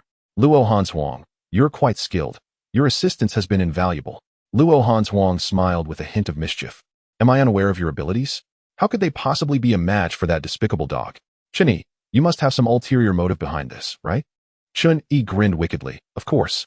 For daring to mock me. They will have their moment of tears tomorrow. Ah, what do you mean? Brother E, are you putting on a show? Su Tower was bewildered. She had no idea of Chun-Yi's true strength and was still anxious for him. Noticing Chun-Yi's lack of intention to explain, Luo Hanswang merely smiled at Su Tower. All right, Sister Tower, come help me out. Coming, Sister Shuang. I'll wash the vegetables. Observing the two busy beauties in the kitchen, Chun-Yi was left with a myriad of questions. When had these two become such good friends? In the Murong family, Murong Lei listened with interest as his subordinates reported Chun-Yi's performance in the academy. So, he has aroused widespread resentment among the students? Indeed. Young Master Lei. Murong Lei nodded thoughtfully. This kid has some potential. I was wondering why the Shadow Kill faction rescinded their bounty on him. Turns out he has the support of the Luo family. What shall we do next, young Master Lei? After pondering for a moment, Murong Lei concluded. If the Luo family truly wishes to assist Chun-Yi, it won't be easy to deal with. However, didn't he establish a wager with most of the students in the academy? Saying this, Murong Lei took out a claw sheath. Mo Chung's beast a golden ring Black Panther? Deliver this claw sheath to Mo Chung, claiming it's from me, and ensure he wins this match. The recipient of the claw sheath looked astonished. It was indeed a piece of bronze-level beast equipment. Very well. I refuse to believe that the Luo family would want to protect a waste that forces thousands to kneel. Ever since Chun-Yi eradicated the Su family, the bounty from Shadow Kill had naturally been lifted, prompting Murong Lei to re-establish contact with them to issue a new bounty. However, Shadow Kill surprisingly stated that they would not accept the task. It was curious. It seemed Chun-Yi had entangled himself with the young lady of the Luo family. Murong Lei initially believed the Luo family was acting covertly, but now he intended to humiliate Chun-Yi, stripping the Luo family of any face and coming to his aid. In the afternoon's top 64 competition, Chun-Yi's opponent was an F-level sharp-tusked wild boar. The opponent appeared exceedingly thrilled to face Chun-Yi. So it's you. Chun-Yi. Chun-Yi summoned Zhong Kongkong. What's the excitement about? Is my presence so significant? The opponent glanced at the injured Zhong Kongkong and chuckled. Of course. If I can defeat you, my status within the academy will soar. Observing the overly enthusiastic opponent, Chun-Yi scoffed. Do you possess the ability to use me as a stepping stone? The opponent exaggeratedly pointed at Zhong Kongkong. You really think this injured mutt can defeat me? The F-level sharp-tusked wild boar. Woof. Damn, you're the mutt. Your entire family are mutts. I am a wolf. Hearing Zhong Kongkong speak, The opponent was momentarily taken aback, but upon processing Zhong Kongkong's words, his anger intensified. What a sharp-tongued wild dog. I was considering sparing your life. But you asked for it. Sharp-tusked wild boar, kill him. Chapter 70. The best canine actor. Woof. Damn. Zhong Kongkong, have declared I am a wolf. With that, Zhong Kongkong spat out 2 mouthfuls of blood. Woof. I'll not lose to you, this disrespectful mutt. Facing the charging sharp-tusked wild boar, Zhong Kongkong struggled to rise, evading to the side. None of these students' beasts possessed any skills. Relying solely on brute strength as the sharp-tusked wild boar relentlessly charged at Zhong Kongkong. Despite being on the verge of collapse, Zhong Kongkong narrowly dodged each impact. The student visibly began to panic. The audience, watching in frustration, began to shout in dismay. Hey, what are you doing? Your beast is F level. How can you not defeat an injured dog? Come on, take that dog down. If you can't even beat a half-dead dog, you might as well drop out. Hearing the jeers, the student had his own frustrations. Why don't you try it? Chunyi chuckled. Did you hear that? You might as well drop out. Chunyi, don't be too smug. Let us see how long your dog can hold on. Woof. Damn. I, Grandpa Zhong, have said I am a wolf. Woof. I'll fight you to the end. With that, Zhong Kongkong spat out more blood, trembling as if in great pain. Just as he narrowly avoided another charge from the sharp-tusked wild boar, he seized the moment to leap and bite down on the boar's neck. Gur! The sharp-tusked wild boar yelped in pain, crashing to the ground and struggling to shake off Zhong Kongkong. But Zhong Kongkong's grip was as unyielding as a vice. Refusing to let go, as the sharp-toothed wild boar's flesh and blood were being savagely torn by Zhong Kongkong, the student began to panic. If this continued, the hard-won F-grade beast would surely meet its demise. I concede.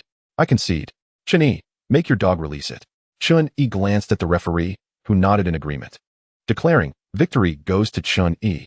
Only then did Zhong Kongkong loosen his grip, collapsing on the arena floor like a rag doll, blood still oozing from the dog's mouth. What a useless creature. You can't even defeat a severely injured dog. The student fumed. This dog's endurance is infuriating. The amount of blood it spews must weigh half of its body. Damn, this dog is as tenacious as a cockroach. The scowling student recalled the sharp-toothed wild boar. Glaring at the smug Chun-Yi as he departed, Chun-Yi, consider yourself lucky. Let us see how you fare in the next round. No need for your concern. Just know you lost, Chun-Yi retorted, a sly grin on his face as he watched the disgruntled student leave. He approached Zhong Kongkong, discreetly giving a thumbs up before recalling the beast. This fellow is not only chatty but also quite the performer. If possible, I'd award him the Best Dog Actor trophy. Meanwhile, Luo Rong, seated in the independent viewing area, stared at Chun-Yi with exasperation, pondering what on earth this boy was up to. Father, with such abilities, what exactly did you and mother see in him that you would agree to Frost's association with him? Luo Hanchuang's father, Luo Yongtian, was distinctly displeased with Chun-Yi. It's absolutely unacceptable that I would agree to this, echoed Sun Rong, Luo Hanchuang's mother, frowning. You two know nothing. Luo Rong's tone was laced with irritation. Frost has been raised by your mother and me. Would I harm her? You two, as professors at our academy, should be able to discern talent in students. It's a shame you've lived so long without wisdom. This midterm competition, that boy is destined to take first place. First place? Him? The two expressed disbelief. His beast is on the brink of collapse. How could he possibly win? First place will undoubtedly belong to our Frost. Indeed, father, if he does take first, I shall withdraw from any matters concerning Frost, they insisted. Luo Rong nodded. Very well. You two not only shall refrain from interfering, but must also take responsibility for your words. If this boy truly claims first place, you both will personally apologize to him. Apologize to him? Luo Yongtian's disbelief was palpable. Yes, what is the matter? Didn't you think he was incapable? Are you afraid? Fine. If he actually claims first, then an apology it shall be. Were Chun-Yi present to hear Luo Rong's words, he would likely have waved goodbye to the absurdity of it all. After all, securing money is far more pragmatic. 100 billion. Soon, the top 64 contenders were determined, with Chun-Yi, Luo Hanchuang, and Su Taoluo advancing smoothly. After a brief respite, the matches for the top 32 commenced as scheduled. Chun-Yi's opponent remained an F-grade beast. Zhong Kongkong, mirroring the previous match, fought fiercely while continuing to spew blood, narrowly claiming victory once more. This left everyone exasperated, cursing Chun-Yi's luck. The matches for the top 16 were set for the following day, and Chun-Yi departed the arena alongside the two women amidst a chorus of murmurs. By chance or design, Imo Chung was waiting at the arena's entrance. He cast a disdainful glance at Chun-Yi, deliberately taunting him to draw the attention of the two women. You've been fortunate, but your journey ends here. Tomorrow, I will show you the harshness of reality. Chun-Yi merely shrugged in response. Indeed, tomorrow, I will reveal the harshness of reality to you. Noting Chun-Yi's continued nonchalance, Mo Chung scoffed. Prepare to spend the year on your knees, foolish boy. With a derisive laugh, Chun-Yi ignored him and made his way to the dormitory. Su Taluo playfully made a face at Mo Chung. Witnessing the girl he admired opposing him for another man fueled Mo Cheng's rage, and he clenched his fists, glaring hatefully at the retreating Chun-Yi. Upon returning to the dormitory, Chun-Yi called Mu Qinghe and the Yu siblings, arranging for them to come over the next day to assist him in outsmarting the academy's students. With Luo Hanchuang's attitude toward him having undergone a dramatic shift, Chun-Yi invited the three to his dormitory without hesitation. Upon learning it was Chun-Yi summoning them, the trio hurriedly abandoned their tasks and made their way over. Though currently on leave, having missed the midterm competition, they were still students of the academy and thus had no trouble accessing the dormitory. Moments later, the doorbell rang. Chun-Yi opened the door to find all three waiting outside. "Ego, what's the urgent matter? Can it wait until the phone call?" "No nonsense, come in." Chun-Yi beckoned, leading them to his room. "Wow, Luo Hanchuang." Mu Qinghe exclaimed in astonishment as they passed the living room, spotting Luo Hanchuang watching television. She nodded at him, greeting, "Hello." "Hello, hello." Mu Qinghe awkwardly followed Chun-Yi into the room, where he erupted. "Wow, Ego, you're actually roommates with Luo Hanchuang?" "Yes, I told you all before, but you didn't believe me." The mention of Luo Hanchuang reminded Mu Qinghe of the fear he felt during the entrance examination. Recalling the electrifying sensation coursing through his body, he involuntarily shivered. "Ego, that's Luo Hanchuang.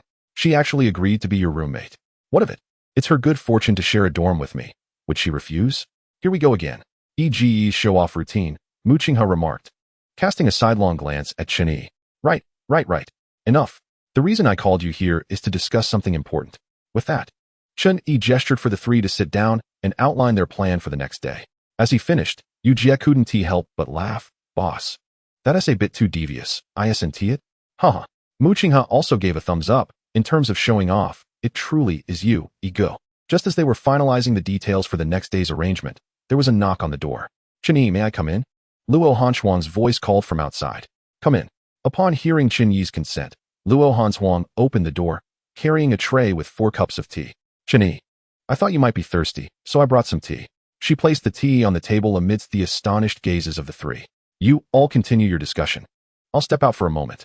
Chun-Yi nodded. "Sure, just remember to close the door." "Okay." The three stared in disbelief at Luo Hanchuang as she left, rubbing their eyes to ensure they were not imagining things. "B-boss, did I just see correctly? That was indeed the icy goddess, Luo Hanchuang?" "Yes. What is so surprising about it?" What more could they say? The three could only admire Chun-Yi, giving him a thumbs up. "Ego is the best." As if recalling something, Yu Jie produced a file folder and handed it to Chun-Yi. "Boss, this is the town design plan you requested from my brother. It incorporates the information you provided, and there are 5 design proposals for you to consider." Chun-Yi smacked his forehead, nearly forgetting this matter. As he had mentioned the need for unified planning, the lizard men were still residing in rudimentary wooden houses. Chun-Yi took the folder, examining the 5 design proposals, each showcasing a different architectural style. 4 of them leaned towards modern aesthetics, but one particularly caught his eye, a design inspired by Egyptian architecture, constructed from massive stones, exuding a sense of antiquity. However, the design is extraordinarily intricate. The entire town is constructed around a central square, forming a circular layout. The square is spacious enough to accommodate all the lizard men, with a statue made of white bones placed at its center for their worship. Chun-Yi promptly selected this design plan. "This one," he declared. "Do you have an estimate of the funds required to complete these buildings?" Yuka nodded. "I anticipated that the boss would choose this one, but for such a colossal project, the manpower and resources needed will indeed require a substantial amount of money." Chun-Yi shook his head. "No need for manpower. Once we return, you all will procure the necessary stones and tools for construction, and have this designer illustrate the specific details for me. The labor will naturally be provided by the lizard men, who, regardless of their circumstances, possess strength equivalent to G or even F rank, with each individual able to match the efforts of a dozen ordinary workers." Yuka nodded. "Boss, are we truly starting from scratch to build a town? Where will it be located?" "You need not concern yourselves with that. Just rent a warehouse in the suburbs and have the building materials delivered there. I will retrieve them." "Understood." Despite their doubts, They dared not contradict Chun Yi's words and nodded in acknowledgement. Also, buy some books related to construction to place in the warehouse. Once their discussions concluded, the three took their leave. Only then did Chun Yi activate the sand table of the secret realm, surveying it with satisfaction. Once the building materials are gathered, the lizard men will be fully settled, leaving only the transformation of the mountain where he would reside. At this moment, the Chen family was already in disarray. Chen Jian looked at Chen Zhenghua with a pained expression.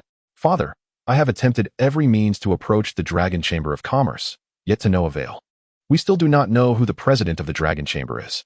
Chen Zhenghua rubbed his temples, visibly aged and haggard, his once robust features now gaunt, with strands of white hair emerging, rendering him much older. We must continue to find a way. The Dragon Chamber is our only lifeline. Despite the dire circumstances, the internal unity of the Chun family remained unshaken, steadfast as iron. An elder of the Chun family sighed. When walls crumble, everyone pushes. Those families that once stood by our side now wish to take a bite out of us, eager for a share of the spoils. Indeed, the only family willing to assist us, the Su family, is now deliberately targeted. We have brought this upon them. Father, we should call back my younger brother. He has the right to know everything. Chen Zhenghua shook his head. No, it is too dangerous for our family right now. The Li family is employing every sinister tactic they can. Is safest at the academy. Chen Jian hesitated, ultimately nodding reluctantly, as if making a firm decision. Chen Zhenghua gritted his teeth. From tomorrow onward, we father and son shall stake out the Dragon Chamber's entrance. Even if we cannot meet that mysterious president, encountering their higher-ups will suffice. Chen Jian nodded, pained as he glanced at his father, reflecting on the once glorious Chun family now beleaguered. The Li family, who should have reveled in the Chun family's misfortune, now wore expressions of worry akin to those of the Chens. Head of the family, this month's data is in. Our market share in the low-end beast-taming medicine sector in Jiangnan province has plummeted to 60%. Damn the Dragon Chamber! Li Qing exclaimed angrily, slamming his hand on the table. What about the Chen family? Haven't they sought the Dragon Chamber? The informant shook his head. Chen Jian has indeed made multiple attempts to contact the president of the Dragon Chamber, but was rebuffed by the front desk for lack of an appointment. Li Qing nodded. Could we have erred? But if the Dragon Chamber does not assist the Chen family, how can we bring the Morong family into our fold? Chapter 72. A bet. A bet. Li Mao shook his head, resolute. Head of the family, there is absolutely no mistake. While we do not know the reason, the Chen family undoubtedly has some connection with the Dragon Chamber. Observing Li Mao's conviction, Li Qing nodded. Very well. We shall proceed with our actions against the Chen family. The following morning, the first match of the day was to determine the top 16. The audience in the academy was markedly larger than the previous day, with not a single empty seat, and even the stairways were filled with spectators. Those who had not signed betting agreements eager to watch the spectacle, while those who had were anticipating Chun Yi's defeat. The academy did not intervene in this betting, and even altered the match order specifically for Chen Yi. Originally, there were to be 16 matches occurring simultaneously, but it was now reduced to 15, with Chen Yi's match against Mo Qing scheduled separately. Luo Hanzhuang and Su Taoyao spoke briefly with Chun Yi before heading to participate in the top 16 matches. As for Luo Hanzhuang, her D-ranked weather spirit was a formidable force among the newcomers, effortlessly dispatching her opponent with a single strike of thunder. Chun Yi encountered Su Taoyao's beast for the first time. It was an E-ranked snow fox, entirely white, boasting 3 tails, indicating it was a mutated variant. The snow fox's attack style was somewhat unique, using its claws in close combat, while its 3 tails intertwined, thrusting like arrows towards its foe. Her opponent, a 2-headed dog of F rank, could only withstand the onslaught for a few minutes before succumbing. Upon their return to their seats, the 2 girls proudly flaunted their performances, relentlessly inquiring about how they fared. Chen Yi, wishing to maintain their spirits, offered a few compliments. With the conclusion of the last match in the 15 groups, it was finally time for Chun Yi to face Mo Qing. The atmosphere in the arena surged to a fever pitch. As Mo Qing took the stage, the entire arena erupted in cheers, rallying behind him. Mo Qing, defeat Chen Yi. Mo Qing, go? Make Chen Yi kneel before us. Mo Qing reveled in the attention, provocatively glancing at the still absent Chen Yi. What's wrong? Are you afraid? Afraid of you? Hardly. Your level is akin to a mental handicap. Battling you is like competing in basic arithmetic with kindergartners. Mo Qing's expression darkened. Even at the brink of death, you still talk tough. Why don't you hurry up and come to receive your fate? Chen Yi shrugged. Coming. No need to rush. With that, he leisurely ascended the stage, casually summoning the battered Zhong Kong Kong, who collapsed onto the arena floor, blood oozing from his mouth. Ha! Not only Mo Chung, but the entire audience erupted in laughter. Chen-Yi, just concede, don't embarrass yourself. Yeah, don't lose the match, and have your beast perish. That would lead to expulsion. This is too funny. Does he think this beast can win? We're waiting for you to kneel. Chen-Yi, you will become our Academy's star. What star? A kneeling star. Amidst the jeers, Chen-Yi bore an expression of anger, yet helplessness. The teacher officiating as the referee frowned. Regarding Chen-Yi, are you ready? If so, I shall declare the match to commence. Chen-Yi shook his head. Not yet. Please wait a moment. Mo Chung scoffed. Ah, still trying to stall for time? You don't think your beast will heal just because you're delaying, do you? Just as the crowd grew increasingly impatient, 3 figures rushed to the foot of the stage where Chen-Yi stood. These 3 were, of course, Mu Qinghe and his companions. Mu Qinghe held a table. Yuka carried a chair in one hand and a bag in the other, while Yu Jia clutched a thick notebook. Amidst the bewilderment of the onlookers, a few individuals arranged the chairs, and Mu Qinghe promptly seated himself. Meanwhile, Yuka stepped forward, calling out, "Everyone, stop merely spectating. The betting has commenced. The betting has commenced. Place your bets, place your bets." The odds for Mu Chung are 1 to 2, and for Chen-Yi, 1 to 10. At this moment, all the students were taken aback, astonished. Wait, you're opening a betting house at the academy? How shameless can one be? One individual from the audience, presumably a seasoned gambler, broke the silence and inquired, "Hey, I'm wagering 1 million on Mu Chung to win, but do you have the funds to pay out?" Mu Qinghe exchanged glances with Yuku, who then publicly opened a bag and placed 10 enlightenment pills on the table. These are enlightenment pills, the flagship product of the Divine Dragon Commerce Guild, with each valued at 1 billion. So, this amounts to 10 billion. Do you still doubt our ability to pay? Enlightenment pills. A collective gasp filled the room. Even the teacher's gazes intensified. The Divine Dragon Commerce Guild sells only 1 of these pills per month. It is a truly rare treasure. Esteemed families with strength would go to great lengths to acquire one for their descendants. The fact that these 3 had produced 10 of them was simply astounding. After a moment of stunned silence, the crowd erupted in excitement, all eyes on the barely conscious Zhong Kong Kong. Was this a money giveaway? A prodigal son? I'm betting. I'm putting all my savings of 1.8 million on Mu Chung. Is there anyone who can lend me some? I'll pay you back with an extra 20 later. Do you think we're fools? Why take a 1 return when we could take 100? I'm betting. I'm putting 1.2 million on Mu Chung. I'm betting 800,000 on Mu Chung. The audience burst into a cacophony of noise. Yuko hurriedly gestured for silence. Those wishing to place bets, line up here to register and receive your betting tickets. With that, students rushed towards the platform, eager to ensure their wagers were accepted. From the independent stand, Luo Rong watched in disbelief, his expression one of indignation. This kid is up to no good. How dare he openly host a gambling event in the academy? Luo Yongtian and his wife frowned at the chaos below, appalled. This is outrageous. What do they think this place is? Luo Rong nodded. However, it seems there are no rules against holding such events in the academy. Father, is there a need for rules? This is simply too much. Luo Rong contemplated, realizing the truth of his son's words. This is unacceptable. I must confront him immediately. Luo Yongtian intercepted Luo Rong. Father, allow me to handle this.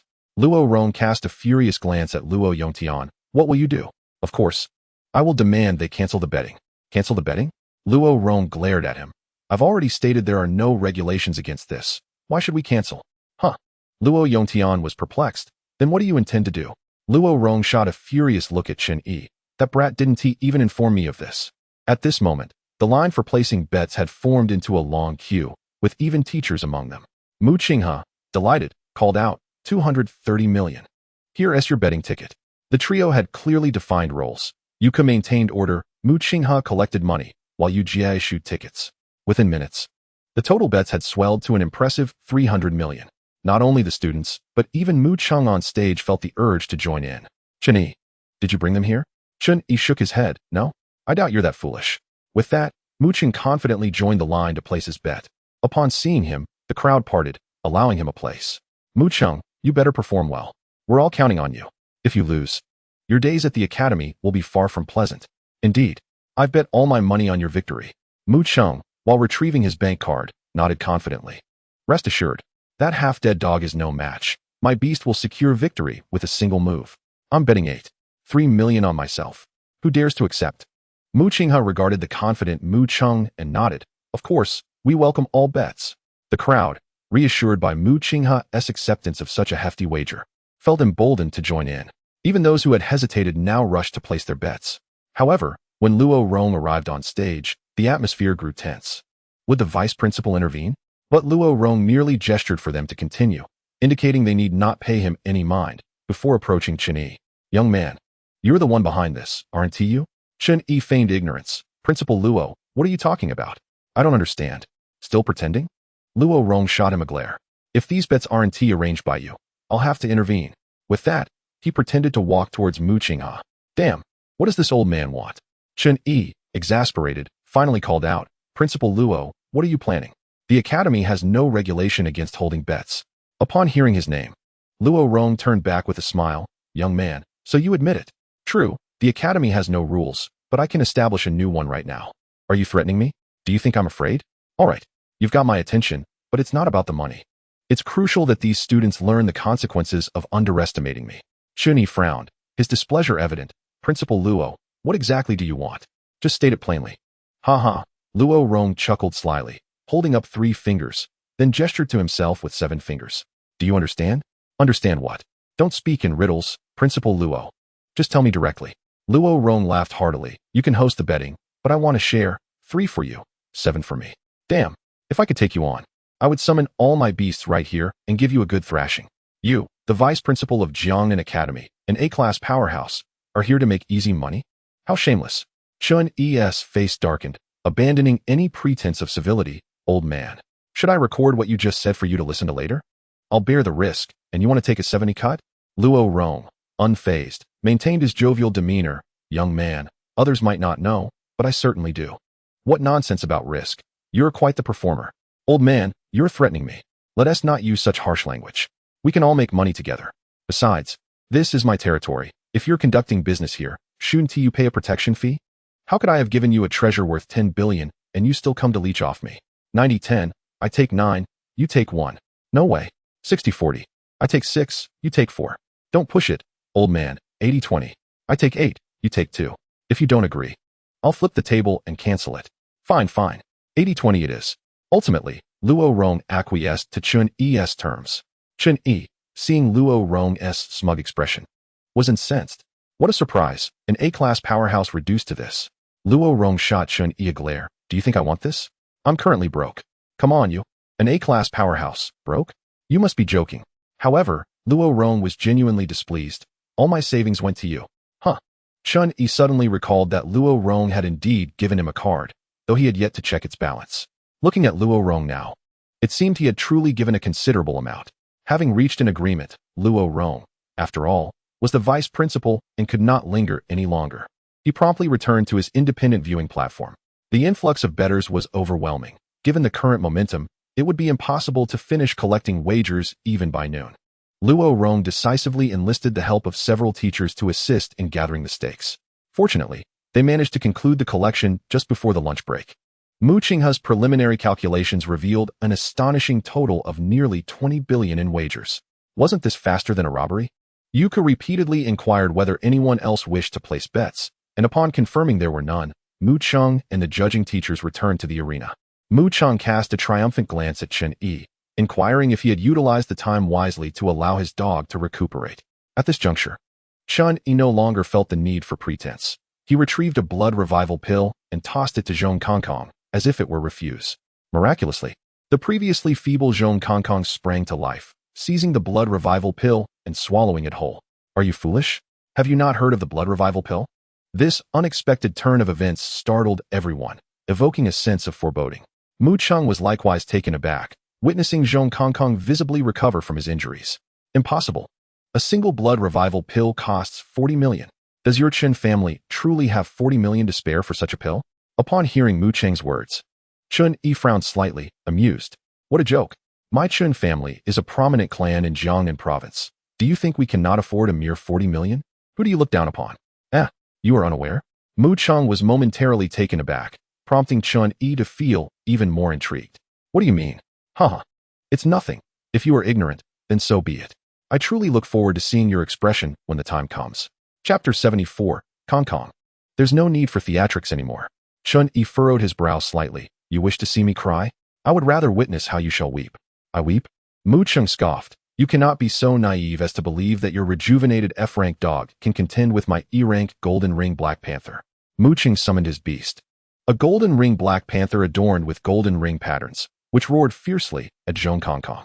The audience, who had been initially worried about Zhong Kongkong's recovery, now breathed a sigh of relief. After all, the C-rank potential golden ring black panther, judging by the extent of its golden rings, was quite formidable even among E-ranks. Indeed, being a C-rank potential beast does offer some advantages. Mu Cheng urged, quickly finish off that dog. The judging teacher once more inquired if Chun-Yi was prepared. Chun-Yi nodded in affirmation. Very well, I hereby declare the match officially commenced. Mu Cheng coldly laughed. A mere F-rank dog, perish. As he spoke, the right paw of the golden ring black panther glimmered with a faint golden light, leaping toward Zhong Kongkong with devastating force. From the stands, keen-eyed students exclaimed, Look at Mu Cheng's golden ring black panther. Its claws are equipped with beast gear. Indeed. Heavens, it is indeed beast gear. Such a treasure is priceless. It appeared to be a universal model for claw-type beasts. Incredible. Where did Mu Cheng acquire this? Truly remarkable. The golden ring black panther was equipped with stone shards claws. With skills augmented by beast gear, the dog was surely doomed. Mu Cheng, confident that his golden ring black panther would secure an effortless victory, was taken aback when Zhong Kongkong, facing the fierce assault, did not flinch or evade. Instead, he mimicked the golden ring black panther, raising his right paw to strike back. Woof! You dare to show off before Grandpa Zhong? Taste my shattering strike. Boom! Crack! Crack! As their paws collided, a sound reminiscent of metal clashing echoed through the arena, followed by the sound of shattering glass. To the astonishment of all, Zhong Kongkong emerged unscathed, while the ferocious golden ring black panther was sent flying, emitting a pained howl. Upon closer inspection of the claw adorned with gear, apart from the protected areas, the remainder of its right paw was severely injured, clearly rendered useless. No, this cannot be.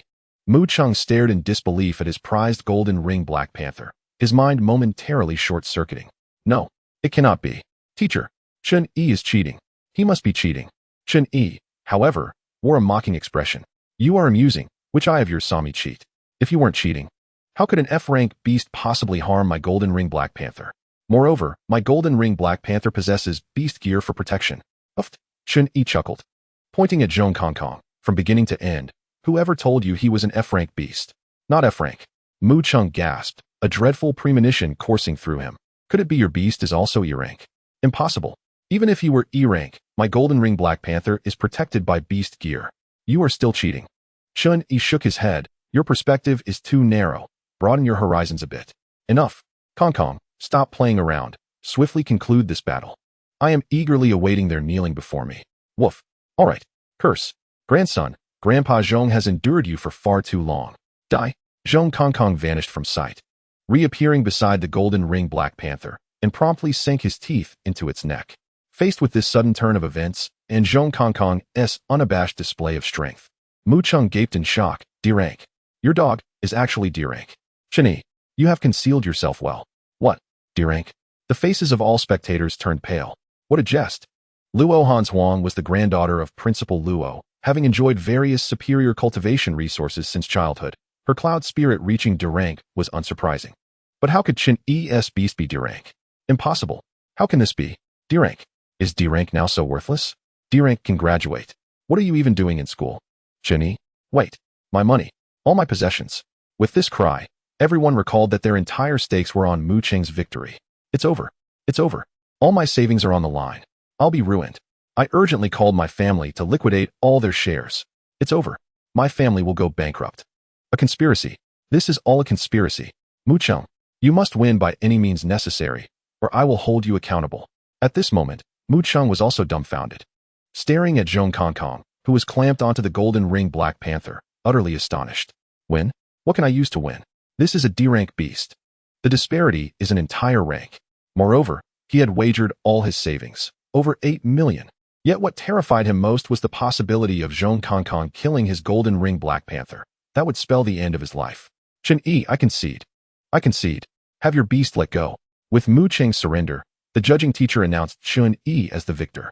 Following this, under Chun-Yi's subtle cue, Zhong Kongkong publicly crushed the golden ring black panther's neck bone. Crack. After shattering it, he discarded the golden ring black panther like refuse at Mu Cheng's feet. No.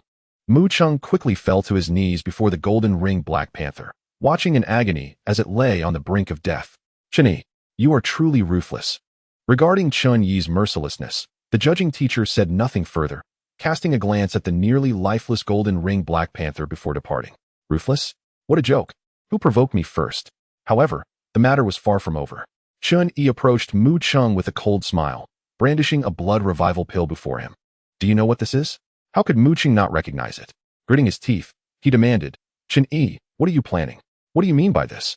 Chen Yi pointed at the dying golden ring Black Panther on the ground. You surely do not wish for it to perish, he said, so tell me, where did you acquire your beast-taming equipment? I refuse to believe you possess the ability to procure such gear on your own. Someone must be attempting to use you against me. Mo Chung, with a sorrowful smile, retorted, what do you mean? There is no such person. It appeared that he hoped for his beast to meet its end, and Chen Yi had no further words. Just as he turned to leave, Mo Chung, glancing at the feeble Black Panther, called out to him, wait. Chapter 75, Killing with Heart. Upon hearing Mo Chung's shout, Chen Yi turned back, his expression inscrutable. What is it? Have you come to a realization? What must I do to obtain that pill? Chen Yi raised 2 fingers. 2 conditions. What are they? First, you must reveal who provided you with this beast-taming equipment and their intentions. Second, apart from the requirement to kneel as per our wager, you must kneel before me whenever you see me in the future. You. Mo Chung gazed at Chen Yi with a mix of sorrow and anger. The first condition was one thing, but kneeling in the future? That was a grave affront to his dignity. You intend to kill my spirit. Chen Yi, uninterested in further discussion, declared, if you refuse, then so be it, and turned to leave again. Wait, I agree. Finally, Chen Yi's previously stoic expression broke into a smirk. Returning to Mo Cheng's side, he tossed him the vitality pill, urging, hurry, your panther may breathe its last before the pill can save it. Mo Chung hastily accepted the pill, its mere several grams feeling as heavy as 1,000 pounds. Carefully administering the pill to the golden ring Black Panther, Mo Chung then knelt before Chen Yi in accordance with their wager and bowed twice in front of the spectators, who gasped in astonishment. Wow, Mo Chung actually bowed down. Chen Yi laughed. Are you still in a mood to chuckle? Do not forget, we have signed a wager, and you have lost everything. The audience, once amused, fell silent, their faces reflecting profound embarrassment. After kneeling, Mo Chung swiftly stored away the Black Panther and leaned in to whisper to Chen Yi. It was Murong Lei. As expected, with this confirmation, Chen Yi's eyes darkened, revealing his malevolent intent. Ah, the Murong family. In that case, do not blame me for what is to come. Chen Yi opened the system shop, contemplating using Mo Chung as an experiment. After speaking, Mo Chung left in despair, his spirit crushed by Chen Yi's actions. He believed he would be forever marked by shame within the academy, his name destined to linger in infamy for generations. Next, it was the turn of the others. Chen Yi slyly approached the arena once more, addressing the audience through the broadcast, those who entered into a wager with me. Why do you remain seated? Hurry and kneel before me.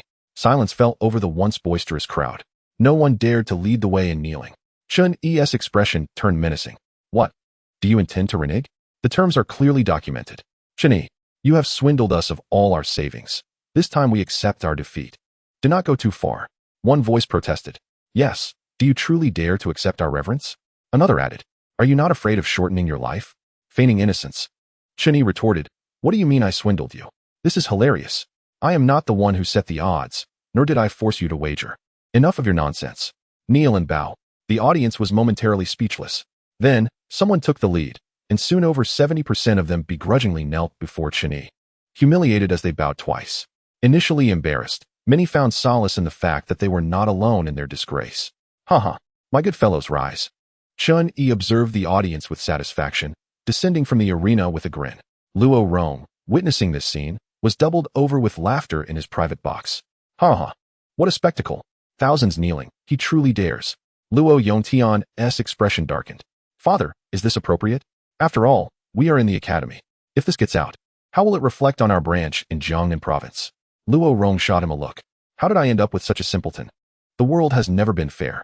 Tell me, among those kneeling, how many will ever reach A rank or B rank?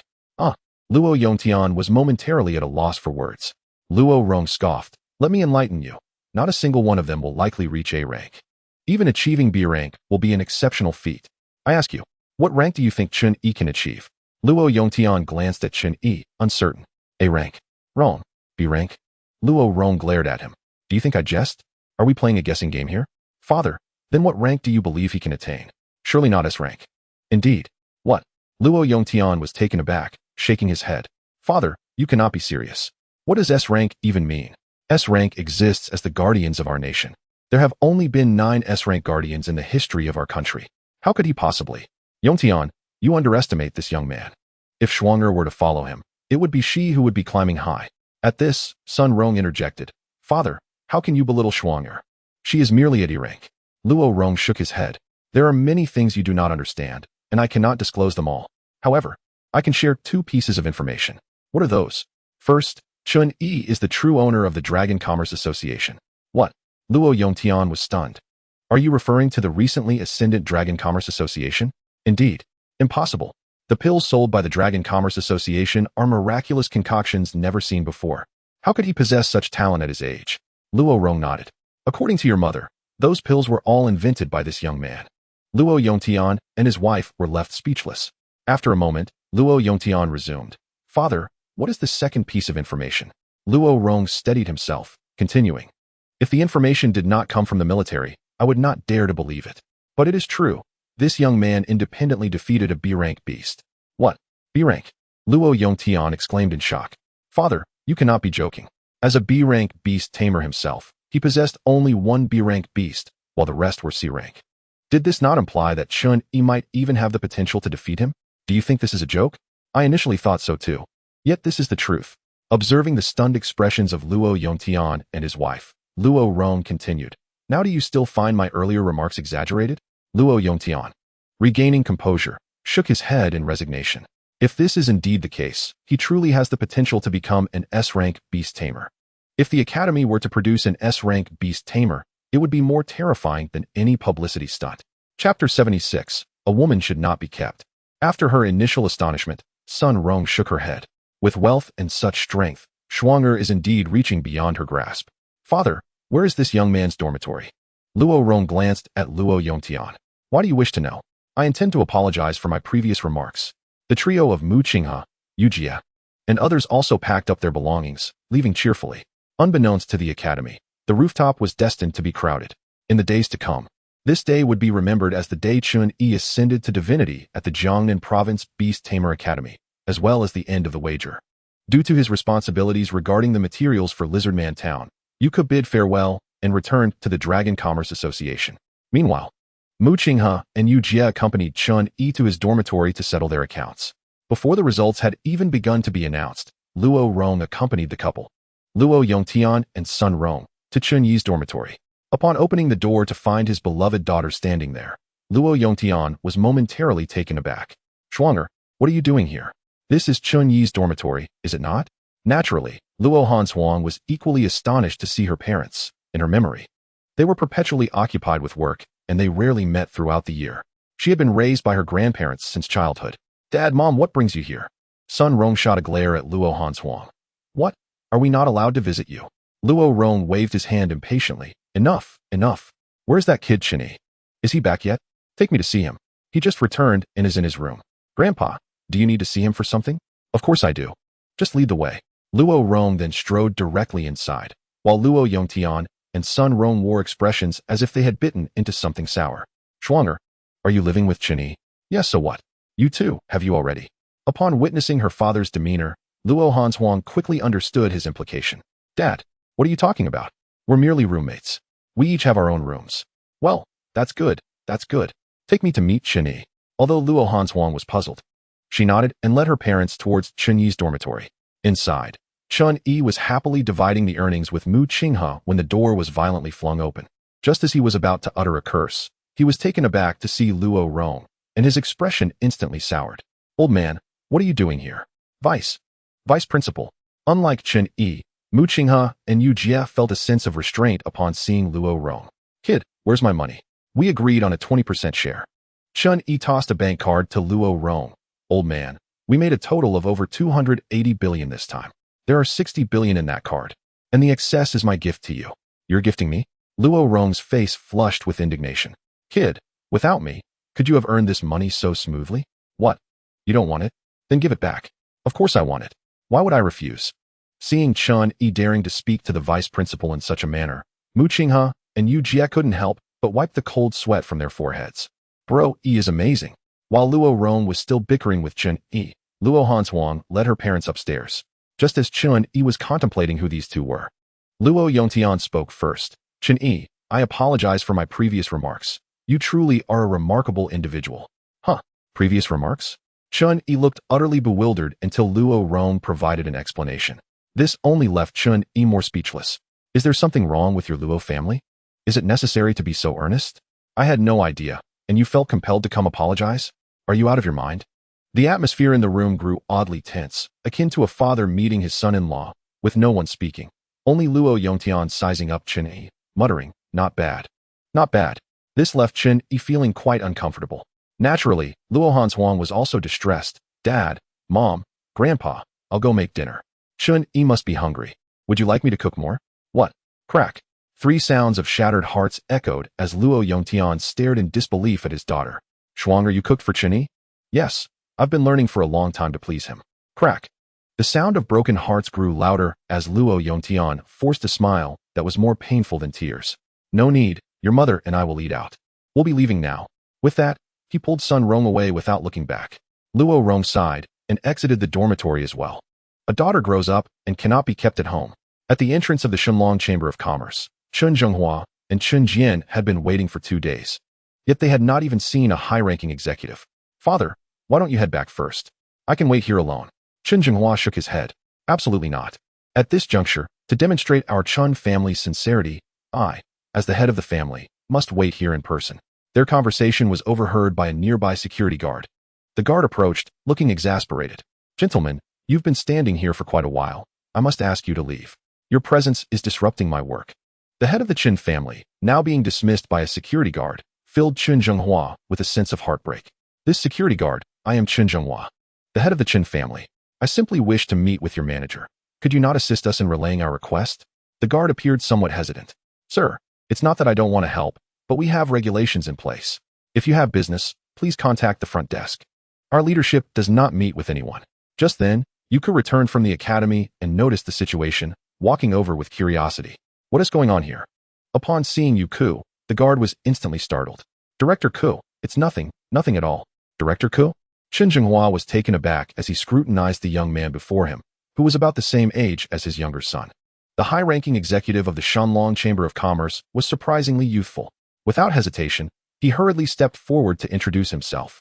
Hello, Director Ku, I am Chun Zhenghua, the head of the Chun family. I have urgent matters to discuss with your chamber. Could you spare us a moment? Seeing Chun Zhenghua's demeanor, the guard grew even more anxious, fearing Yuka's displeasure. I said you two, enough already. You need to leave. With that, he moved to push them away. However, Yuka was left in shock. What? The head of the Chun family? Goodness. Yuka quickly stopped the guard, slightly puzzled. The Chun family? The one from our province? Chun Zhenghua nodded. Yes, we are the only Chun family in Jiangnan province. Could you possibly give us a moment? Goodness. It's really them. Chapter 77, The Chun Family's Visit. Cold sweat broke out on Yuka's forehead, and he dared not delay. No, head of the Chun family. Please don't use such formalities. Just call me Xiao Ku. Quickly, please come inside. This sudden shift left both Chun Zhenghua and Chun Jian in a daze. What is going on? However, Chun Zhenghua, not wanting to appear rude, responded, No, Director Ku, please don't stand on ceremony. It is my honor if you can spare me some time. Come on, big brother, please don't put me in a bind. If the boss finds out, I'll be done for. Head of the Chun family, truly, don't refer to me in such a formal manner. It ages me. At this rate, I want to be leaving. Chun Zhenghua was thoroughly confused. What was happening? Why did declaring himself as the head of the Chun family cause this high-ranking executive to treat him with such deference? All right, then Xiao Ku? May I have the honor of discussing a business deal with your esteemed chamber? Yuka nodded. Of course. Please, come inside. This is not the place for discussions. Thank you, Director Ku. Not at all. It's no trouble whatsoever. Yuka's actions bewildered the guard, who was left in a state of shock. What was happening? Had he inadvertently offended a significant figure? Considering he had been working there for half a year and would soon be eligible for benefits, contract beasts, and possibly even further studies at the Beast Academy, the guard was utterly flabbergasted. Director Ku, Yuka glanced at him. It's fine. This has nothing to do with you. Continue with your duties. Hearing Yuka's words, the guard finally exhaled. All right, Thank you, Director Ko. Yuko led Chun Zhenghua and Chun Jian to the front desk, instructing them to take the two to the chairman's office. The front desk staff was also bewildered. Director Ku, the chairman's office? Are you referring to the one on the top floor? Yuko shot her a look. Of course, what other chairman's office could there be? But, Manager Mu said that's the chairman's private area. It's fine, don't worry about it. I'll take responsibility for any issues that arise. Hurry. The receptionist hesitated for a moment, nodded, and put on a professional smile as she led Chun Zhenghua and his companion to the office on the top floor. Meanwhile, Yuka hurriedly sought a secluded spot to call Chun-Yi. Chun-Yi was in the midst of his meal when he noticed Yuka's call. Assuming it was about the construction materials issue being resolved, he answered the phone. Hello, boss. Is your father named Chun Zhenghua? Chun-Yi furrowed his brow. Yes, why? Damn, it really is him. Luckily, I didn't offend him earlier. Yuka felt a surge of relief at his own cleverness. Boss, don't ask questions. Just hurry to the Chamber of Commerce. Something big has happened. What? Chun-Yi was taken aback. The Chamber of Commerce was his source of funding, the cornerstone of his ambitions, and it could not be in jeopardy. He hastily set down his chopsticks. What is going on? Yuko, uncertain how to explain, simply said, Your father is here looking for you. He decided to let Chun-Yi handle his own family matters, not daring to interfere further. It's a significant issue. Just get here quickly. Understood. I'll be there shortly. Noticing Chun-Yi's urgency, Luo Han Shuang was puzzled. What is going on with him? Chun-Yi shook his head. It's none of your concern. Mu Qinghe, Yu Jie, you should come with me. It seems there is trouble at the Chamber of Commerce. What? Mu Qinghe and Yu Jie exchanged glances, quickly setting down their bowls and chopsticks. After apologizing to Luo Han Shuang, they hurriedly followed Chun-Yi out of the dormitory. Luo Han Shuang watched the three rush off, pouting slightly and muttering to herself, What is the matter? Can't I even ask a question? After finishing the call, Yuka quickly pressed the elevator button, eager to reach Chun-Yi's office on the top floor, lest he keep the two esteemed gentlemen waiting. Inside the elevator, Chun Zhenghua curiously asked the receptionist, Hello, I overheard you mention that your president's office does not receive outsiders? The receptionist proudly nodded. Indeed, the president, as the ruler of our Shenlong Chamber of Commerce, never meets with outsiders. His office is considered a forbidden zone within our chamber. Even Vice President Mu wouldn't dare to enter casually. Chun Zhenghua nodded. Is it really that severe? Then why are we allowed in? The receptionist shook her head. Don't ask me. I have no idea. Even though it's Mr. Ku's orders, if the president finds out and holds me accountable, I'll be in trouble. Is it really that serious just to enter an office? What do you think? This only deepened Chun Zhenghua's confusion as he nudged Chun Jian and exchanged a knowing glance. Chun Jian, upon seeing this, also slightly shook his head, equally perplexed by the situation. Before long, they arrived at the top floor and were taken aback by the lavish decor. You call this an office? A presidential suite in a 6-star hotel is inferior to this. After finding a sofa to sit on, Yuko arrived, signaling to the receptionist, who discreetly returned to her duties. Gentlemen, would you like something to drink? We have everything here. Chun Zhenghua quickly waved his hand. No need, Mr. Ku. We feel we have already delayed you enough. With that, he hurriedly retrieved a document from his bag and handed it to Yuko. Mr. Ku, please take a look. This is a detailed account of the Chun family's current assets. Can we discuss business? The asset details of the Chun family? Is this something just anyone can see? Yuka keenly sensed that the Chun family must be facing some trouble, but he dared not look. He quickly placed the document on the table. Please don't rush. Our president is on his way and will speak with you personally soon. The president? The mysterious leader of the Shenlong Chamber of Commerce? You don't even know what I want to discuss, yet he is coming here to talk to me? However, Chun Zhenghua was more than willing to meet with the president. Then thank you, Mr. Ku. We came in such a hurry without any gifts. May I invite you to dinner next time? No, please don't be too polite. I couldn't possibly accept. Chun Zhenghua could only smile, thinking that Yuko must look down on them. The three sat in silence, awaiting Chun-Yi's arrival. Yuko was cautious not to say anything that might upset the two gentlemen, while Chun Zhenghua and his son were equally in the dark about what Mr. Ku of the Shenlong Chamber of Commerce intended. At the entrance of the Shenlong Chamber of Commerce, Chun-Yi, along with Mu Qinghe and Yu Jie, stepped out of the car. Observing the orderly environment of the chamber, it seemed as though nothing was amiss. Could it be that Yuko was misleading him? With this question in mind, Chun-Yi approached the front desk to inquire about Yuko's whereabouts. Upon seeing Chun-Yi, the receptionist promptly replied, Mr. Ku and the two guests are waiting for you in your office. My office is off limits. What kind of trick was Yuko pulling? My office?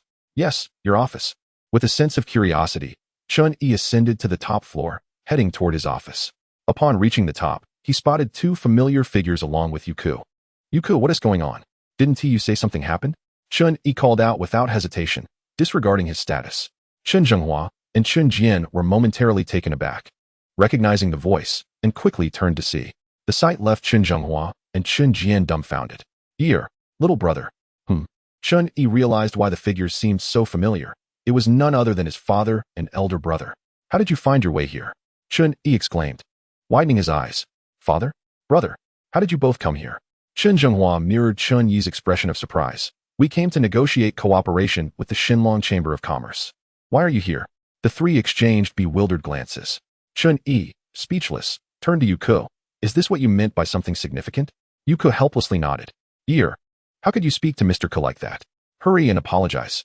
Chen Zhenghua was startled by Chun Yi's demeanor, fearing he would ruin the situation. Apologize? What nonsense. Yuko quickly stepped beside Chun Yi, introducing him to Chen Zhenghua and Chen Jian. Gentlemen, this is our president, Chun Yi. What? Chen Zhenghua and Yuku were left utterly dumbfounded, seriously questioning if their ears were deceiving them.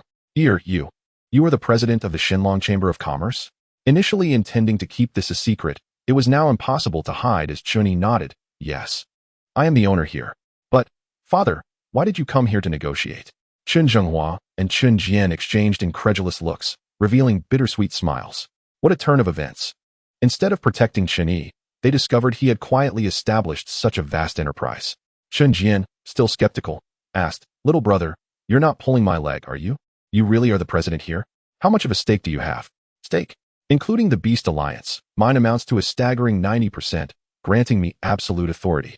While the remaining shares are distributed evenly among Mu Qinghe and a few others. 90%. Chen Jian chuckled wryly. Had I known, we wouldn't have gone to such lengths. Chen Zhenghua shook his head in disbelief. It was then that Chun Yi noticed how worn his father looked after not seeing him for a long time. Frowning, he recalled what Mo Chung had said earlier. Father, has something happened at home? Chen Zhenghua reluctantly nodded. The Chen family is on the brink of collapse. What? Chun Yi was taken aback, instantly grasping the urgency of the situation. Father, what exactly is going on? Can you tell me now? Chen Zhenghua glanced at the opulent office, then at his spirited son, and nodded. Soon, the four men sat down as Chen Jian recounted the myriad challenges the Chen family had faced recently. Hearing how his father and brother had borne such immense pressure to shield him from worry, while enduring countless disdainful looks from their former vassal families, deeply moved Chen Yi. Chun Yi was furious, truly furious this time. Boom.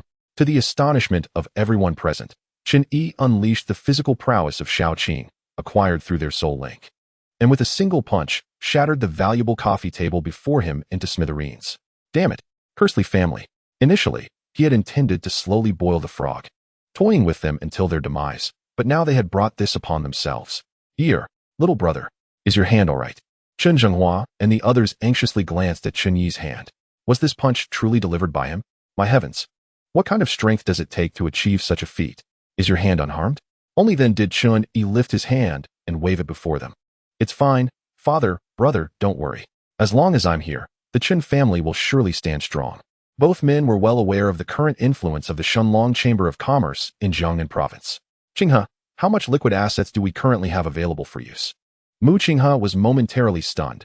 Even when Chun Yi addressed him, he did not immediately respond. Qinghe, Chun Yi called again, prompting him to hurriedly reply, brother, we currently have over 300 billion available. Over 300 billion. Chen Zhenghua and the others gasped in astonishment. To put it in perspective, the total wealth of the Chen family at its peak, including all properties, was merely over 80 billion. How could Chen Yi possibly have access to over 300 billion in liquid assets? Chen Yi nodded. Transfer 100 billion to my father. 100 billion. That is too much.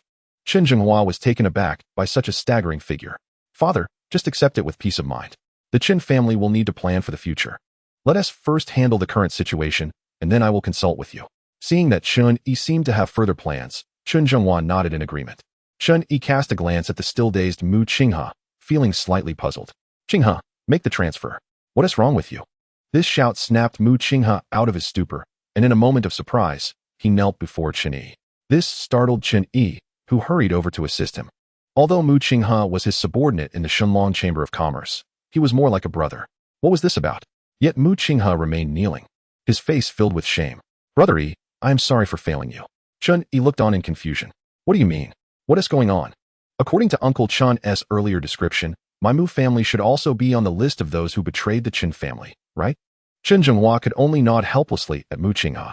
Sighing at the sight of Mu Qinghe before him, Chen Yi said, Qinghe, putting everything else aside, for your sake, I will ensure the Mu family does not suffer too much disgrace. Please rise. Upon hearing this, Mu Qinghe trembled as he stood up. After transferring 100 billion to Chen Zhenghua in front of everyone, he turned to Chen Yi. Brother Yi, I may need to take a few days off. I must return promptly to stop my father and brother from their foolish actions. Chen Yi nodded. Go ahead, and if you cannot persuade them, I permit you to reveal my true identity. As he watched Mu Qinghe leave, Chen Yi turned to Yu Ku with fury. Call Chen Luyun and tell him to come see me immediately. Understood, boss. As the intelligence officer for Chen Yi, Chen Luyun's absence during this major crisis of the Chen family was infuriating, especially since it was only through Yu Ku's encounter that Chen Yi had learned of the situation. Chen Luyun? Chen Zhenghua inquired, puzzled. Do we have someone by that name in our family? Father, he is a new addition to our clan. Upon realizing that Chen Yi was indeed the president of the Shenlong Chamber of Commerce, Chen Zhenghua ceased to concern himself with his son's affairs.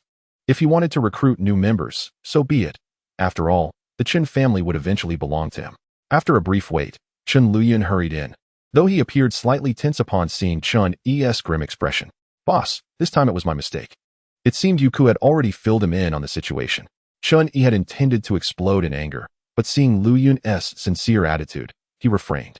Shaking his head, he said, Luyun, come sit. You owe me an explanation regarding this matter. Indeed. Chen Luyun, understanding the gravity of the situation, took a seat beside Chen Yi. Boss, it was indeed my oversight. I have just established the intelligence department, and my trustworthy personnel are insufficient. Following your instructions, I assigned all available personnel to infiltrate the Morong family. Hearing this, Chen Zhenghua and Chen Jian were taken aback, realizing that Chen Yi's influence had extended further than they had imagined. He was even beginning to counter the Morong family. Here, the Chen family will eventually be yours. Why not merge it with your Shenlong Chamber of Commerce? You can trust your own people for loyalty, right? Upon hearing his father's suggestion, Chen Yi shook his head. No, father. The Chen family must remain distinct. If it were to merge, wouldn't all those uncles and aunts, grandparents and relatives interfere with every decision? They would constantly have their say. Indeed, Chen Zhenghua nodded. Family councils were indispensable. Thus, father, in the Shenlong Chamber of Commerce, my word is law. I do not wish for anyone to question my decisions. Even if they are flawed, they must execute them unconditionally. Such ambition. Is this truly the son I raised? Chen Zhenghua's heart was awash with emotions, as Chen Yi's growth had far surpassed his expectations. Understood, father. I and your elder brother will oversee family matters. It will not interfere with your career. Seeing his father's understanding, Chen Yi felt a genuine sense of relief. Yu Ku, you are responsible for personnel matters. Are there any difficulties? How could Chen Luyun's team be lacking to such an extent? Yu Ku, somewhat helpless, replied, boss. The personnel needed by Luyun requires specialized knowledge and absolute loyalty. Such talents are exceedingly rare. This incident reinforced Chen Yi's appreciation for the importance of intelligence. Between a leader who controls the situation and a lost soul wandering in the fog, Chen Yi naturally aspired to be the former. Luyun, doesn't Xie Kun possess rich experience and intelligence? Uncle Kun. Chen Luyun nodded. Indeed, Uncle Kun's abilities are top-notch, but he is well known in Jiangnan province. Xie Kun, the butler of the Xie family, the one who was exterminated, that Xie Kun? Chen Zhenghua was taken aback at the mention of Xie Kun. This revelation surprised Chen Yi slightly. Father, you know him? Indeed, his reputation in Jiangnan province is quite significant. It can be said that the Xie family's previous achievements were not solely due to Su Feng's prowess as a sea-level beastmaster, but rather due to Xie Kun's maneuvering that elevated the Xie family to such heights. But the Xie family was wiped out, wasn't he? Didn't Xie Kun perish as well? So Xie Kun was so renowned? This left Chen Yi somewhat astonished. But he chose to keep the truth about the Xie family's downfall to himself. He did not perish. I saved him, and he is currently working for me. Chen Zhenghua was at a loss for words, feeling increasingly bewildered by the unfolding events. Chen Jian looked at his younger brother, whom he had sought to protect. And the more he observed, the more he felt ridiculous. With Chen Yi's current capabilities, did he really need protection? Yu Ku, is it difficult to recruit individuals without specialized skills, but with abundant loyalty? For others, it might be challenging, but for Yu Ku, it was not particularly difficult. Boss, it's simple. I have reached agreements with several welfare institutions. We will invest financially, and they will promote our recruitment efforts. I have already begun establishing welfare institutions, and we have 21 in preparation. A personnel assembly line? That is indeed possible, but Chun-Yi had a slight concern. Wouldn't other families also recruit from welfare institutions? With a self-deprecating smile, Yuku remarked, "Boss, our family members hold themselves in high esteem. How could they possibly regard the orphans in the welfare institution?" Very well. Yuku, not only must you vigorously organize the welfare institution, but you must also establish an educational pathway exclusive to our academy, encompassing everything from kindergarten through high school. The Shenlong Chamber of Commerce must have it all. As for funding, feel free to approach Qinghe for leasing approvals. Upon hearing Chun-Yi's declaration, Yuku's eyes brightened. Having been an orphan himself and having endured the disdain of society, the opportunity to assist others like him invigorated his resolve. Lu Yun, instruct Xiekuan to set up a supplementary class for information technology. You and Xiekuan will select the students from Yuku's recommendations. Anyone you deem worthy will be entrusted to you. Are we cultivating our own talents? Chen Luya nodded, absolutely. The immediate results may be minimal, but if we set long-term goals, this will serve as a foundational cornerstone. Yuku, is everything all right on your end? To enhance motivation, promote the idea that anyone selected and who successfully graduates will receive additional benefits on top of the existing welfare provisions, housing, vehicles, monetary rewards, or even elixirs. You can manage the specifics. Yuka nodded affirmatively. Understood, boss. I will begin recruitment tomorrow. Lu Yun, you previously mentioned infiltrating the Murong family. Has there been any progress? Upon Chun-Yi finally inquiring, Chun Lu Yun appeared slightly smug. Boss, several individuals have successfully entered the Murong family. And we have even bribed a trusted confidant of Murong Lei. Really? This revelation surprised Chun-Yi. Considering that Chun Lu Yun had not been part of their ranks for long, such accomplishments were indeed impressive. Currently, the information we possess indicates that Murong Lei is the actual power holder within the Murong family, while the family head has accompanied Murong Shui to Kyoto. However, the whereabouts of their enigmatic benefactor remain unknown. Chun-Yi nodded. If I wish to anonymously deliver an item to Murong Lei, could you facilitate that? Chen Luyan pondered for a moment before replying. No problem. I can relay it through Murong Lei's confidant. But if this item is dangerous, I fear it may jeopardize his identity. Let it be exposed then. Chun-Yi's gaze turned steely. Since my arrival in this world, Murong Lei has been a thorn in my side. While I cannot directly confront your family yet, I certainly will not allow you to continue unscathed. Chun-Yi silently accessed the system marketplace, navigated to the talent scroll section, and, with gritted teeth, purchased a scroll using his soul development token. Item, Wood Bone Talent Scroll Level, G Effect, slightly hardens the bones of summoned beasts. Perfect for Murong Lei's experimentation. I wonder if he can endure the reality of becoming a waste after being a genius.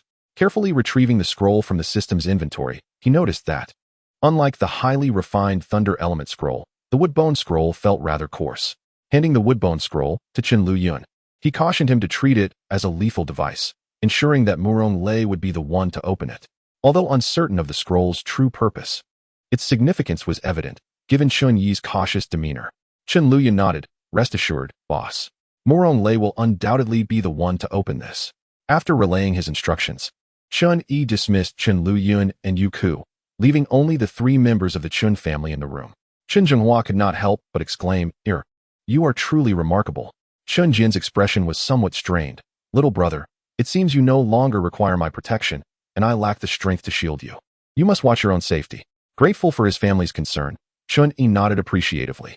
Father, brother, after the tribulations our family has faced, if the Li family wishes to swallow our enterprises, let them do so. Chen Zhenghua was taken aback. What do you mean? Father, I believe our Chun family can pivot from this. Aware that Chun-Yi was not one to speak idly, Chen Zhenghua gazed at him in confusion, awaiting an explanation. Do you know how much our Shenlong Chamber of Commerce's Enlightenment Elixir sells for on the black market? Chen Zhenghua had indeed heard of the Chamber's premier Enlightenment Elixir, valued at no less than 3 billion. Correct. Yet we sell it for only 1 billion. This price is non-negotiable for the Shenlong Chamber of Commerce. But we cannot allow others to exploit our offerings. Little brother, you aren't suggesting we sell our Enlightenment Elixirs on the black market, are you? Chun-Yi chuckled. Brother, are you foolish? They sell on the black market without our authorization, but you possess that authorization. Chun Jian grew increasingly perplexed. But little brother, wouldn't that tarnish the reputation of the Shenlong Chamber of Commerce? Chun-Yi shook his head. I do not propose direct sales. Instead, we should auction them. Auction? Indeed. What if the Chun family transitioned into an auction house? Chen Jinghua pondered for a moment before shaking his head. That won't work. The auction business requires a plethora of rare treasures. Initially, we must have valuable items to establish our reputation. Relying solely on your enlightenment elixirs may not suffice. Chen Yi had anticipated this. Father, who said our auction house's flagship product would be my enlightenment elixirs. Then what would it be? Ear, do you have any other treasures that can be supplied long-term? Chen Jinghua inquired, puzzled. Chen Yi smiled. Father, what do you think of Beastmaster equipment? What? Their simultaneous exclamations echoed in the room. Chen Jinghua and Chen Jian stared at Chen Yi in disbelief. Ear, are you certain you haven't misspoken? Do you have access to Beastmaster equipment? Indeed, little brother, that is coveted Beastmaster equipment. Not even our Chen family possesses a single piece. It is a treasure with a price, but no market. Chen Yi chuckled. I assure you, I do have access. And soon I will be able to supply it in bulk. With Beastmaster equipment as our flagship auction item. Do you believe our Chen family can establish an auction house? Chen Jinghua gazed in astonishment at his son, who he had nurtured for so long. In just a few months, he had transformed into such a mysterious figure. Ear, if you can indeed procure Beastmaster equipment. Even if it's just one piece each month at this point, Chen Jinghua's eyes sparkled with pride. I guarantee that within 3 years, when others discuss our Chen family, it will no longer be the Chun family of Jiangnan province, but the Chen family of Huagua. Chen Yi clapped his hands in delight. Excellent. Father, you and brother should return and begin preparations. From today onward, the Chen family shall undergo a transformation. After a moment's hesitation, Chen Jinghua nodded in agreement, choosing to place his faith in his enigmatic son. All right, Jianer, come, let us return to reorganize the family. Ear, the Li family is currently targeting us, so you must remain vigilant. Chen Yi descended the stairs alongside his father and brother. After bidding them farewell, he returned to the academy. With his father's unwavering trust in him, he was determined not to falter. Securing first place in the upcoming trials was imperative. The only uncertainty lay in the price at which the system's Beastmaster equipment would sell. Ever since Chen Yi showcased his D-level prowess, opponents in the subsequent matches had surrendered without contest, announcing their defeats upon realizing they were up against him. The only competitor capable of rivaling Zhong Kongkong was Luo Hanchuang's weather sprite. But would Luo Hanchuang truly face Chen Yi? Naturally not. So amidst the envious gazes of male students, Luo Hanchuang embraced Chen Yi's arm and directly declared her concession in the finals. With her concession, this year's midterm trials finally concluded, and it was undeniable that the top 3 were all linked to Chen Yi. Besides Chen Yi in first place, the second was naturally Luo Hanchuang, and to Chen Yi's astonishment, third place was unexpectedly Su Tower, as Luo Rong officially announced the results of the competition. A melodious system notification finally echoed in Chen Yi's ears. Ding. Task complete. First place in the assessment. The system store has added the Beast Equipment interface. Please check it at your convenience. Ding. Congratulations to the host for successfully unlocking the Beast Equipment interface. The system will grant the host one opportunity to draw for Beast Equipment. Would the host like to proceed with the draw now? Listening to the system notification, Chen Yi was nearly moved to tears by the system's thoughtfulness in providing him with a chance to draw. Confirming the draw, a familiar roulette appeared before Chen Yi. This roulette was identical to the one used for talent selection, with only the options differing. From the options, Chen Yi discerned the grading of the Beast Equipment.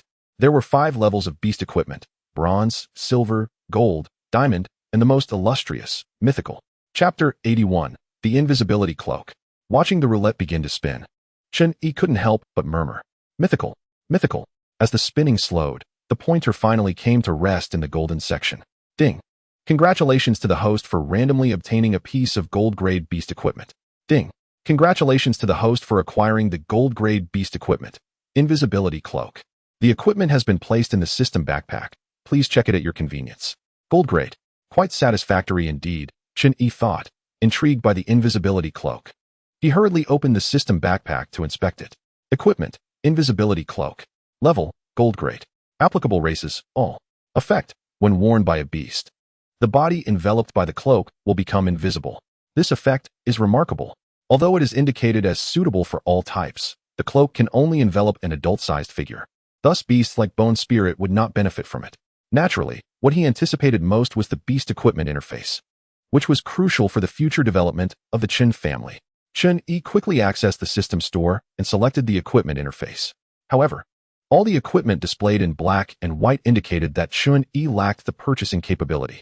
Examining the prices, the cheapest item was a standard equipment crafting guide. priced at 1 Chinquan coin. Following that were some blueprints for paper-based beast equipment, all priced at 4 Chinquan coins. The rest was a dazzling array of various beast equipment, with the prices for bronze and silver grade items being standardized. Each piece of bronze grade equipment was priced at 10 Chinquan coins, while silver grade items cost 100 Chinquan coins. For items above silver, each had a slightly varied price. Chun-Yi flipped to the last page, revealing an array of splendid mythical equipment.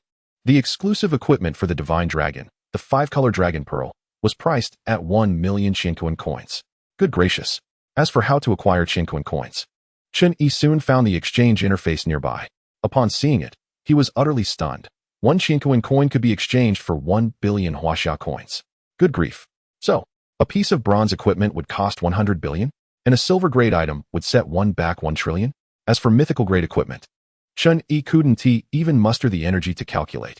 This was sheer extortion. Initially feeling wealthy with his 300 billion, he now realized he was the real fool. Li family. Li Qing was beaming with joy. So, the Divine Dragon Chamber of Commerce truly had ties to the Qin family? Li Yuqing nodded, affirming that. According to reliable intelligence, Chun Zhenghua and Chun Jian had been high-profile guests at the Divine Dragon Chamber of Commerce 2 days prior, emerging with broad smiles. Li Yuqing was a trusted confidant recently recognized by Li Qing, whose abilities Li Qing held in high regard. Slapping his thigh in excitement, Li Qing exclaimed, "Fantastic! Heaven has not forsaken my Li family. The Divine Dragon Chamber of Commerce dares to compete with us for business. Quickly inform the Morong family. Invite them to join forces against the Qin family. Chief, there's no need for us to notify them.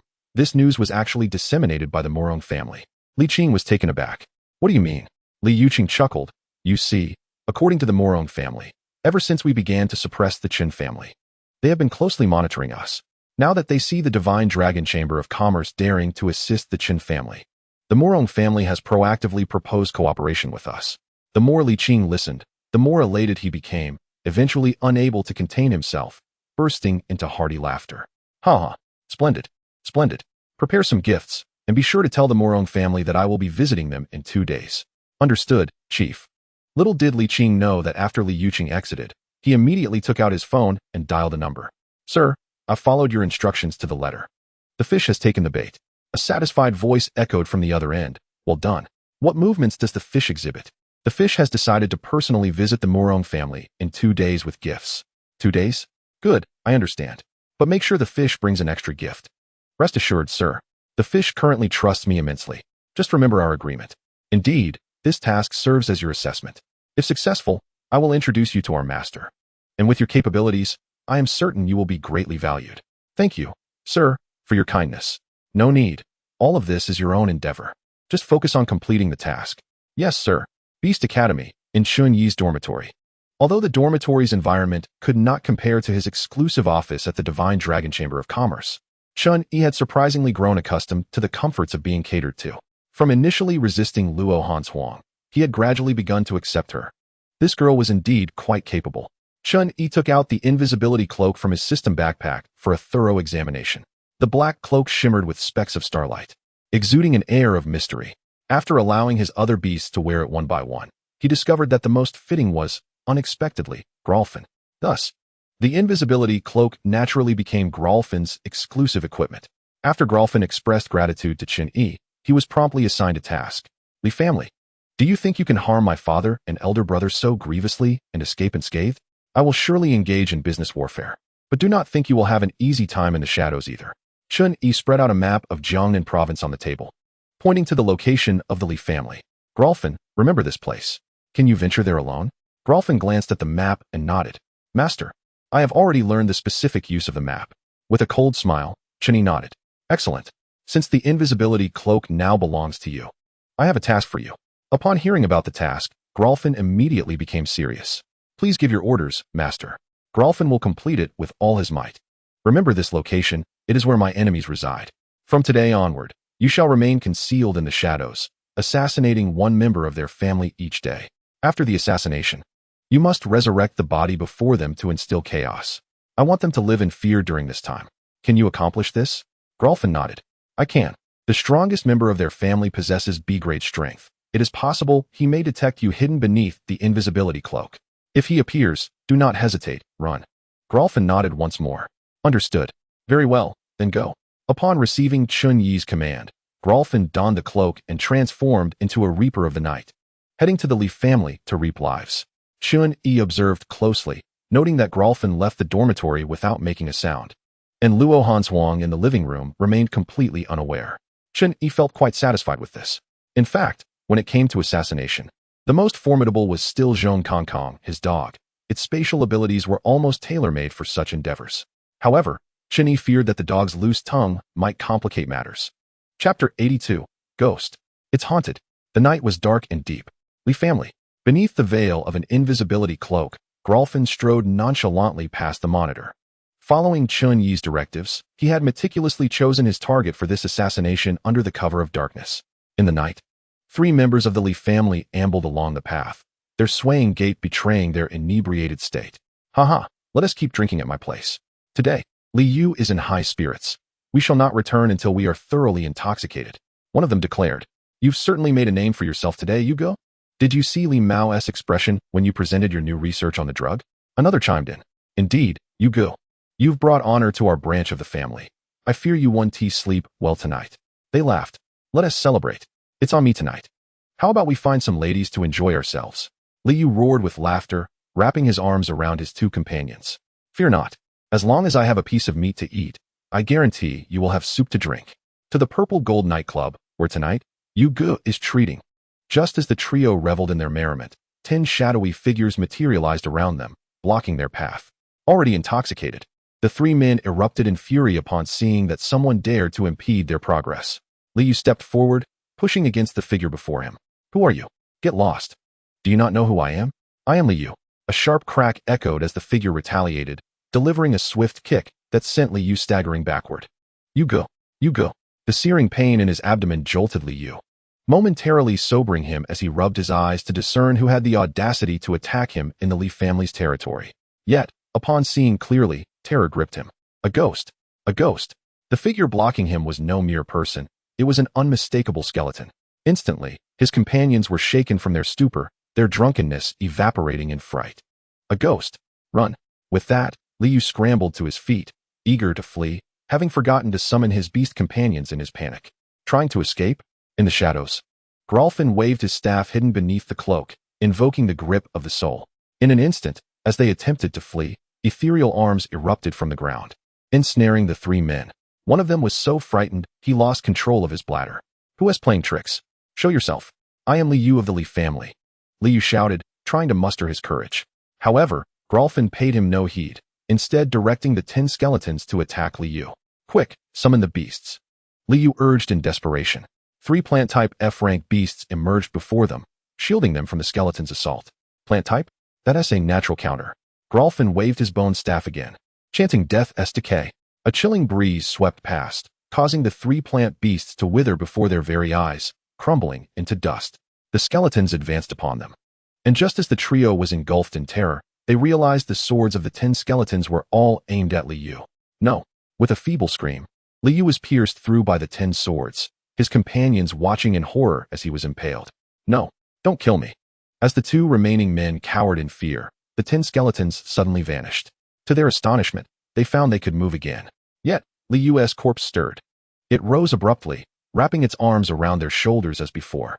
They turned to see Li Yu, blood oozing from his 7 orifices, and could no longer contain their terror. A ghost. It's resurrected. With that, they flung Li Yu's body away and fled, panic-stricken. Grolfin observed their reactions with satisfaction. Moments later, the 2 men returned, accompanied by dozens of others. There. Li Yu's body is right there. A ghost. A ghost killed Li Yu. Absurd. Who brought such tales of ghosts? Commanded the leader. Hurry and take us there. I must see if anyone dares to commit murder in the Li family. Soon, they discovered the battered and bloodied corpse of Li Yu, causing shock to ripple through the crowd. Li Yu died a gruesome death. The leader's anger flared. Go, seize those 2 for questioning. How dare they commit such an act in public? It wasn't us. We swear.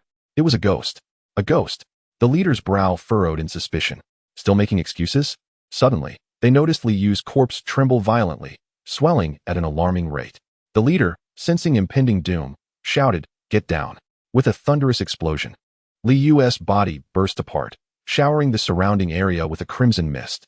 Thankfully, the leader had reacted swiftly, and the crowd ducked just in time, suffering minimal injuries. However, they were now splattered with the remnants of Li Yu. Ugh! The faint-hearted among them retched at the sight. Meanwhile, the two initial witnesses were gripped by an even greater fear. Ghosts. We told you it was a ghost. The leader, realizing the situation was dire, barked, quick. Secure the area. You, check the surveillance footage, and notify the head of the family at once. Seeing that his plan had come to fruition, Grolfin vanished into the night. That night, the Li family conducted a thorough investigation, yet uncovered not a single clue. The following night, emboldened by Li Yu's demise, the Li family heightened their vigilance, assigning personnel to patrol. Quick, over here. Something has happened. A startled cry pierced the silent night. Another member of the Li family had perished in the darkness. Thus, for several consecutive days, a family member would inexplicably die each night, as if the specter sought to evade detection. Occasionally, corpses would even rise of their own accord, wandering into crowded areas only to explode. The truth could no longer be concealed. The Li family now lived in constant dread, with many members opting to seek refuge elsewhere, unwilling to remain in the family home. In the Chun household, Chun Zhenghua and Chun Yi were engaged in conversation. Chun Zhenghua produced a stack of documents. Here, our family's assets are nearly all liquidated. These are the auction house's paperwork, all settled. Chun Yi casually flipped through them. Father, have the uncles and elders in the clan raised any objections? Chun Zhenghua chuckled. Most remain oblivious to the truth, hence their reluctance, but they did not obstruct me. However, your core uncles are all aware that you are the president of the Dragon Commerce Association. They have no objections? Objections? You should have seen their faces when I revealed the 100 billion. They looked as if they had seen a ghost. Recalling the scene, Chun Zhenghua couldn't help but laugh heartily. Chapter 83. This is a nuclear bomb. Seeing Chun Zhenghua return to his usual spirited self, Chun Yi felt reassured. By the way, have you heard about the hauntings in the Li family? Of course I've heard. Not only have I heard, but it's also my handiwork. Chun Yi replied with a smile. What sort of hauntings? At this, Chun Zhenghua became even more animated. You have no idea. The Li family has been plagued by deaths every day, and in the most horrific manner.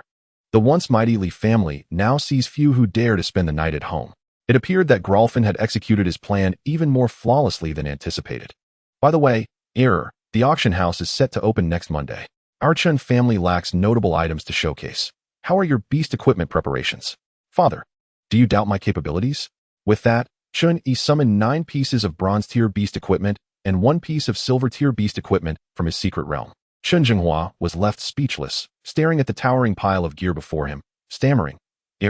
Are these all classified beast equipment? Indeed. Chun Yi picked up the white canine dental gear from above. Father, this piece of equipment is our Pi C da Assistance, a universal gear for beast tamers. Serrated dental gear, silver grade. What?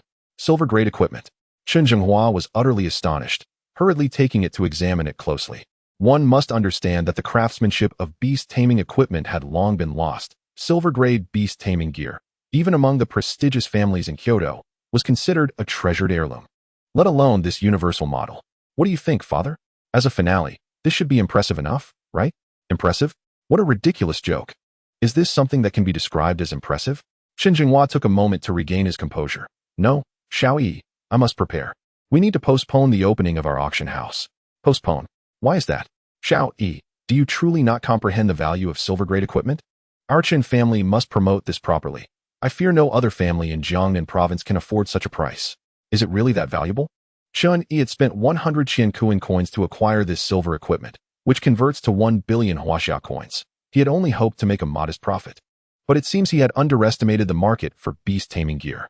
Nevertheless, even within one's own family, business is business. Chun Yi and his father agreed on a 20 commission for the auction fees as remuneration. Chun Yi still recalled the resentful gaze his father cast during the contract signing. The 20 was merely out of familial ties. It was a gesture of goodwill. Meanwhile, the Li family was in disarray. Li Qing slumped helplessly in a chair. Another incident occurred last night. Li Yuqing nodded awkwardly. Yes, another one has perished in the West Wing. Bang! Li Qing slammed his palm on the armrest of the chair. Who is targeting my Li family? Li Yuqing appeared troubled. Master, could it be the Qin family? They have recently abandoned their resistance and have actively divested all their assets. Li Qing shook his head. No, if the Qin family had such capability, would they have waited until now? Then who could it be? Could it be the people from the Shenlong Chamber of Commerce? Li Qing rubbed his temples. There is no doubt. Though we lack evidence, it must be them. The moment the Qin family established contact with them, our troubles began. What should we do, master? Continuing like this is not a solution. Go. Fetch the gift for the Morong family. We have delayed our visit for too long regarding this matter. Upon hearing this, Li Yuqing's eyes lit up. Master, are we going today? Li Qing nodded. Indeed, I hope the Morong family can assist us. After Li Yuqing left, he dialed that mysterious number again. Sir, the fish is finally about to move. At last, there is some activity? Excellent. When will the fish initiate its action? Sir, it is anticipated that the fish will move by this afternoon. You are aware of the significance of this mission. It must not fail. Leave it to me, sir. In the afternoon, at the Morong family residence. Young Master Lei, Li Qing is about to arrive. Should we go to greet him? Morong Lei pondered. Let us do so. Although the Li family is currently being suppressed by the Shunlong Chamber of Commerce, their foundation cannot be underestimated. As Morong Lei reached the entrance, a Rolls-Royce coincidentally came to a halt. Li Qing stepped out of the car with a cheerful expression, greeting Morong Lei with a smile. Isn't this my dear nephew Morong? Why did you come personally to welcome me? Morong Lei chuckled, stepping forward. Uncle Li, what are you saying? Our families have been friends for generations. It is only right for me to welcome you. Friends for generations? Your family was also once close to the Qin family. Wasn't he it? Soon, the two scheming individuals arrived at the Morong family's reception hall. Uncle Li, did you come for something specific this time? Li Qing took a sip of the freshly served tea. Nephew Morong, I have heard that your Morong family seems to have enmity with the Qin family. Upon learning this news, I immediately sent people to help suppress the Qin family. What a generous offer to assist us in suppressing them. Truly a cunning old fox. Oh, is that so? Then I must thank you, Uncle Li. Morong Lei replied, his gaze subtly probing Li Qing. What a clever little fox. Is he attempting to force my submission? With no alternative, Li Qing had to relent. Nephew Morong, you are aware of the current situation of my Li family. As old friends, I wonder if the Morong family might collaborate with us? The Shunlong Chamber of Commerce, I presume? Precisely. Morong Lei smiled. Of course, we can collaborate. But Uncle Li, in business, clear accounts are essential. What can you offer to the Morong family? Upon hearing this, Li Qing realized Morong Lei likely intended to demand a hefty price. Dear nephew, not at all. This time, Uncle Li has brought a gift. Li Qing then signaled to Li Yuqing, who understood the cue and quickly entered holding a box. Open it, and see if you like it, nephew. Without hesitation, Morong Lei opened the box. Ah, a fire ember stone. Uncle Li is quite attentive, Li Qing remarked with a smile. I have heard that your fire lizard has been stuck at D grade, unable to evolve. Luckily, I have a fire ember stone to present as a humble gift. Haha, then I shall graciously accept it. Thank you, Uncle Li. After this, Morong Lei curiously picked up a scroll from the box. What is this, Uncle Li? Chapter 84, Li Qing and Morong Lei's calamitous situation. Li Qing glanced at the scroll, puzzled. This was not something he had prepared. He then looked at Li Yuqing, who was holding the tray. Li Yuqing smiled. Compared to that fire ember stone, this scroll is the greatest surprise our master has prepared for you. Oh, in that case, I truly appreciate it, Uncle Li. Li Qing also felt a tinge of confusion, unsure of Li Yuqing's intentions, but as his trusted confidant, he placed his faith in him. Not at all, nephew Morong, you are too polite. As Morong Lei was about to put the scroll away, Li Yuqing spoke again. Young Master Morong, why not open it and see what is written on the scroll? Li Qing frowned. Li Yuqing, is it your place to interject? Do you not understand any decorum? Get out at once. Li Yuqing feigned fear, hastily retreating, but just before leaving the door, he cast a cunning smile at Morong Lei, who was preparing to open the scroll. Morong Lei waved his hand, smiling. Uncle Li, there is no need for such formality. Indeed, I am also curious to see what surprise you have prepared for me. With that, filled with curiosity, Morong Lei directly opened the scroll. In an instant, the scroll transformed into starlight, merging into Morong Lei's body amidst the astonished gazes of those present. What is happening? Li Qing was equally taken aback. Nephew, are you all right? Even more shocked was Morong Lei, as a surge of information flooded his mind, momentarily rendering him stupefied. He then frantically checked his identification card, and upon looking, he was filled with rage. The talent that was originally an A-grade lava body had inexplicably downgraded to the lowest G-grade wooden skeleton. Anger and fear surged through his mind. Morong Lei couldn't help but spit out a mouthful of blood. This startled Li Qing. Nephew Morong, are you all right? Get lost. Morong Lei glared at Li Qing. Li Qing, I had regarded you as an elder. What a cruel heart. What a cunning scheme. Truly a remarkable stratagem. What? Li Qing was taken aback, sensing that something was amiss. Could it be that the scroll was cursed? Nephew Morong, it's a misunderstanding, a misunderstanding. What is wrong with you? What is wrong? Do you not have any idea? The alteration of his talent was something that could not be known to anyone. Otherwise, his standing within the Morong family would be perilously threatened. How could I know? Nephew Morong, this is truly a misunderstanding. However, how could the enraged Morong Lay possibly heed his explanations? Get lost. Leave at once. The Li family. My Morong family shall never coexist with you. What? Li Qing's countenance darkened immediately, realizing someone had deceived him. Morong Xianshi, this is likely a scheme of others to sow discord. Do not fall into their trap. Morong Lay glared at Li Qing. Someone, throw the head of the Li family out. Xianshi, you, sigh. Very well, I will leave on my own. Initially intent on forging an alliance with the Morong family, what on earth was happening here? Completely oblivious to the circumstances, Li Qing felt a wave of frustration. Once outside the Morong family estate, he shouted angrily, "Where is Li Yuqing? Bring him to me." Witnessing their master's fury, a Li family member waiting outside timidly replied, "Master, Li Yuqing just left, stating it was your command to return home for something. He ran away." Li Qing instantly understood. What a cunning Li Yuqing. A spy indeed. Who was it that had conspired against him, able to reach so close? The Shenlong Merchant Association? Meanwhile, Chen Yi, still dining in his dormitory, heard the delightful notification chime from the system. Ding. The task of severely punishing the puppet master has been completed. Rewards. 1 key to the secret realm. Please check your backpack. What on earth was this situation? Chen Yi stared at the system notification, baffled. He had nearly forgotten this task, which had been issued long ago. Yet, he had surmised that Morong Lay was the mastermind behind it. However, his own strength was insufficient to tackle the Morong family. Thus he had delayed action. How had it been completed without any effort on his part? No, wait. Chen Yi suddenly recalled the task he had assigned to Chen Luyan. It seemed that the task had indeed been accomplished. Excited, Chen Yi thought, did this indicate that his suspicions were correct? Setting down his bowl and chopsticks, Chen Yi donned his coat and declared, "Han Shuang, you may eat on your own. I have matters to attend to." He then ventured outside, swiftly locating a secluded area to summon the wind and soar towards the Shenlong Merchant Association. Han Shuang, pouting, thought, this guy truly treats me like a servant. Upon landing on the rooftop of the Shenlong Merchant Association, Chen Yi promptly called Chen Luyan to meet him. He then returned to his office, opening the system backpack out of curiosity to examine the secret realm key. Item, secret realm key. Level, B. Effect, upon use, it opens a challenge. Challenge content, randomly enter a B-level secret realm space. Unless the realm leader is defeated or captured, the host cannot return. Challenge reward, upon successful completion, a basic skill can be designated for promotion to an intermediate level. What a splendid item. Skill enhancement.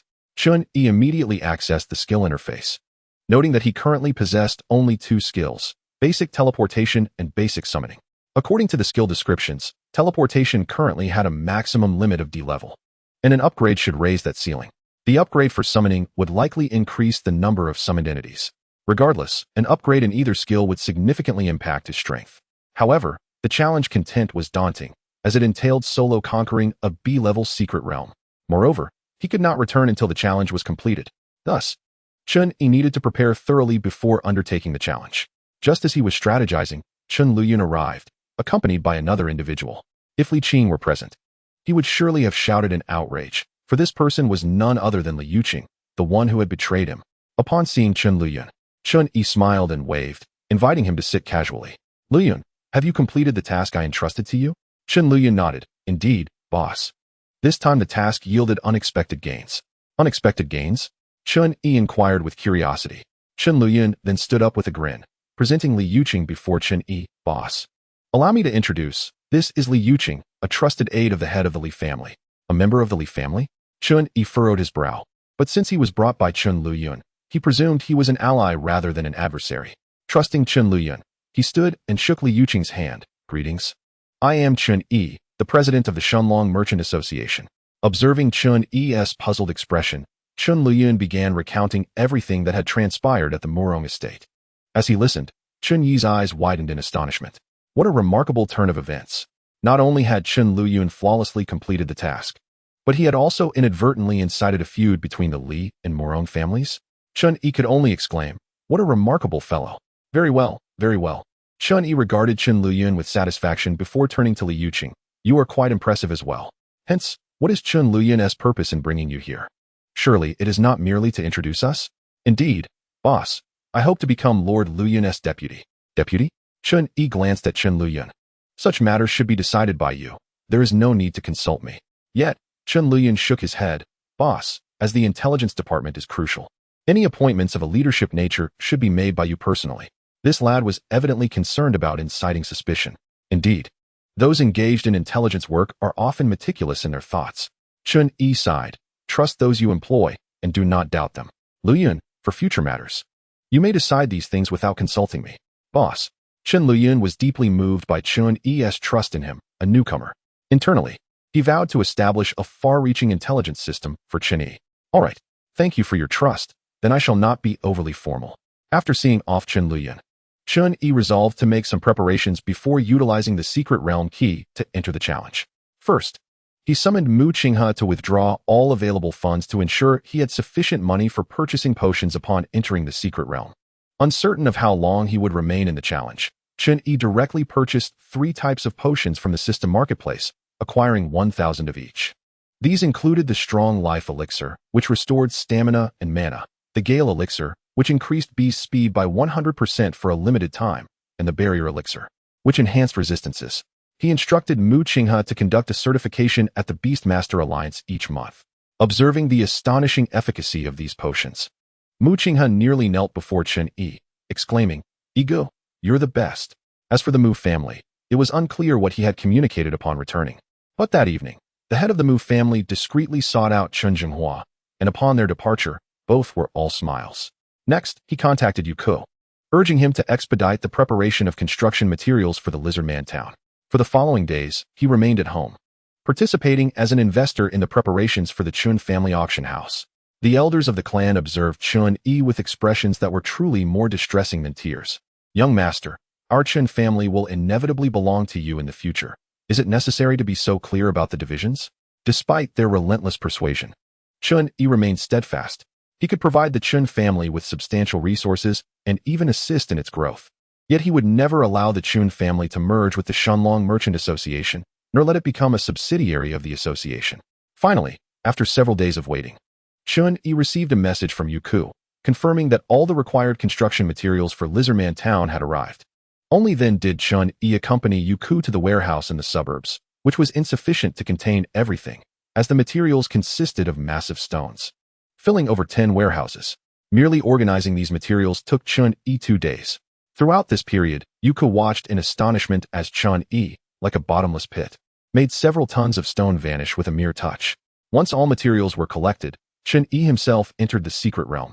Little Qing, currently too large to carry continuously, had been residing in the secret realm, sensing Chun-Yi's arrival. Excitedly, Xiao Qing soared over, nuzzling her head against Chun-Yi's face. Chun-Yi chuckled as he affectionately ruffled her head, reassuring her, all right, in a couple of days, you will have your chance to shine." Subsequently, Chun-Yi ventured into the territory of the Lizardmen. Upon his arrival, Carl and Sif hastily set aside their tasks to greet him. Under Carl's resentful gaze, Chun-Yi produced several towering tomes on architecture, urging the two to take the lead in their studies. Sif demonstrated a modicum of understanding, whereas Carl struggled, lamenting that the characters appeared to be dancing before his eyes. Left with no other option, Chun-Yi summoned Gralfin for assistance. Meanwhile, Gralfin had successfully completed his mission on the Li family's side. Experience truly counts. And Chun-Yi felt a sense of satisfaction as Gralfin adeptly grasped the architectural concepts within mere hours.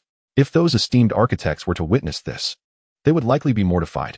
Chun-Yi promptly handed the blueprints of Lizard City to Gralfin, appointing him as the overseer to lead the Lizardmen in construction. Upon learning they could finally abandon their rudimentary wooden shelters, the Lizardmen brimmed with enthusiasm, effortlessly lifting boulders weighing several tons. With matters settled here, Chun-Yi took a moment to comfort Baigu before returning to reality. All preparations had been finalized. He was ready to set off for the Secret Realm Challenge the following day. Just then, however, Yanjun called him, requesting his presence. The military rarely summons without cause. And how coincidental that just as he prepared to embark on his challenge, they had urgent matters. Chun-Yi, wary of negligence, hurried to the military camp. In a state of confusion, he was ushered into Yanjun's office. "Major General Chun-Yi, I hear you're about to embark on a journey?" Yanjun remarked with a smile. "Commander Yan, you seem well informed," Chun-Yi replied, casting a glance of disbelief. "As a major general in our district, how could I not pay attention?" Yanjun retorted, shooting Chun-Yi an admonishing look. Chun-Yi awkwardly scratched his nose. Yes, I am indeed preparing to leave, though the timing is still uncertain. Yan-Jun nodded, initially intending to surprise him with the completion of his paperwork, but deciding instead to reveal the news directly. Surprise? Chun-Yi blinked in astonishment. Have you forgotten? You performed exceptionally well in that B-level secret realm, and I promised you a reward. Indeed, the recollection struck Chun-Yi. I see you really have forgotten. Yan-Jun chuckled, shaking his head. Come with me. They should be ready now. They? What do you mean? Chun-Yi followed Yan-Jun out of the room, curiosity piqued. Outside, a regiment of soldiers stood in neat formation. Upon spotting Chun-Yi, the leading soldier stepped forward and saluted. Reporting to the Major General, your exclusive independent battalion, led by Captain Wang Zhong, is assembled. The entire battalion of 132 personnel is present, awaiting your orders. Chun-Yi stared in shock, realizing that these were the soldiers he had rescued in the secret realm. Chapter 86. The Independent Battalion. Chun-Yi's private troops. Faced with this unexpected scene, Chun-Yi turned to Yan-Jun in bewilderment. Yan-Jun smiled. As a Major General, you can't remain without authority forever. Reporting to Major General Chun-Yi, we have voluntarily enlisted to join your independent battalion. Wang Zhong reiterated. These soldiers hail from various units, and we only managed to finalize the paperwork yesterday. Chun-Yi found himself in a dilemma. On one hand was the heartfelt gesture of these soldiers, and on the other, he couldn't possibly remain in the military camp indefinitely. Sensing Chun-Yi's distress, Yan-Jun continued with a reassuring smile. Don't worry, do you know why it's called an independent battalion? Chun-Yi shook his head. Why? Because the independent battalion is not required to stay in the military camp. You may think of them as bodyguards assigned to you. You plan to go out, don't you? You can take them with you. The notion of having an entire battalion dedicated to his protection was flattering. But Chun-Yi couldn't help but wonder who would safeguard whom in case of trouble. Commander Yan, to be frank, my journey this time is personal, and I want to be bringing anyone along. Chun-Yi distinctly noticed Yan-Jun furrow his brow. Well, the military is collaborating with your Dragon Chamber of Commerce, right? Chun-Yi nodded. Indeed, the military was currently a significant benefactor of the Dragon Chamber of Commerce. In that case, while you are away, the independent battalion can handle the security for your Dragon Chamber of Commerce, can't they? What? Chun-Yi was taken aback at the idea of the military providing security for his business. Commander Yan, is that appropriate? Yan-Jun was momentarily speechless, bemused by Chun-Yi's naivety. Come here. Oh. Yan-Jun pulled Chun-Yi aside. Can't you see? These are my gift to you as private troops. While they will still hold military positions, fundamentally, they are your private soldiers. Chun-Yi's eyes widened in surprise. Is this even permissible? Yan-Jun nodded. I relayed your situation to the commander-in-chief in Kyoto, and he personally approved it. The commander-in-chief. Of course, you will be responsible for their expenses, training costs, living arrangements, and salaries. Yan-Jun added with a grin. As the esteemed president of the Dragon Chamber of Commerce, I trust you can manage that. With the conversation reaching this point, Chun-Yi felt it would be overly pretentious to continue declining. Nodding earnestly, he replied, all right. Rest assured, Commander Yan. I will ensure that these soldiers who willingly follow me receive fair treatment. Good. Now go speak with them. When Chun-Yi returned to the independent battalion, his expression had shifted. Comrades, since you have placed your trust in me, we will work together under my command. Shortly, I will take you to the Dragon Chamber of Commerce, where you will be responsible for its security. Any objections? Wang Zhong stepped forward, reporting to the Major General. Our lives were saved by you. We have no objections to your orders. Excellent. Rest assured, the benefits I provide will be equally commendable. Yan-Jun generously offered 2 transport vehicles for Chun-Yi's use, as managing such a large group would otherwise be challenging. On the way, Chun-Yi urgently called Yuku, instructing him to arrange accommodations and all necessary supplies for the 132 newcomers. Yuku was somewhat taken aback by the sudden enlistment of so many, but was primarily thrilled, recognizing that the Dragon Chamber of Commerce was on a rapid growth trajectory, and additional personnel were always welcome. Upon arriving at the Dragon Chamber of Commerce, Yuku had been waiting anxiously. However, when he saw the 2 military vehicles and the orderly line of soldiers disembarking, he was momentarily stunned. Cautiously approaching Chun-Yi, he asked, Boss, you didn't mean these soldiers, did you? Chun-Yi nodded. Indeed, what's the matter? Is that a problem? No way. These are soldiers. No training needed. They are already the finest security personnel. No, boss, you truly are remarkable. Incredible. I'm in awe. Ignoring Yuku's admiration, Chun-Yi approached the independent battalion and directly purchased 132 energy concentration pills from the system mall. To him, the cost of 1 million for these pills was negligible. handing the 132 pills to Wang Zhong. He stated, "These are energy concentration pills. I trust you are familiar with their effects. Distribute one to each person." Wang Zhong received the pills, astonished. "This pill is worth 10 million. Major General, this is too precious." Chun Yi rolled his eyes at him, gesturing towards the Dragon Chamber of Commerce behind him. "Do you know what this place is?" Wang Zhong nodded. "The Dragon Chamber of Commerce." "Do you know where these pills are sold?" "The Dragon Chamber of Commerce." "And do you know who owns the Dragon Chamber of Commerce?" Wang Zhong gulped. "Major General, it's yours." Chun Yi shrugged nonchalantly. "Well, isn't that splendid? Do you think I lack funds? Since you will be my soldiers from now on, your treatment shall be the finest." "Yes, Major General." At this moment, Wang Zhong's eyes were already somewhat clouded. 10 million. For Chun Yi. It might not be a substantial sum, but for them, it was a fortune they might not earn in several lifetimes. This world is not akin to the one Chun Yi inhabited before his traversal. Serving in the military here is not merely an honor, but a pursuit of glory for the nation. Here, it is the domain of beast tamers, a realm for the strong. Any family of means would hesitate to allow their offspring to enlist. Upon witnessing Wang Zhong accept the offer, Chun Yi nodded in satisfaction. "Although you have just joined me, I will soon embark on a distant journey, which could last from several weeks to a few months. For the time being, you shall be responsible for the security of the Shenlong Chamber of Commerce." Hearing this, Wang Zhong immediately stood at attention and declared, "Yes, Major General. We shall defend the safety of the Shenlong Chamber of Commerce with our lives." The other soldiers, having overheard the previous exchange between Chun Yi and Wang Zhong, mimicked Wang Zhong and shouted in unison, "We shall defend the safety of the Shenlong Chamber of Commerce with our lives." This startled Chun Yi, who quickly waved his hand and summoned Yuku over. Pointing at Yuku, he introduced, "This is Yuku, in charge of all personnel affairs at the Shenlong Chamber of Commerce. You will register with him shortly, and he will escort you to your accommodations. In my absence, all matters can be directed to him." Yes. Faced with such a display, Yuka felt somewhat out of his depth, awkwardly scratching his head. "Well, Captain Wang, shall we proceed to the dormitory now?" "Certainly," Wang Zhong nodded. Subsequently, Yuka hastily instructed someone to lead the way to Wang Zhong and his team's quarters. Meanwhile, Yuka cast a resentful glance at Chun Yi and thought, "Boss, you should have mentioned earlier that you were recruiting a troop of soldiers. You've made me look foolish."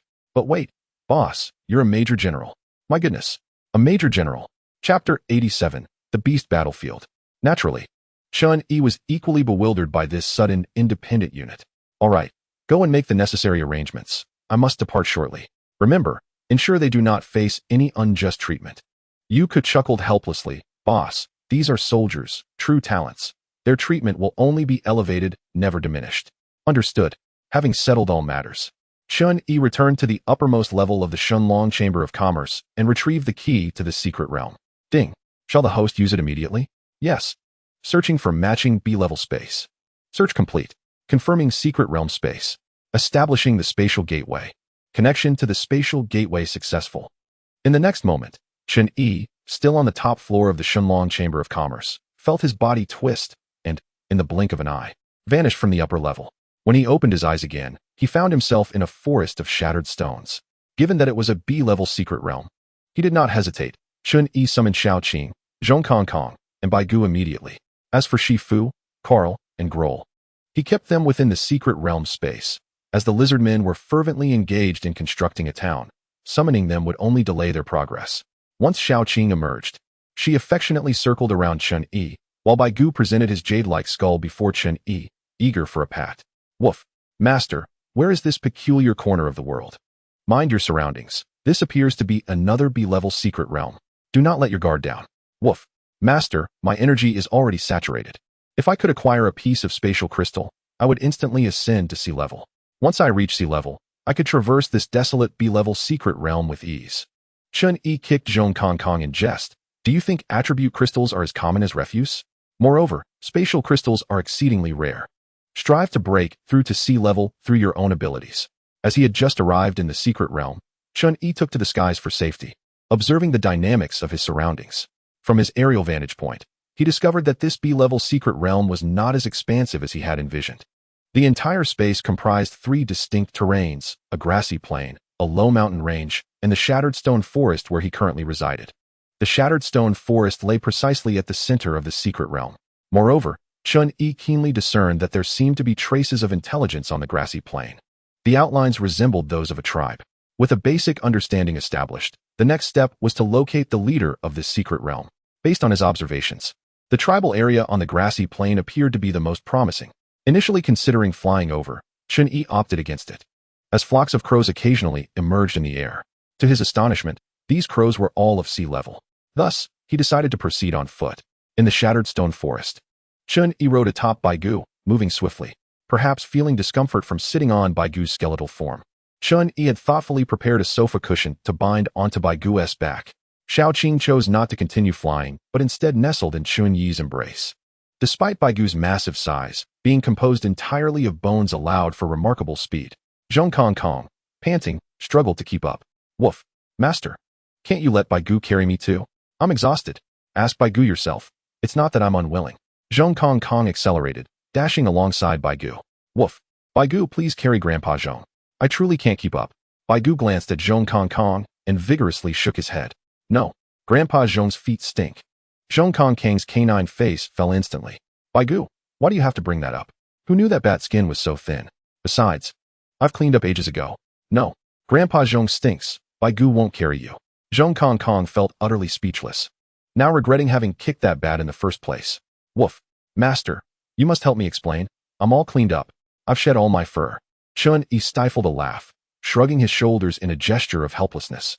He initially intended to tease Zhong Kong further, but it seemed this chatty dog had its own share of troubles. However, suddenly, distant sounds of conflict reached Chun-Yi's ears, startling him. He quickly instructed Baigu to halt, altering their course to cautiously approach the source of the noise. Soon, Chun-Yi arrived at the origin of the sounds, and indeed, it was as he had surmised. A battlefield unfolded before his eyes. On one side stood bipedal werewolves, while on the other were various wild beasts. In stark contrast to the chaotic assaults from the beast's side, the werewolves exhibited a remarkable level of organization, forming ranks in orderly formations. Yet, despite this, the werewolves found themselves at a disadvantage. Intelligent beings. Intelligent humanoid creatures. Chun-Yi gazed at the werewolves with fervent interest, just as he pondered whether to assist them. A smaller werewolf suddenly burst forth from the bushes, startling upon seeing Chun-Yi and instinctively turning to flee back into the underbrush. Capture him. Exposed. Following Chun-Yi's command, Zhong Kong swiftly teleported in front of the small werewolf. Woof.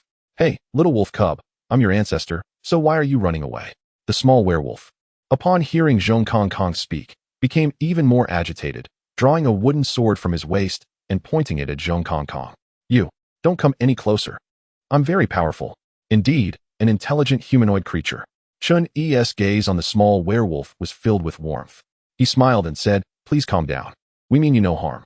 The small werewolf, however, remained on high alert, insisting, You can't trick me. Observing the peculiar assembly before him, especially Baigu, a heap of bones that could move, the little werewolf was convinced they could not be the good guys. What would I gain by deceiving you? Please. I merely wish to ask you a few questions. What do you wish to ask? Chun-Yi pointed towards the distant battlefield and inquired, What exactly is transpiring over there? Those individuals must be your kin. Why are they engaged in combat? The young werewolf gazed at Chun-Yi with confusion. You do not know? Are you not beasts from the Beast Mountains? Beasts. Chun-Yi paused, taken aback. Pray tell, what aspect of me resembles a beast? Indeed, you do not appear as one. However, I have never encountered a creature of your kind before. Subsequently, the young werewolf gestured towards Zhong Kong. But that dog certainly is. Woof. Damn it. You little imp. You are the dog. Your entire family is made up of dogs. I shall tear you apart, you wretched creature.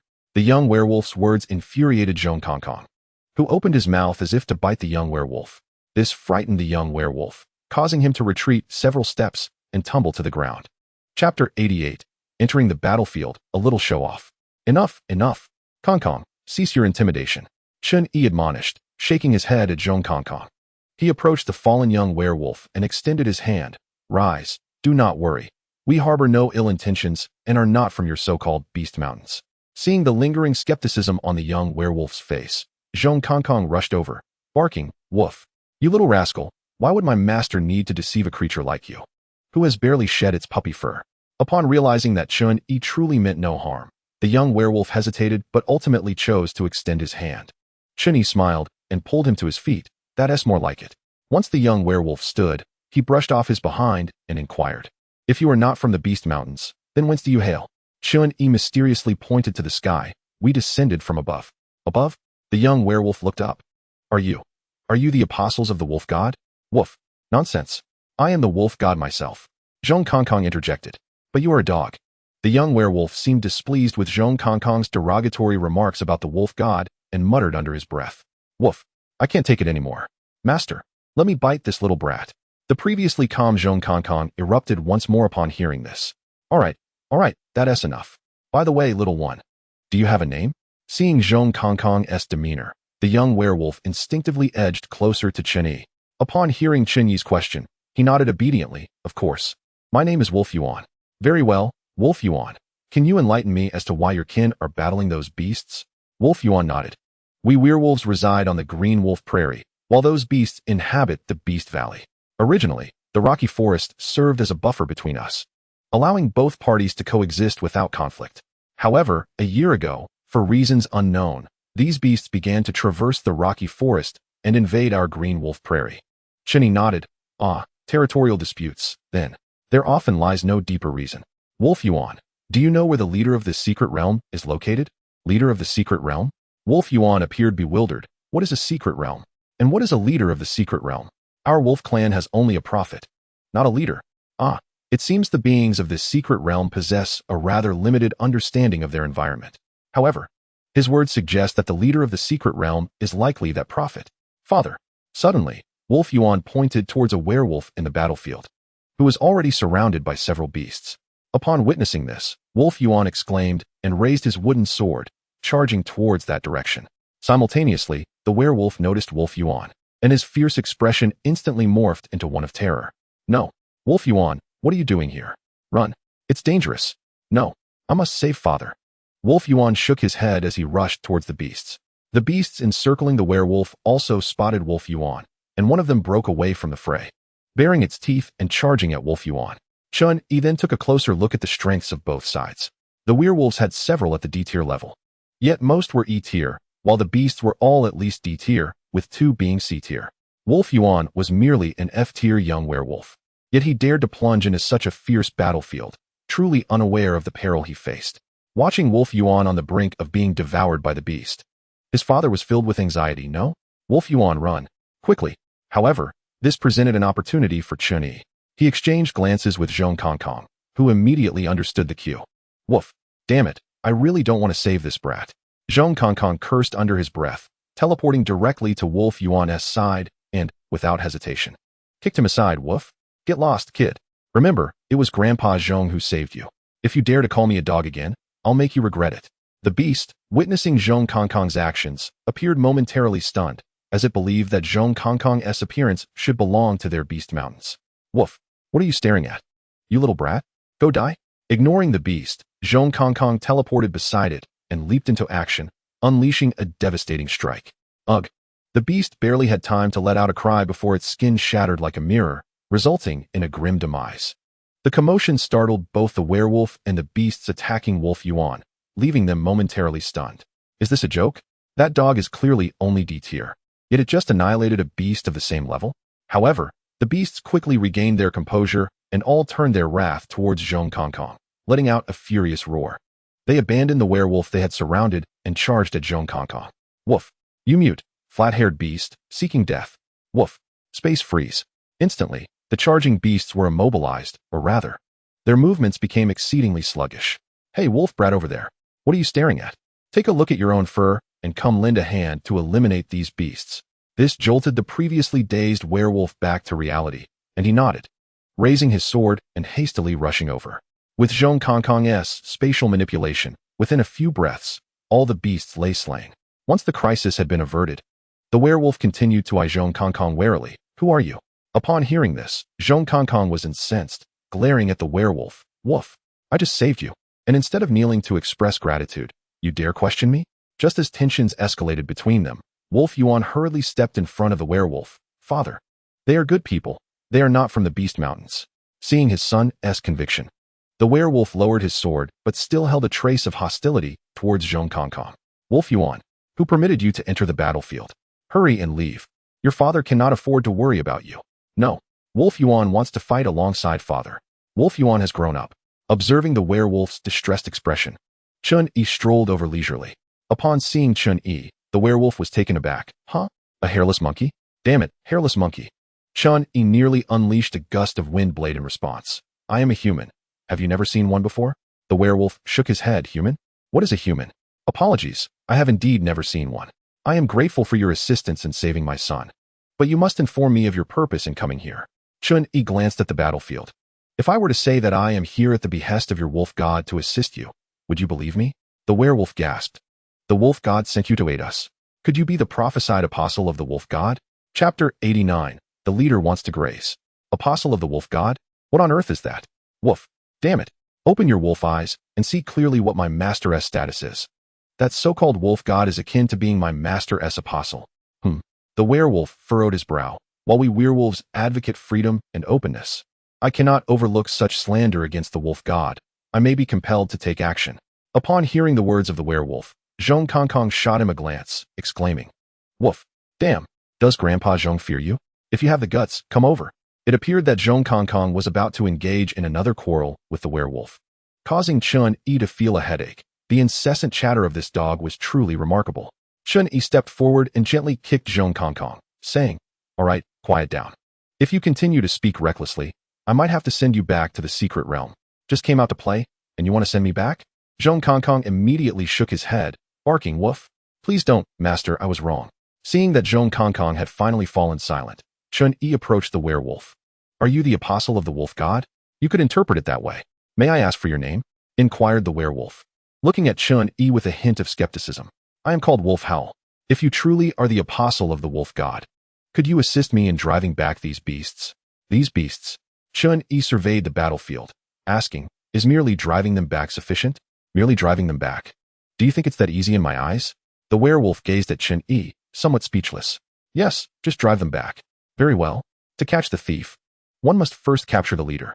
It won't be too troublesome to drive back these beasts. We merely need to instill fear in those few Class C beasts. Chun-Yi commanded, Xiaoqing, Baigu go. Upon hearing that they could finally join the fray, the two dragons roared in unison. Roar. With that, Xiaoqing and Baigu soared into the battlefield, prompting both the werewolf and the beasts to become alert. However, upon realizing that Xiaoqing and Baigu were targeting the beasts, the werewolf quickly lowered his guard and joined forces with them to attack the horde of beasts. Seeing this, Wolf Howl pushed his son, Wolf Yuan, towards Chun-Yi, asking, Could you keep an eye on my son and prevent him from wandering aimlessly? Chun-Yi nodded in agreement. Of course. With that, Wolf Howl let out a long howl and charged into the battlefield. Watching the valiant Xiaoqing and Baigu wreak havoc among their foes, Zhong Kongkong felt a twinge of envy. Woof. Master, I want to go too. Why can't I? Casting a glance at Zhong Kongkong, Chun-Yi chuckled. Be patient. You have an even more important task ahead. An even more important task? Zhong Kongkong proudly lifted his head. Barking Woof. Master is indeed wise. Entrusting me with an important task is undoubtedly correct. Just tell me what to do. Chun-Yi surveyed the army of beasts, noting that the few he had encountered were already slain. With Xiaoqing and Baigu's involvement, it was likely they would soon be defeated. I need you to infiltrate the beast horde and investigate whether there are any suspected leaders of the secret realm among them. Be a spy? Upon hearing this, Zhong Kongkong's expression fell. Woof. Master, can I not go? I can't do it. Chun-Yi shrugged his shoulders. You must. Xiaoqing and Baigu will surely recognize you. Woof. All right. With the addition of Xiaoqing and Baigu, the Class C beasts were utterly overwhelmed, being pursued and thrashed about. Soon, with the roars of the Class C beasts, all the beasts began to retreat slowly. They were withdrawing. Chun-Yi glanced at Zhong Kongkong, urging, Hurry, don't miss the opportunity. The command of the master was as weighty as a mountain, and Zhong Kongkong sighed before dutifully mingling into the retreating beast horde. Seeing that the task was accomplished, Xiaoqing and Baigu did not pursue the fleeing beasts, but returned to Chun-Yi's side. Baigu, like a child, playfully circled around Chun-Yi. As if seeking praise, Chun-Yi smiled and tossed him a vitality pill, which finally calmed Baigu down. Before long, a group of werewolves, led by Wolf Howl, approached Chun-Yi. Wolf Howl pointed at Chun-Yi and spoke to a visibly sturdier werewolf beside him. After a nod of acknowledgement, the werewolf approached Chun-Yi. Esteemed apostle of the wolf god, I am Wolf Lu, a warrior of the Blue Wolf tribe. We are immensely grateful for your assistance in driving back the horde of beasts. A warrior? Chun-Yi assessed Wolf Lu. deducing from his aura that he was likely a Class D werewolf. Waving his hand, Chun-Yi offered a polite smile. It was nothing, just a trivial effort. Trivial effort? Wolf Lu remained non-committal, acknowledging, the envoy is humble. It is no ordinary feat to turn the tide of battle single-handedly. After a pause, Wolf Lu continued. May I ask how I should address you, envoy? Just call me Chun-Yi. Chun-Yi? Wolf Lu nodded. As a warrior of the Blue Wolf tribe, I formally invite you to visit our tribe. Would you be willing, Chun-Yi? Of course, that was my intention from the beginning. Chun-Yi nodded slightly. It would be my utmost honor. Upon hearing Chun-Yi's agreement, Wolf Lu let out a hearty laugh and gestured for him to follow. Then, esteemed envoy Chun-Yi, please. This way. As they journeyed towards the Blue Wolf tribe, Chun-Yi took the opportunity to inquire about the secret realm from Wolf Lu. Wolf Lu, why have you been at war with these beasts? Seemingly touched by the question, Wolf Lu shook his head in resignation. There's no need for such formality.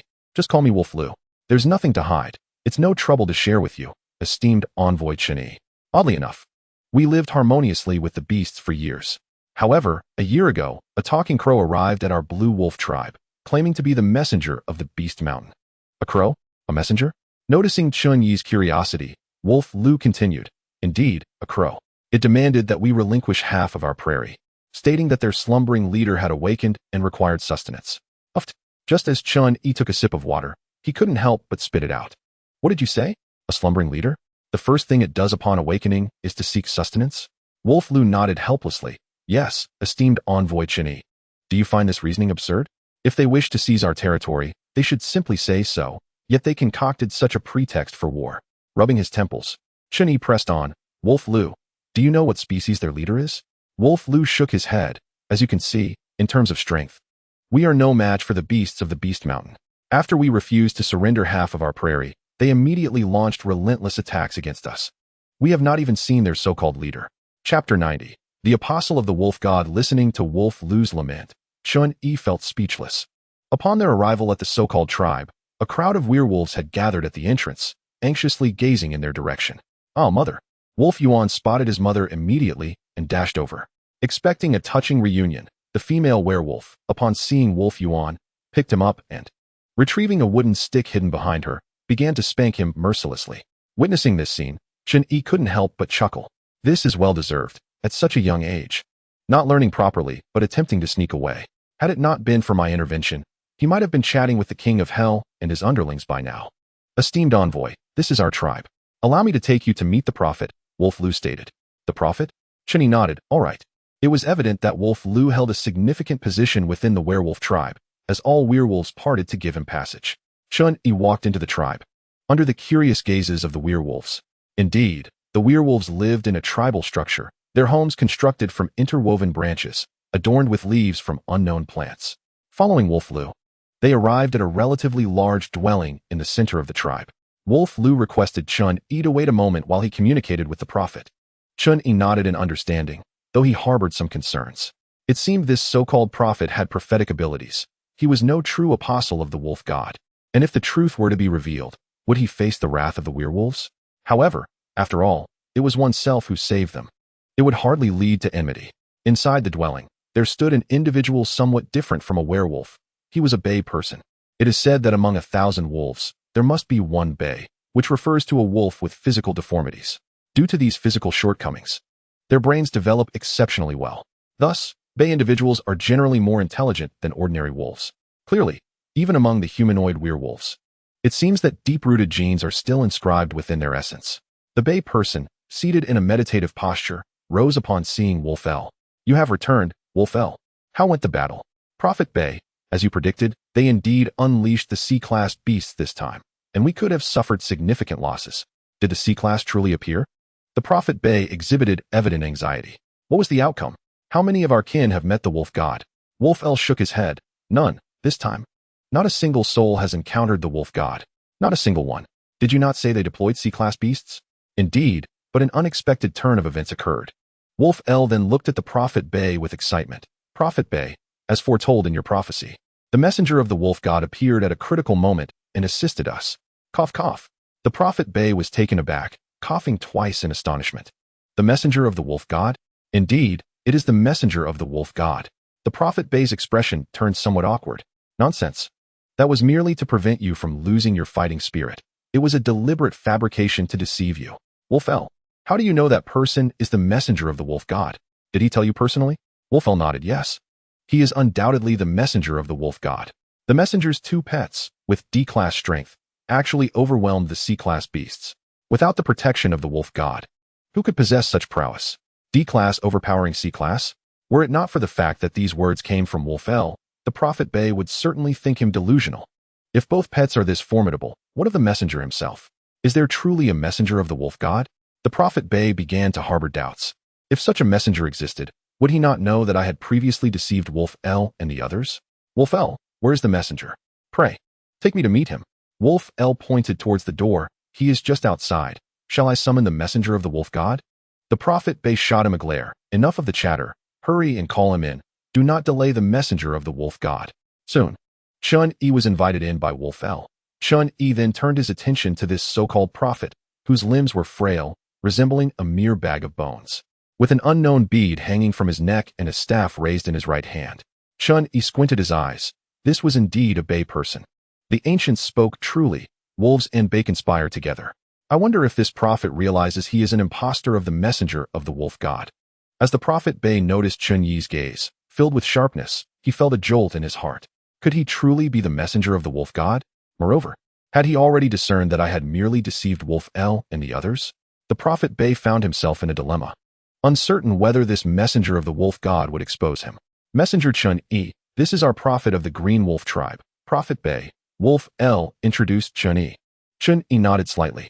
Seeing that Chun-Yi did not seem inclined to expose him, the Prophet Bey breathed a sigh of relief. Messenger Chun-Yi, please have a seat. However, Chun-Yi noticed that the prophet did not appear to have any intention of revealing his true nature, and thus he settled down on a nearby stone.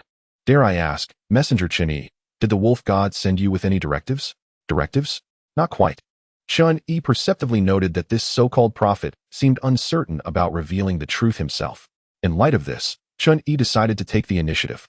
He feigned a look of astonishment. Prophet Bey, have you not communicated with the wolf god? Or is it that you cannot contact the wolf god at all? Upon hearing this, beads of sweat began to form on the Prophet Bey's forehead. Could it truly be that he is the messenger of the wolf god? He knows that I cannot communicate with the wolf god. How could this be?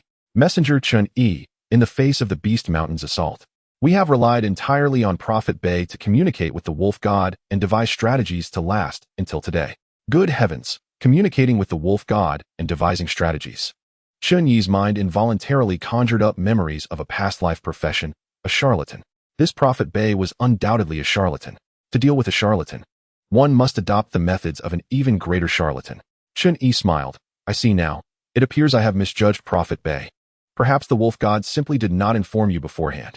Noticing that Chun-Yi had ceased to pry further, the Prophet Bey let out a sigh of relief. Indeed, the wolf god did not disclose to me the purpose of the messenger's arrival. Chun-Yi nodded. In that case, allow me to convey the wolf god's oracle. The oracle. Please, messenger, inform us. The wolf god commands that this world is on the brink of collapse, and you shall perish alongside it. Given that you are all children of the wolf god, he has sent me to rescue you from this world before its destruction. Silence. Chun-Yi's words left both the wolf and the Bey in shock. The world? Collapse? What are these terms? Their perspectives were utterly challenged. Chapter 91. Charlatan Chun-Yi. The Prophet Bey's intellect was evidently superior to Wolf-El's. Upon grasping Chun-Yi's meaning, he stared at him in astonishment. Messenger Chun-Yi, are you implying that our werewolves are on the verge of extinction? Chun-Yi nodded. Indeed, that is one way to interpret it. I am here on the wolf god's behalf, to lead you away from here before your extinction. This explosive news left both Wolf-El and the Prophet Bey somewhat at a loss. Eventually, it was the Prophet Bey who spoke up to inquire further. Then, dare I ask, Messenger Chun-Yi, how do you intend to assist us? The bait had been set. Chun-Yi smiled. I suspect that you may find it hard to believe at first.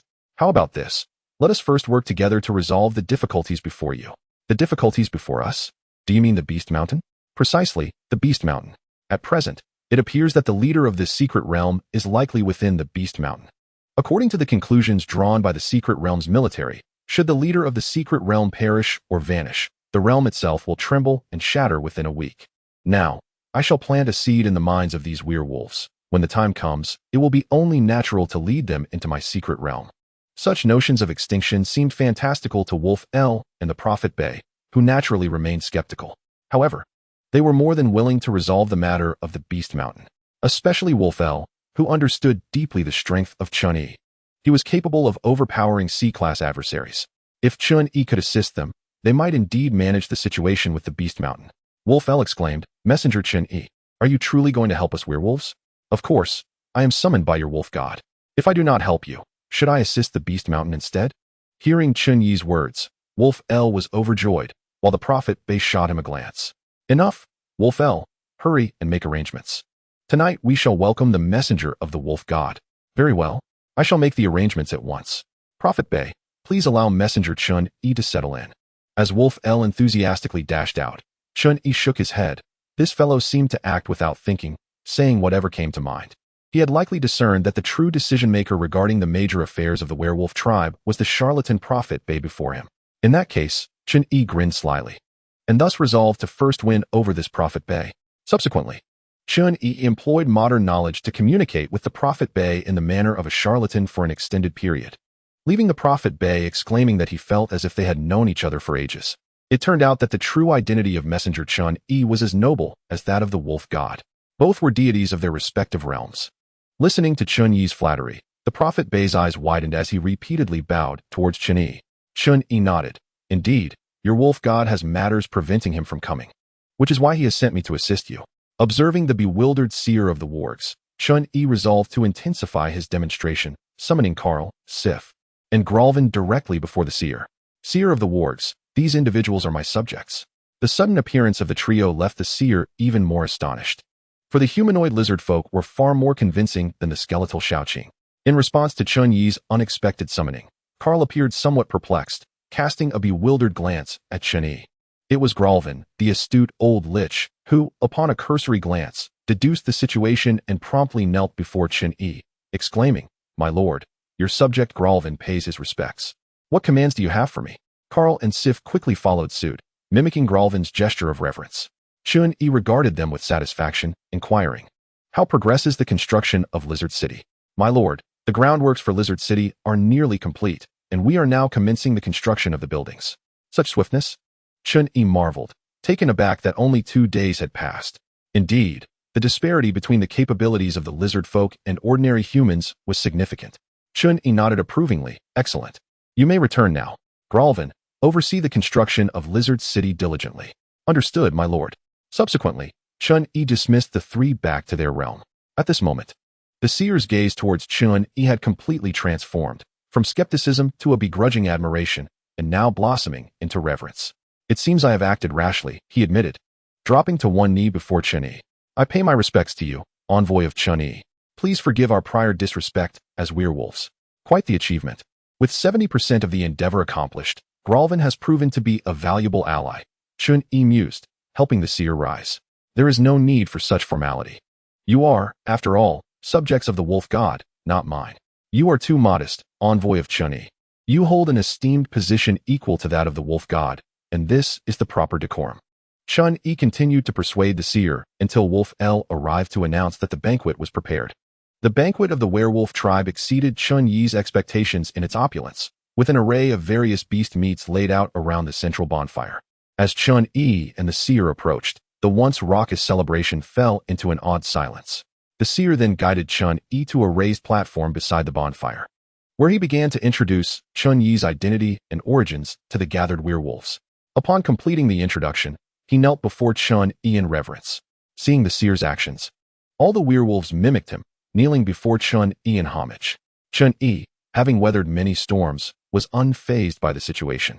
He had faced the disdain of 99 male students during the academy trials and managed to maintain his composure, raising a hand to signal for everyone to rise. He delivered an oration imbued with grandiosity, subtly enlisting Shaoqing to invoke a storm to accompany his speech with thunderous applause. In that instant, he captivated all the werewolves, who hailed him as their divine lord.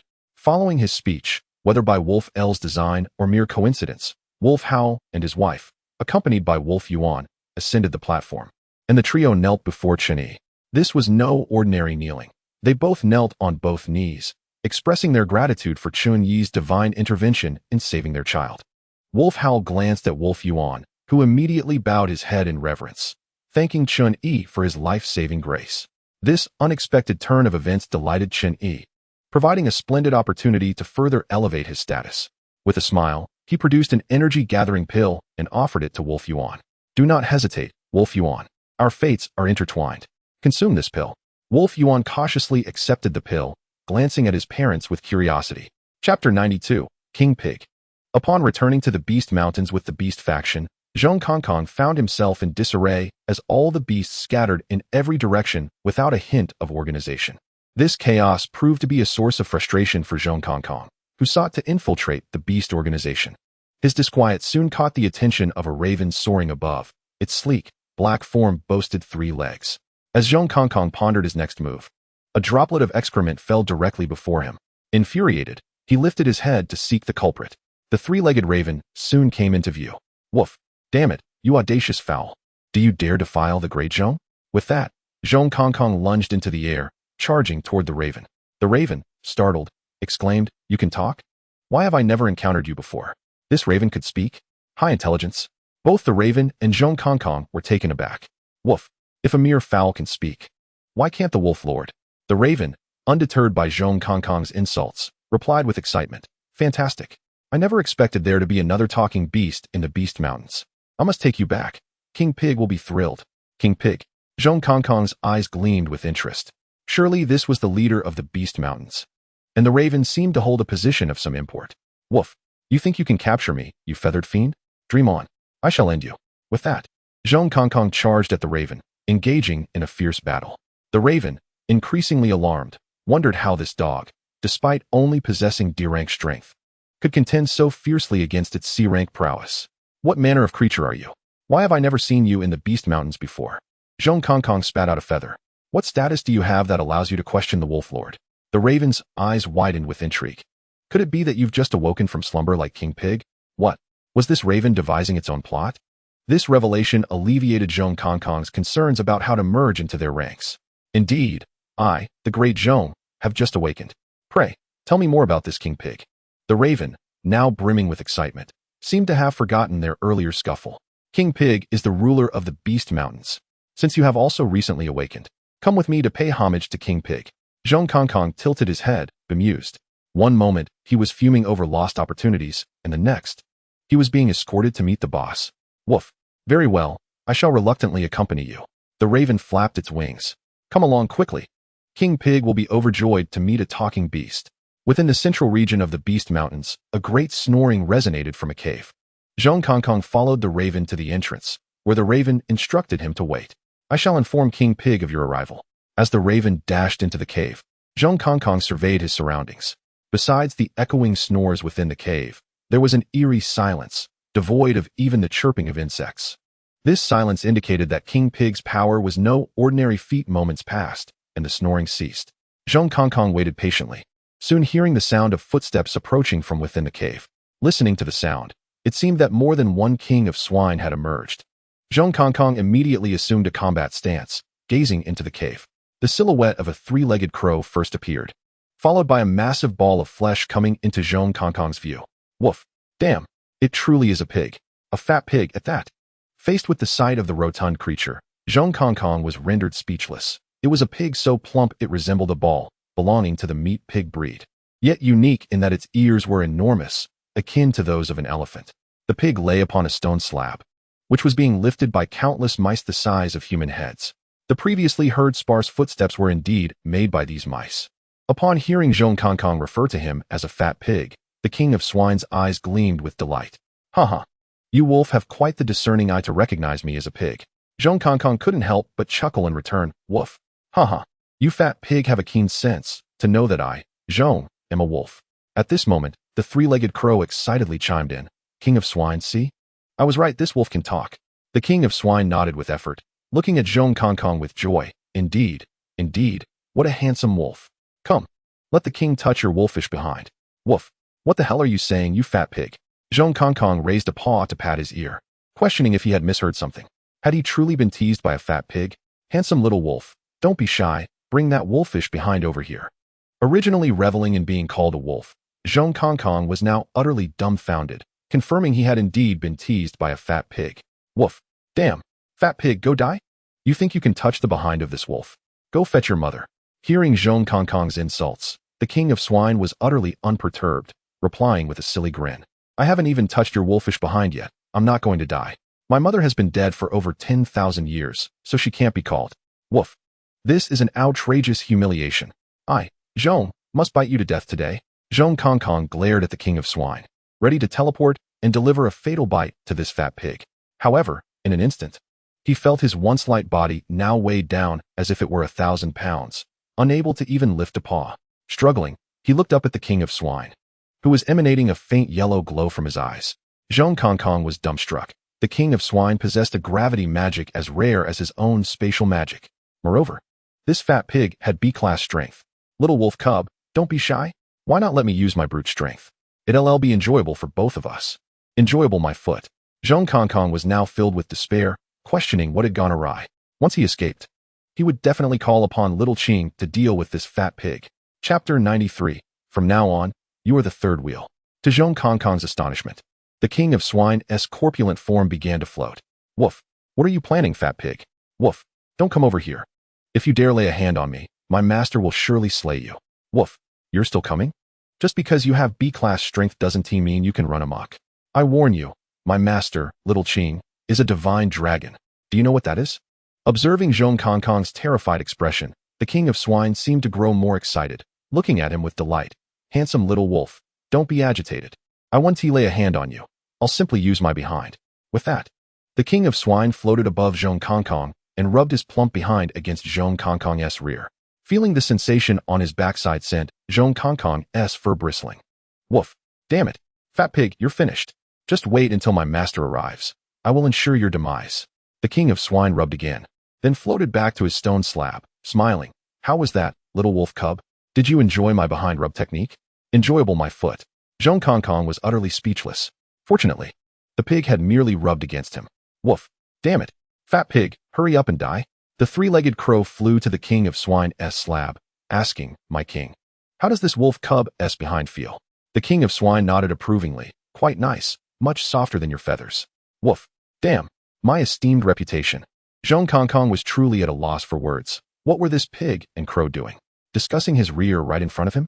Damn, a pig among beasts. King of swine, what will you do with this wolf cub? Upon hearing the three-legged crow's words, Zhong Kongkong became alert. If this fat pig uttered anything outrageous, he would rather die than lose his dignity. The king of swine pondered for a moment and declared, let this little wolf cub be the third wheel. Woof. Damn you. Fat pig. I'm going all out. With that, Zhong Kongkong could no longer contain himself. Spitting out a mouthful of dog blood and summoning all his strength to break the gravity spell the king of swine had cast on him. In a flash, he teleported beside the king of swine and bit down hard. Pain, pain, it hurt. The king of swine yelped in pain, immediately casting a reinforced gravity spell on Zhong Kongkong as he prepared to retaliate. What had once felt like 1,000 pounds now felt like 10,000, pinning him to the ground before he could even open his mouth. After all, the level difference was 2 entire ranks.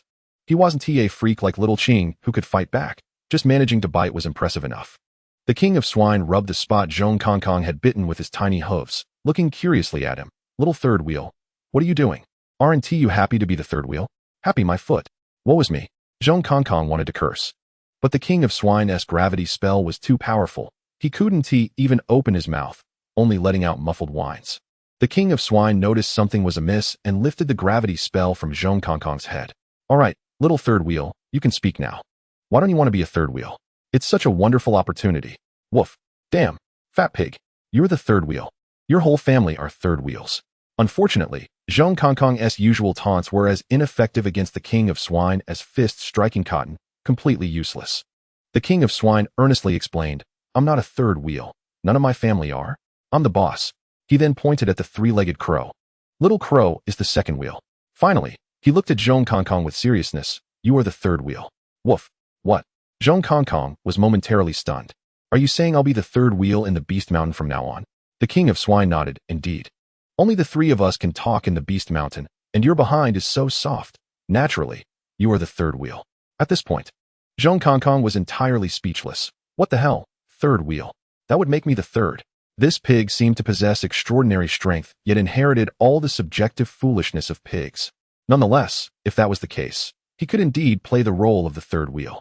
Noticing Zhong Kongkong's silence, the king of swine playfully slapped his rear with his elephantine ears and then lifted the gravity spell.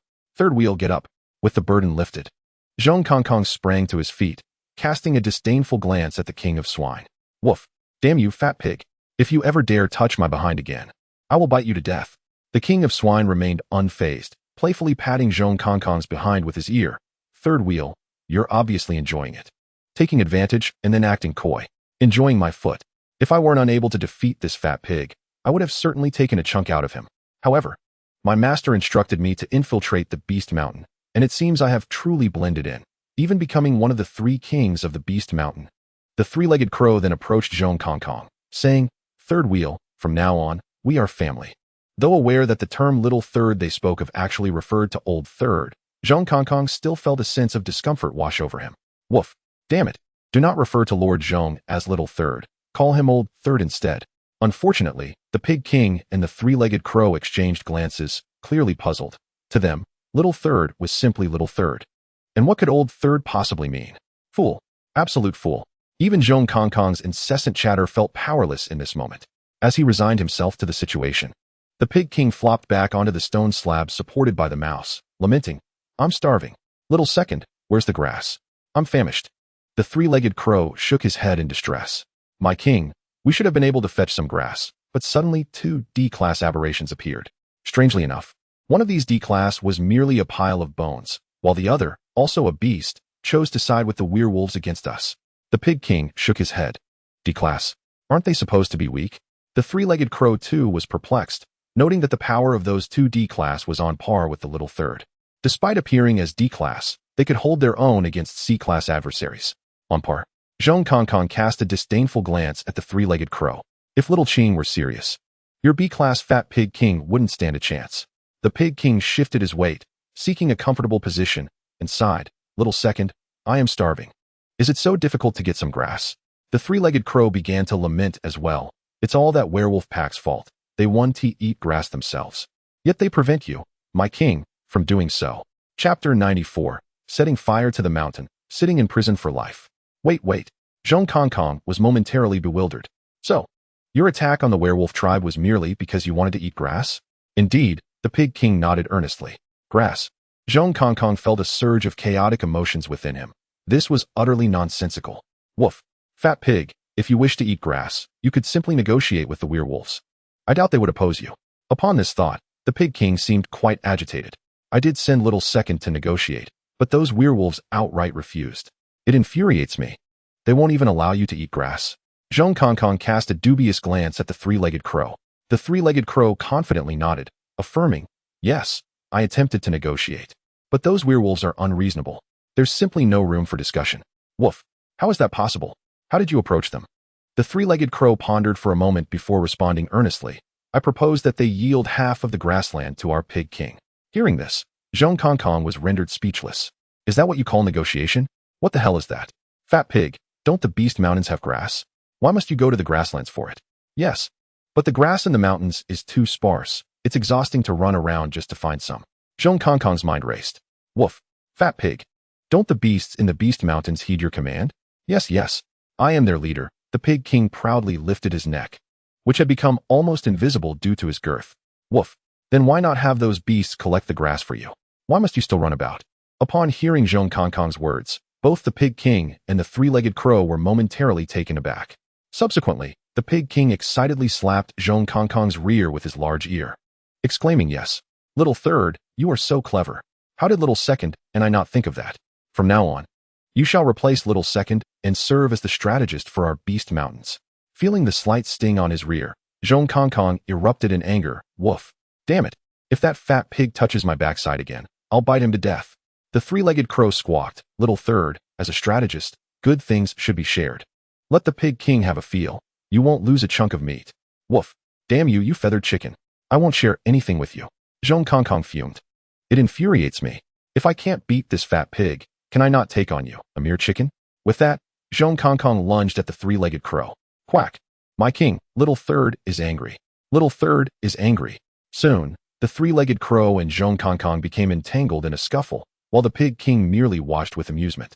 Cheering them on, Little third versus little second. Go on, go on. Naturally, Chun-Yi was unaware of the events unfolding in the Beast Mountains. For days had passed since he arrived at the werewolf tribe.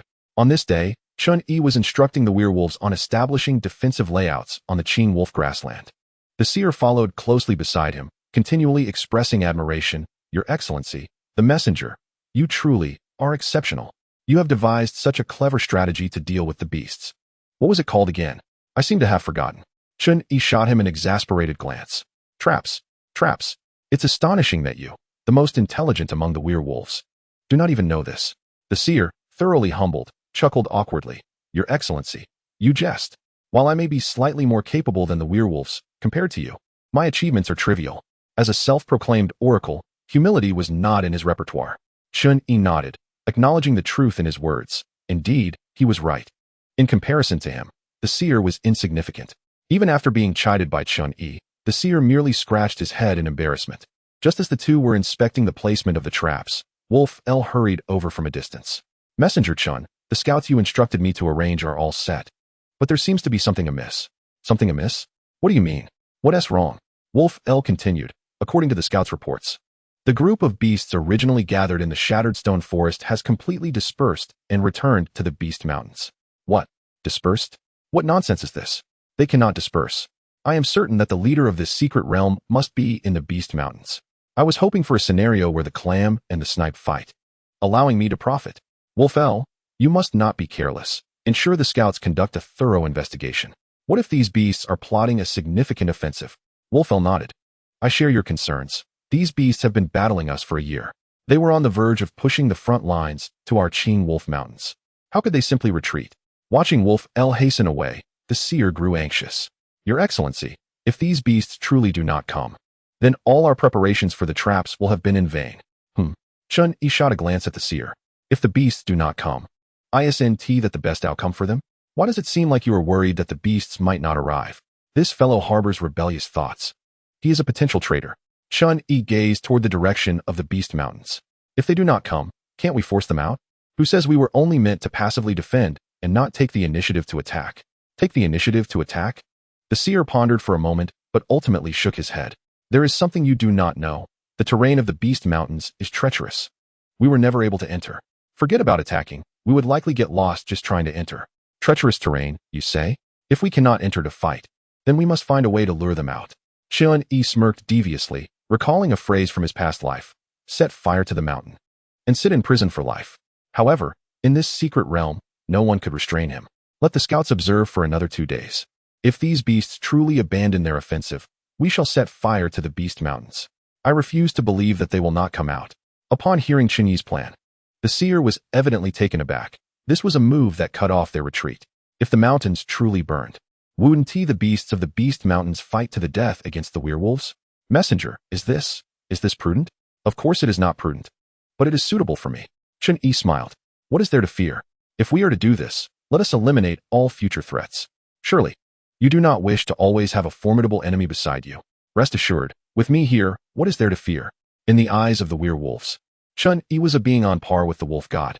Hearing the implication in Chun-Yi's words that he would do everything in his power to help them eliminate future threats, the seer's eyes gleamed with ferocity as he nodded. Very well, we shall follow your Excellency's wishes. If in 2 days the Beast Mountains remain silent, we will set fire to their mountains. That is more like it. Chun-Yi cast a satisfied glance at the seer. Isn't it more prudent than recklessly venturing into the Beast Mountain range in search of the secret realm leader? It is essential to note that this is a B-rank secret realm, and the leader possesses at least B-rank strength. Alone, one might find it quite challenging to manage. Chapter 95, The Werewolf Never Submits. In the central area of the Beast Mountain range, within the cave of the Pig King, a troop of monkeys entered, each carrying several bowls of fruit. As they ventured deeper, 3 figures emerged in the depths of the cave, a pig, a crow, and a dog. Before the pig lay an abundance of fresh grass, while the dog had several bones arranged before it. The fruits carried by the monkeys were intended for the crow. These 3 figures were none other than the Pig King, the 3-legged crow, and Zhong Kong. At this moment, the Pig King was indulging heartily in the tender grass before him, exclaiming, "Little 3, your method is truly remarkable. Now I can relish fresh grass without having to go to the prairie." Zhong Kong shot him an exasperated glance, choosing to ignore him. The three-legged crow looked at Zhong Kong with confusion. Little three, why do you not know how to enjoy life? You dismiss the bones delivered right to your mouth. And you turn your nose up at the carefully selected mother wolves I have brought for you. Bark, grass, you two foolish creatures. Even a dog would scoff at these dry bones. What do you think I usually eat? Those are delicacies prepared by my master. And my dear granddaughter occasionally gifts me vital elixirs. Do you know what a vital elixir is? It is a treasure of significant worth, you two bumpkins. The three-legged crow looked at Zhong Kong helplessly, turning to the pig king. What should we do? Little three has gone off the rails again. Do you understand anything he says? The pig king shook his plump head. I do not know. What are these things you speak of? Isn't food the domain of servants? Little two, we must keep a close watch on little three. His mind is not quite right. Bark, grass, you two imbeciles, I cannot be bothered with you. When my master arrives with my elder brother and little Ching, you two fools shall see. Here we go again, the pig king sighed, slapping Zhong Kong's rear with his large ear. Fear not, little three, even if your dog brain is malfunctioning, both little two and I will take care of you. Unfortunately, Zhong Kong responded with a furious outburst. Bark, do not strike my rear, you gluttonous pig. The pig king nodded seriously. I understand, little three, you find this uncomfortable. How about this? Once I finish eating, I shall give you a gentle pat, and I guarantee it will feel delightful. Originally agitated, Zhong Kong shivered from tail to head, recalling the humiliating encounter with the pig king a few days prior. He truly could not fight back. With a defeated closure of his eyes, he whimpered, no gentle pats, just stick to slapping. With a resounding smack, the pig king's ear once again met Zhong Kong's rear. The pig king smiled with satisfaction. That's more like it. Little three has something to share. Then, the pig king turned to the three-legged crow, little two. Would you care to join in the fun and experience little three's bouncy rear? The three-legged crow's eyes sparkled with excitement. Quack. Can I really? Great, little three. Here I come. Seeing the three-legged crow actually approaching him, Zhong Kong once again erupted with fury. Bark. You dare to tease this esteemed elder? Prepare to meet your end. As the dog and the crow began to tussle, the pig king was accustomed to such antics. For the past few days, these two had engaged in playful skirmishes at least 3 to 4 times daily, always with a measure of restraint to avoid genuine harm. While the pig king observed the spectacle, a hurried E-rank red sparrow flew in, landing before the three-legged crow, chirping excitedly. Clearly, the three-legged crow understood the language of birds. After a moment of stunned silence following the sparrow's chirps, Zhong Kong seized the opportunity and bit down on a feather. Quack! Little three, stop! This is serious. Huh. Hearing the urgency in the three-legged crow's voice, Zhong Kong halted, sharing a curious glance with the pig king. Little two, what is this pressing matter? Why the haste? At that moment, the three-legged crow's tone shifted to one of anger. Quack. Pig king, we have spared that accursed werewolf clan, and instead of gratitude, they dare to set fires outside the mountains. Set fires? Yes, pig king. The red sparrow has informed me that the werewolves are gathering at the periphery of our Beast Mountain range, setting fire to the land. What? The previously oblivious pig king now seethed with rage, his massive ears thrumming against his corpulent body, creating a thunderous sound that shook the cave. This infuriates this king. How dare the wretched werewolves deny me grass from the prairie, and now they even interfere with my feast of grass within my own mountains. The three-legged crow nodded in agreement. Exactly. This pack of werewolves is far too meddlesome. Pig king, you and little three rest here. I shall confront these detestable werewolves to discern their intentions. Good. Little two, you must gather the beasts and prepare to counter these vile werewolves. Glancing at the furious pig king, and then at the three-legged crow as he followed the red sparrow out of the cave, Zhong Kong felt utterly speechless. What the hell is stopping you from eating grass? This must be the doing of my master. Master, please hurry back. I am now the third in command of the Beast Mountain range. On the outskirts of the Beast Mountain range, Wolf Lu stood beside Chen Yi, gazing at the raging flames before them. Is this fire sufficient, envoy Chen Yi? Will it achieve the desired effect? Chen Yi nodded. This is merely a signal. We are informing the beasts of the Beast Mountain range that we, the werewolves, shall never be enslaved. Roar. Wolf Lu appeared to relish Chen Yi's proclamation, unable to restrain a triumphant howl. Indeed, we, the werewolves, shall never be enslaved. We, the werewolves, shall never be enslaved. As Wolf Lu led the charge, all the werewolves who had come to ignite the flames echoed his declaration. Chen Yi surveyed the scene with satisfaction. All right, Wolf Lu, let us move to the next location. All right, fellow clan members, did you hear? The envoy has instructed us to change locations. We heard. Praise the wolf god, praise the envoy. Having obtained a rough map of the secret realm from the prophet, Chen Yi's plan to set the mountains ablaze was well underway. They would first ignite the areas dense with foliage. Then, as the flames spread, they would reignite any extinguished spots. Just as the werewolves prepared to relocate, the ground suddenly began to tremble. Wolf Lu was the first to react, urgently shouting, "Quick! Gather together! The beasts are charging out! Retreat to the trap! Envoy! You must hide! You cannot be harmed!" Harmed? What a jest! He was connected to Little Qing's soul. If he were to get serious, he could withstand an encounter with a B-rank entity. Even a lion uses its full strength to catch a rabbit. Chen Yi would not underestimate these beasts. He summoned Little Qing and the white bone to shield himself. Chapter 96. The Three-Legged Crow. As anticipated, with the tremors growing stronger, a horde of beasts erupted from the flames, led by dozens of colossal elephants. These elephants disregarded the flames, trampling the burning trees and extinguishing the fire. Following closely behind were a motley crew of beasts, predominantly leopards and tigers. Based on a year's experience, the werewolves would undoubtedly turn tail and flee upon witnessing such a formidable assembly, not daring to linger. Yet this time, things took a peculiar turn. The werewolves stood in formation not far off, defiantly staring down the approaching beasts. The leading elephants raised their trunks, emitting resounding trumpets.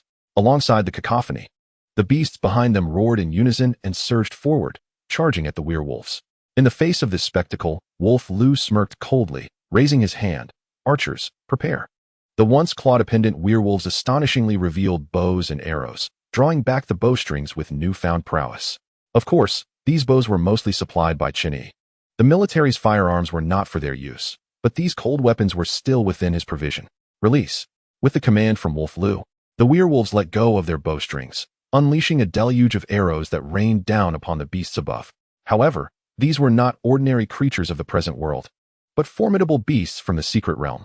The arrow storm would not inflict damage on most of these creatures, yet some unfortunate beasts were struck directly in their eyes. Despite their great strength, the vulnerability of their eyes remained evident. Thus, what were merely ordinary arrows astonishingly managed to impede the beast's advance for a moment, deepening the werewolf's admiration for Chen Yi. Nevertheless, the arrow rain merely served as a temporary distraction. As the beasts charged towards the werewolves, the foremost creature suddenly stumbled, plummeting into a trap that the werewolves had strategically prepared, filled with sharpened wooden stakes. Initially, these stakes posed no threat to the beasts, but those following could not halt their momentum, tumbling into the trap as well. Even those who managed to stop were driven into the pit by their companions behind. It was reminiscent of a pile driver. Having barely endured the stakes, they found themselves crushed by another beast above. Instantly, the trap was awash in blood. A scene of despair. Excellent. Ha! Wolf Lu laughed heartily, his joy contagious as the previously anxious werewolves erupted in excitement. Long live the envoy. Truly, the envoy is magnificent. Who would have thought that a few wooden stakes could slay and even degrade beasts? Indeed, with the presence of the envoy, the werewolves could finally rid themselves of the torment inflicted by these beasts. Hail the wolf god, hail the envoy. Yet, amidst their cheers, some questioned, what wolf god? Over the past year, we have faced numerous perilous attacks from the beasts without a sign of the wolf god. Isn't the envoy sent by the wolf god? Did you not hear the seer say that the envoy and the wolf god are of the same caliber? Henceforth, the envoy shall be my deity.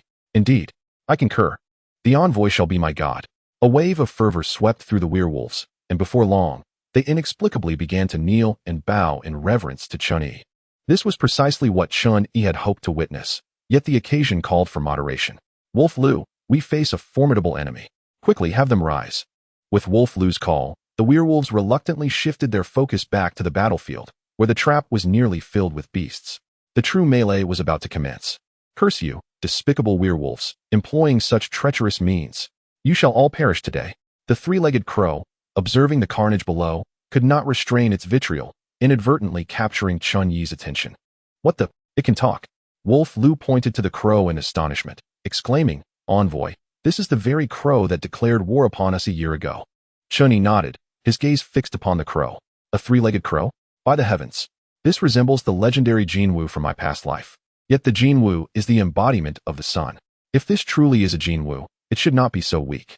Summoning Groll and Bone to assist the werewolves against the throngs of beasts, he ascended into the sky alongside Little Qing, intent on capturing the commanding creature. As Chen Yi approached, the three-legged crow was taken aback. You featherless werewolf can fly. The insult stung, and Chun Yi felt a rush of indignation. If only Zhong Kong were present, he would have unleashed a tirade in response. You insolent creature, you are the true werewolf here. Little Qing joined the fray. Let's subdue it, but do not kill it. It may prove useful. The three-legged crow, sensing its underestimation, sneered, how audacious. Mere D-grade fools think they stand a chance against me. You seek death. What is little three? Chun Yi pondered, intrigued yet cautious. You shall regret your arrogance, little crow. Little Qing, activate your domain. Upon hearing Chun Yi's command, little Qing nodded, unleashing a furious roar that darkened the sky, unleashing bolts of lightning that pierced through the G and F-grade beasts like bullets. The sight left the three-legged crow dumbfounded. What power is this? Is this truly a D-grade ability? As the lightning descended, the crow's form shimmered with a golden glow, its formerly black feathers transforming into a radiant hue. An intense heat radiated from it, yet this transformation only fueled Chun Yi's excitement. Little Qing, capture it alive. It cannot be a true Jinwu. How bold. Capture me, you two D-grade fools. The crow's bravado was belied by the chaos it faced, darting erratically as lightning struck it repeatedly, dimming its golden glow with each impact. Meanwhile, the ground battle was even more harrowing. Grohl, the harbinger of death, immediately revived the beasts trapped within the pit, and for every beast that fell, another was resurrected. In mere moments, the werewolves were astounded to find they need not lift a finger. The skeletal creature summoned by the envoy had single-handedly blocked dozens of D-grade beasts. The figure hidden beneath the cloak was far more terrifying than they had imagined. It could resurrect the dead. The werewolves stood in awe, realizing that the revived corpses could hold back the living beasts. Are the two creatures summoned by the envoy truly D-grade? Chapter 97. Chun Yi's Moment of Glory. The three-legged crow was increasingly alarmed. Why had the werewolves, once seemingly feeble, suddenly grown so powerful, exhibiting an absurd strength? The snake it faced, though D-grade, made it feel as though it were being mocked. Glancing at the eerily moving corpses on the ground, the crow shuddered involuntarily. Rationality urged it to retreat. What a massive snake. Just you wait. I will return to inform the Pig King, and he will deal with you. The Pig King? Chun Yi's eyes lit up. This must be the leader of the secret realm. Could the Pig King be a mere pig? Shaking off the absurd thought, Chun Yi grinned. Little Qing, the crow intends to flee. We cannot let it escape. With a roar, Little Qing emerged from the clouds, nodding in agreement. Chun Yi's gaze burned with determination as he declared, let me assist you, Little Qing. We must capture it alive today. With a mighty dragon's roar, Chun Yi unleashed his power, causing the dark clouds to swell and thicken, the brilliance of the lightning intensifying. He felt invigorated, laughing heartily as he soared into the clouds. The werewolves below stood in stunned silence, while Wolf Lu's lips twitched in disbelief. Who would have thought that the seemingly delicate envoy possessed such formidable strength? A warrior werewolf beside Wolf Lu exclaimed in astonishment. Indeed, brave Wolf Lu, even though both the esteemed messenger and that Lord Serpent are merely at D rank. The aura they exude is overwhelmingly potent. Wolf Lu nodded, gazing dreamily at the ethereal figures of Chun Yi and Xiao Qing shimmering through the clouds. Truly, the messenger and his companion have transcended mere rankings. This must be the divine power reserved for deities. Chun Yi and Xiao Qing, along with the bone spirit, have previously demonstrated the capability to vanquish B-rank foes. Although the frigid realm of the bone spirit is absent at the moment, their combined strength as a man and dragon has already reached a B-rank level. Under the immense pressure, all werewolves felt a wave of trepidation. The beasts, already unnerved by Gralvin's ability to resurrect corpses, could no longer withstand the overwhelming force and fled en masse towards the Beast Mountain. Naturally, it was the three-legged crow who felt the deepest impact. Its entire being trembled with a fear it had never known before. Quack! Is this what terror feels like? The pressure was far too formidable, reminiscent of the power it had once sensed from the Pig King, suggesting that the two entities cloaked in clouds were on par with the Pig King's strength. The Pig King is indeed of B-rank prowess. Chun Yi's laughter resonated from within the clouds. Little crow, cease your resistance and return with me obediently. The already battered three-legged crow gritted its beak against the pane. Quack! You want me to surrender? In your dreams. Just wait, the Pig King will avenge me. With that, the three-legged crow hesitated no longer, its golden form radiating with increasing brilliance, the temperature soaring rapidly. What the? This crow is fierce. Is it preparing to fight me to the death? This creature might very well be the legendary golden crow from ancient myths, and Chun Yi certainly could not bear to see it perish. Xiao Qing, hurry and stop this reckless fool before it brings about its own demise. Xiao Qing, understanding the unspoken command, transformed her once razor-sharp wind blades into dullness, directing all the gusts towards the three-legged crow's head, evidently aiming to knock it unconscious. Quack! A warrior may be slain, but must never suffer humiliation. This is an affront to me. I will fight you. Quack! Radiant sun. In that moment, the three-legged crow morphed into a golden fireball, its heat causing Chun-Yi's face to feel a mild burn through the clouds. Is it really worth risking your life over this? I have no intention of killing you, you know? Seeing this, Chun-Yi could only shake his head in exasperation. Even if he wished to subdue this crow, its desire for death left him powerless. Moreover, the energy wave of this radiant sun was subtly approaching a B-rank level. Quack! Die, hairless werewolf. Another hairless werewolf? Chun-Yi's eye twitched at this insolent creature. Forget it. If you wish to die, then perish. Xiaoqing, do not hold back. The nearby Xiaoqing's dragon eyes narrowed slightly. Clearly, the three-legged crow's insult towards Chun-Yi had displeased her. A tangible wind blade began to condense rapidly, slashing towards the flaming three-legged crow. Initially expecting a fierce clash, the werewolves below fixated on the aerial confrontation. Even Chun-Yi was intently watching the three-legged crow. However, to everyone's astonishment, the once defiant three-legged crow chose not to confront Xiaoqing's wind blade, but instead shot away like a meteor, fleeing into the distance. What the hell? Were you planning to run all along? Where is your rebellious spirit? Chun-Yi was momentarily left speechless by the crow's unexpected retreat. This unforeseen turn of events caught both him and Xiaoqing off guard, compounded by the swift speed of the flaming three-legged crow. In an instant, it had escaped the tumultuous domain, and a taunting voice echoed from the retreating fireball. Quack! Hairless werewolf, are you a fool? Don't you know that birds have hollow bones? My bones are hollow, so why should I have any pride? Quack! Just wait, I will return. Hearing the crow's taunt, Chun-Yi's face twitched again. For some inexplicable reason, he found himself longing for Zhong Kongkong. Feeling quite vexed, he and Xiaoqing retracted their domain and returned to the werewolf ranks, Chun-Yi wearing a displeased expression. My lord, I have completed the task you assigned. The construction of Lizard City has reached a crucial stage. May I return now? Gralvin stepped forward, kneeling before Chun-Yi. Chun-Yi nodded in acquiescence, withdrawing Gralvin into the secret realm. With Gralvin's disappearance, all the resurrected beast corpses collapsed in unison, shaking the ground beneath them. This jolt brought the werewolves back to their senses, and under Wolf Lu's leadership, they all knelt before Chun-Yi, mirroring Gralvin's gesture. We welcome the triumphant return of the esteemed messenger. We welcome the triumphant return of the esteemed messenger. The battlefield erupted in a fervent chorus of cheers, which lingered in the air. It was evident how immense the pent-up frustration had been within these werewolves over the past year, facing the onslaught from the Beast Mountain. Chun-Yi raised his hand to signal for silence. With a smile, he said, Now, how about this? Are you willing to follow me into the Beast Mountain? Chapter 98. The Injured Three-Legged Crow. Directly assaulting the Beast Mountain? Such a thought would have been unthinkable for Wolf Lu in the past. Yet witnessing Chun-Yi's performance today inexplicably stirred excitement within him. Observing Wolf Lu's hesitation, a nearby werewolf could no longer contain himself. Wolf Lu, speak up. The esteemed messenger is willing to lead us to counterattack the Beast Mountain.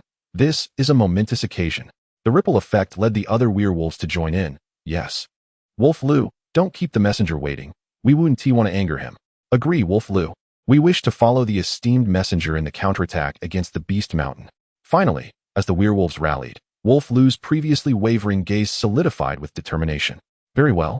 Wolf Lu solemnly addressed Chun-Yi, esteemed messenger. On behalf of all werewolf warriors, I pledge our loyalty. We wish to follow you in the counterattack against the Beast Mountain. Indeed, we are willing. Chun-Yi regarded the werewolf warriors with satisfaction, a smile gracing his lips as he pulled Wolf Lu to his feet. Excellent, Wolf Lu. Let us return to the tribe to recuperate and inform the Prophet Bey. Tomorrow, I shall lead you in the counterattack against the Beast Mountain. Hearing Chun-Yi's proclamation, the werewolves, without waiting for Wolf Lu to respond, erupted in excited shouts. Long live the esteemed messenger. Long live the esteemed messenger. Counterattack the Beast Mountain. Let these beasts understand our might. Counterattack the Beast Mountain. Long live the esteemed messenger. Fortunately, this scene did not reach Chun Luyun, who specialized in intelligence. Or else, he would have surely spat blood in frustration, cursing Chun-Yi for his cunning and labeling the werewolves as fools for being so easily deceived. Happily counting the coins he had sold them. This significantly increased the odds of successfully conquering the Secret Realm leader. Once the Secret Realm leader was defeated, This realm would gradually begin to collapse, and the werewolves, having been duped, would find themselves returning to be sold out once again by Chunyi. Upon Chunyi's return to the werewolf tribe, the fleeing three-legged crow had reverted to its original black hue. At this point, it was devoid of any intact feathers. Having lost its ability to fly, it hopped feebly towards the cave at the heart of the Beast Mountain. Once it finally reached the cave entrance, it could no longer hold on, collapsing to the ground and using its last ounce of strength to weakly call out for the Pig King within. Pig King, Little 3. Inside the cave, Zhong Kongkong gazed at the Pig King with a look of deep grievance. Woof. Damn it, fat pig. This is the 43rd time you've touched my behind today? As Lord Zhong awaited the arrival of his esteemed companion, the formidable Xiaoqing, he was determined to take a hearty bite out of your flesh, precisely 43 times. Meanwhile, despite being berated by Zhong Kongkong, the King of Swine remained unfazed, cracking a grin and playfully swatting Zhong Kongkong's rear with his trunk. Ah, my dear, this marks the 44th. Prepare for another bite. Woof. Damn it, fat pig. I shall devour you this very moment. Zhong Kongkong could no longer restrain himself and lunged at the King of Swine, only to be thwarted as the weight of the King's gravity magic bore down upon him. Woof. Arg. Woof. The King of Swine gazed at Zhong Kongkong with a look of disappointment. Ah, dear friend, when will you shed this selfishness? Good things are meant to be shared. Do you not understand? Woof. Woe is me. Woof. Though unable to articulate his frustrations due to the weight pressing down upon him, the fury and helplessness in Zhong Kongkong's voice were palpable. Just then, the weak voice of the three-legged crow echoed through the cavern. Upon hearing it, the King of Swine's brow furrowed in alarm. This is bad. Xiaoduo's voice is off. Something has happened to him. Xiaoshan, come with me at once. With that, the King of Swine activated his gravity magic, propelling himself at an astonishing speed toward the cave's exit. Released from the weight, Zhong Kongkong scrambled to his feet and followed suit. Could it be that the wretched chicken had sustained grave injuries? A glimmer of excitement sparked in Zhong Kongkong's eyes. While he harbored disdain for the bird, he could not deny its formidable prowess. He doubted that mere werewolves could inflict harm upon a creature capable of flight. The only explanation was that his master had intervened. Zhong Kongkong's heart swelled with satisfaction, relishing the thought of the bird receiving its just deserts. Upon reaching the cave's mouth, the sight of the battered three-legged crow confirmed his suspicions. It was indeed Xiaoqing who had acted. Unlike Zhong Kongkong, the King of Swine was enveloped in a surge of terrifying energy upon beholding the crow. Debris and withered branches within a 100-meter radius began to levitate as he bellowed. Xiaoduo, who dares to inflict such harm upon you? Tell me, and I shall avenge you. It must be those werewolves, not content with denying me sustenance. They have dared to wound you so gravely. Xiaoduo, wait for me. I shall personally annihilate them. Just as he prepared to launch himself toward the werewolf tribe, the three-legged crow's weak voice halted him. King of Swine, hold on. Do not rush. My time is short. First, assist me back inside. I have urgent matters to discuss. After a moment of hesitation, the King of Swine's countenance fell into sorrow. Very well, Xiaoduo. I shall heed your wishes. He then employed his gravity magic to lift the three-legged crow back into the cave. Zhong Kongkong glanced into the distance, sensing that if he chose to depart now, the king would be too preoccupied to stop him. He had grasped the king's capabilities and position well enough to report back to Chunyi. Yet, inexplicably, he found himself following the king back into the cave. Once inside, the King of Swine gently placed the three-legged crow upon his stone bed, his expression a mask of grief. Xiaoduo, do you have anything further to share with me? The crow, struggling to recount his ordeal, began his tale. The King of Swine listened in astonishment. Xiaoduo, is there truly a being within the werewolves that matches my strength? Indeed, King of Swine. There is a serpent and a hairless werewolf. Zhong Kongkong, who had been listening intently, could not contain himself, exclaiming, What? Both the King of Swine and the three-legged crow turned their curious gazes toward him. Xiaoshan, what is it? Do you know something? The king inquired, puzzled. And no, nothing. Zhong Kongkong stammered, shaking his head awkwardly. What a joke. You deserve to be beaten. Xiaoqing is a divine dragon. To call him a serpent is one thing, but to compare him to a hairless werewolf, there is no hope left for you. At this moment, the three-legged crow continued, King of Swine. Those two beings are undoubtedly extraordinary. You must not underestimate them in the future. Seeing the crow, who was gasping for breath, still worrying about him, the king felt an overwhelming sense of sorrow. All right, Xiaoduo, I promise I will be cautious. I shall avenge you. The three-legged crow nodded weakly, then turned to Zhong Kongkong. Xiaoshan, should you encounter them, you must flee at the first opportunity. Though your strength is akin to a C grade, Those two creatures are truly terrifying. Of course, Zhong Kongkong thought to himself, how could he not find them terrifying? His master was a divine dragon. However, he nodded in understanding, casting a regretful glance at the crow. After a few days of interaction, it would be disingenuous to claim there were no feelings involved. Both the king of swine and the three-legged crow treated him well, never regarding him as an outsider. Alas, their misalignment with his master was their downfall. Coughing, the crow spat blood, and it became clear that his time was nearly up. Shoutuo, farewell. The king of swine could no longer bear to watch, closing his eyes. As if recalling something, the three-legged crow made a final plea, King of swine.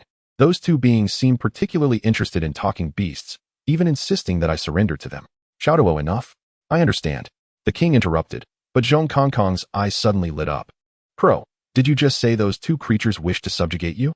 The crow managed a grim smile. Indeed, Xiaoshan, you must be cautious as well. You can speak. And I am sure they will find you intriguing. At this, Zhong Kongkong's eyes sparkled with a newfound understanding. His master was likely seeking to recruit the three-legged crow as an ally. Therefore, as the faithful subordinate, he could not allow the crow to perish. In a moment of inspiration, Zhong Kongkong produced a healing pill from his possession. Woof! Lucky you, crow. Quickly consume this. The near-death three-legged crow looked at him in confusion. Xiaoshan, what is this? I am on the brink of death, and you offer me dirt? Dirt? Woof! You ignorant fool. This is a divine healing pill. Even I hesitate to consume it, and you dare to reject it? Truly a provincial simpleton. A divine healing pill? What is that? It was evident that the creatures within this mystical realm were unfamiliar with the term pill. Observing the puzzled expressions of the three-legged crow and the king of swine, Zhong Kongkong sighed, enough. If you wish to live, consume it immediately. I assure you, it will save your life. The three-legged crow shook its head. Xiaoshan, I am aware of my injuries. There is no hope for me. If this truly is as miraculous as you claim, keep it for yourself. No. Without allowing the crow to argue further, Zhong Kongkong swiftly forced the healing pill into its beak. The pill was capable of fully healing a creature of E-grade strength. Though the three-legged crow was of C-grade, it would at least ensure its survival, albeit without the ability to fight in the immediate future. In this manner, he not only spared his master and enemy, but also preserved the life of the three-legged crow, facilitating its eventual subjugation. Zhong Kongkong could already envision the praise he would receive from Chen Yi. As the healing pill dissolved within the three-legged crow, it felt a surge of warmth coursing through its body, rejuvenating it as its once tattered feathers began to regrow at an observable pace. In the astonished gaze of both him and the Pig King, merely 5 minutes had passed, yet the three-legged crow appeared entirely unscathed on the surface. However, the crow was acutely aware that its internal injuries remained severe, though not to the point of being fatal. Given time to recuperate, it was confident of a swift recovery. The three-legged crow staggered to its feet, incredulously regarding Zhong Kongkong and Xiao San, pondering what miraculous treasure this earthen orb could be, as its healing effects were astonishingly formidable. Zhong Kongkong cast a sidelong glance at him, thinking to himself that if he were to reveal that this item was merely a snack for white bone, the master would surely frighten him to death with just a handful. What earthen orb? Zhong Yi has declared this to be a divine-grade elixir. Do you understand? The three-legged crow nodded with a semblance of comprehension, then fixed a resolute gaze upon Zhong Kongkong, declaring, Xiao San, this time I owe you an immense favor. Woof. You know, Wu Ji, favors must be repaid. In due time, you need only agree to one request from Zhong Yi. What request? Zhong Kongkong replied with a mysterious smile. You will know in due course. Seeing the resurrected three-legged crow, the one most overjoyed was none other than the Pig King. He promptly slapped Zhong Kongkong's rear with his enormous elephantine ears, exclaiming, Xiao San, consider this a favor owed by this king. In the future, whatever grass I consume will also provide for you. Woof. 45 times. Fat pig, go perish. The originally touching scene abruptly shifted as Zhong Kongkong, feeling the sensation on his backside, erupted in fury once more, snapping at the Pig King. Within the tent of the werewolf tribe's seer, Chun Yi and Lang El were already present. Lang El, are you implying that you have resolved to follow the envoy in counterattacking the Beast Mountain tomorrow? Lang El nodded, affirming, indeed. The seer cast a complex glance at the smiling Chun Yi beside him, then sighed. In that case, esteemed envoy, the fate of the werewolf clan rests in your hands. Chun Yi waved his hand dismissively, assuring him, do not worry, I shall see to it. The seer's eyes then sharpened, and he waved his staff, unleashing a surge of energy from within him. Excellent. Esteemed envoy, tomorrow marks the day of our werewolf's fate. Please allow me to join you on the battlefield. Sensing the seer's powerful energy fluctuations, Chun Yi's lips twitched. Well, this charlatan had hidden his depth quite well. Possessing a strength of C-grade. The news of tomorrow's counterattack on the Beast Mountain swiftly spread among the returning werewolf warriors, invigorating all who heard it. Even some of the stronger female werewolves began to flex their muscles, readying themselves for battle the following day. Dad, Mom, I too wish to join the battlefield tomorrow. Lang Yuan exclaimed, brandishing a wooden sword as he addressed Lang Xiao. In the past, such a declaration from Lang Yuan would have likely earned him a severe beating from Lang Xiao. However, times had changed. Under Chun Yi's miraculous influence, Lang Yuan had now attained E-grade strength.